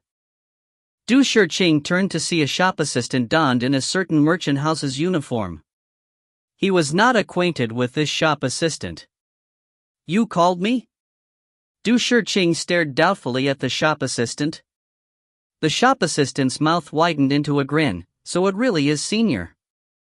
Someone got me to pass this letter to Senior Du. With that, the shop assistant respectfully stuffed the letter into Du Shiqing's hands. Du Shiqing subconsciously accepted the letter and asked, "You sent this?" "This I do not know. I'm just the runner." With that, the assistant turned and left. Soon, he had disappeared. Du Shiqing looked at the mysterious letter and opened it. At the very next instant, he was pleasantly surprised. Senior Du, Jr. is Rogue Cultivator 2705. Because Junior had offended another party, I dare not head towards Yen City, which was why I had someone pass this letter to Senior. I wish to meet with Senior, and ask Senior Du for advice. If Senior Du is willing to meet Junior, please go to the Yin Tomb Beach. Junior will be there waiting. If Senior Du is not willing to meet Junior, please ignore this letter. If Junior does not see Senior, I will leave. Rogue Cultivator, Xinghe. In Yin City, there were few cultivators who did not know the Yin Tomb Beach. The Yin Tomb Beach was 500 to 1,000 kilometers away from Yin City. Legends said that it was a battleground of the ancient cultivators. It was said that an Yin cultivator, who was close to ascending, was undergoing closed-doors cultivation. However, a cultivator war took place, causing the Yin cultivator to fail in a critical moment of his cultivation, bringing his spirit channels into disorder and corrupting his cultivation. On that very day, the Yin cultivator rampaged with anger, and before he died, he suddenly exploded, slaughtering all the cultivators who were battling there. Ultimately, his body, which was made of Yin energy, descended on that very land. After the Yin cultivator fell, the land became enfolded with Yin energy, and even Yin beads were condensed. As time passed, the place became an Yin-filled beach. Because there was no spiritual energy, and the high possibility of experiencing cultivation corruption here, few cultivators were willing to visit this place over the countless of years. At the very most, they would only pass by this place. Even the purest of Yin cultivators would not cultivate here. No matter how rich the Yin energy was, it would still be useless without spiritual energy. Thus, the Yin Tomb Beach came to be a place which was known by all, but visited by none. Du Shiqing was currently searching for Rogue Cultivator 2705. Rogue Cultivator 2705 had exchanged for his Tianji sect's immortal mortal technique, which was a matter that would affect the Tianji sect's future. How could he not be worried? Now that the other party took the initiative to look for him, Du Shiqing did not hesitate to rush over. However, as Du Shiqing was walking by the Yin City entrance, he paused and passed the letter to the city guard, requesting the guard to help him pass the letter to the Tianji sect during a change in shifts. A few hours later, Du Shiqing appeared in the periphery of the Yin Tomb beach. It was exactly as the legends said. Even at the periphery, Du Shiqing could feel the rich and cold Yin energy. Over in the distance, there were even condensed clouds of Yin energy. The Tianji sect cultivates young techniques. However, Du Shiqing's cultivation was limited, so he could not help but stimulate his spirits. The entire area was empty and devoid of life. This induced some doubts within Du Shiqing, since that rogue cultivator 2705 had called him out. 2705 should already be here waiting for him. As Du Shiqing was still confused over the bleakness of the place, a soil tomb slightly far from him exploded open. A hoarse voice sounded over, "Sect head Du really came." Following the voice, a short figure jumped out from the soil, landing a few meters away from Du Shiqing. When Du Shiqing saw this tiny figure, a trace of disappointment flashed through his eyes. Soon, Du Shiqing concealed this trace of disappointment. It didn't matter what rogue cultivator 2705 looked like, he had spent more than 10,000 contribution points to purchase the immortal mortal technique, so he definitely wasn't an ordinary person. As the exalted Du Shiqing, how could he judge others based on looks? However, when Du Shiqing clearly saw what the other party looked like, his heart skipped a beat and he finally made sense of the situation. "You're not rogue cultivator 2705. He had seen a portrait of 2705 before. 2705 was a pale-faced scholar. However, this person was clearly not a scholar, and he was incredibly strong. "Ha ha! That short cultivator chortled, sect head Du is indeed wise. I'm indeed not rogue cultivator 2705, the reason why I invited sect head Du here is to seek your advice on something." Feeling that the other party's cultivation was even higher than his, Du Shiqing's eyes revealed an imposing expression. "Sir, please speak." The short cultivator said indifferently, "The Tianji sect does not have any outstanding talent, but yet it was able to climb the 100 Sect Alliance's contribution points ranking, charging into the top 100, even into the top 50. Ostensibly, the Tianji sect's Dao is deep and vast. However, after some investigation, something from the Tianji sect must have been exchanged away using a large amounts of contribution points. There are only a few people who could use so many contribution points to exchange for Tianji sect's thing. Now, with a mention of 2705, sect head Du had arrived. It looks like my guess was right. The one who gave Tianji sect the contribution points should be 2705, right? Apologies, I'm not privy of this matter. Du Shiqing replied calmly.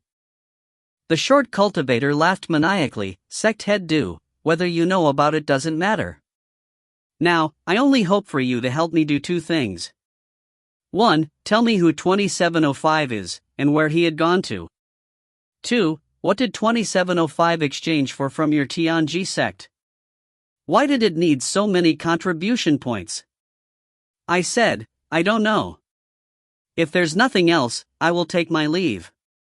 Du Shiqing took a few steps backward. The short cultivator grinned. "Leave? Now that you're here, unless you make things clear, you will never leave in your entire lifetime." Du Shiqing laughed calmly. "I understand, you should be from the Lei clan. Only the Lei clan would be so shameless." "That's right, I'm the Lei clan's Lei Mang. You, Du Shiqing, might be a sect head. But if Lei Mang wants to kill you, I don't really need to spend much effort," the short cultivator said severely. His Lei clan did not find any traces of 2705, but found some clues from the change in Tianji sect's rankings. Du Shiqing laughed once more. Du Shiqing, might not have a high cultivation, but I'm not someone who would be threatened by a demon like you."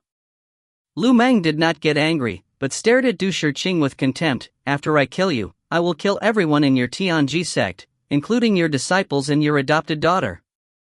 Du Shiqing's tone remained calm. With your Yulin Lei clan's culture, this is indeed possible. I don't find that weird. You're not worried that your sect gets destroyed, nor the death of your disciples and loved ones? Lei Mang stared at Du Shiqing quizzically. Du Shiqing laughed gently. My Tianji sect will not be destroyed. It's not something a tiny Lei clan can do. My Tianji sect's teaching is, Tianji sect disciples will only stand to their death, they will not kneel while they're alive. Tianji sect's disciples will not be threatened. Your tiny Lei clan does not have the rights to force my Tianji sect to yield and kneel. Lu Mang's face swelled to an incredibly ugly extent. He shouted in rage, do it. Tens of beams of light shot towards Du Shiqing from all four directions. Thereafter, multiple figures came pouncing towards him. Gotcha! The heaven-grade spirit stone in Mo Wuji's hands disintegrated into dust. This was the second of the 3 heaven-grade spirit stones he obtained from that woman's storage ring. To increase his rate of cultivation, Mo Wuji gritted his teeth to use this partially used heaven-grade spirit stone. Following the disappearance of this heaven-grade spirit stone, Mo Wuji broke through Transcending Mortality Stage Level 6, advancing into Transcending Mortality Stage Level 7.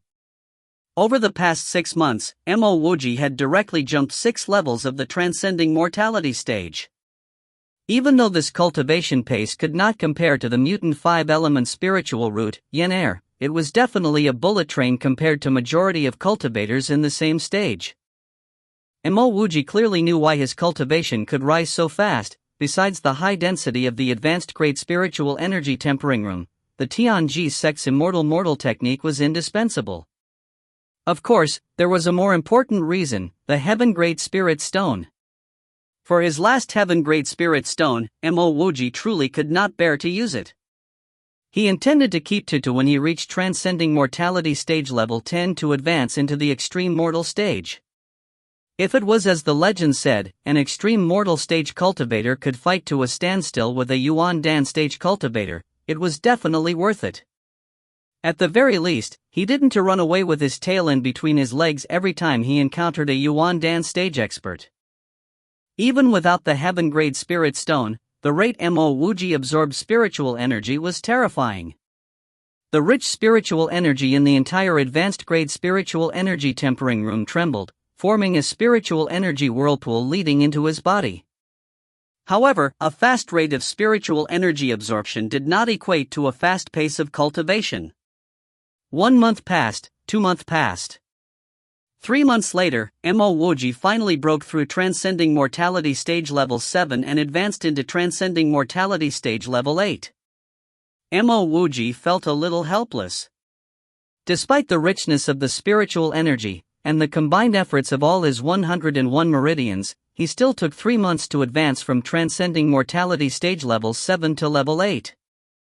When he thought about the past, he did not even take 6 months to reach Level 7 from Level 1. The key difference was that he used the heaven-grade spirit stone previously. Retrieving his final heaven-grade spirit stone, Mo Wuji hesitated for a long time before muttering to himself, just use it. A spirit stone is only useful when it actually becomes your power. The future can wait. Clenching the heaven-grade spirit stone, the spiritual energy whirlpool around Mo Wuji became increasingly clear. Mo Wuji's previous slow cultivation burst with rapid speed. Half a month later, Mo Wuji advanced into Transcending Mortality Stage Level 9. 1 month later, Mo Wuji reached the Great Circle of Level 9. A spirit ring which could not be seen nor touched developed within his body. At almost the same instant this spiritual ring was formed, Mo Wuji broke from the shackles of Transcending Mortality Stage Level 9, breaking through into Level 10. That spirit ring must definitely be the sign of the Extreme Mortal Stage. Mo Wuji was indescribably excited and celebrated in his heart. He was sure that the spirit ring which seemed to override everything had something to do with the Extreme Mortal Stage. Others' spirituality could be seen with their eyes because of their spiritual roots. However, he had mortal roots and depended on himself to cultivate to this extreme stage. Thus, his body developed a ring of spirituality which could not be seen nor touched. If you find any errors, ads pop up, ads redirect, broken links, non-standard content, etc., please let us know. Report chapter so we can fix it as soon as possible. Chapter 202, Tianji Sex Teaching. Chapter 202, Tianji Sex Teaching. Translator, Sparrow Translations Editor. Yen City Tianji Sect Encampment. Many people were sit together with solemn expressions on their faces. Besides the Tianji sect first elder Wen Zhanwei, there was also sect head Du Shiqing's first disciple, Fan Shouji, and Du Shiqing's last disciple, as well as adopted daughter, Sang Yiping. The sect head has left Yen City for 6 months already, and there has been no news of him. I guess, sect head Du might have fallen. The first elder looked a little younger than Du Shiqing, but in reality, his age was much higher than Du Shiqing. At this moment, his voice was filled with melancholy. That's impossible.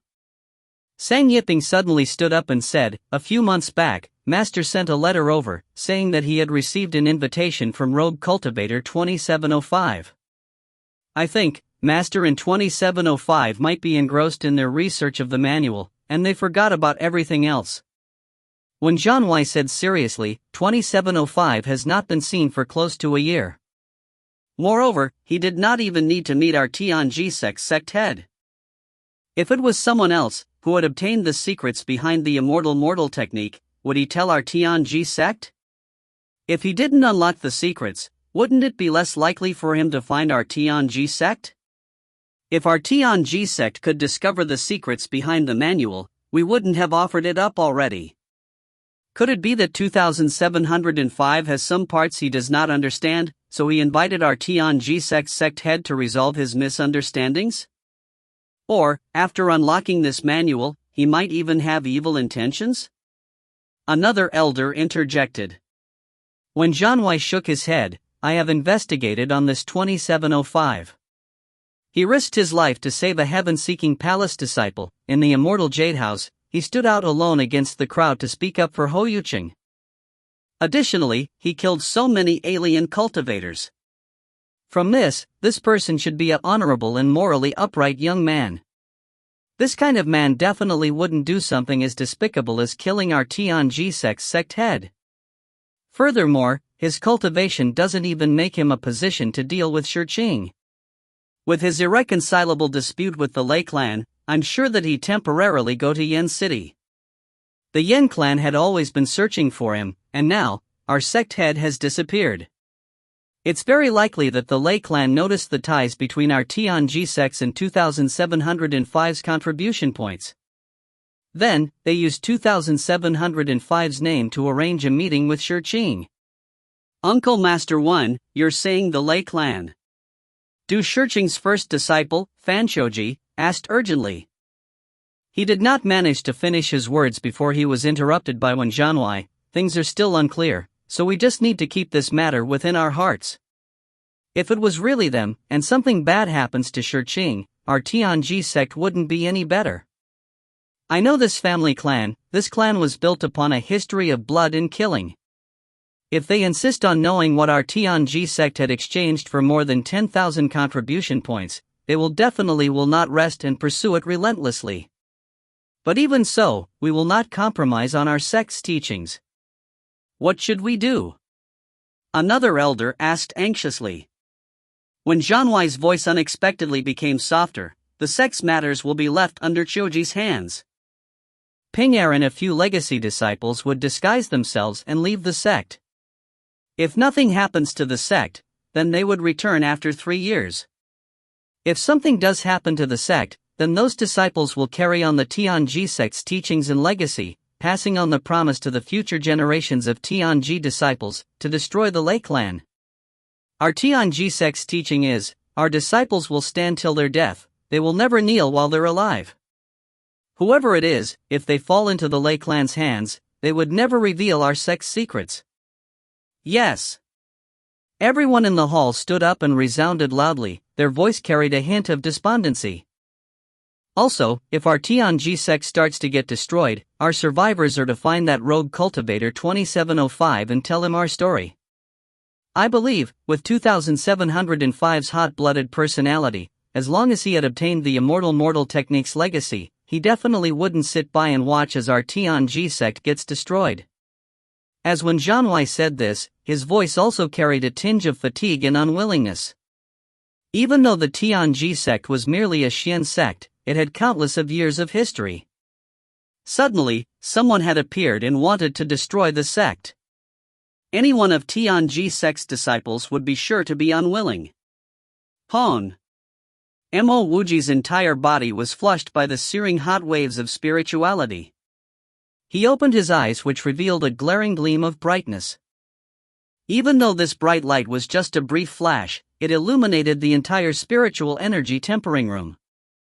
Lifting his hand to throw the dusts of the depleted heaven-grade spirit stone, Mo Wuji's entire body was filled with unrestrained grandness. He had broke through Transcending Mortality Stage Level 11 and advanced into Transcending Mortality Stage Level 12.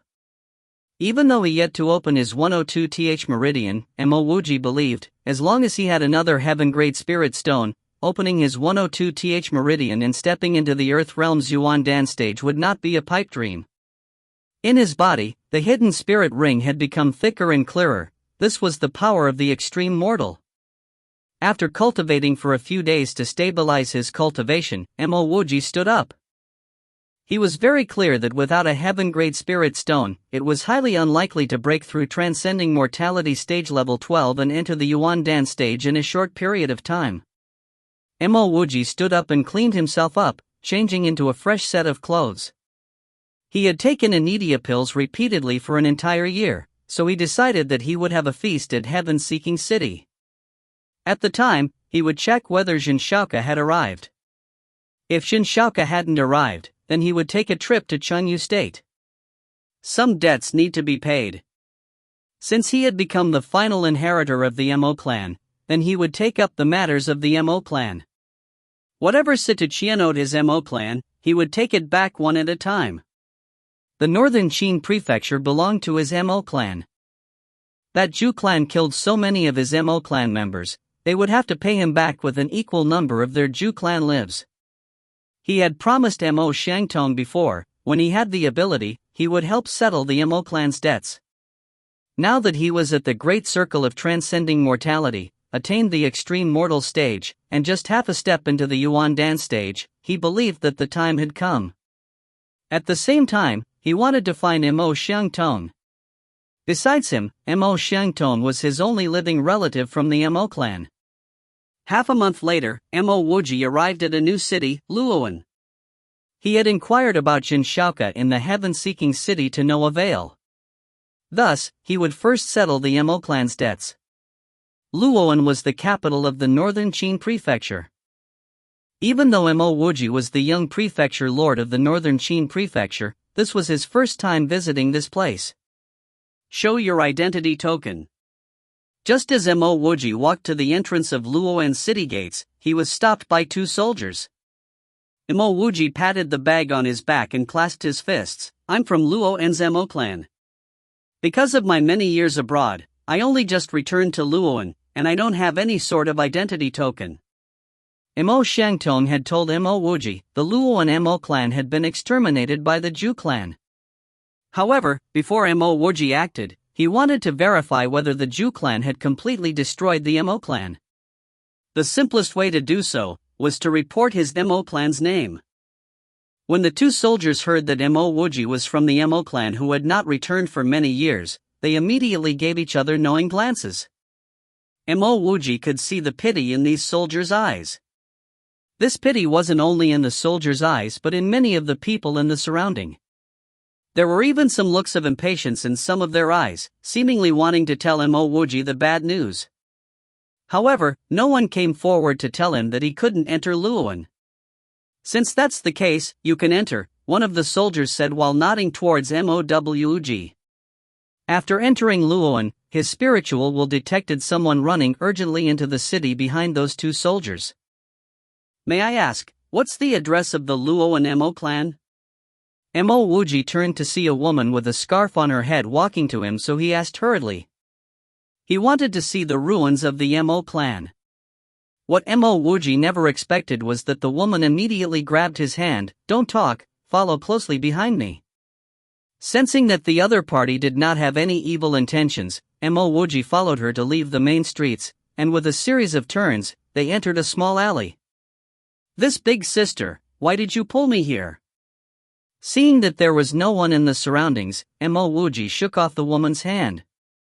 What branch of the Mo clan are you? The woman did not mind Mo Wuji's actions but asked anxiously. My grandfather is Mo Tianchang, my father is Mo Guangyuan, I'm Mo Xinghe. Mo Wuji answered. You're the young prefecture lord. The woman was momentarily shocked still before shouting in an emotional shriek. However, she only said a few words before urgently covering her own mouth. This caused her voice to sound a little weird. Thereafter, she pulled Mo Wuji to enter one of the houses by the side. After the two entered, the doors were closed, causing the insides to look a little dark. Mo Wuji scanned the room with his spiritual will. He saw a man hiding behind a screen, staring at him. Behind that man was the entrance of a hole dug into the ground. If anything were to happen, that man would immediately rush into that hole. With a click, the woman turned on the lights, and she called out, Brother Qi, quickly come out. The young prefecture lord has returned. The man behind the screen seemed to leap out, landing in front of Mo Wuji and that woman, with his voice trembling as he said, What? You said young prefecture lord? At the same time, his gaze landed on Mo Wuji as he sized Mo Wuji up. The woman nodded. Yes, it's him. Our Mo clan's last northern Qin prefecture lord, Lord Tianchang's grandson, Mo Xinghe. You're Lord Tianchang's descendant? Not only was the man's voice trembling, it was incredibly emotional. Mo Wuji clasped his fists. That's right, I'm Mo Xinghe. Now, I've changed my name to Mo Wuji, I'm the heir to the northern Qin throne. Just now, he reported himself as a Mo clan member, so I hurriedly pulled him back. The woman explained by the side. What? The man's face instantly turned pale white and his entire body started trembling. Mo Wuji knew that this wasn't the previous tremble of excitement and emotion, but one of fear and terror. After some time, the man calmed himself down and exhaled deeply. Since the heavens wish for my Mo clan to be destroyed, then so be it. With that, the man turned back and called out, Mo Qian, Mo Li, Mo Jian. Hurry on out. Our last and final opportunity is here. Hearing the man's words, the woman who pulled Mo Wuji came to a sudden realization. The entire Luoan was the Zhu clan's. If she didn't expose anything, the Zhu clan might not discover this place. But now, she had exposed things. The Zhu clan could find this place at any moment. If you find any errors, ads pop up, ads redirect, broken links, non-standard content, etc., please let us know. Report chapter so we can fix it as soon as possible. Chapter 203, I am back for revenge. Chapter 203, I am back for revenge. Translator, Sparrow Translations Editor. Mo Wuji saw more than 10 guys appearing from the ground, and after these men emerged, they immediately bowed to show their respect for the man whom the woman addressed as Brother Qi. I'm sorry, Brother Qi, it is all my fault. The woman who pulled Mo Wuji back had already lost her initial excitement and joyfulness as she regained her composure. Lan He, please don't say that. You're a straightforward person who is unwilling to think about such dirty things. It was really remarkable for you to think of bringing young prefecture lord back. Brother Qi walked to the side of the woman and patted the back of her hand. Mo Wuji suddenly said, Why not Lan He and I leave this place? At worst, we would be the only two that will be spotted. The man who was addressed as the young lord, Brother Qi, laughed as he said, Young prefecture lord, I, Mo Qi, may be an offshoot, but I still have the roots of the Mo clan. Abandoning my young prefecture lord to escape on my own is definitely not something I would do. Finishing, Mo Qi bowed to Mo Wuji as a form of respect. Mo clan's offshoot Mo Qi greets young prefecture lord, and even though we would be exterminated by the Zhu clan very soon, I have to pay my respects. Almost immediately after he finished his sentence, Mo Chi turned and said to the men behind him, "Everyone! In the future, there will no longer be a young lord anymore, only a young prefecture lord." Yes, after these over 10 men answered in unison, they bowed to Mo Wuji shouting, "Greetings, young prefecture lord." After Mo Chi bowed together with them, he said in a soft voice, "Young prefecture lord, I was initially planning to secretly assassinate Zhu Hui to avenge the Mo clan. However, now that we are spotted, let's kill as many as we can." Mo Wuji nodded his head as he knew that Zhu Hui was the new prefecture lord of the northern Qin prefecture, so it was perfectly normal for Mo Chi to plan his assassination against Zhu Hui to avenge for the Mo clan. Mo Wuji's original plan was to leave Luoan City immediately after he avenged the Mo clan. As for the throne of the northern Qin prefecture, he really did not care much about it. However, after witnessing Mo Chi's words and actions, he did seem to Mo Wuji like a fitting person for the throne. After appearing so abruptly in Luoan, Mo Wuji not only exposed his own identity but Mo Chi's identity too. Despite so, Mo Chi had no complaints at all as he decided to fight together with him. "Mo Chi, how are you so certain that I am indeed the northern Qin prefecture lord? Is it just because I said so?" Mo Wuji questioned curiously. Mo Chi heard Mo Wuji's question and dazed momentarily before saying, "Would there be anyone who would pose as a member of the Mo clan? In Luoan, even if they didn't belong to the Mo clan, people would change their surname as long as they have the surname Mo.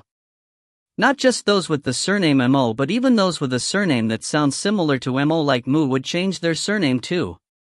People from the Zhu clan are so overbearing?"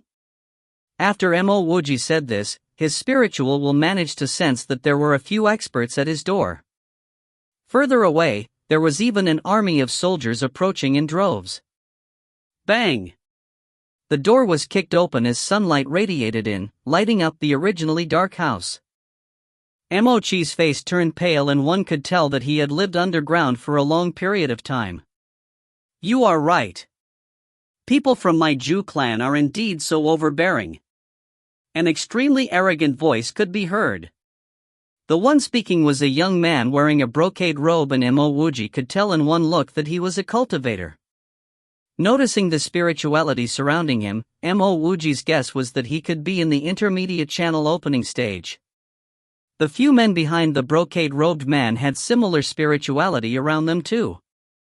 "His name is Zhu Han, the son of that old ignorant man, Zhu Hui." Mo Chi lashed out at the sight of Zhu Han.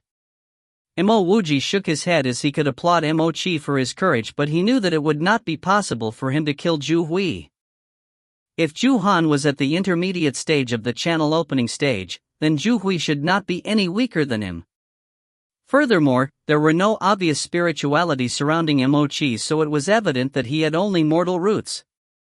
For a mortal to assassinate a cultivator with spiritual roots like Zhu Hui would simply be like throwing an egg against a rock. "I've always thought that my Zhu clan had killed every single member of the Mo clan.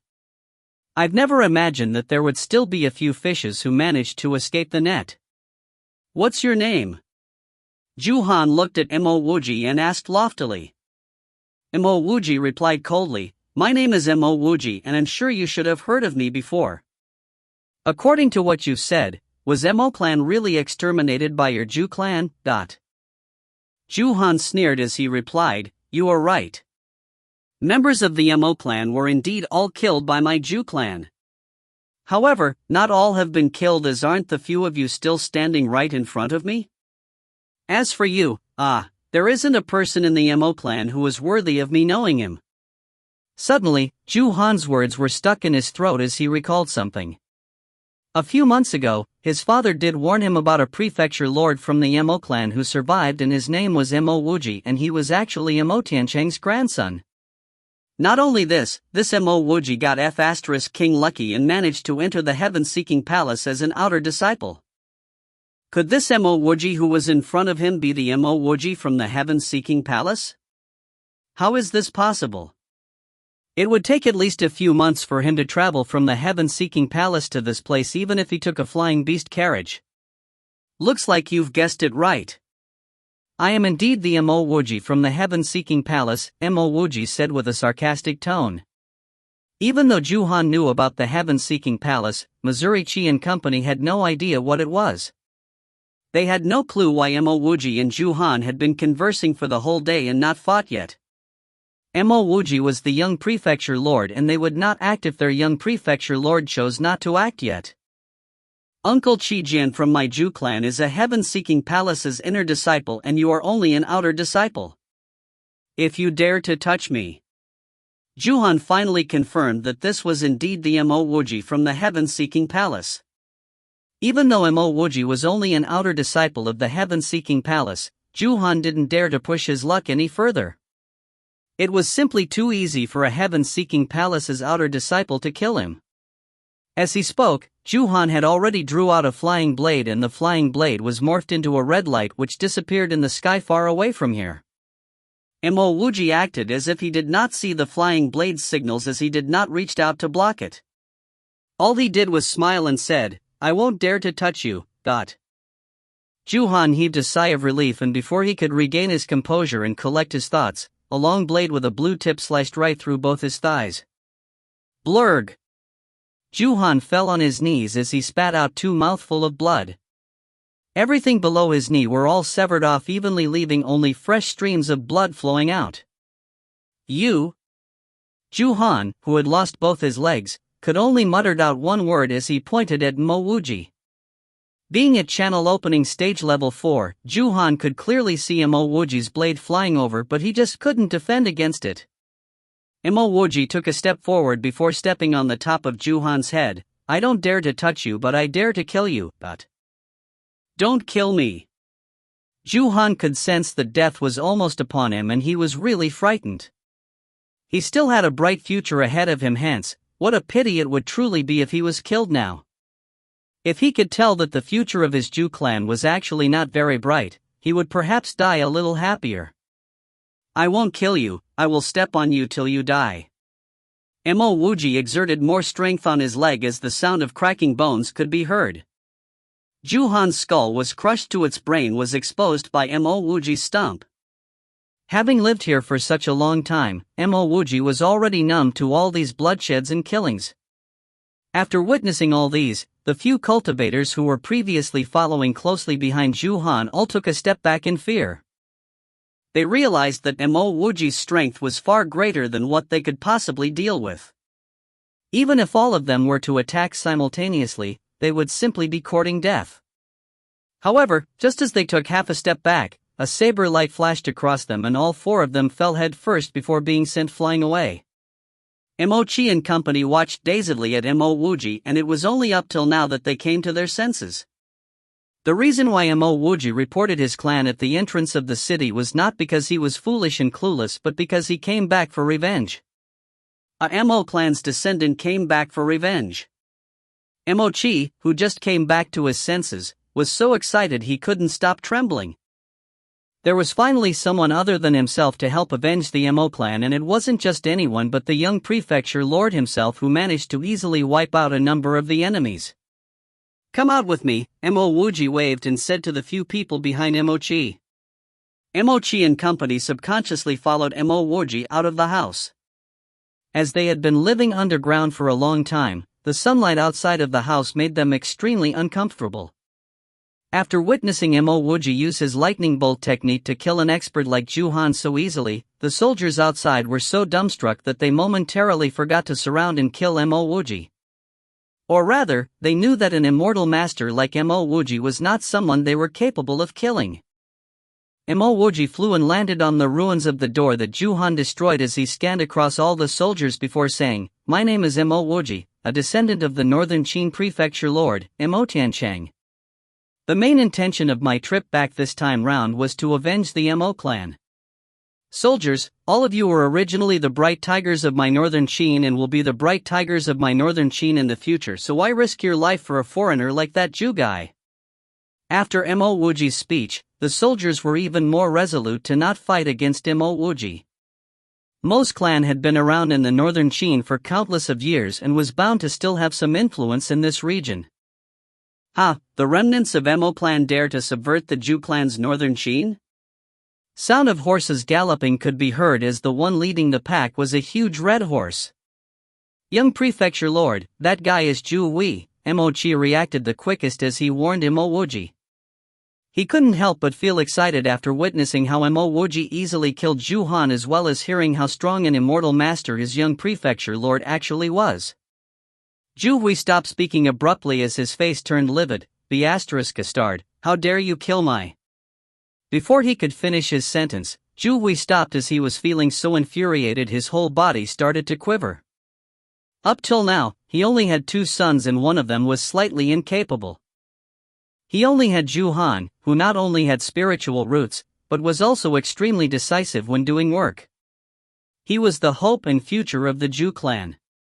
He would never have expected himself to see the headless corpse of the future of Zhu clan here. Wrong, not headless but a head smashed to its core. Chop him up into minced meat. Zhu Hui clenched his teeth as he shouted. The army of soldiers behind him immediately took out their spears and started surrounding Mo Wuji.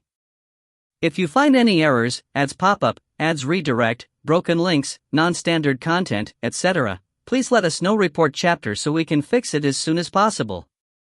Chapter 204, Situ Qian's Banquet. Chapter 204, Situ Qian's Banquet. Translator, Sparrow Translations Editor, Mo Wuji lifted his hand and shot out tens of lightning flash. The lightning bolts exploded within the army battalion. Any soldier touched by that lightning did not even have any chance of living. Immortal Master, that's an exalted immortal master. The soldiers at the front started getting agitated, the formations were disordered and some soldiers even secretly retreated backwards. Zhu Hui saw Mo Wuji's fatal move and his heart went cold. He knew who had come. Not long ago, he had received the invitation to Situ Qian's banquet. To pull their relations closer, Situ Qian had been especially courteous and thoughtful towards Zhu Hui. This was because the Zhu clan had produced a heaven-seeking palace inner disciple, Zhu Qijian. It was also because of Zhu Qijian that Zhu Hui found out from Situ Qian that there was still a loose fish from the Mo clan, Mo Wuji. This Mo Wuji had some good luck and actually ended up as an outer disciple in the heaven-seeking palace. Seeing the person in front of him sending bolts after bolts of lightning, Zhu Hui was definite that this was the Mo clan's remnant, Mo Wuji. Brave man of the northern Qin, there's no need to fear him, my Zhu clan also has an immortal master. Zhu Hui cried out hoarsely. He wanted to control his army formations. No matter how strong Mo Wuji was, he would be temporarily trapped if he was surrounded by thousands of soldiers. This would give Zhu Hui some time to escape. Before he could finish his words, a lightning bolt exploded upon his chest.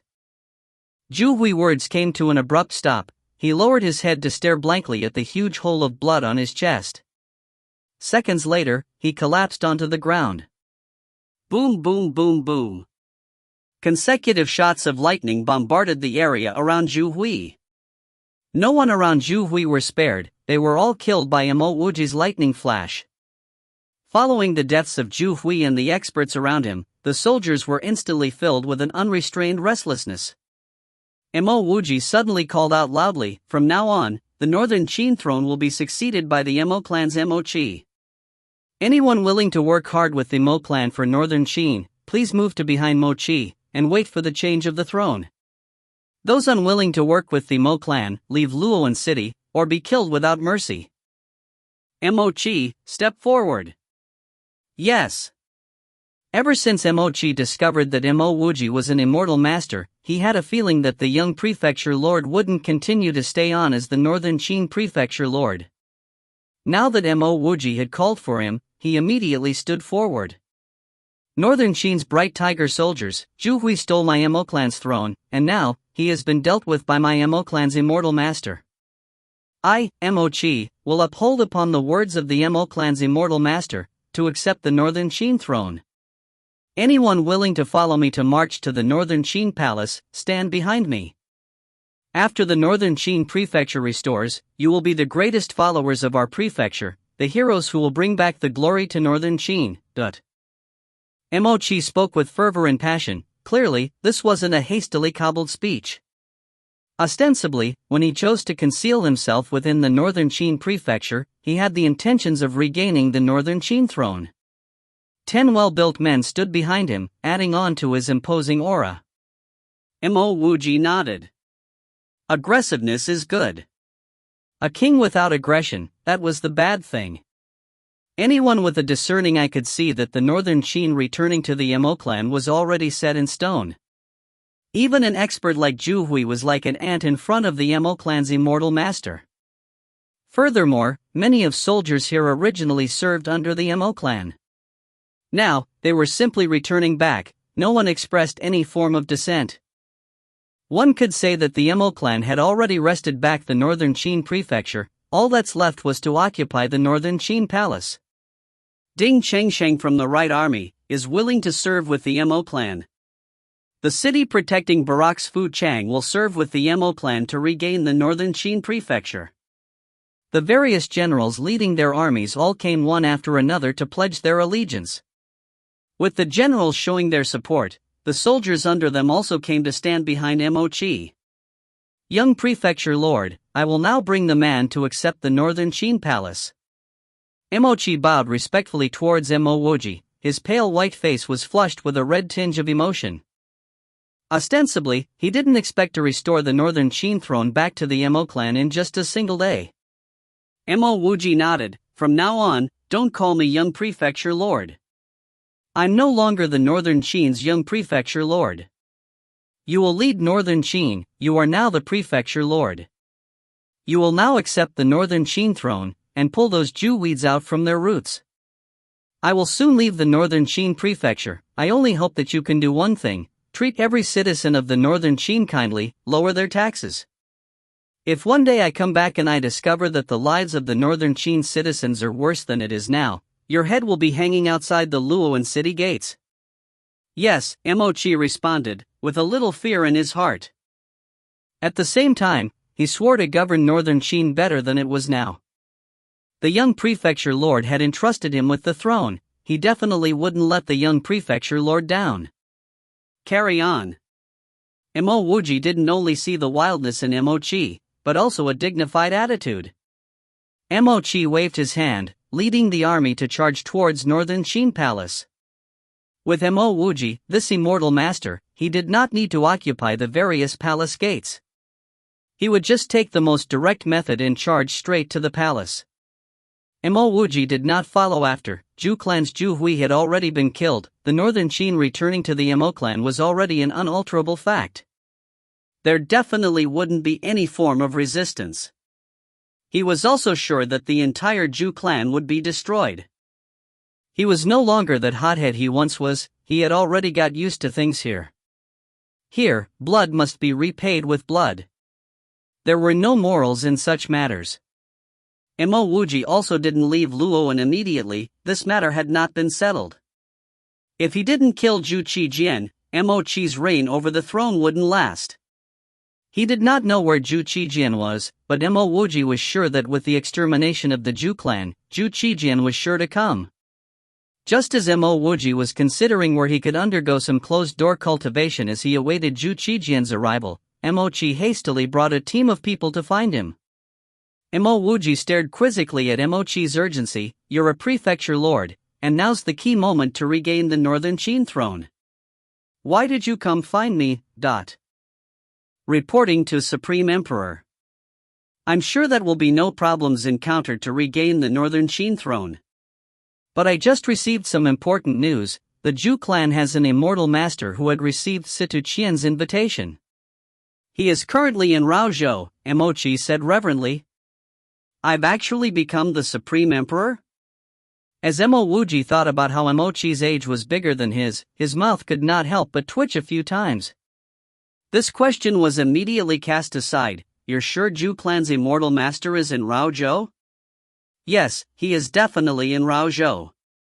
I believe that Raozhou will soon receive the news about Luoan, Mo Qi said resolutely. Mo Wuji nodded his head in approval. Mo Qi had temporarily given up on his most important manner to deliver this report to Mo Wuji. One was because of his humble attitude.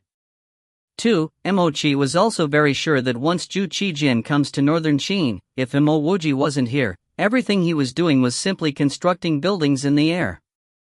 I understand. You don't need to worry about the revival of the Zhu clan. Accept the northern Qin with a peace of mind, and govern northern Qin well. Mo Wuji answered. He estimated that he would not take too long to get to Raozhou with his flying car. Yes, does the Supreme Emperor have anything else? Mo Chi's eyes flashed with glee, and he bowed down even lower. After a brief moment of silence, Mo Wuji said, as I said previously, lower the taxes. The citizen's happiness is the real happiness. Also, if I must give another bit of advice, I would advise the advancement of technology. Other states do not value technological talent, so you can use some effort to pull them over. At the same time, revamp the education system. Teach children to learn about technology starting from preschool. Mo Chi understands. Mo Chi hurriedly replied. Originally, he was intending to be like many other prefectures in Changyu State. Expand the production of ores and herbs, thereafter, use the gold to purchase large-scale arrays, flying beast carriages, etc. Now, Mo Wuji had suggested the advancement of technology, so he decided to listen to the Supreme Emperor.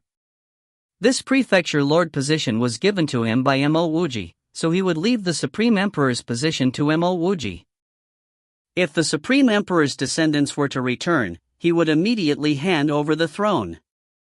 Ever since the meeting with the Xinghan Emperor, Situ Qian was always filled with worry. He never expected for Mo Tiancheng's grandson to enter the heaven-seeking palace. The heaven-seeking palace, to a state lord like him, was simply something from legends. Fortunately, there was also some good news.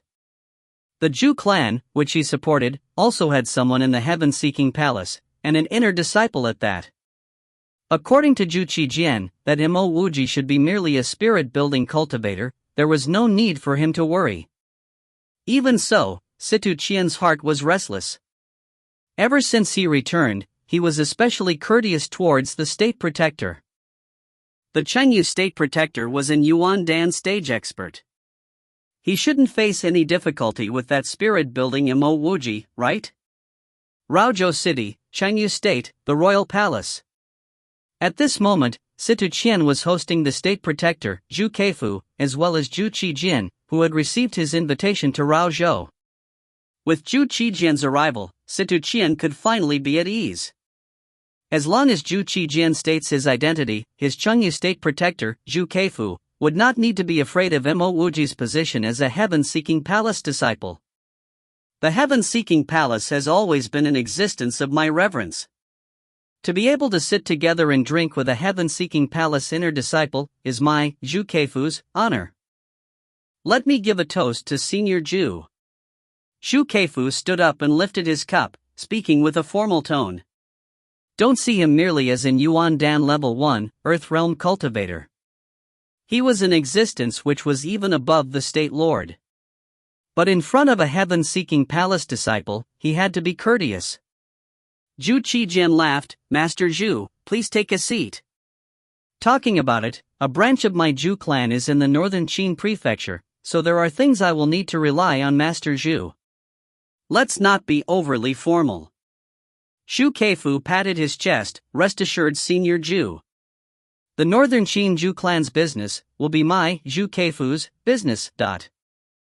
Even though Zhu Qijian's age was much smaller than his, and he heard from Situ Qian that Zhu Qijian's cultivation was also lower than his, Zhu Keifu still chose to call him Senior Zhu. Good. Zhu Qijian downed his cup of wine. Thereafter, he continued, Master Zhu doesn't need to worry about that measly outer disciple. He is merely an ant at the spirit-building stage. If he does come over, Master Zhu can just go ahead and kill him. I, Zhu Qijian, will take responsibility. 1. The Grim Reaper has arrived. Haha. If you find any errors, ads pop up, ads redirect, broken links, non-standard content, etc., please let us know. Report chapter so we can fix it as soon as possible. Chapter 205, I'm already here. Chapter 205, I'm already here. Translator, Sparrow Translations Editor. Many thanks, Senior Jew. Xu Keifu hurried to express his thanks. In all honesty, he was not afraid of Mo Wuji's abilities exceeding his. The only thing he was worried about was Mo Wuji's identity as a heaven-seeking palace disciple. As a rogue cultivator at the Yuan Dan stage, the heaven-seeking palace could casually issue a bounty mission and he wouldn't even last a month. Come, everyone drink up. This is the best wine in my Chunyu state. Situ Qian lifted his wine cup up relaxedly, he could finally be at ease. Lord, there's an urgent message. A woman hastily walked in and passed a letter to Situ Qian.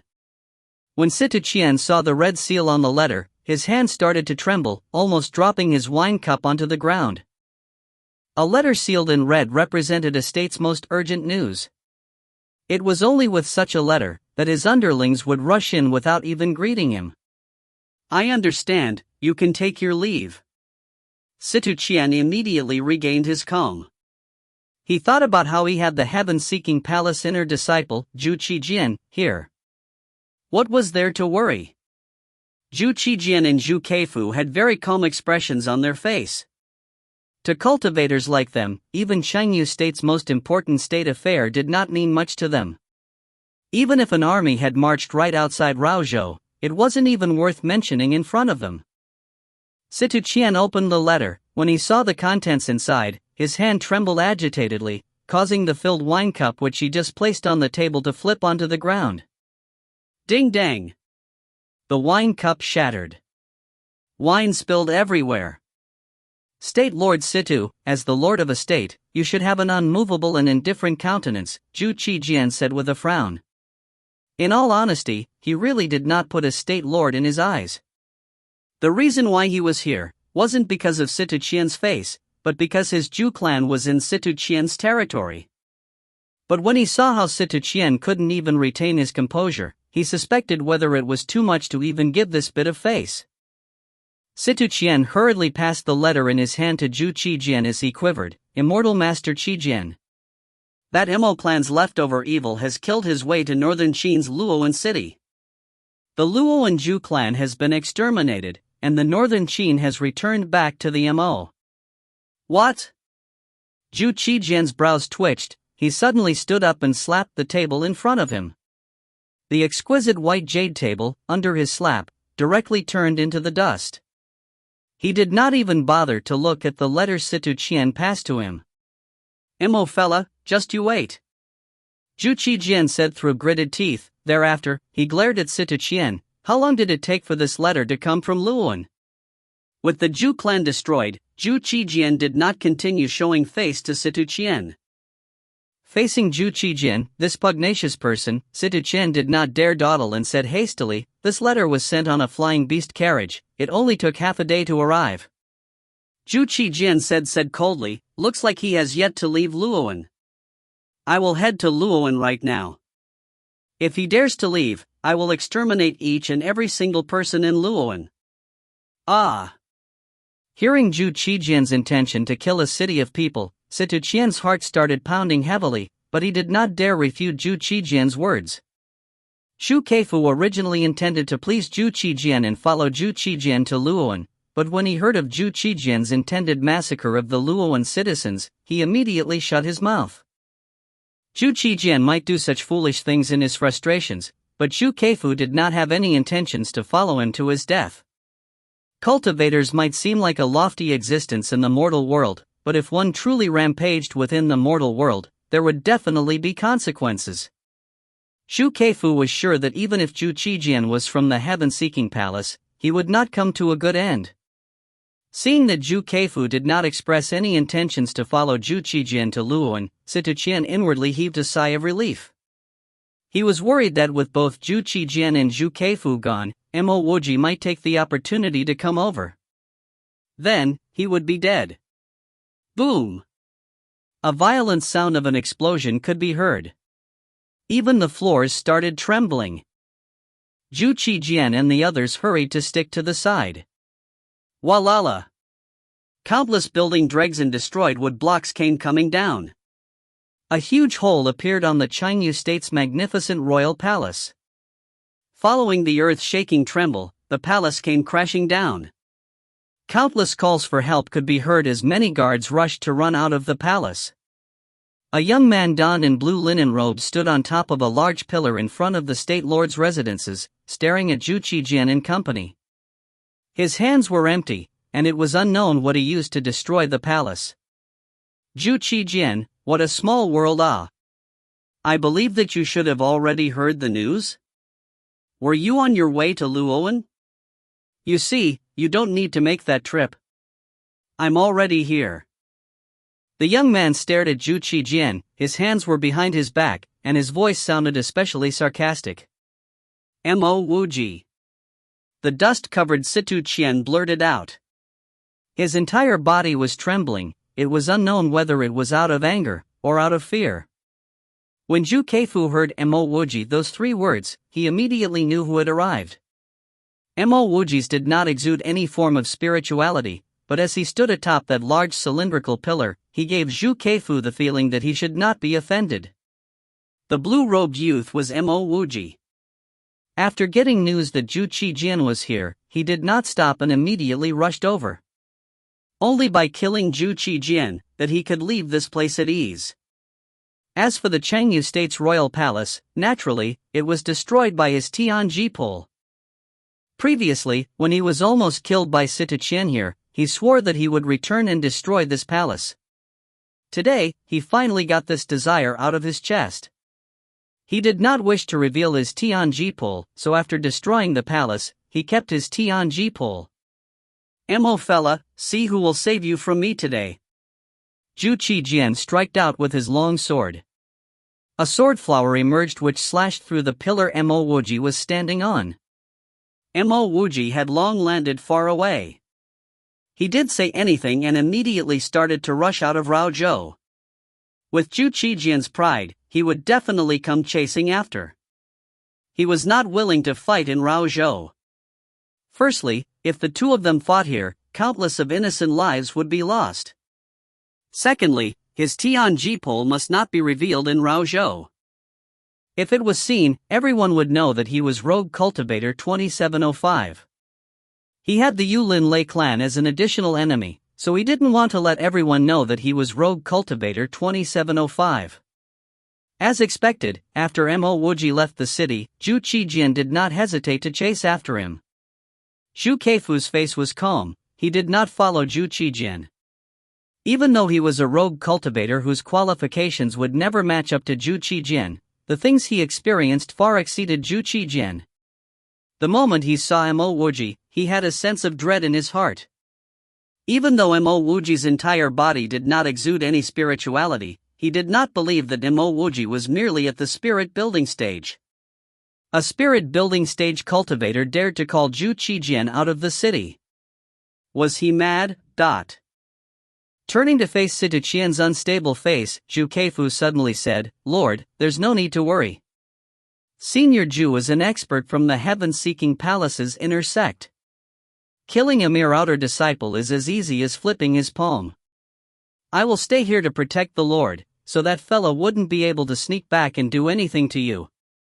Situ Qian's expression turned for the better. "Many thanks, State Protector." Zhu Keifu smiled faintly. He made a decision in his heart: if he did not see Zhu Qijian in an hour, he would immediately leave Raozhou and Qingyu State. He would go as far as he needed to. With his experience and foresight, if Mo Wuji was truly as weak as they say, then Zhu Qijian would definitely be able to kill Mo Wuji within an hour. If Mo Wuji wasn't killed in an hour, it would mean that Mo Wuji was not weaker than Zhu Qijian. If that were the case, it didn't matter who was victorious. He did not wish to tread on this muddy water and would rather go as far as possible. As a state protector, he only got to experience some mortal pleasures and a few rare cultivation resources. A mere Situ Qian was not worth his life. Mo Wuji finally stopped in a forest outside of Raozhou. After being plotted against on Earth, this was the hill he appeared at when he woke up. The hill was still here, but the Yen heir who called him king and protected him was not. "So you chose this place as your grave?" Zhu Qijian landed not far from Mo Wuji. His tone was cold. Mo Wuji stared at Zhu Qijian and said calmly, "This won't be my grave, but yours. Ever since I left this place, I always thought that this place would be nicer if something was buried under it.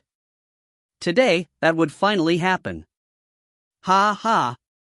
Zhu Qijian laughed hysterically.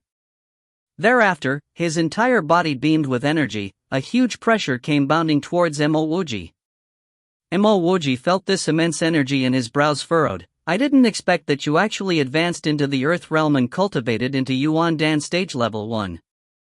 The long sword on Zhu Qijian's back flew in the air in an arc and landed in his hand. "You guessed correctly. Is this out of your calculations? Are you scared? I guess that with your balls to lure me here, you must have advanced into the transcending mortality stage? A trashy spiritual roots like you actually advanced into the transcending mortality stage. You must have obtained something that's not simple. Ah. You don't have to tell me anything, I will find it myself. From your corpse." With that, the sword in Zhu Qijian's hands formed sheet after sheet of sword screens which were sent flying towards Mo Wuji. Zhu Qijian's entire body seemed to rise together with the sword screen, soaring into the sky. "After you're dead, I will find someone to join you in your fate.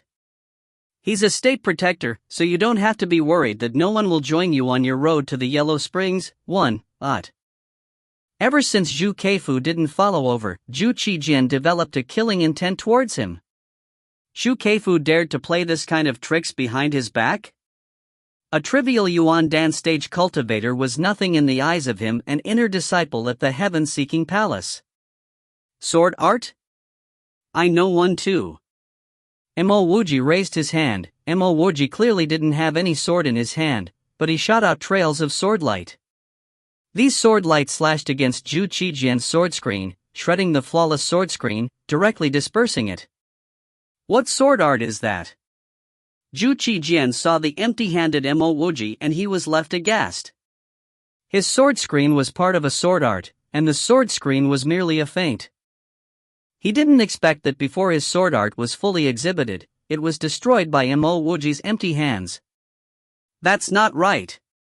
Zhu Qijian suddenly thought of another matter. Mo Wuji should have just advanced into the transcending mortality stage and should only be at level 1. Even if he's specially trained in the sword, he shouldn't be strong enough to display it in front of me. 1. The Yellow Springs are the underworld of Chinese mythology. If you find any errors, ads pop up, ads redirect, broken links, non-standard content, etc., please let us know. Report chapter so we can fix it as soon as possible. Chapter 206, Extreme Mortal vs. the Yuan Dan. Chapter 206, Extreme Mortal vs. the Yuan Dan. Translator, Sparrow_. Editor, Sparrow_. I heard it's called the Invisible Sword. I inherited this sword art by chance. I was bored, so I decided to play around with it. After Mo Wuji answered, he wielded his Tianji pole and released floods of elemental energy which covered the sky, surging towards Zhu Qijian. At this moment, why would Zhu Qijian even bother about Mo Wuji's sword art? With a twist of his long sword, his entire body plunged down from the sky, his sword cleaved towards Mo Wuji. The reason why cultivating the sword was so popular was because the sword was ethereal and agile. The moment a sword art was developed, it would trump even the greatest of magic treasures. Be it the sword radiance, sword screen, sword rain or sword chi, extremely few people would use the sword to cleave the enemy. Mo Wuji had met quite a number of experts of the sword and experienced various forms of the sword, be it the sword radiance, sword screen, sword rain or sword chi. However, he met few who would treat the sword like an axe and use the sword to cleave the enemy. Extreme measures were sure to have extreme power. Mo Wuji became even more serious. Hon!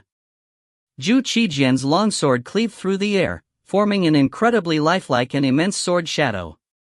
The sword shadow crashed against Mo Wuji's Tianji pole, exploding into a sky-covering sword radiance. What left Mo Wuji stunned was that after his Tianji pole blew the sword shadow up into this boundless sword radiance, the sword radiance's might did not diminish a single bit as it sailed through the sky towards Mo Wuji. The sword shadow's raging elemental energy had already caused Mo Wuji to constantly take steps back, but as this omnipresent sword radiance expanded to cover the sky, Missouri Wuji was unable to avoid the blows.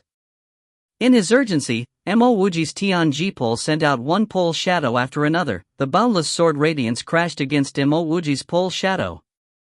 However, as the sword radiance sailed by, its power did not seem to wane. Mo Wuji knew this sword radiance would soon get past his Tianji pole and strike against his body. This sword art of Zhu Qijian was extremely strong, and especially peculiar. It was like a loach, relentlessly homing onto Mo Wuji. Zhu Qijian saw the flustering Mo Wuji and his lips curved into a smirk. The long sword in his hand sent out more slashes of sword radiance. Together with his sword, he charged towards Mo Wuji. His previous sword act was called the inextinguishable sword radiance. Besides bearing the brunt of the attack, there was no other way for Mo Wuji to deal with that sword art. The inextinguishable sword radiance could not be blocked, unless Mo Wuji's power was far above his.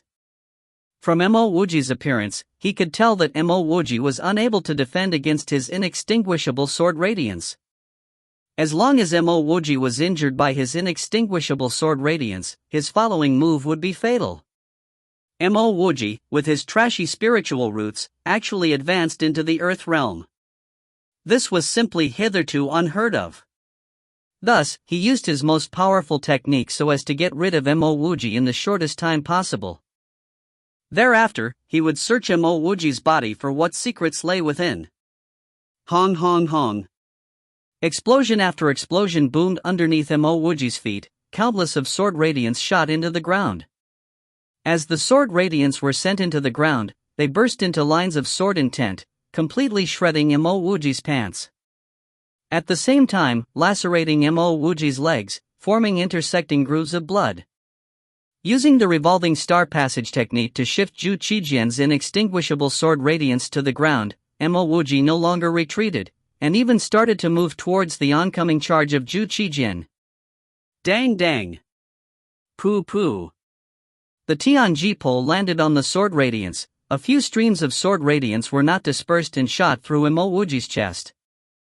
At the same time, a sudden electroball crashed against Zhu Qijian's lower body.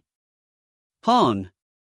The electroball violently exploded. Zhu Qijian's entire body was lifted off the ground. Some of his guts and fresh blood landed on the ground. Cat Ong. Zhu Qijian collapsed onto the ground. His lower body and a good half of his right leg was blasted off, even his intestines were exposed and left flailing out of his abdomen. The bloodied Zhu Qijian trembled and pointed towards Mo Wuji. He thought that Mo Wuji was sure to die, but not only didn't Mo Wuji die, Mo Wuji even counterattacked and named him. He was truly intrigued. How did Mo Wuji avoid his inextinguishable sword radiance? Even if it was someone with a higher cultivation than him, they might not be able to dodge it. Mo Wuji's chest was also stained red with blood. He left traces of blood as he walked one step at a time towards Zhu Qijian. Using the revolving star passage technique to luckily avoid Zhu Qijian's inextinguishable sword radiance, Mo Wuji knew how impressive this sword art of Zhu Qijian was. If he did not grasp the opportunity that Zhu Qijian was fixed on him to surprise Zhu Qijian with an electroball, he had been able to kill Zhu Qijian today. I understand, you're Rogue Cultivator 2705. That's right, you are that 2705. As he lay on the ground, Zhu Qijian finally came to realize who Mo Wuji was as he thought, isn't that pole in his hands the symbol of Rogue Cultivator 2705? That's right, I am Rogue Cultivator 2705. And as I've said before, today, you shall be buried here. Mo Wuji raised the Tianji pole in his hands. Exactly how did you advance into the Yuan Dan stage? As he faced his impending doom, Zhu Qijian was thoroughly unwilling to accept it. Mo Wuji's Tianji pole stopped in midair. With his other hand, he wiped off a trail of blood from his lips as he said, I appreciate the question. I'm a person who loves learning. As a cultivator, one should also learn and ask from others when they don't understand something. So I will answer your question. I have not entered the Yuan Dan stage. That's impossible. Zhu Qijian cried out hoarsely. He refused to believe that Mo Wuji had yet to enter the Yuan Dan stage. No transcending mortality stage cultivator is able to kill me. But Zhu Qijian had a savage expression on his face. The long sword was still in his hands. As long as Mo Wuji comes closer, he would pull Mo Wuji down to hell with him. However, his previous sentence was truly what he thought in his heart. The difference between the mortal realm and the earth realm is as different as the heaven and the earth. He absolutely could not believe that someone at the transcending mortality stage could heavily injure, and even almost kill him. Even among other cultivators in the same stage, he, Zhu Qijian, was confident that he was above average. The pull descended and Mo Wuji's voice followed, because I'm an extreme mortal at transcending mortality stage level 12. Zhu Qijian was astounded by the phrase extreme mortal. Deep in his heart, he believed Mo Wuji's words. Mo Wuji was very likely to be in the extreme mortal stage. But since when was there a level 12? Tianji pole descended, the sword radiance was about to explode. Before he died, Zhu Qijian struck out with one final move. He was waiting for Mo Wuji's pull. At that instant, he burned his life force to form countless sword radiance which would wrap around Mo Wuji's Tianji pull, before invading into Mo Wuji's body. The Tianji pull suddenly stopped in midair. Hong! A bolt of lightning exploded against Zhu Qijian's chest. Zhu Qijian coughed out mouthfuls of blood. This blood wasn't due to Mo Wuji's lightning flash but his anger. He pointed towards Mo Wuji. How could there be such a despicable person? His sword radiance had yet to fully condense and immediately dispersed by Mo Wuji's side. At the next instant, Zhu Qijian fully collapsed onto the ground, without a hint of life.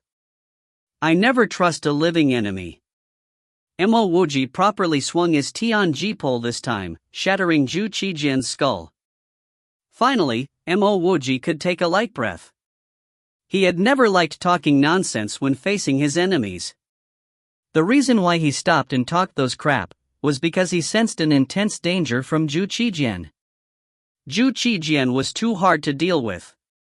Ostensibly, when an extreme mortal stage cultivator fights against a Yuan Dan stage level 1 cultivator, he was not able to overwhelm the enemy, and could only barely manage to defeat him. Mo Wuji walked over and collected Zhu Qijian's storage bag and longsword. He suddenly felt his insufficiencies. His only impressive move was his lightning flash. His proficiency over the Tianji pull was only elementary. He did not even have a complete set of pull techniques. This time around, he needed to properly learn the 7 styles Lightning Sky's second style. And at the same time, he had to find some ways to advance into the Yuan Dan stage. Of course, the best solution was to find some powerful skills to improve his power. The revolving star passage technique was not bad, it was able to save him at the critical moment. According to Yan Xianyin, it was a sacred technique. It looks like he should continue with this technique and get to the second level. Outside the Chengyu State Royal Palace, the soldiers had started to clear the ruins up. Situ Qian stood atop his destroyed palace, his heart uneasy. State Protector, Immortal Master Qijian is from the heaven-seeking palace inner sect. Situ Qian's words were cut short. When he turned back, how could State Protector Zhu Keifu still be there? Situ Qian's face turned pale white. His face was originally white, but it became an even wretched shade of white. He definitely did not believe that Zhu Keifu would go to help Zhu Qijian, and now that Zhu Keifu had disappeared without a sound. He did not even bid farewell. There was only one possibility: the State Protector did not believe that Zhu Qijian was able to kill Mo Wuji, so he stealthily sneaked away. Quick, call Duke Han! Situ Qian screamed hoarsely. Even if his last possession was a piece of straw, he would hold it tightly in his hand. Han Shengan had previously saved Mo Wuji from his hands. Then, he felt extremely dissatisfied towards Mo Wuji, but now, he could only beg Han Shengan to help him. Lord, the old Duke is here. Han Shengan's voice came over. The Chengyu State Royal Palace had been destroyed, how could he not come? He wasn't the only one who came, many of the other dukes and officials of Chengyu state had also arrived. Situ Qian, that fly has been driven off. We can finally have a good talk, the voice of the devil had arrived. Situ Qian's knees instantly went weak as he collapsed onto the ground. Seeing Han Shengan, Mo Wuji hurried to bow towards him. Mo Wuji greets old Duke Han. You are? Han Shengan felt that Mo Wuji looked a little familiar, but Mo Wuji was currently covered in blood, so he wasn't able to recognize him immediately. Furthermore, his heart was still shaken at the face that this man dared to call out the state lord's great name. If not for Han Shengan speaking up for him, Mo Wuji would have long been killed by Situ Qian. At the same time, if Han Shengan didn't take him in, he would have been killed by Zhu clan's men. It was because of this, he tried his best to help Han Ning despite the poor treatment he received from her. You're the Northern Qin Mo Tiancheng's grandson, that Mo Wuji. Han Shengan finally recognized Mo Wuji, and he continued to ask with greater astonishment, didn't you follow my Ning'er to Chang Luo's Spring Immortals Gate conference? Ning'er tells me she is doing well, do you know where she is now? Even though Han Ning said she was an inner disciple at an earth sect, it was impossible to casually leave the sect to return to Chengyu state. Even if she reached the spirit building stage, it was extremely difficult for her to make trips back with this extremely long journey. If you find any errors, ads pop up, ads redirect, broken links, non-standard content, etc., please let us know. Report chapter so we can fix it as soon as possible. Chapter 207, Granny Linglong on the Run. Chapter 207, Granny Linglong on the Run. Translator, Sparrow Translations Editor. I believe Miss Ning is probably very tight on her schedule for cultivation.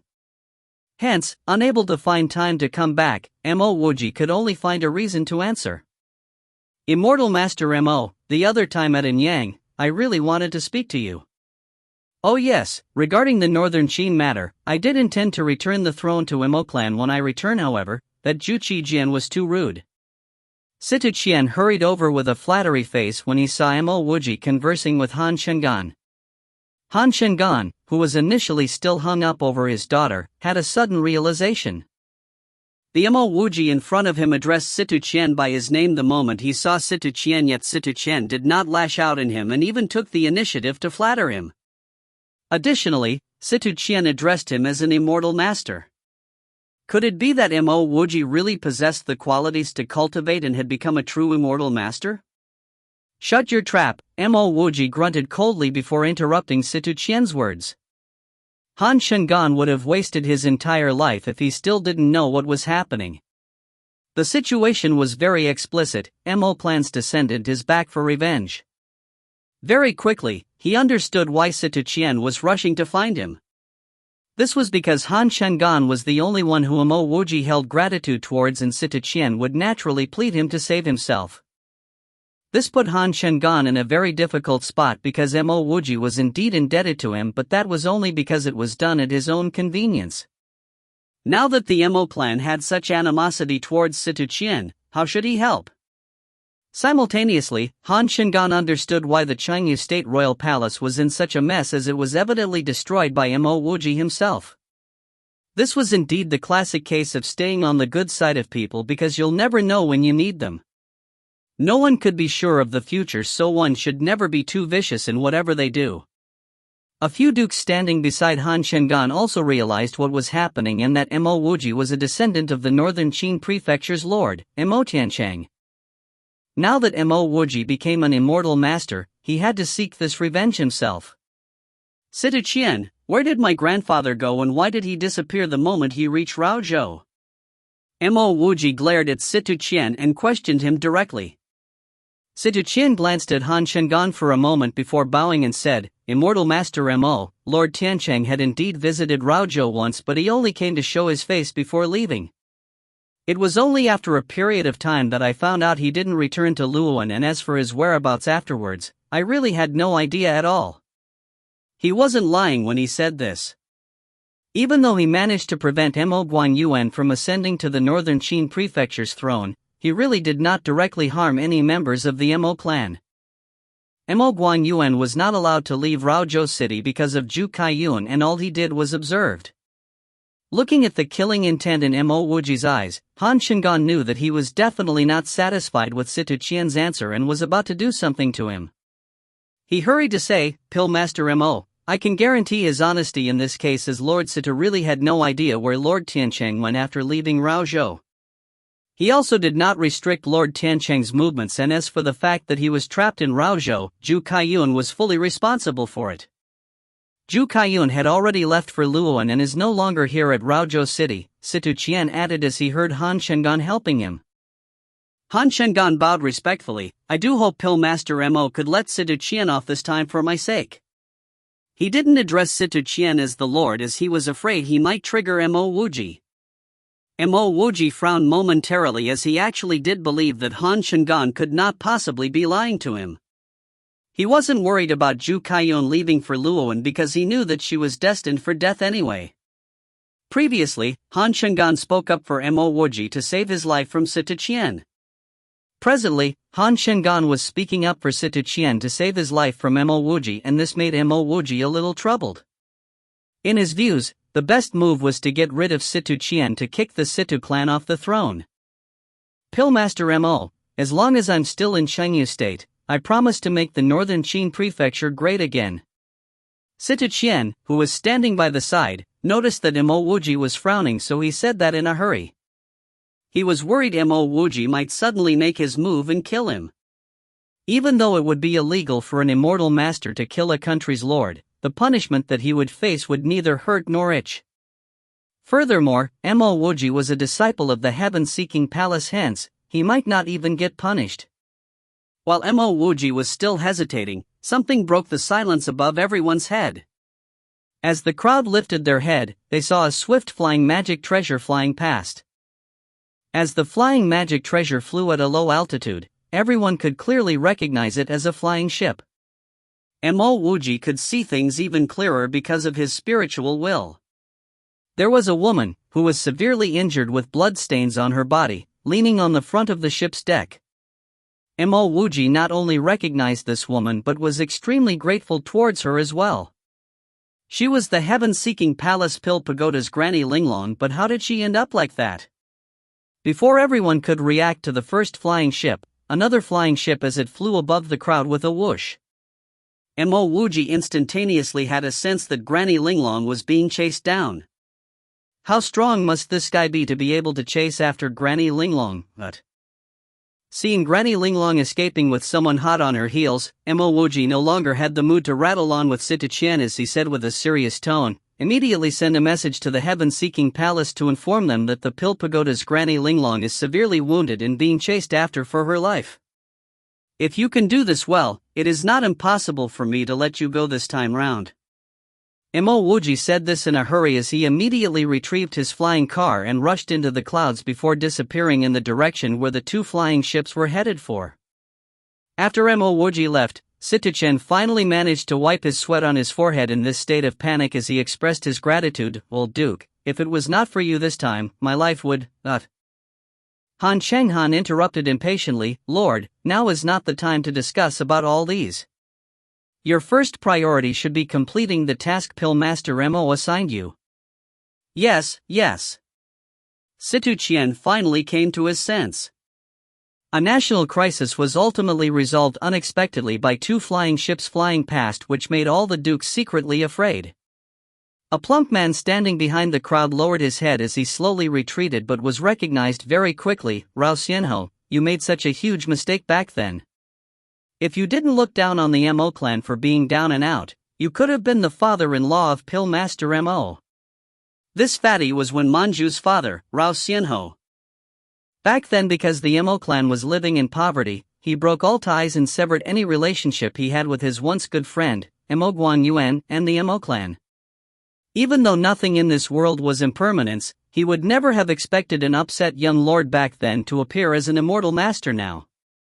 One who knows nothing, fears nothing. This could very well be a fitting sentence to describe Rao Xianho. Mo Wuji's flying car was a lot slower than the two flying magic treasures earlier on. Fortunately for his spiritual will, he was able to sense the changes in movements in the air. As long as he continued this method of following them, he would never lose them. Mo Wuji knew that he might not be of any help to Granny Linglong even if he did manage to catch up with them, but after witnessing such incident, he simply couldn't just sit and watch the show. Granny Linglong was nothing like what people rumored her to be, a person who had no regard for people's feelings. In fact, Mo Wuji even thought of her as a very reasonable person. Even though he had already exchanged an immeasurable soul-prolonging flower for her to save yen air and a chance to enter the heaven-seeking palace, Missouri Wuji would never forget Granny Linglong's kindness. Now that Granny Linglong was in trouble, how could he sit back and relax? Mo Wuji had to sense the changes in the surrounding air and then simultaneously follow these changes to chase after the faster flying ships in front of him. Initially, Mo Wuji barely managed to find the correct direction, but after a few days, he was no longer capable of following them. Furthermore, after continuously using his spiritual will to sense the changes in air movements for a few days, he started to feel extremely fatigued. After losing track of Granny Linglong, Mo Wuji continued searching for a couple of days before confirming that he lost her and eventually had no choice but to give up. If that Sita Qian was afraid of dying, the message Mo Wuji sent out via him should have already been on its way to the heaven-seeking palace. Mo Wuji could only hope that the aid from the heaven-seeking palace would not be too late to save Granny Linglong. Whether it was for the sect or personal reasons, Mo Wuji hoped that Granny Linglong would be able to emerge safely out of danger. The moment something happened to Granny Linglong, Yen Er would lose both a mentor and a dependable friend. As for Yen Er's big senior apprentice sister, she still did not seem like a dependable person to Mo Wuji. Both her character and her strength were not something you could depend your life on. Back then in the Thunder Fog Forest, that big senior apprentice sister would have been dead if not for his appearance. Only after coming to a halt, Mo Wuji realized that he lost his directions. During the past few days of pursuit, he only cared about finding traces of the flying ships in front of him and didn't bother remembering his position.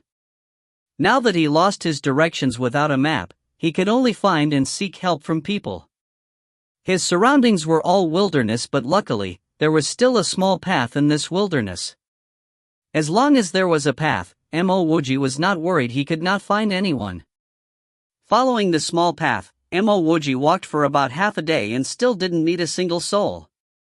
Just as Mo Wuji started having doubts on whether there was actually anybody around this region, he saw faint smoke rising into the clouds from far away. Mo Wuji sped up in a hurry, heading towards the direction of the smoke. After a full half an hour, Mo Wuji could finally see the position where the smoke was coming from. Before he could actually get close to it, there were around 5 to 6 men holding their weapons pointing at him from afar.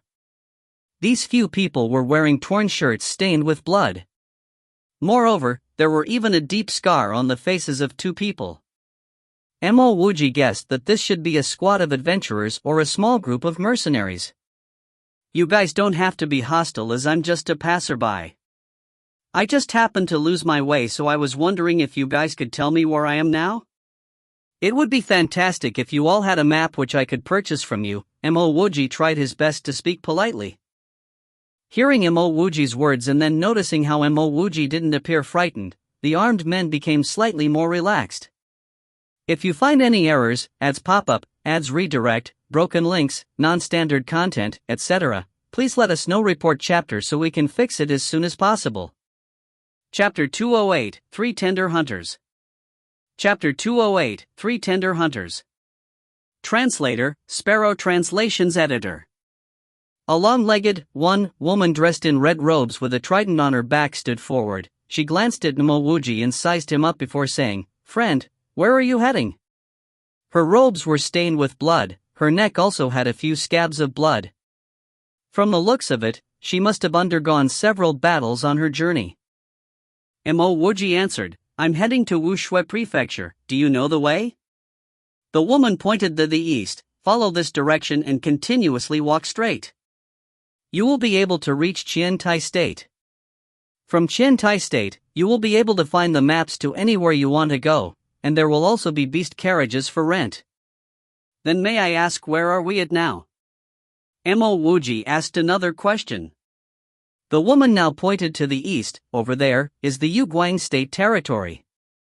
This is the center of Qiantai State and Yuguang State. It's known as the Sick Woods. The woman seemed to be extremely clear of the surroundings and directions, and she seemed to be part of a mercenary group. Mo Wuji's heart pounded as he rushed to ask, "Have you heard of Wuxue Prefecture?" "What?" "I've been there before," the woman answered in an extremely simple manner. "I've heard that Wuxue Prefecture has a gang of horse bandits called the Black-Tailed Bees. Have you heard of that gang?" Mo Wuji hurriedly asked.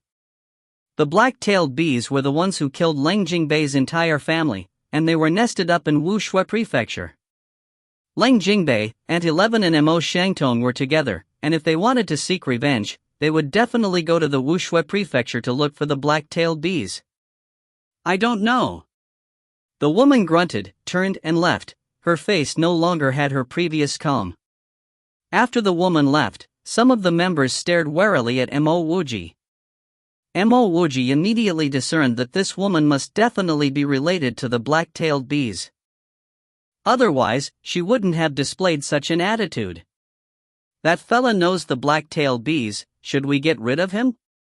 Even though Mo Wuji didn't follow after them, he heard someone whispering within the group. He had spiritual will, and his power far exceeded the other party. Even though the other party was speaking extremely softly, the words weren't able to escape Mo Wuji's ears. "Let's not get new problems on our plate." Moreover, he called the Black-Tailed Bees bandits. They shouldn't be from the same group. Another person added softly. "Humph, the Black-Tailed Bees are bandits." From the discussion, Mo Wuji could tell that this group had enmity towards the Black-Tailed Bees. Just as Mo Wuji was about to step forward and explain that he also had a vengeance towards the Black-Tailed Bees, he heard the rumble of beasts trampling against the ground. "Enemy!" A shrill voice shouted as two people on horses came rushing over. In an instant, they had reached the group. From the looks of it, these two must be the scouts of the group. Mo Wuji was secretly shocked. The appearance of those beasts came as a shock, even he had just heard of their arrival. No wonder why those two scouts didn't discover them sooner. "Hurry, let's go." Including those who were cooking, everyone rushed to pick up their weapons and ran towards their lassoed mounts and a horse carriage. The few who were staring at Mo Wuji did not continue to stare at him, but joined the rest to pack up. Mo Wuji was a little speechless. From afar, he could already see a row of men on horses racing over. By the time they frantically packed their stuff up, this group would already be surrounded. Taking a step back, even if they abandoned their belongings, would they actually escape these horse riders? There's no need to pack up, form up. The woman who first talked to Mo Wuji came to an understanding. This time around, they had discovered the enemy a little too late. There's already no hope of running. Just as the group formed up into the formations, the riders had already charged over. There were at least 30 to 40 riders. On the woman's side, including those two scouts, the group had a measly 9 people. Furthermore, from Mo Wuji's view, all 9 of them were injured. As the team of riders came over, they did not immediately rush to the front, but suddenly reined in their rides and stopped a few meters from the group of 9. "Hand the thing over." From the team, one of the horses strutted forward. The well-built rider stared at the woman and said coldly. Mo Wuji finally came to an understanding of the situation. The two parties must have been fighting for something, and this something ended up in the hands of the small group of 9. Now, this team of riders had chased over for that something. Mo Wuji did not know what these people were fighting for, nor did he care. He immediately turned and left. He did not intend to leave this place, but hide by the side and observe. Kill him. What Mo Wuji did not expect was that the moment he turned, the rider that stood out from the group would roar out that command. Following that command, an arrow was shot over. Mo Wuji tilted his head. That arrow brushed across his ear. This arrow enraged Mo Wuji. If not for him tilting his head, that arrow would have bored into the back of his skull and emerged through his forehead. "I'm not with them." "Friend, to act so indiscriminately, shouldn't you give an explanation?" Mo Wuji turned over and his voice brought with it a hint of killing intent. If it was any other cultivator, he wouldn't have bothered asking this question and started the slaughter.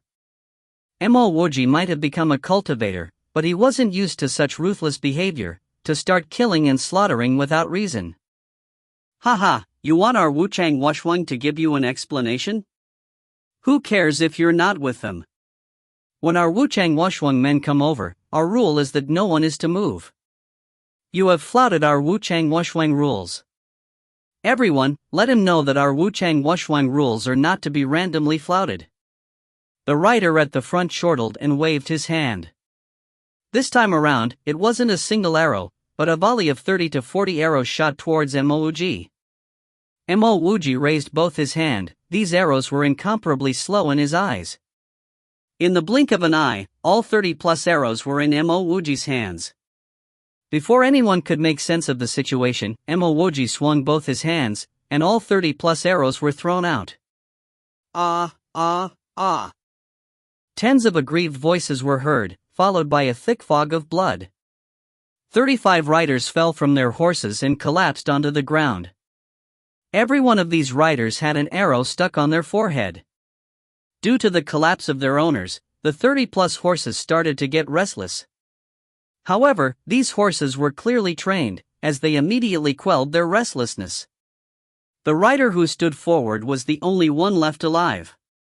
He had a blank expression on his face as he turned and had a clear look of the fallen riders. Each of these riders had an arrow stuck on their heads, and the arrows were at the exact same position. He was instantly frozen in shock. The anxious group of 9 were also shocked still. These 36 riders who could have easily ended their lives were turned into 35 corpses in a single breath, and the last one was too astounded to even react. Mo Wuji slowly walked to the rider who was still alive. His voice pulled the rider out of his astonishment and blankness. What now? I flouted your Wuchang Wushwang rules again. As he spoke, Mo Wuji swept his leg across, instantly shattering the legs of the horse this rider was on. The horse gave out a hoarse cry and fell to the ground. The rider also fell and was left sprawled on the ground. The rider was a tall and burly man, but he was left speechless. His previous arrogance and coldness seemed like a joke in this current situation. 3 tender hunters, Hua Xian greets Senior. Previously, I didn't recognize Senior. I seek your forgiveness. The woman who gave Mo Wuji directions, but instantly turned away when Mo Wuji mentioned the black-tailed bees, hurried over and bowed to Mo Wuji. Mo Wuji asked, 3 tender hunters, you're a group of adventurers? Hua Xian rushed to explain, we can't be considered a group of adventurers, we could barely be considered mercenaries. Currently, we do some escort work. Mo Wuji nodded, then what is this Wuchang Wushwang sh*t? Hua Xian explained seriously, Wuchang Wushwang is the Sick Wood's strongest mercenaries, or more accurately, they're a gang of horse bandits. Their leaders are a pair of brother-sister siblings, they're called Wuchang and Wushwang respectively. They have always been surviving in this land between Xintai State and Yuguang State, and their strength is extremely high. At their peak, they at least have 10,000 horse riders. They run around rampant in these lands, committing all sorts of evil deeds and killing people like ants. At first, any merchant groups would be killed by Wuchang Wushwang. But they changed their rules. Any merchant groups who passed by the Sick Woods would have to surrender half of their goods. Anyone who resisted would be killed. Mo Wuji asked quizzically, if that's the case, why haven't they been exterminated by the 2 states? Hua Xian sighed, it's because Wuchang Wushwang's military power is far too strong, and they move incredibly fast, so they simply can't be exterminated. Moreover, I suspect that Wuchang Wushwang has some sort of agreement with the 2 states. Senior, our leaders, Lord Wuchang and Lord Wushwang are both immortal masters. The rider who was knocked down by Mo Wuji took to opportunity to say this sentence. He wanted to instill some hesitation in Mo Wuji's heart so that Mo Wuji would spare his life. However, he did not even manage to finish the sentence before Mo Wuji stepped down on him. What thing do they want from you? Originally, Mo Wuji did not intend to ask this question. In a conflict between mortals, would anything even be good enough for him? But when he heard that Wu Chang and Wu Xuan were both immortal masters, he immediately wanted to know what Wu Chang and Wu Xuan were pursuing desperately. Hua Xian bowed and said, "Senior, it's a map. This map leads to an immortal residence in this sea." "But this map isn't on me, I've already passed it to Big Sis and 11. Even Wu Chang and Wu Xuan know of the map, there was no need for her to conceal this fact in front of this strong expert." "Aunt 11? Mo Wuji suddenly heard a very familiar name and he hurried to ask that question. Hua Xian hastily replied, "Aunt 11 is the big sis of our 3 tender hunters." "If there's a big sis, then there must be a second sis, right?" Mo Wuji continued to ask. "Yes, our 3 tender hunters' second sis is Lung Jingbei, our third sis is Mo Shangtong." "Where are they now?" Mo Wuji agitatedly interrupted Hua Xian's words. Seeing the face of astoundment on Hua Xian's face, Mo Wuji explained, "Aunt 11 is my friend, Mo Shangtong is my aunt. I asked about the black-tailed bees, is because Ling Jingbei wishes to seek revenge against the black-tailed bees. That's why I wanted to inquire about them." 1. Long legs are very attractive in Chinese culture. What do the rest of the world think? If you find any errors, ads pop up, ads redirect, broken links, non-standard content, etc., please let us know. Report chapter so we can fix it as soon as possible. Chapter 209, The Space Within the Sick Woods. Chapter 209, The Space Within the Sick Woods. Translator, Sparrow Translations Editor. Are you the Mo Wuji who just joined the sect? Hua Xian shouted surprisingly. Mo Wuji was also feeling ecstatic as he wasn't expecting to hear about Mo Shangtong and Aunt 11 here. Yes, I am indeed Mo Wuji. Now can you bring me to see Aunt 11 and Mo Shangtong? Mo Wuji said while laughing. Mo Wuji would never have expected the 3 of them to form the 3 tender hunters after they departed from him. What was more unbelievable was that he actually met the members of this hunter squad. After confirming that their third sis was actually Mo Wuji's aunt, Hua Xian became so excited her hands started to tremble slightly. Hua Xian finally calmed herself down before bending down to pick up and toss one of the fallen riders to the back instead of replying Mo Wuji immediately. The rider's body was easily picked up by Hua Xian before forming a circular arc in the air as he was being thrown to the back. "Brother Mo, there is someone who should not be hearing my words, and this particular person can't be killed now because he knows where second sis is being held at." Hua Xian took a deep breath before finally managing to control her agitation. Even though she addressed Shangtong as her third sis, she didn't dare to treat Mo Wuji as a junior. "Lung Bei is being held captive?" Mo Wuji frowned because he was the one who rescued Jing Lingbei and she had a close sisterhood with Mo Shangtong. Previously, Jing clan saved Mo Shangtong before, and now that Jing Lingbei was being held captive, he naturally had to be concerned. "She was brought away by Wu Chang Wuxuan," Hua Xian said through gritted teeth. Second sis held a strong animosity towards the black-tailed bees and was determined to seek revenge. Big sis, who was planning to leave, stayed to help second sis avenge. Afterwards, they felt that their strength were too frail individually, which led them to form the 3 tender hunters. So have they sought their revenge?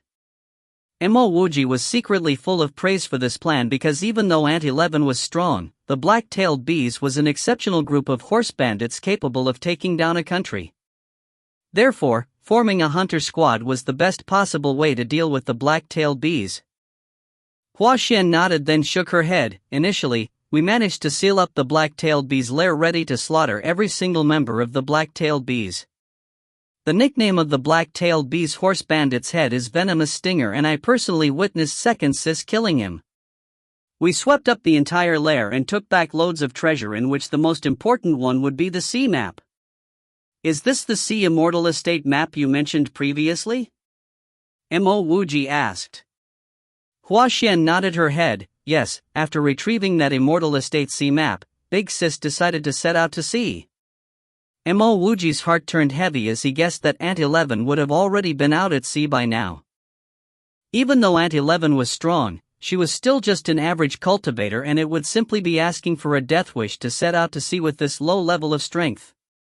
He had witnessed the might of the sea, as the memories of the 6-footed lightning crocodiles were still fresh in his head. Second Sis and I both tried our best to convince Big Sis that setting out to sea, given our current capabilities, would simply lead to death ultimately. Nevertheless, Big Sis was insistent in setting out to sea to search for the immortal estate. She told us that she had seen and done everything that was to be seen and done in her life, and that she would never forgive herself if she did not attempt to give it a try when such opportunity arises. Hua Xian's tone became deeper as she spoke. So Auntie Levin still went ahead ultimately? Mo Wuji was already aware of Auntie Levin's mettle when he was drinking wine with her previously. Even though she was a female, she was a lot more forthright than any male, which was clearly evident in her decision to give up visiting Chanluo just to send Mo Shangtong and Jing Lingbei off. Now that Hua Xian mentioned how Auntie Levin stayed back to form the 3 tender hunters just to seek revenge for Jing Lingbei, it was clear that everything Auntie Levin had done, it was for her friends and not for herself. Hua Xian lowered her head. Yes, because Big Sis really wanted to go, we had no ways to stop her. Eventually, we couldn't do anything about Third Sis' decision to follow Big Sis out to sea. Third Sis said that she bore the hatred of the sea and that she wishes to find some good luck at the immortal estate so that she could seek revenge for herself in due course. Even if she were to die out at sea, she would have no regrets. Mo Wuji sighed as he understood Mo Shangtong's wish to avenge the Mo clan. In fact, he felt that Mo Shangtong's sense of belonging to the Mo clan was sometimes much stronger than his own. In the end, Second Sis also made her decision to follow the two of them. However, Big Sis and Third Sis managed to convince Second Sis to stay, because if the 3 of them were to leave at once, what would happen to the remaining members of the 3 tender hunters? Second Sis listened to their advice, and I stayed back to help Second Sis to manage the 3 tender hunters. Hearing that, Hua Xian was almost tearing up, and Mo Wuji hurried to ask, so where are the remaining members of the 3 tender hunters? Hua Xian shook her head as she sounded even more sorrowful. The 3 tender hunters are only left with 9 of us. The rest are gone. Mo Wuji's eyes turned cold. Is this because of Wuchang Wuxuan? Hua Xian nodded. Indeed, we initially thought we had exterminated the entire black-tailed bees after witnessing Second Sis killing Venomous Stinger.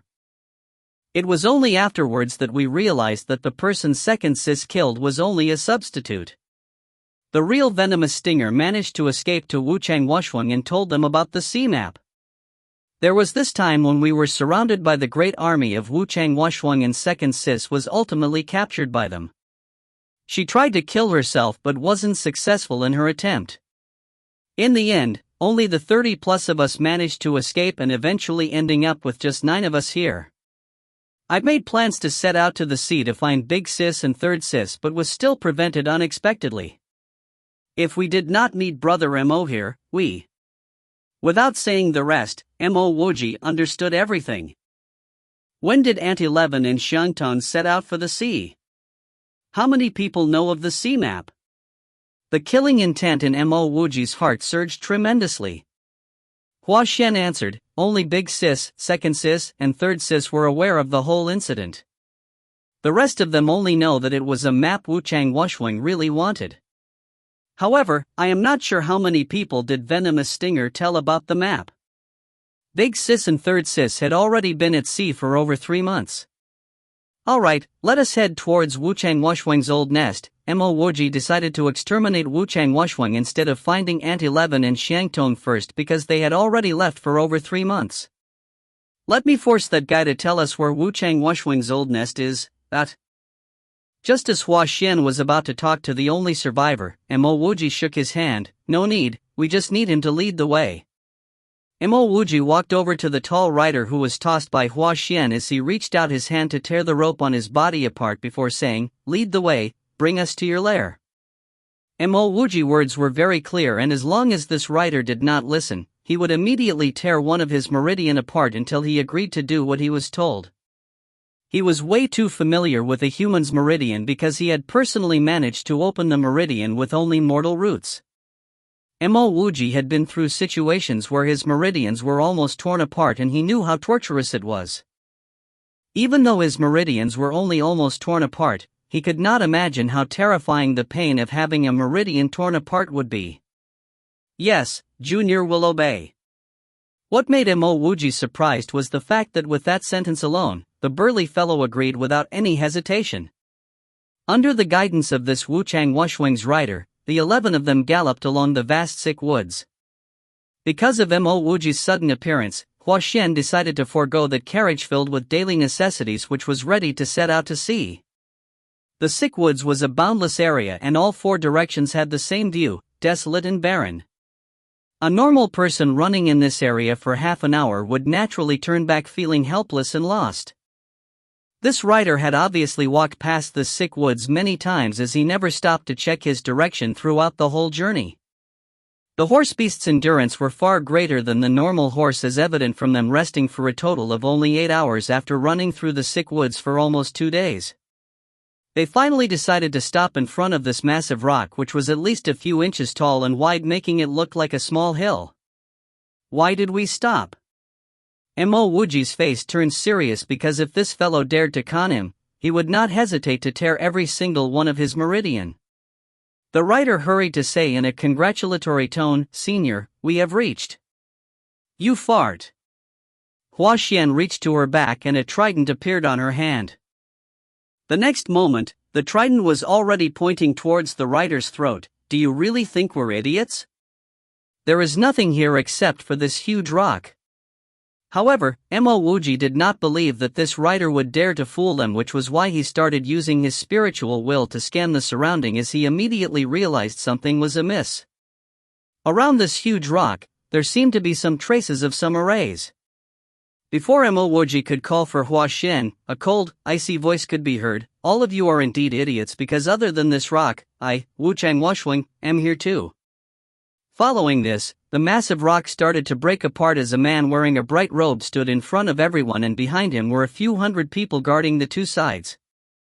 Mo Wuji was extremely impressed as it was indeed a huge array, and this huge hidden array was exceptionally exquisite because even he could not notice this array, not to mention setting this up. This hidden array was evidently at least an intermediate grade array. It felt like a whole new world inside when the rock was opened. It was outstandingly vibrant with flowers and birds all over the place, and it looked much more beautiful than the thick woods on the outside.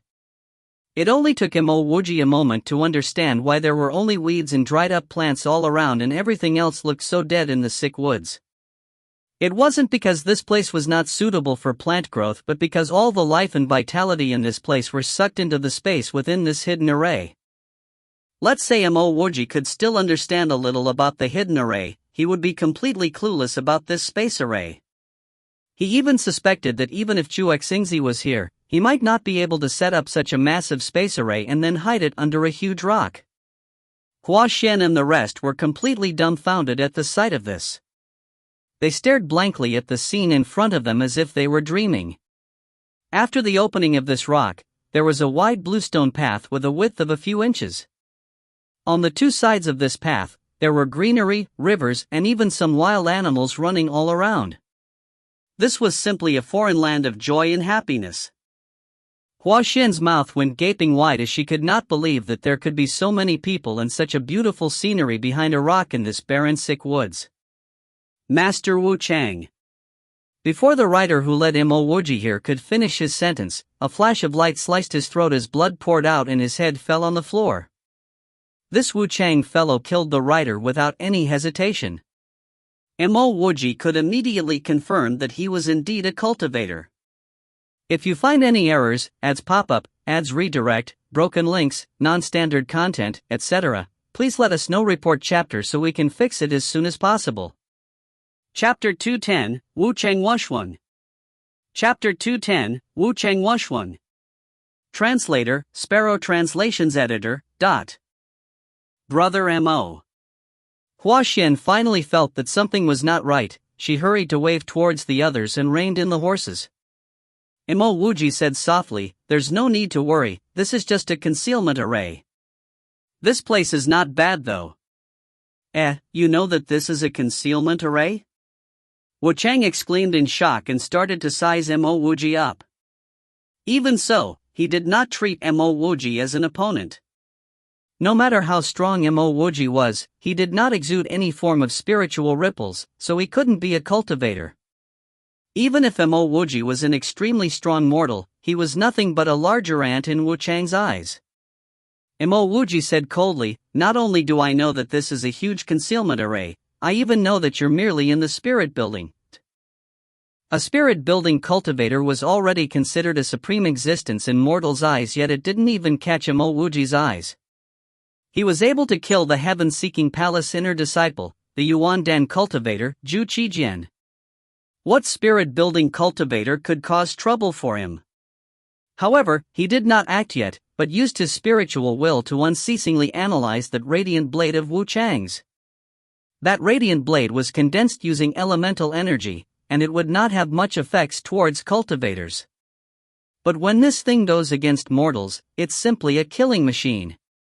Imagine, this radiant blade's elemental energy usage was extremely low. With a raise of his hand, tens to even hundreds of radiant blades could be produced. If he used his spiritual will together with the radiant blade, he could manipulate the trajectory of the radiant blade, and its killing power could be incomparable. The number of horse bandits in here definitely did not amount to this mere hundreds. With this mass killing technique, he did not need to fear these horse bandits. You can see through my cultivation? Wu Chang subconsciously took a few steps back. He originally wanted to send a radiant blade slicing through Mo Wuji's legs, but he immediately chucked that idea aside. Mo Wuji could see that he was in the spirit building stage and still stood in front of him. Then Mo Wuji must definitely be a cultivator, and cultivator with a much higher cultivation. For a cultivator with a higher cultivation, it was natural for him to not see through Mo Wuji's cultivation. Mo Wuji opened his palm and formed a radiant blade, sending it towards Wu Chang. This was a simple radiant blade he condensed using his elemental energy. Ha ha ha. After easily blocking Mo Wuji's radiant blade, Wu Chang chortled loudly. He almost scared himself still, thinking that Mo Wuji was an expert with vastly superior abilities. However, the radiant blade revealed Mo Wuji's power. He was simply someone who had just entered the spirit building stage, a fella who didn't even know how to control his spiritual energy. Before coming here, you've never heard of the stories of those who dared to enter our Wu Chang Wuxuang's lair? None of them survived. Wu Chang suddenly stopped smiling. Thereafter, he waved his hand and said, "Grab him. I want him to regret why he was still alive, then I will kill him myself." With that, Wu Chang's tongue slid out of mouth and slided across his lips. These 10 people, not only did they dare kill 36 of his riders, they even dared to enter his Wu Chang's lair. If he did not make them regret their own existence, then he wasn't Wu Chang. Hundreds of horse bandits came charging over. Hua Xian and the other 8 all picked up their weapons. All 9 of them had a dauntless expression on their faces, without a single hint of fear. There even this form craziness which could be seen in their faces, as though they were ready to kill to their deaths. Mo Wuji inwardly praised them. From the looks of it, this was not their first battle.